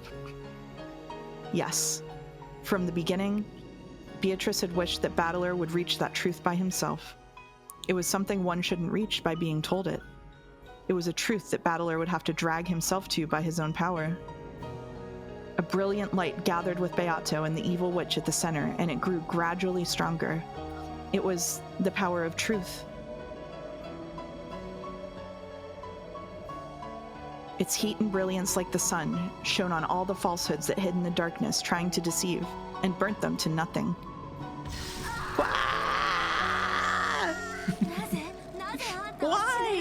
Why can you die? Why can you throw away your life when you have such incredible power? You who hold the power to control gold, magic, and everything at will. Why can you so readily throw that away?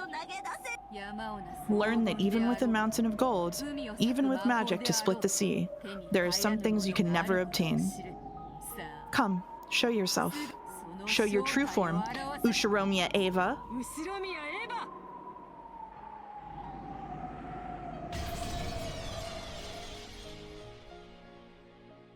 When the sun exploded and blew everything away, Ava could be seen there holding a gun.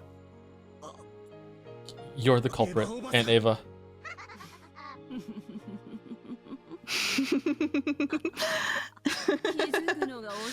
Took you long enough to notice, Battler-kun.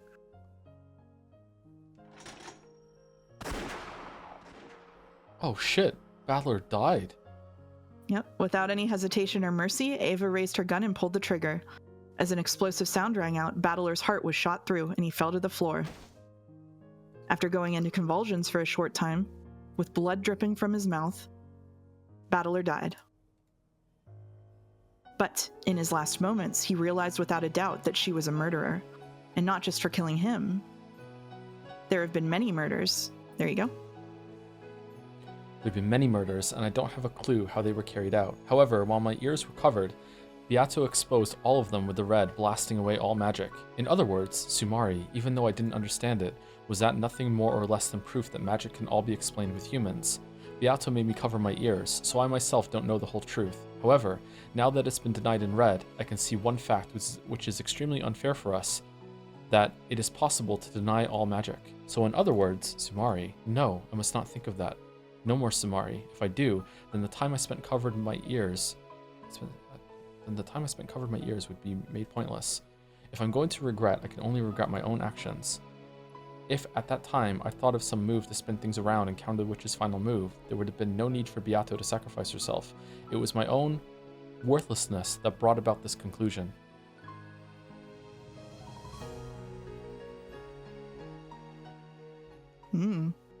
Check the character description. I don't think there was a raindrop. It's not letting me hit escape either. No one's dead. You should be able to right click now. Yep. No one's dead. Why is no one dead? What? Even though it was a pitch... I was gonna say, is this me or you? It's you. Okay. It's me, yeah. Even though it was a pitch black world where nothing could be seen. Oh no, actually, it's you. Okay. Yeah, go ahead. Even though it was a pitch black world where nothing could be seen, for some reason I felt Beato's presence right next to me. So I tried calling out to her. You can exchange words with someone whether they're a human or a witch, so even in a world where witches have been denied, I should be allowed to talk to her. Beato.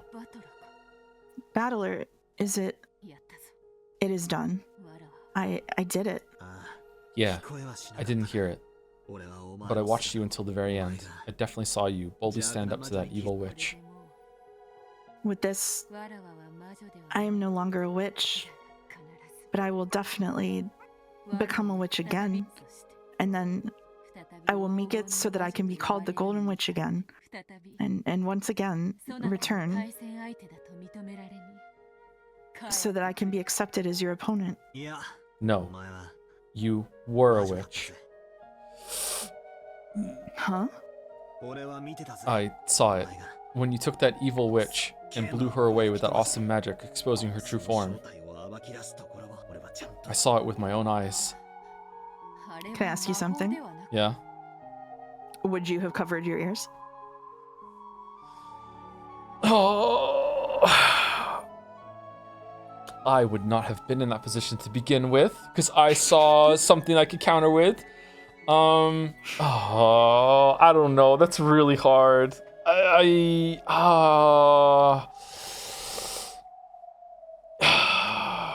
Yeah, I would have. I have too much honor. I would have. Yep, I would have covered my ears. Yes.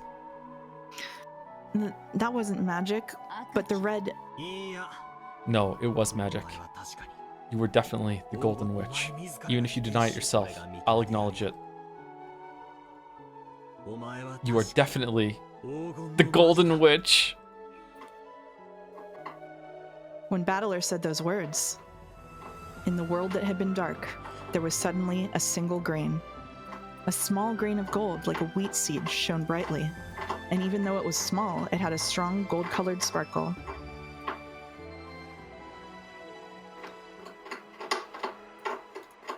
I'm sorry, my chinchilla is doing something. It's okay. Then it shone on the two of them, sitting with their backs together. So they each became aware of their own form. They did not exist only as consciousness. They became aware that they had bodies and definitely existed. No, perhaps we should say that they each had been given an existence called a body. When Battler looked at his own form, he wasn't that surprised. But when Beato looked at her own form, she was a little startled. From Battler's perspective, she looked just like normal, but for a short while, she was surprised by that form. What is going on? The sparkle from that grain of light is slowly getting stronger. The grain of wheat was no longer simply gold-colored, but was like the light of the sun. Then it softly began to approach Beato's chest. When that grain of the sun was sucked inside her chest,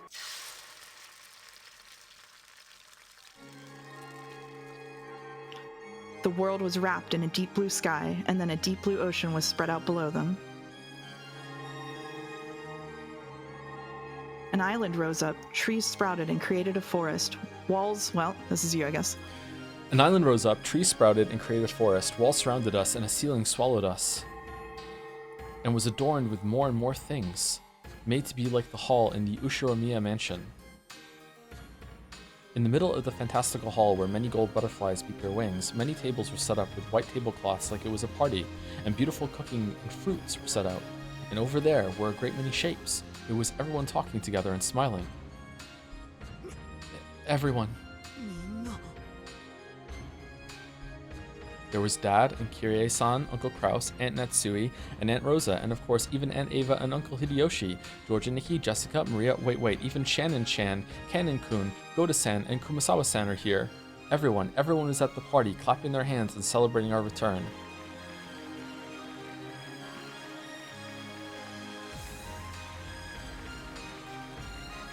Yay, yippee, hooray! We did it, the end! Yay! Yay!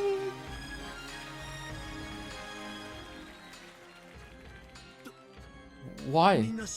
Even though everyone was dead, why are they alive? In the Golden Land, the souls of all the dead can be revived. Welcome back, Beatrice. And welcome, Battler-kun. Welcome to the Golden Land. I made it? I made it. To the door of the Golden Land?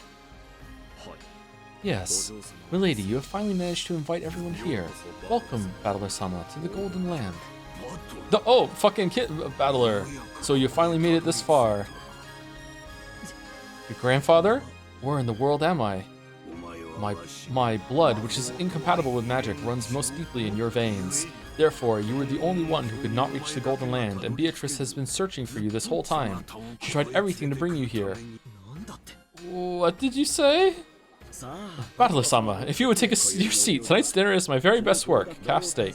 If you would, please relish it. You should be honored. Normally, I would have eaten all of it, but I left you some out of gratitude. The Seven Stake Ni-chans. In the Golden Land, all of those with minds are equal. Here, there's no distinction between us furniture, humans, and witches. Battler-sama, we were waiting for you. Welcome to the Golden Land. Shannon-chan, George and Nikki. I still feel like this might be a dream. We should have died. But I'm alive, and everyone is here and happy. I can't believe it. That's right. This place must be a dream world. So it must be a dream that George is acting so friendly with a maid girl. Even here. Could you give it a rest, Ava? For now, you gotta stay quiet and bless the two young'uns. The Golden Land is a city of bliss. We should never quarrel here. Here, any people are free to love each other. No one needs to hesitate over it. Jessica-chan, Kanon-kun, you look so wonderful. I'm jealous. Hey, Battler. I'm a little, Battler-sama, welcome, and welcome home. Jessica was probably embarrassed because she was holding hands with Canon-kun. Canon-kun wanted to act humbly like a servant and bow, but since neither of them could let go of the other's hand, he couldn't do it so well, and the whole scene looked fairly comical, like me trying to read that paragraph. Holy shit. With a servant child? You can't! Our Jessica cannot do such a thing! It's hardly a big deal, correct? Let her at least choose the person she likes. She can't! Jessica! You can't either, Josh! As Aunt Mitsui and Aunt Eva hugged each other, they cried tears of regret for their adorable children. Even though they had always been at odds, it was a very bizarre scene. It isn't really a problem, right? It doesn't matter who likes who. That's right. It's proof that a parent's too attached to their child. Battler, no matter what kind of woman you bring home, I'll give her a warm welcome, okay?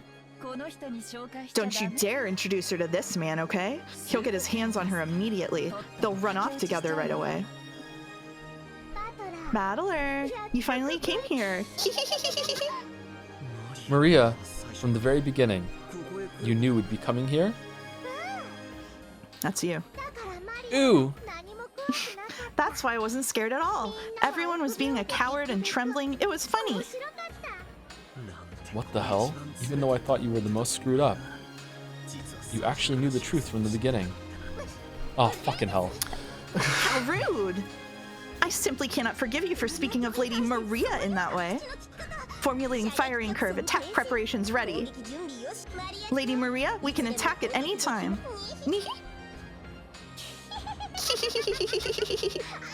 Ouch! Be quiet. You were in the presence of Beatrice-sama. Come now, no need to be so stiff. Let's be considerate of the desire to joke around and have fun. More importantly, why don't we begin preparing for the toast? Yes, preparations for my excellent mackerel cooking are complete. I can serve it at any time. Hey, you people, work a little more like furniture. No, I'm gonna stuff myself some more. Wow. Come on, let's work. Don't keep the guests waiting. Let's work studiously and attend to them. Don't let the guests do anything. Make them lazy, make them slothful, fatten them like pigs.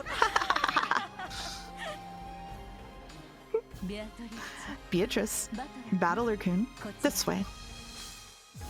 Grandfather and Virgilia were standing on the landing at the top of the staircase, beckoning to us. Beato and I turned our heads to see what was going on, then climbed the stairs together. Together, from the hall, it looked like a very high stage.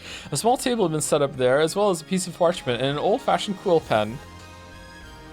I saw that strange magical characters in Japanese were written side by side, and below it, many names were written. There were 17 of them. Grandfather was the first, and everyone's names had been signed all over it. The people who arrived at the Golden Land probably signed this one after another.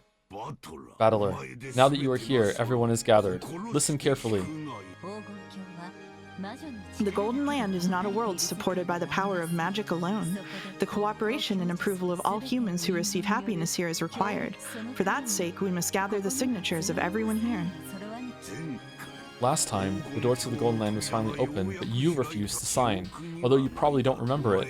Because you refused to sign, this world was once again sealed in darkness. Just hearing it like that, it kind of sounds like I'm the only stubborn one, and that I've been a bother to everyone in various ways. That's because your stubbornness is the real deal. It seems you received more than just blood from Kinzo. Beato laughed amiably. I can't say that. I should have felt like she was making fun of me, but without thinking, I went along with her, laughing and smiling. Magic is a miracle. Miracles can't be made complete unless everyone believes. And when you believed in the end, this miracle, the Golden Land, was completed. Looks like I've been a real pain. So, what should I do? First, sign here. Then Beatrice, you sign here. Quill pens are pretty hard to use, huh? Whoa, it's shot. I'm not saying it. You klutz. Shooting ink is a bad omen. Can't you at least write your name quickly? Your pen's wriggling all over the place like a worm. You should talk. Don't write it in katakana. Beatrice is a stylish name, so write it in cursive. You're making the quill and your name cry. Shut up. In school, didn't they tell you not to use cursive on tests? Hey, this is a solemn ceremony. Be silent. Very well. We have gathered the 2 signatures as well as the form for the covenant. Both of you, your oath, please. We'll start with Beatrice. Put your hand on the covenant and take the oath. As a good witch, Beatrice swears to continue her studies from this point forth to bring happiness to the people. Say it. Indeed. It's a little embarrassing. As a good witch, Beatrice swears to continue her studies from this point forth to bring happiness to the people. Will that do? Acceptable. Battler's next. In the same way, Battler-kun, put your hand on the covenant and take the oath. As a member of the Golden Land, Ushiromiya Battler swears to serve for the sake of his own happiness and that of his neighbor. Don't. As a member of the Golden Land, Ushiromiya Battler swears to serve for the sake of his own happiness and that of his neighbor. I'm embarrassed too. Listen, everyone. Here and now, we have gathered the oaths of all 18 humans who accept the Golden Land. When Kinzo proclaimed that, everyone applauded at once, praising us. Since I had been the only stubborn one and had just been a pain, I felt a little bad about being the most celebrated one. And with that, in accordance with the ancient rites, we ask Battler-kun, the last to make the oath, to sign the invitation to the Golden Land. This is something that invites the Golden Witch Beatrice to the Golden Land. The Golden Land welcomes the Golden Witch through a consensus of those who have acknowledged it and becomes complete. Battler, I will read it out loud. Listen carefully. The 18 of us accept Beatrice as the Golden Witch and welcome her to the Golden Land. What's going on with you? You won't be invited unless I send an invitation? That does seem to be the ceremony. It feels stiff even to me. Why don't we end it quickly? I've been so hungry for a while now. Come to think of it, I've only been pecking at canned food and haven't eaten anything good. Let's quickly finish this signing. What's this? I acknowledge you as a witch. Huh? That's pretty simple. Damn you, grandfather, exaggerating it so much. Come on, quickly. Sign right here. Huh? Quickly. Sign. With slightly weird and uncomfortable smiles, the 2 of them started demanding that I sign. Ooh, what the what? At that time, an incredible sound like that of a glass window breaking reverberated through the hall, and the bustling tumult faded back into complete silence. I dropped the quill pen and turned around, trying to see what had happened.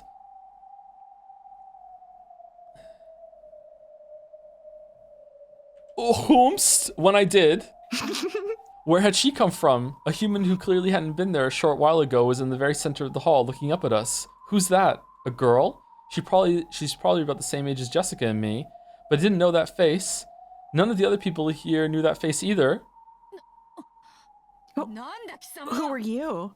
Who is this? Where did you come from?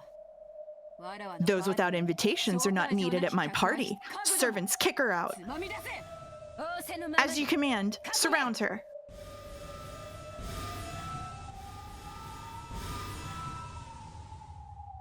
The 7 Sisters of Purgatory surrounded her from 7 directions, taking out magic blades that drew purple curves and blocking her.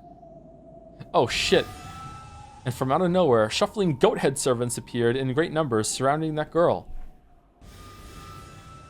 On top of that, the Chiester sisters stood in front of Beato like a wall, readying a golden bow and pulling back the bowstring.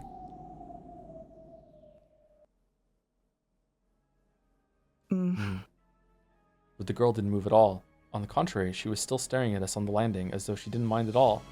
Who was she looking at? Beato? Grandfather? Could it be me?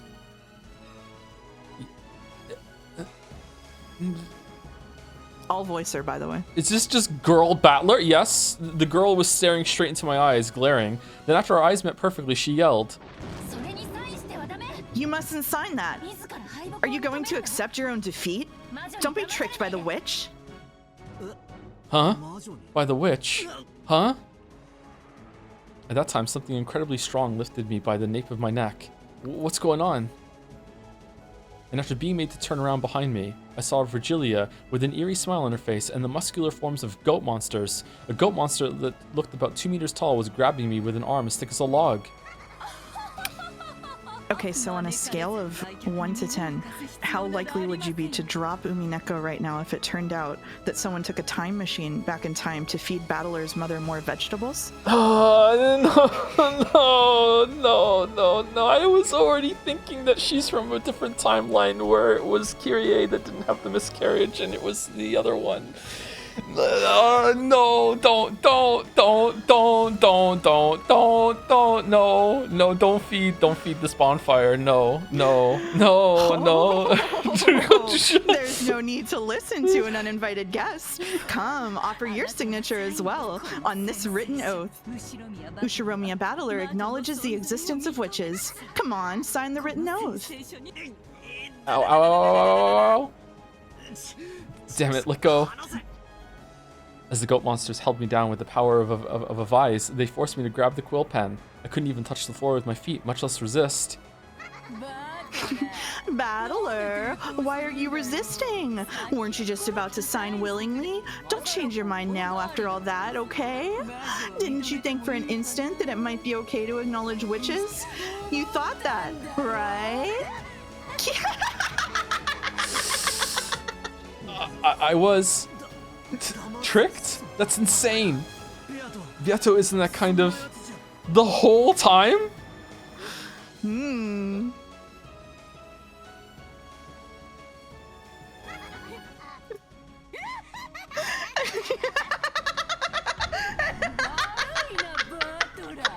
Sorry, Battler. I am that kind of person. It's useless now. It looks like sentimental sob stories don't suit me. Teacher, I'm counting on you to use all your strength. That was such a plain role to play, and I got so bored. Oh, I don't know who you are, girl. Did she get you?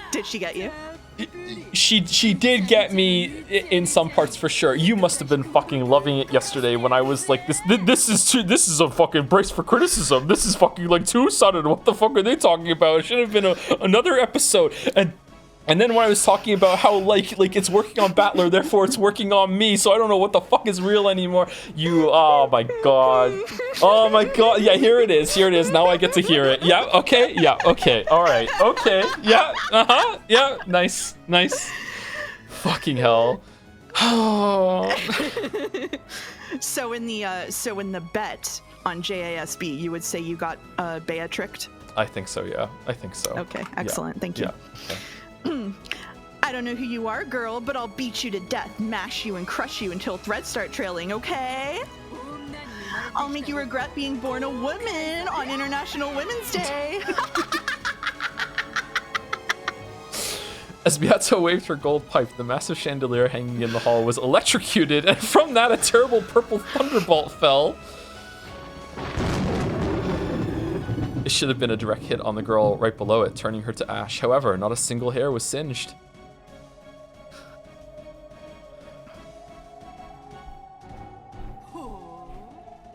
Huh? So your sudden appearance here wasn't just a fluke. Tell me, state your name. I don't have any name to give you. More importantly, you idiot. How long are you gonna be tricked? You softy, figure it out already. This is all the witch's trap. Those words were aimed at me.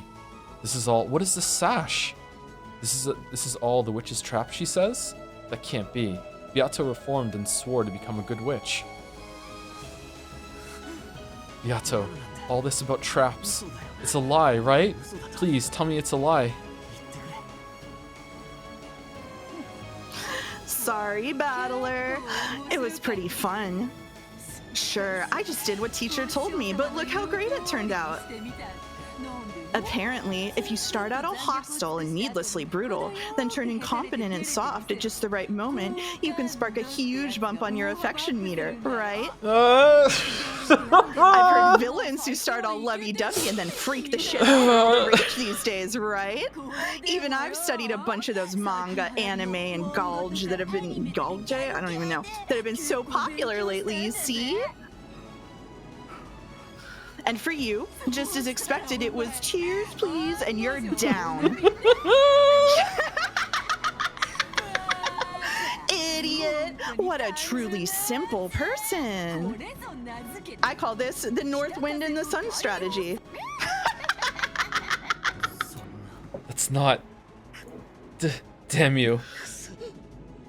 You bastard. How could you trick me? Yes.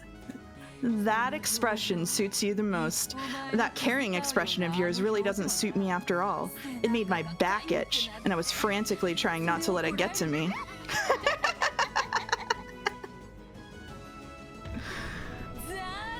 Too bad. Witches never reform.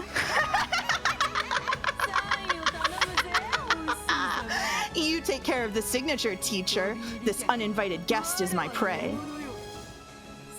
Come, you can no longer refuse to sign. Come on, look. Sign it and offer your body, your mind, and your soul. When Virgilia lifted her chin as a signal, the goat monsters, with an even more vice-like power, forced my arm to approach the parchment. Ow, ow, ow, ow, these guys are trying to make me sign even if it breaks my arm. That can't be allowed. The signature has to be willing. No way. No way. Then a bright red light burst open with me at the center, knocking the witches and the goat monsters away. Did that girl save me? But who in the world is that? I don't have a clue. The pin tells me that Galgame is short for gal game, also known as Bishoujo, which is dating sims with cute girls. Okay. Thanks, Chad. How long do you plan to keep playing in a place like this? Give it a rest. I'm jealous of you. I'm glad you saved me, but that's a pretty cruel way to say it. Sorry, but who are you? Oh, for what? Witch of Rikenjima. Give him back. Oh, okay. Fucking hell. Who would do that, you fool? Battler is my toy, my most favorite toy in the world. I won't get tired of him, I won't throw him away, and I won't hand him over to anyone. Even Battler is enjoying this to the fullest. Together with me, he's having so much fun playing. No matter who you are, I won't let you get in the way. Yeah, it looks like you're having a lot of fun. It makes me so jealous, it ticks me off. Here you are in a place like this, guffawing and having a loud, noisy time with everyone. With all these beautiful witches around to pamper you, you must be having so much fun that you don't even want to go back. Are you talking to me? I was about to say, are you talking to Battler or Beatrice? How am I just this character, chat? I don't understand. I don't understand. Wait, you got the wrong idea. This is a pain for me too. What do you mean fun? You don't know what I've been through. What you've been through? You had fun living with mom and dad. You played around with all of the cousins, and you get to play with these wacky witches for all eternity. Don't you recognize the happiness you have? Can't you see how jealous I am of you all? So much that I wish I could join in too. I'm sorry, but I'll have to turn you down there. I'm satisfied with the toy I have. A rude toy like you isn't fitting for my toy box. Yes, I understand. Who would ever play with someone like you? But I'll thank you just a little for letting me meet everyone like this. Who are you? You couldn't be. I see. Is that it? Yes, I understand. I know who you are. I see. So you're the Peace Lady Burncastle threw in. How amusing. Why don't I formally invite you to my party? I'll welcome you fully. Along with Battler, I'll play nicely, break you, kill you, crush you, turn you to ash, mix you with bread dough, and bake you until you're fluffy.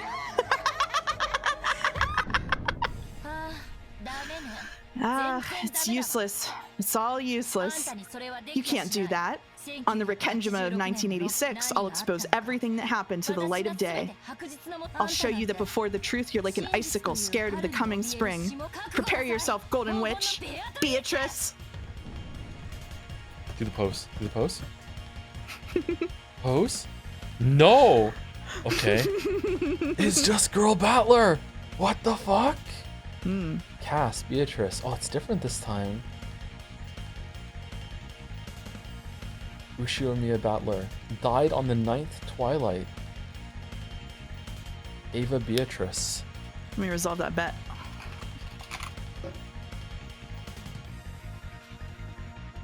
Ushiramiya, what? It is Angie? Hmm. Ushiramiya Kinzo died on the first Twilight. Ushiramiya Kraus died on the 7th Twilight. Ushiramiya Natsui died on the 8th Twilight. Ushiramiya Jessica died on the 10th Twilight. Ushiramiya Ava returned alive. Really? Ushiramiya Hideyoshi died on the 5th Twilight. She got away with it? Ushiramiya George died on the 9th Twilight. Ushiramiya Rudolph died on the 4th Twilight. Did she really kill her own son? Ushiramiya Kyrie died on the 6th Twilight. Ushiramiya Rosa died on the 2nd Twilight. Ushiramiya Maria died on the 2nd Twilight. Nanjo Terumasa died on the 9th Twilight. Rano, again, it's just like the other guy's name. Ranove died on the 1st Twilight. Shannon died on the 1st Twilight. Cannon died on the 1st Twilight. Goda Toshiro died on the 1st Twilight. Kumasawa Chiyo died on the 1st Twilight. Virgilia. Ranove. Lucifer. Leviathan. Satan. Okay, all the stakes are here, okay.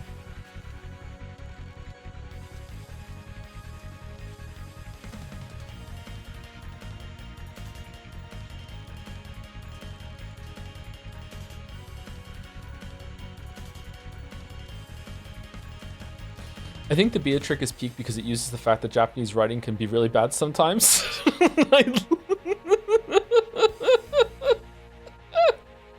Yeah. Oh no, what if that was only effective on me because of all the Weeb games that we've played? No, that's a horrible thought. I don't like that thought at all. 3rd game, Banquet of the Golden Witch result. And so the Golden Land once again crumbled into the darkness. However, a victor finally appeared in the game of the Golden Witch. This victor is the new Golden Witch, Eva Beatrice. It was she who solved the riddle of gold before time was up. The 17 all died. When the seagulls cried, there was but one survivor. Golden Sea this time. Umineko. Rondo of the Witch and Reasoning. Why is the na in red? What does that mean? What does the na mean?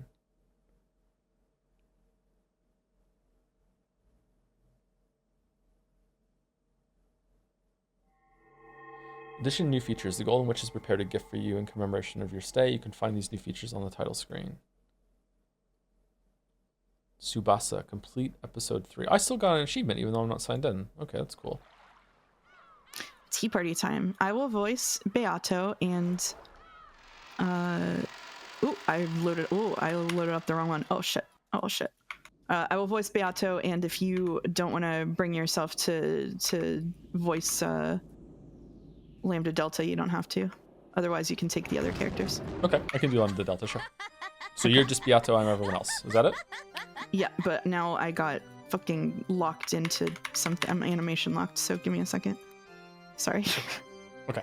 The misclick.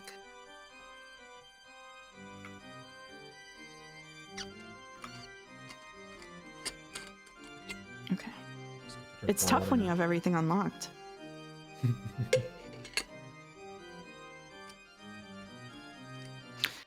Okay. All right, here we go. I'm clicking it. Okay. Okay.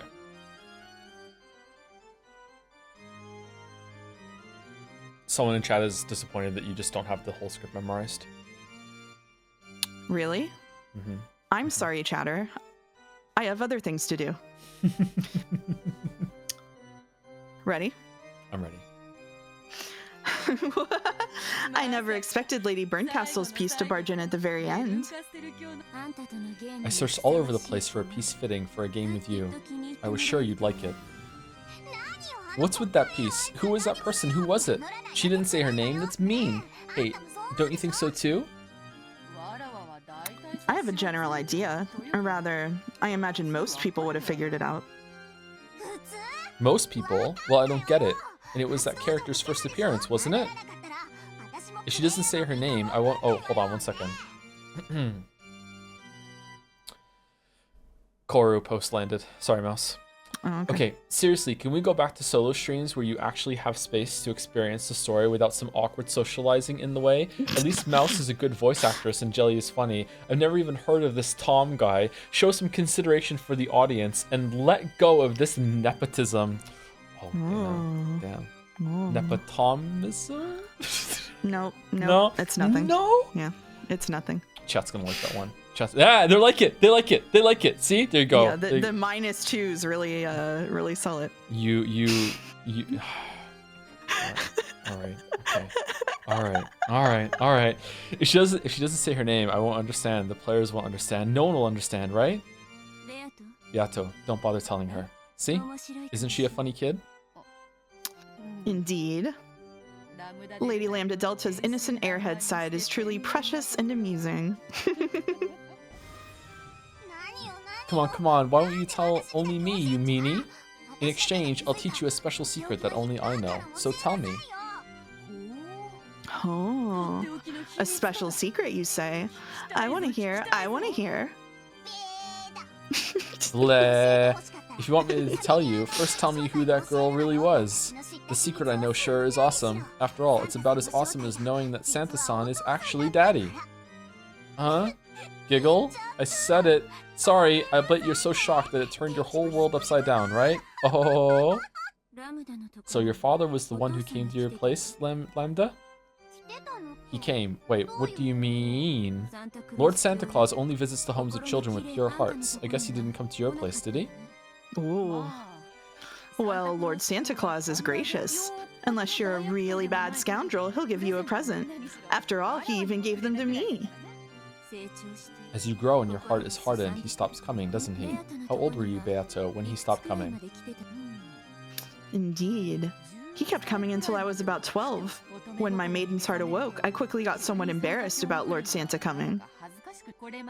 After I wrote, "Thanks for everything, that's enough, so make sure you splurge on the last set of presents," he stopped coming. Oh, and I was looking forward to it too. How old were you when he stopped coming, Lady Berncastle? I was pretty wild. It happened fairly early. I think when I was about 9. Something about that beard really irritated me, so I waited in my futon with some sewing scissors ready, trying to cut it off. What a painful age. So, as far back as Lady Lambda Delta can remember, Lord Santa Claus never came to see her, huh? He usually comes until the last year of elementary school or during middle school. I'm sorry, why are we talking about Santa Claus? This is also backwards this time, isn't it? Usually it's the tea party with the other with the players until this one. Or does the end scene that we just do count for that in some way? Okay. Maybe we should take her to a doctor. I hear that being too precocious can have negative side effects on the growth of mind and body. I said that wrong. Hold on, let me look it up. Precocious. Had to look up this word before on stream. Precocious. Oh man, what the hell? Okay, chat, wake up. New Google voice just dropped. What is Queer this? ass. Hmm? Right? Yeah. You can't hear it. Sorry, mouse. Yeah. That's okay. Precocious. Precocious. All right. Negative side effects on the growth of mind and body. Yeah, you can definitely see some of those negative side effects. Hey, what are you people talking about? Bleh. Oh, it truly is boisterous when 3 witches gather. If you're talking about a secret on that level, I doubt this will be worth listening to. Can I go now? I have to get ready for the next game.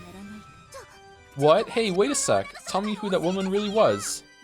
Well then, tell me this special secret of yours first. If it's good enough, then I'll tell you. Oh, okay, I'll tell you, because it really is a special secret. Remember, in this game, there was a girl who found the gold and became the new witch, right? Indeed. And just what kind of secret might that person have?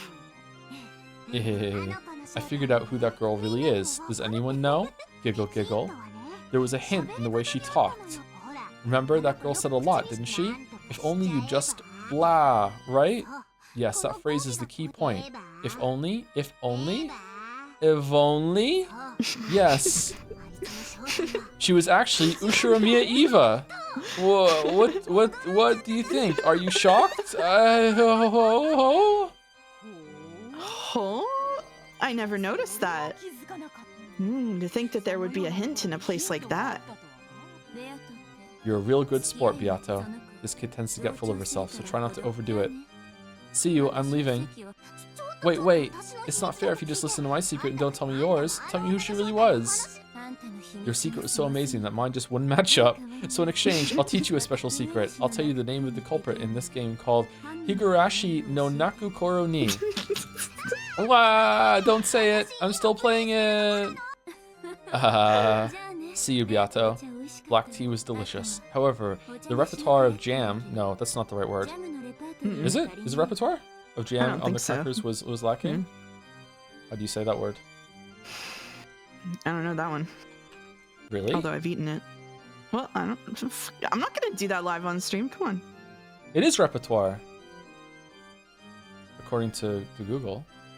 Oh, I'm on the next thing. Repertoire jam and crackers was lacking. Add some gochujang chili paste every once in a while. It goes great with Russian tea. Later. Oh, I see. I shall try it. I'll call for some after preparing the next game. Until then, feel free to polish up your strategy at your leisure. Yes, I'll do that. This last game was pretty interesting. Later. Hey, wait a sec, tell me. Okay, I hate this scene so far because it's making me relate to whatever the fuck this is. I want to know the name too. My, you two really are close. Yes, that's right. Oh, I really like you, Burncastle.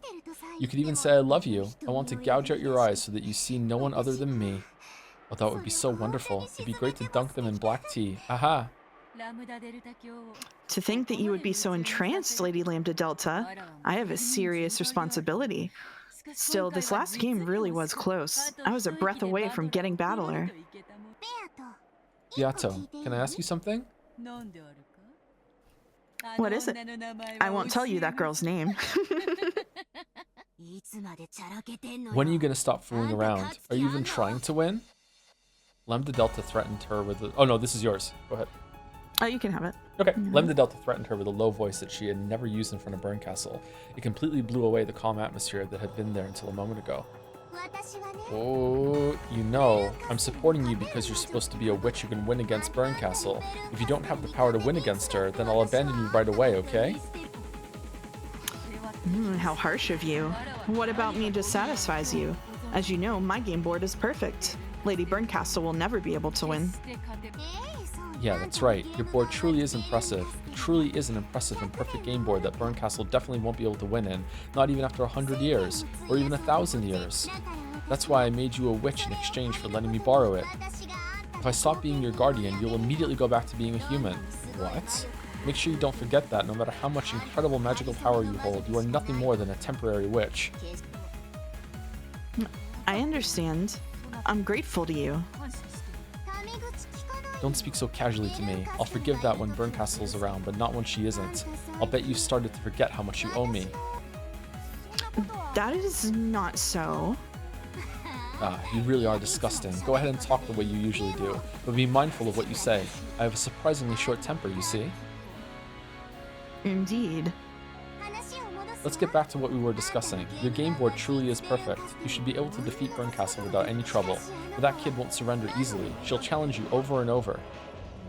That's no problem. It's been certified by you, Lady Lambda Delta. My game board is perfect. Yeah, that's right. It's perfect. But are you, the player, perfect as well? What do you mean by that? What do I mean? That's what I want to hear. You play around a lot in your game. Sometimes that ends up confusing Burncastle, so at first I thought it was some special strategy of yours.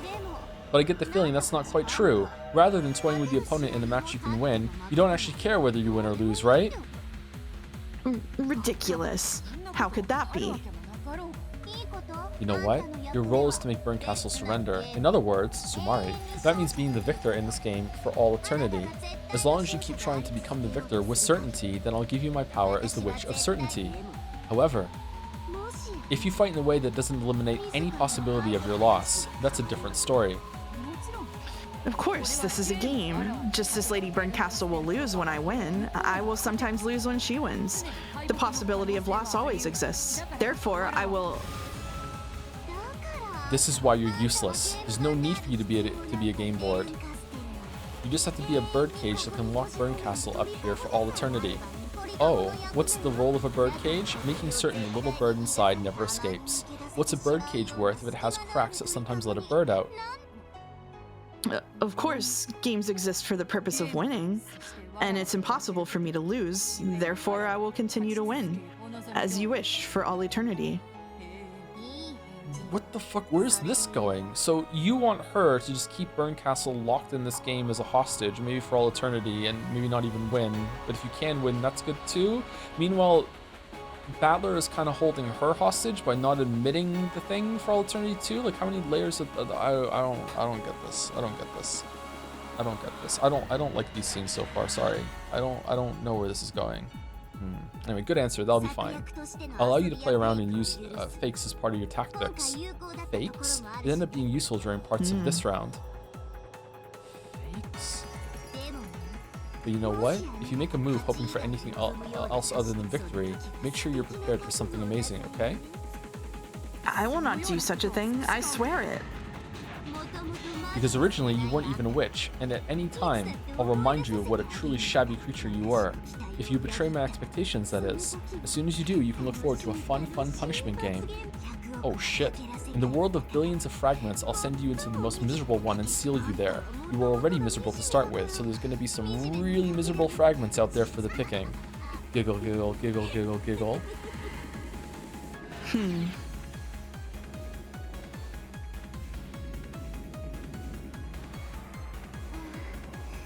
Oh, I love you, Burncastle. Struggle in Beatrice's birdcage as much as you like, and over the course of 1,000 years, realize that you can no longer escape. And when you surrender, I'll train you so that you can't do anything other than cry in the palm of my hand. Giggle, giggle, giggle, giggle. Ah, she seems nice. Love her. Love her. One of my favorites. Yeah, you love her? Yep.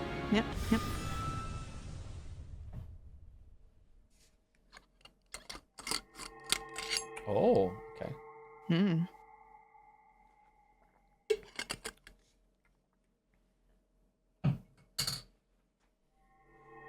Addition of new elements. Question mark has been added. I love you forever. Complete the third tea party. Okay, so this time they're reversed, maybe? Okay, episode 3. So for the question marks, I will take non-omniscient narration, the red-haired girl, and this is kind of a spoiler, but Ava, and then you can take omniscient narration and the other characters. Okay.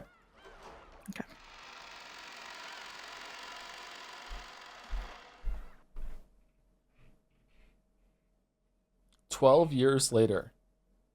Quoi? October 4th, 1998. Okay.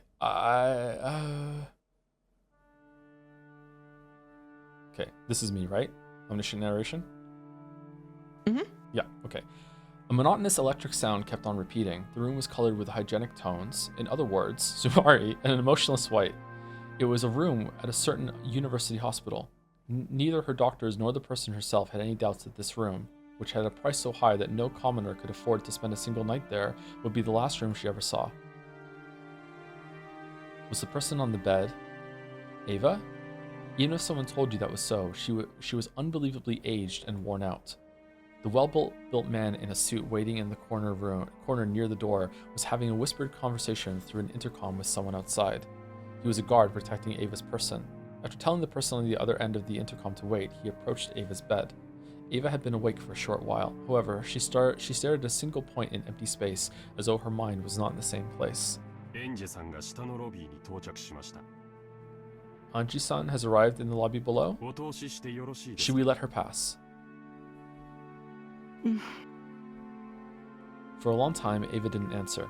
However, bit by bit, Her eyes began to regain their focus, and she gave a small nod, indicating that she didn't mind if they called Angie. I don't know what to call her. Angie. I'm going to go with Angie. It had been Ava who called her, and she was right on time. By this point, Ava would refuse anyone who wanted a meeting without an appointment. The room was dark, even though it was still light outside, because the curtains were always closed. There was always one guard waiting in the room, and 3 more waiting in the corridor and the lobby. They were all there to protect Ava's person. Eventually, there was the sound of a knock. Also, there was a message from the intercom that the guest's body check had been completed with no problems. The door was unlocked, then opened, and a high school age girl was standing there.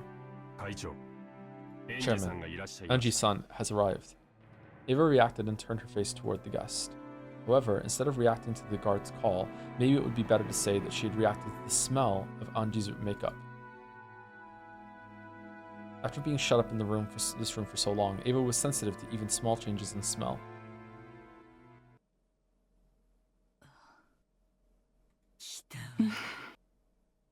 So you came, Angie. I came. You did call me. I'll read her. Yeah, sorry. I just battler on instinct. No, it's okay. Ushirimiya Angie, the daughter of Rudolph and Kyrie, Battler's younger sister from a different mother. She hasn't come in contact with Battler often, but is extremely fond and respectful of him. She was sick and absent during the family conference, so she always ends up surviving in solitude. A very unfortunate girl whose heart is in tatters, has a bad habit of always walking around with massive amounts of cash, throwing it out to whoever comes first.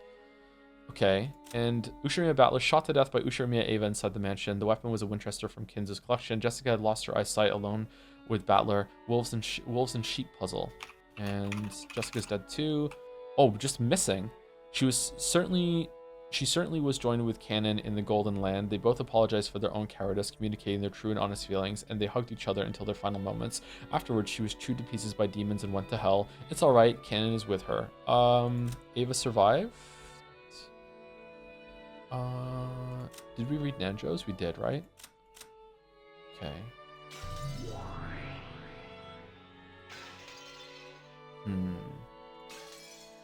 Okay. On Ava's face, there was no trace of a person warmly welcoming their niece. And on Angie's face, you couldn't see the expression of one pleased to meet with their aunt.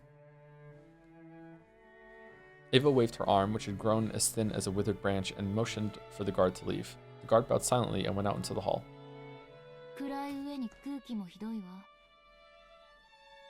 It's not only stuffy, but dark too. Can I open the curtains? Is your plan for that hitman you hired to shoot me through the window? I wish I could get hired to assassinate you. All I'd have to do is relax at home for a month and the job would take care of itself. Their discussion was quite morbid for an aunt and a niece. However, they didn't look like they were joking. At the very least, Ava believed that someone was after her life.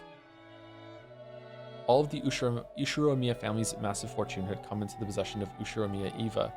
It was said that this fortune also included the 10 tons of hidden gold that Ushirimiya Kinzo was rumored to have hidden.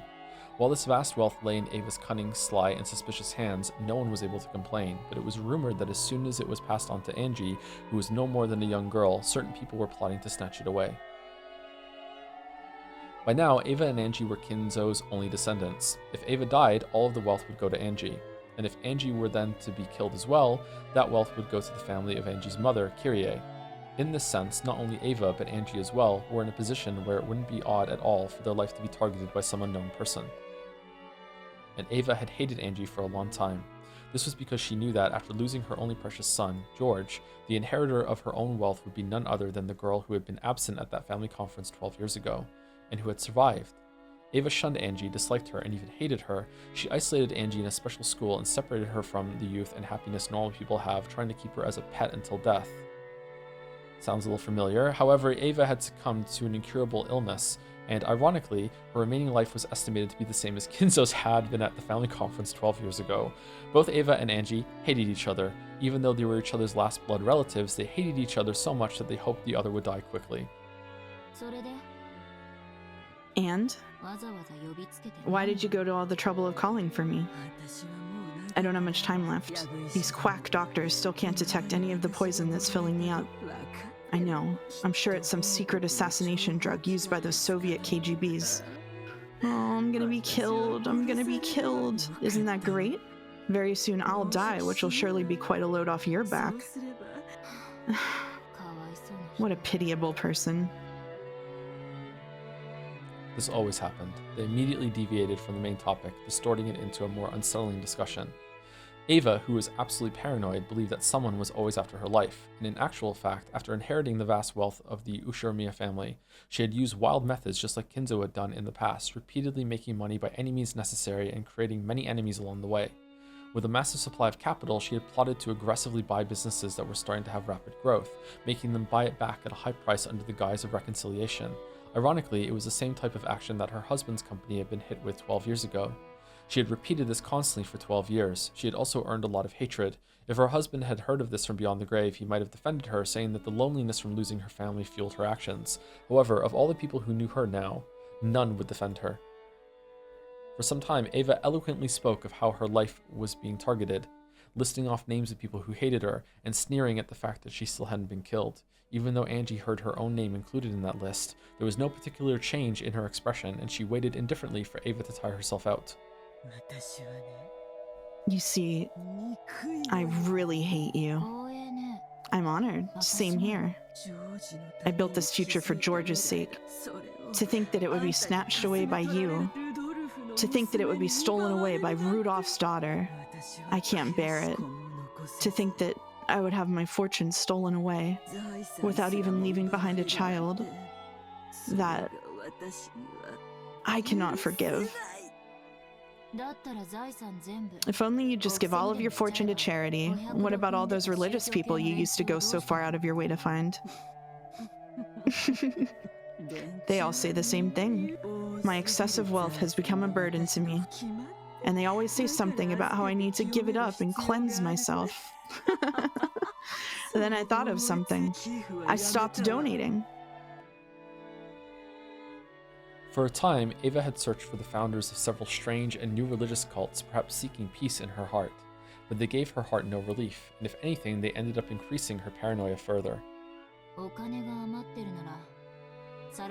If you have too much money, why don't you start buying up thoroughbreds and make some corned beef?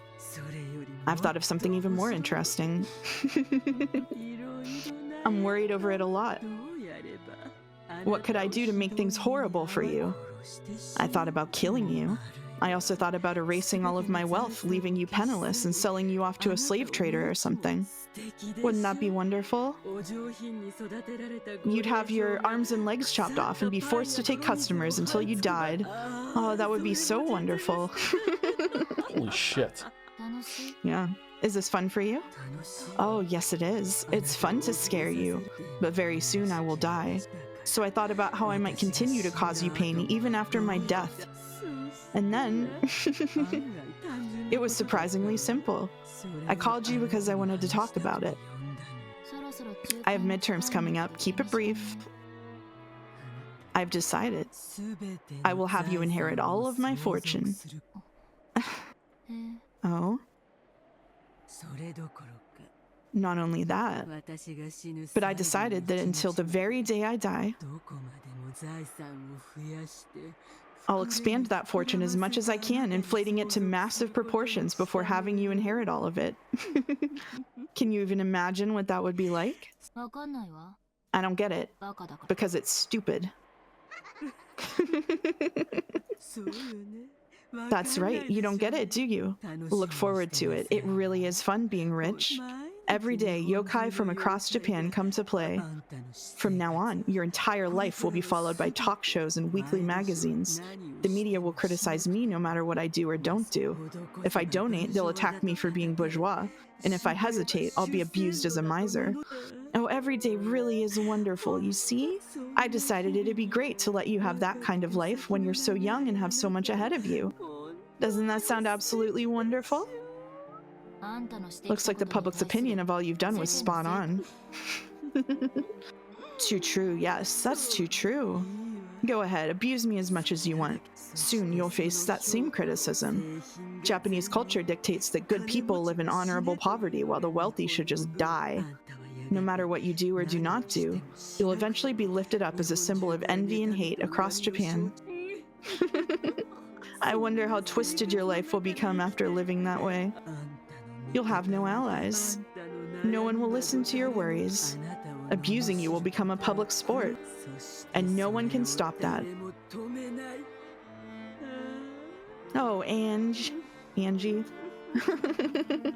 Oh, I'm really looking forward to it. I wonder how you'll live your life and how you'll end it. Enjoy to the fullest a life of being unable to trust anyone in the world, being unable to love anyone, being unable to talk with anyone. I'll be patiently waiting for you to take that story of hardship down with you into hell.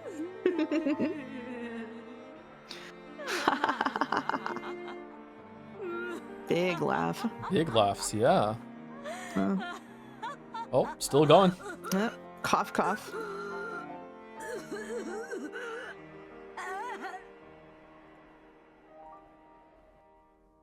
Her insane laughter turned into a painful cough, without changing her expression in the slightest, looking completely unconcerned.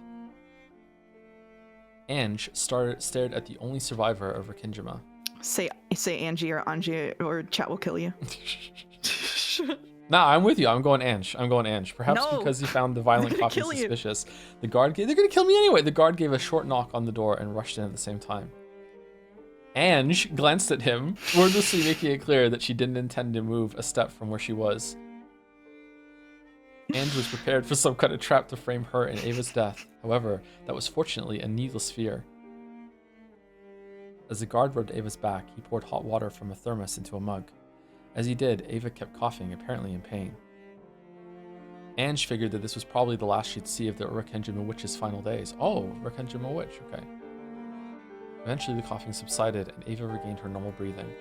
However, the glittering madness inside her eyes hadn't subsided in the slightest. Okay, well, they want to murder me for spoiling that Ava was in the scene 30 seconds early, so I'm going to farm karma by saying Angie. Cackle, cackle, cackle, cackle, cackle. Now, I will give to you that cursed mass of gold and the Ushiromiya family headship, as well as the name of the Golden Witch, Beatrice. Enjoy the insane, twisted rest of your life fitting for the name of the witch. I don't need that. More importantly, tell me, on that day, what happened on Rikingima? I don't believe it was an accident. Tell me the truth about what happened that day and why father and mother and Nisan died. Oh yes, that is the best way I have to harass you, isn't it? What happened on that day? What happened on this day in 1986? You want to know what they said before they died, right? I won't tell you. I'll leave behind the cursed gold, but you know what? I'll take the truth you seek with me to hell. That's the best way I can torment you. Oh, are you mad? If you want to hear it so much, try going to hell and asking your family there. In that case, you'd better die right now, right? If only you just give up and die right now.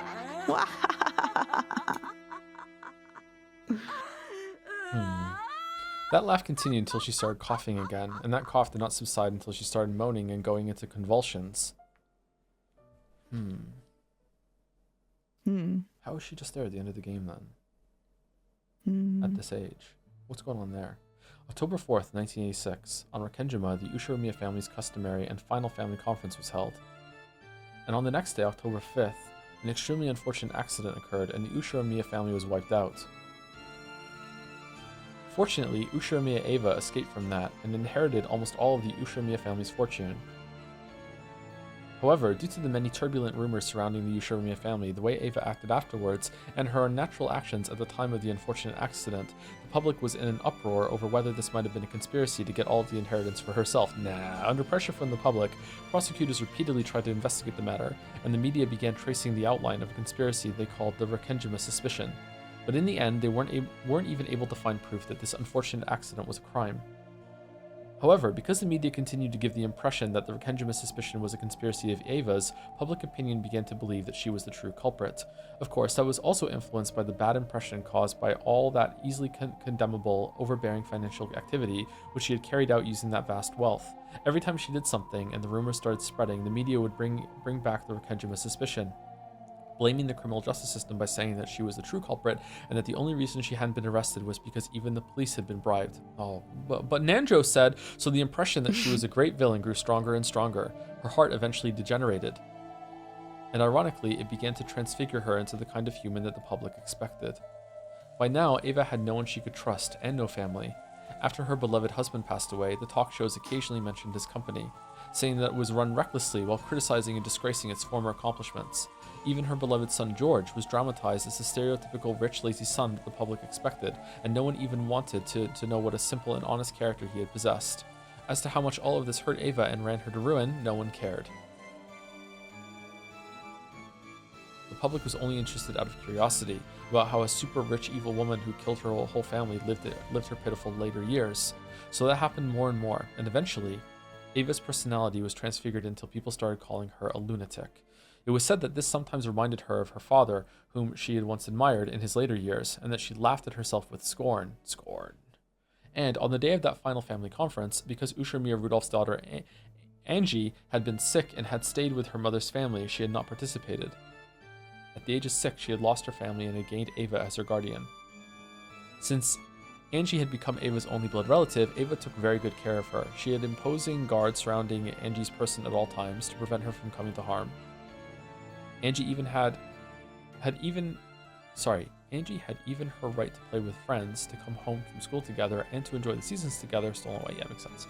So that she can live a full and pleasant school life, Ava had sent Angie to an elegant boarding school that took care of her every need, completely isolating her from the world.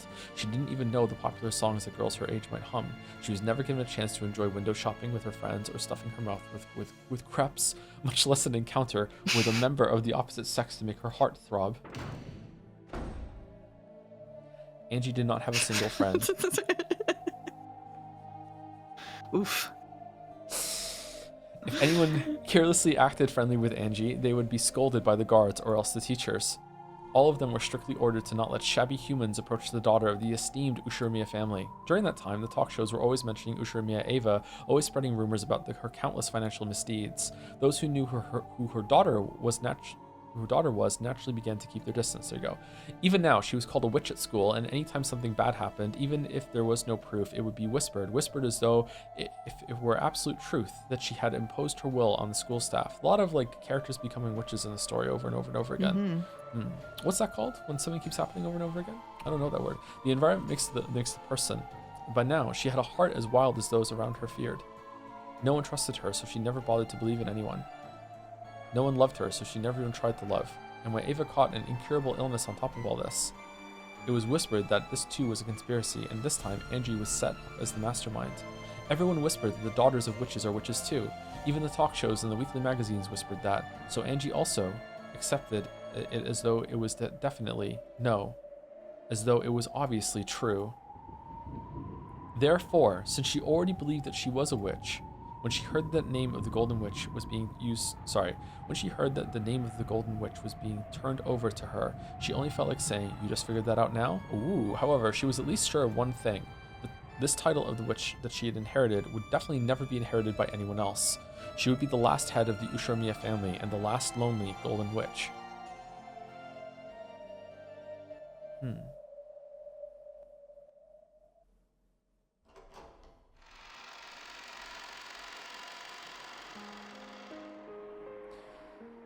Still me? Still you. Still me. Okay. Angie could be seen on the roof of the skyscraper. Compared to the winds of the world that had been beaten down upon her until now, this strong, cold wind was warm and pleasant. Below her lay a beautiful nighttime scene and a dazzling river of red and white lights. It was supposed to be clear out that night, so there really should have been countless stars stretching out over the sky. However, the light from the ground was too bright, so you couldn't see them at all. Angie couldn't help but think that what she truly sought must lie in that unseen starlight. The world of reality below her looked so far away from here. She could imagine that this place was the closest to the world she really should be in. There was only one thing that Angie cursed. Why had she not been able to go to that family conference on that day 12 years ago? Even though if she had gone, it would probably have been possible for her to stay with her family forever. Lately, she'd been dreaming about her family over and over again.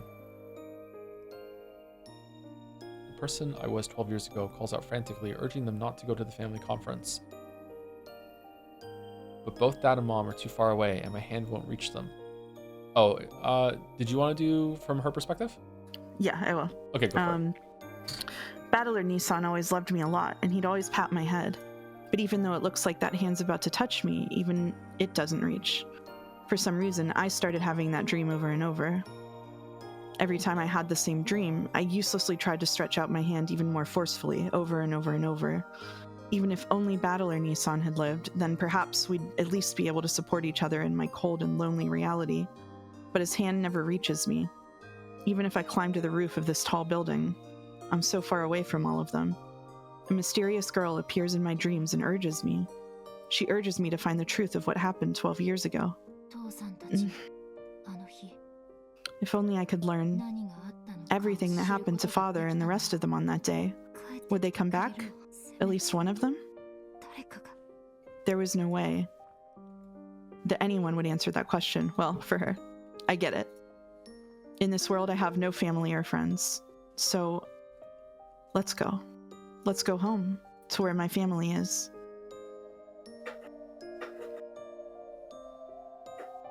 Bad timing, Chinchilla. From the start, Angie's figure had been on the outer side of the fence. The scenery below her eyes was distant, beautiful, and so fantastical that it actually didn't give rise to fear. If I look down, I'll surely be swallowed up by the world below. So I looked up, because I wanted to be taken to the world above, the world where my family was. Who cares about vast wealth? Who cares about cursed gold? Who cares about the Golden Witch Beatrice? What I really want, even a mountain of gold couldn't get me. What I need for that is to take a single step forward, just that little bit of courage. At that moment, I definitely heard a voice. It was a voice I knew. A voice that had called to me in my dreams for so long.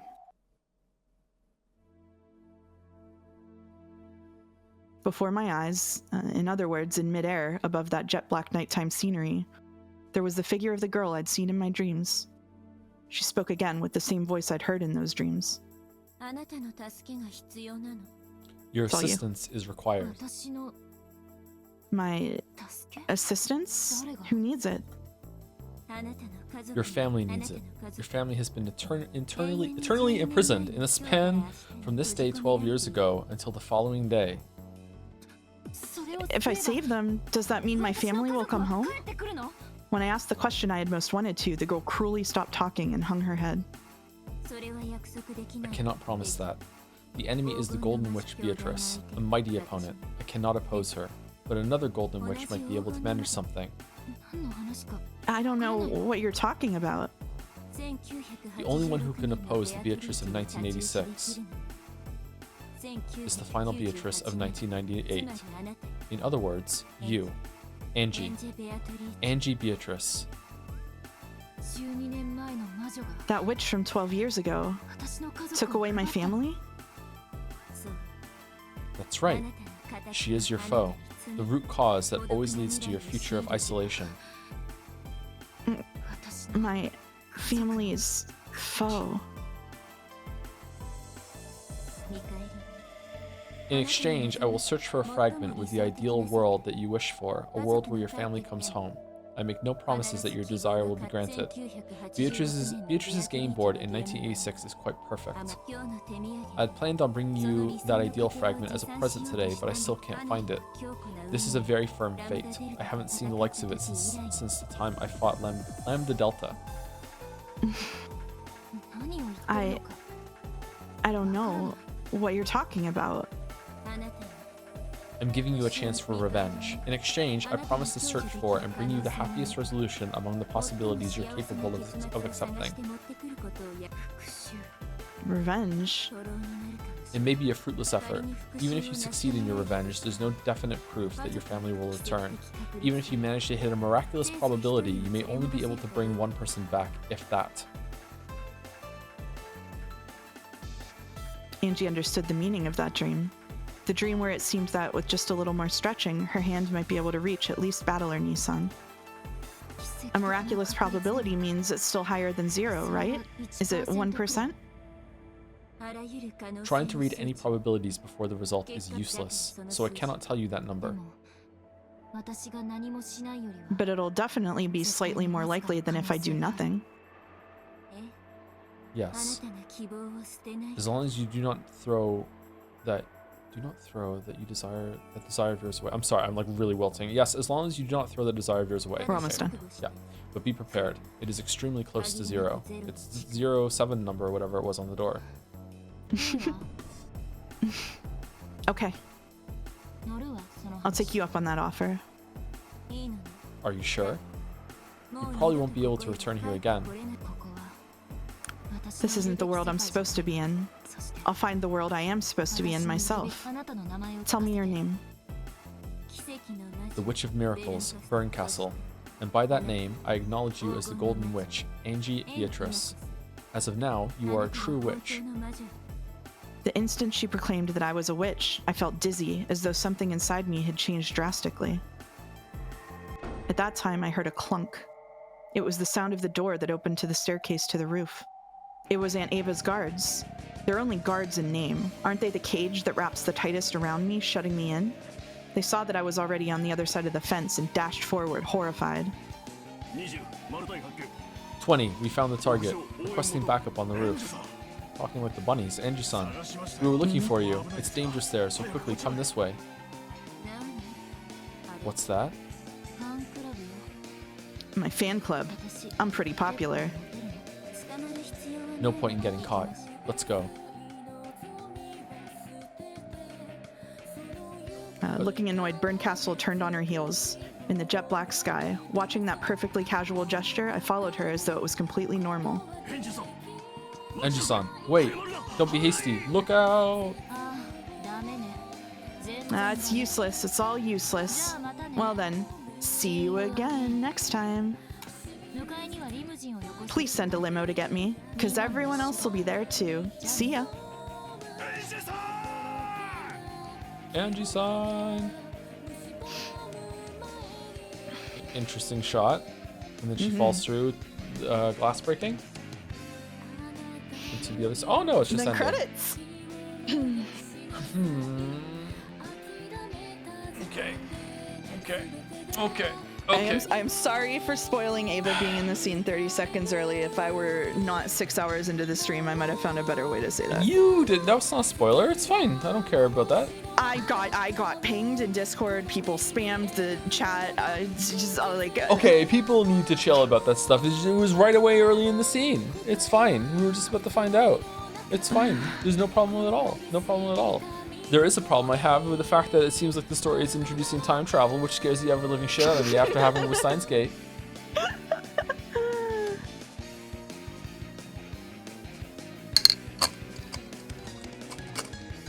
Uh-oh. Uh-oh.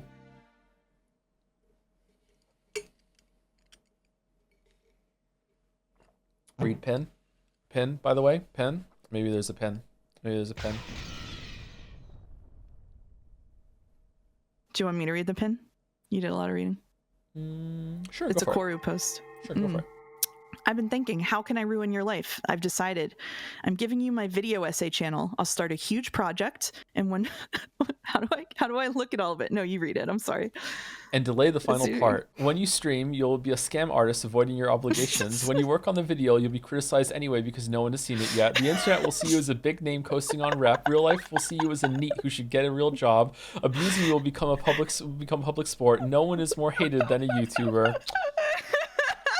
Thank you, Koru. Thank you so much. Thank you. Goddamn.